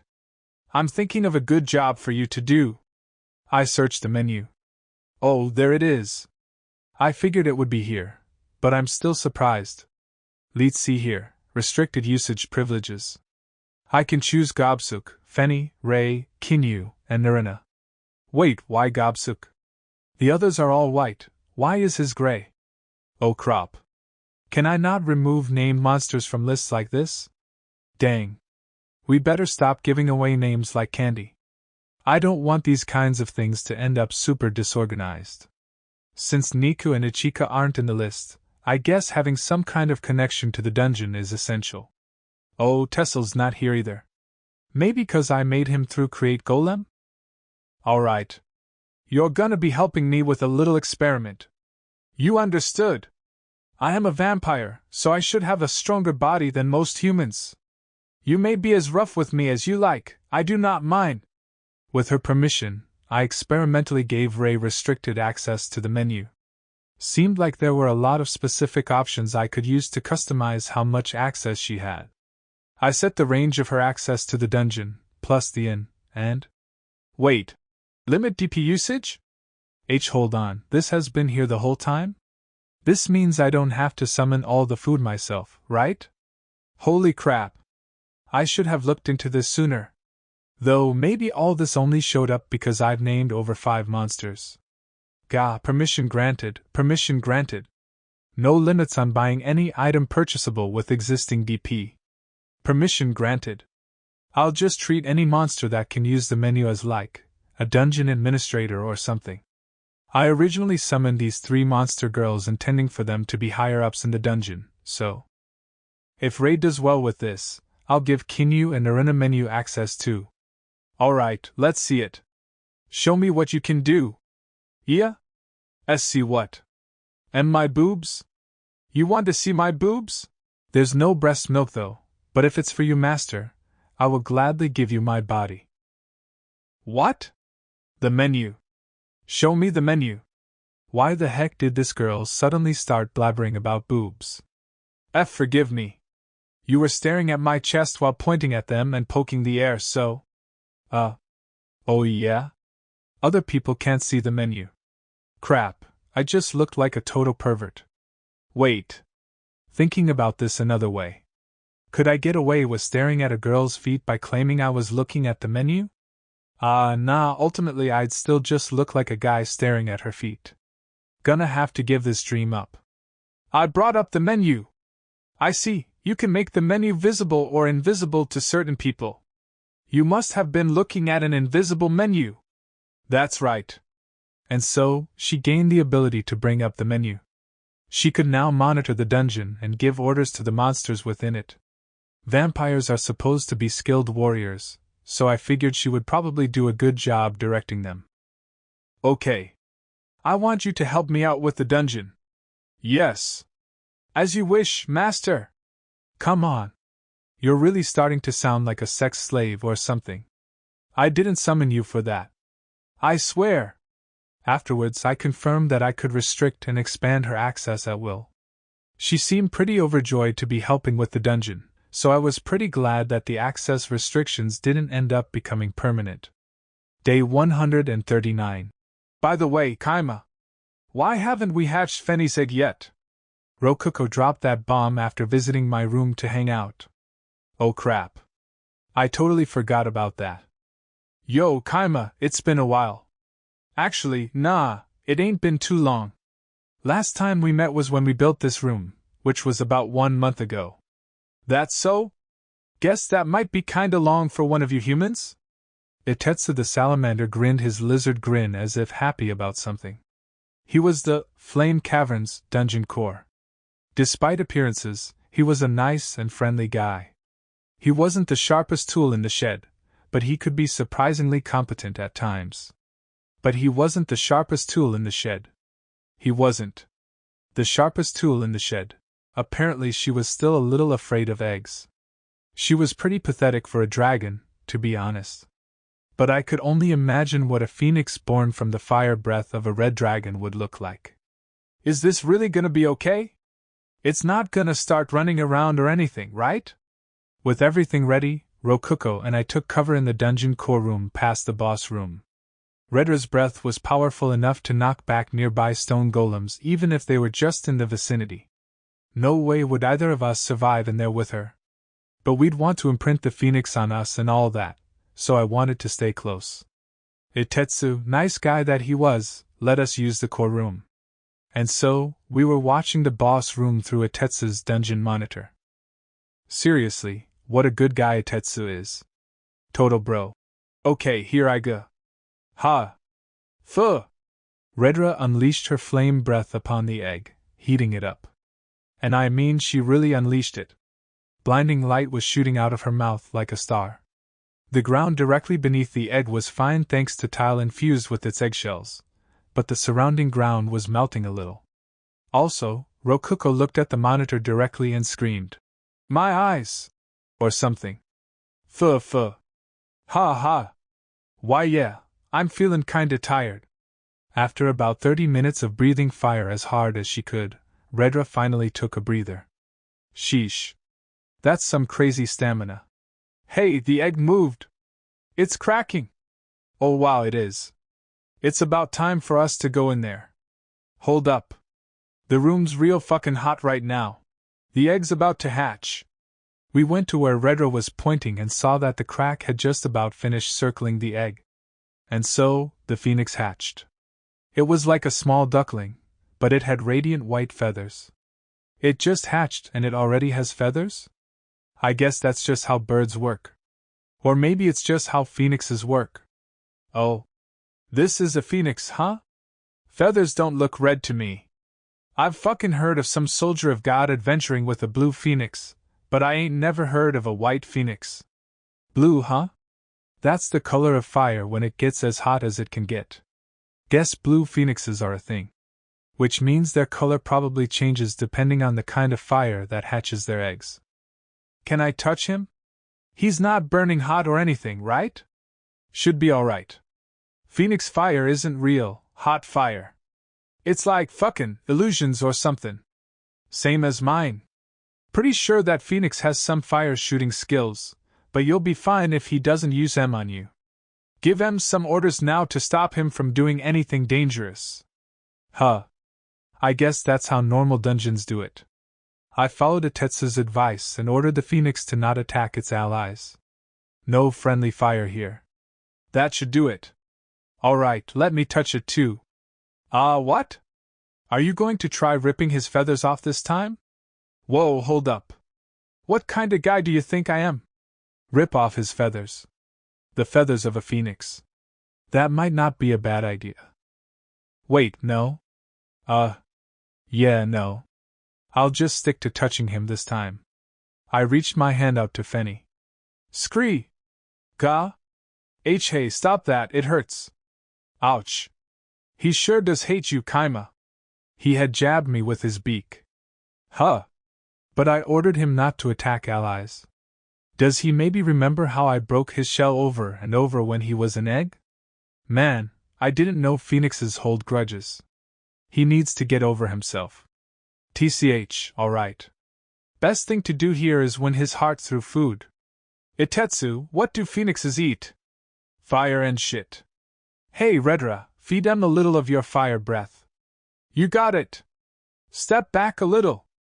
Rokuko and I got a good distance away from Fenny and watched as Redra breathed fire on him as hard as she could. Oh crap. I can feel the heat over here. Hello? I think I'm gonna catch fire. Scree scree. Fenny looked pretty happy getting bathed in fire like that. Hey. That's right, eat up. Eat up and let your hate for me fade away. Wait. What? Isn't this Redra feeding him, not me? Crap. I've gotta learn some fire magic. And so, we brought Fenny back to the inn. Oh? What kind of bird is that? Ray, sitting at the receptionist's desk, looked at Fenny with a curious expression. Fenny the Phoenix. Yeah, Rokuko named him. And also named him, before we even summoned you. Play nice. I opened the menu and showed her that Fenny's name was above hers in the named monsters column. I see. Forgive my rudeness, Sir Fenny. Let us serve our master together with honor. Day 143 Haku came to visit She dropped an absolute bomb on us. A hero is coming. And that's it for this video, guys. Thanks for watching, and subscribe for more. I will see you all in the next one.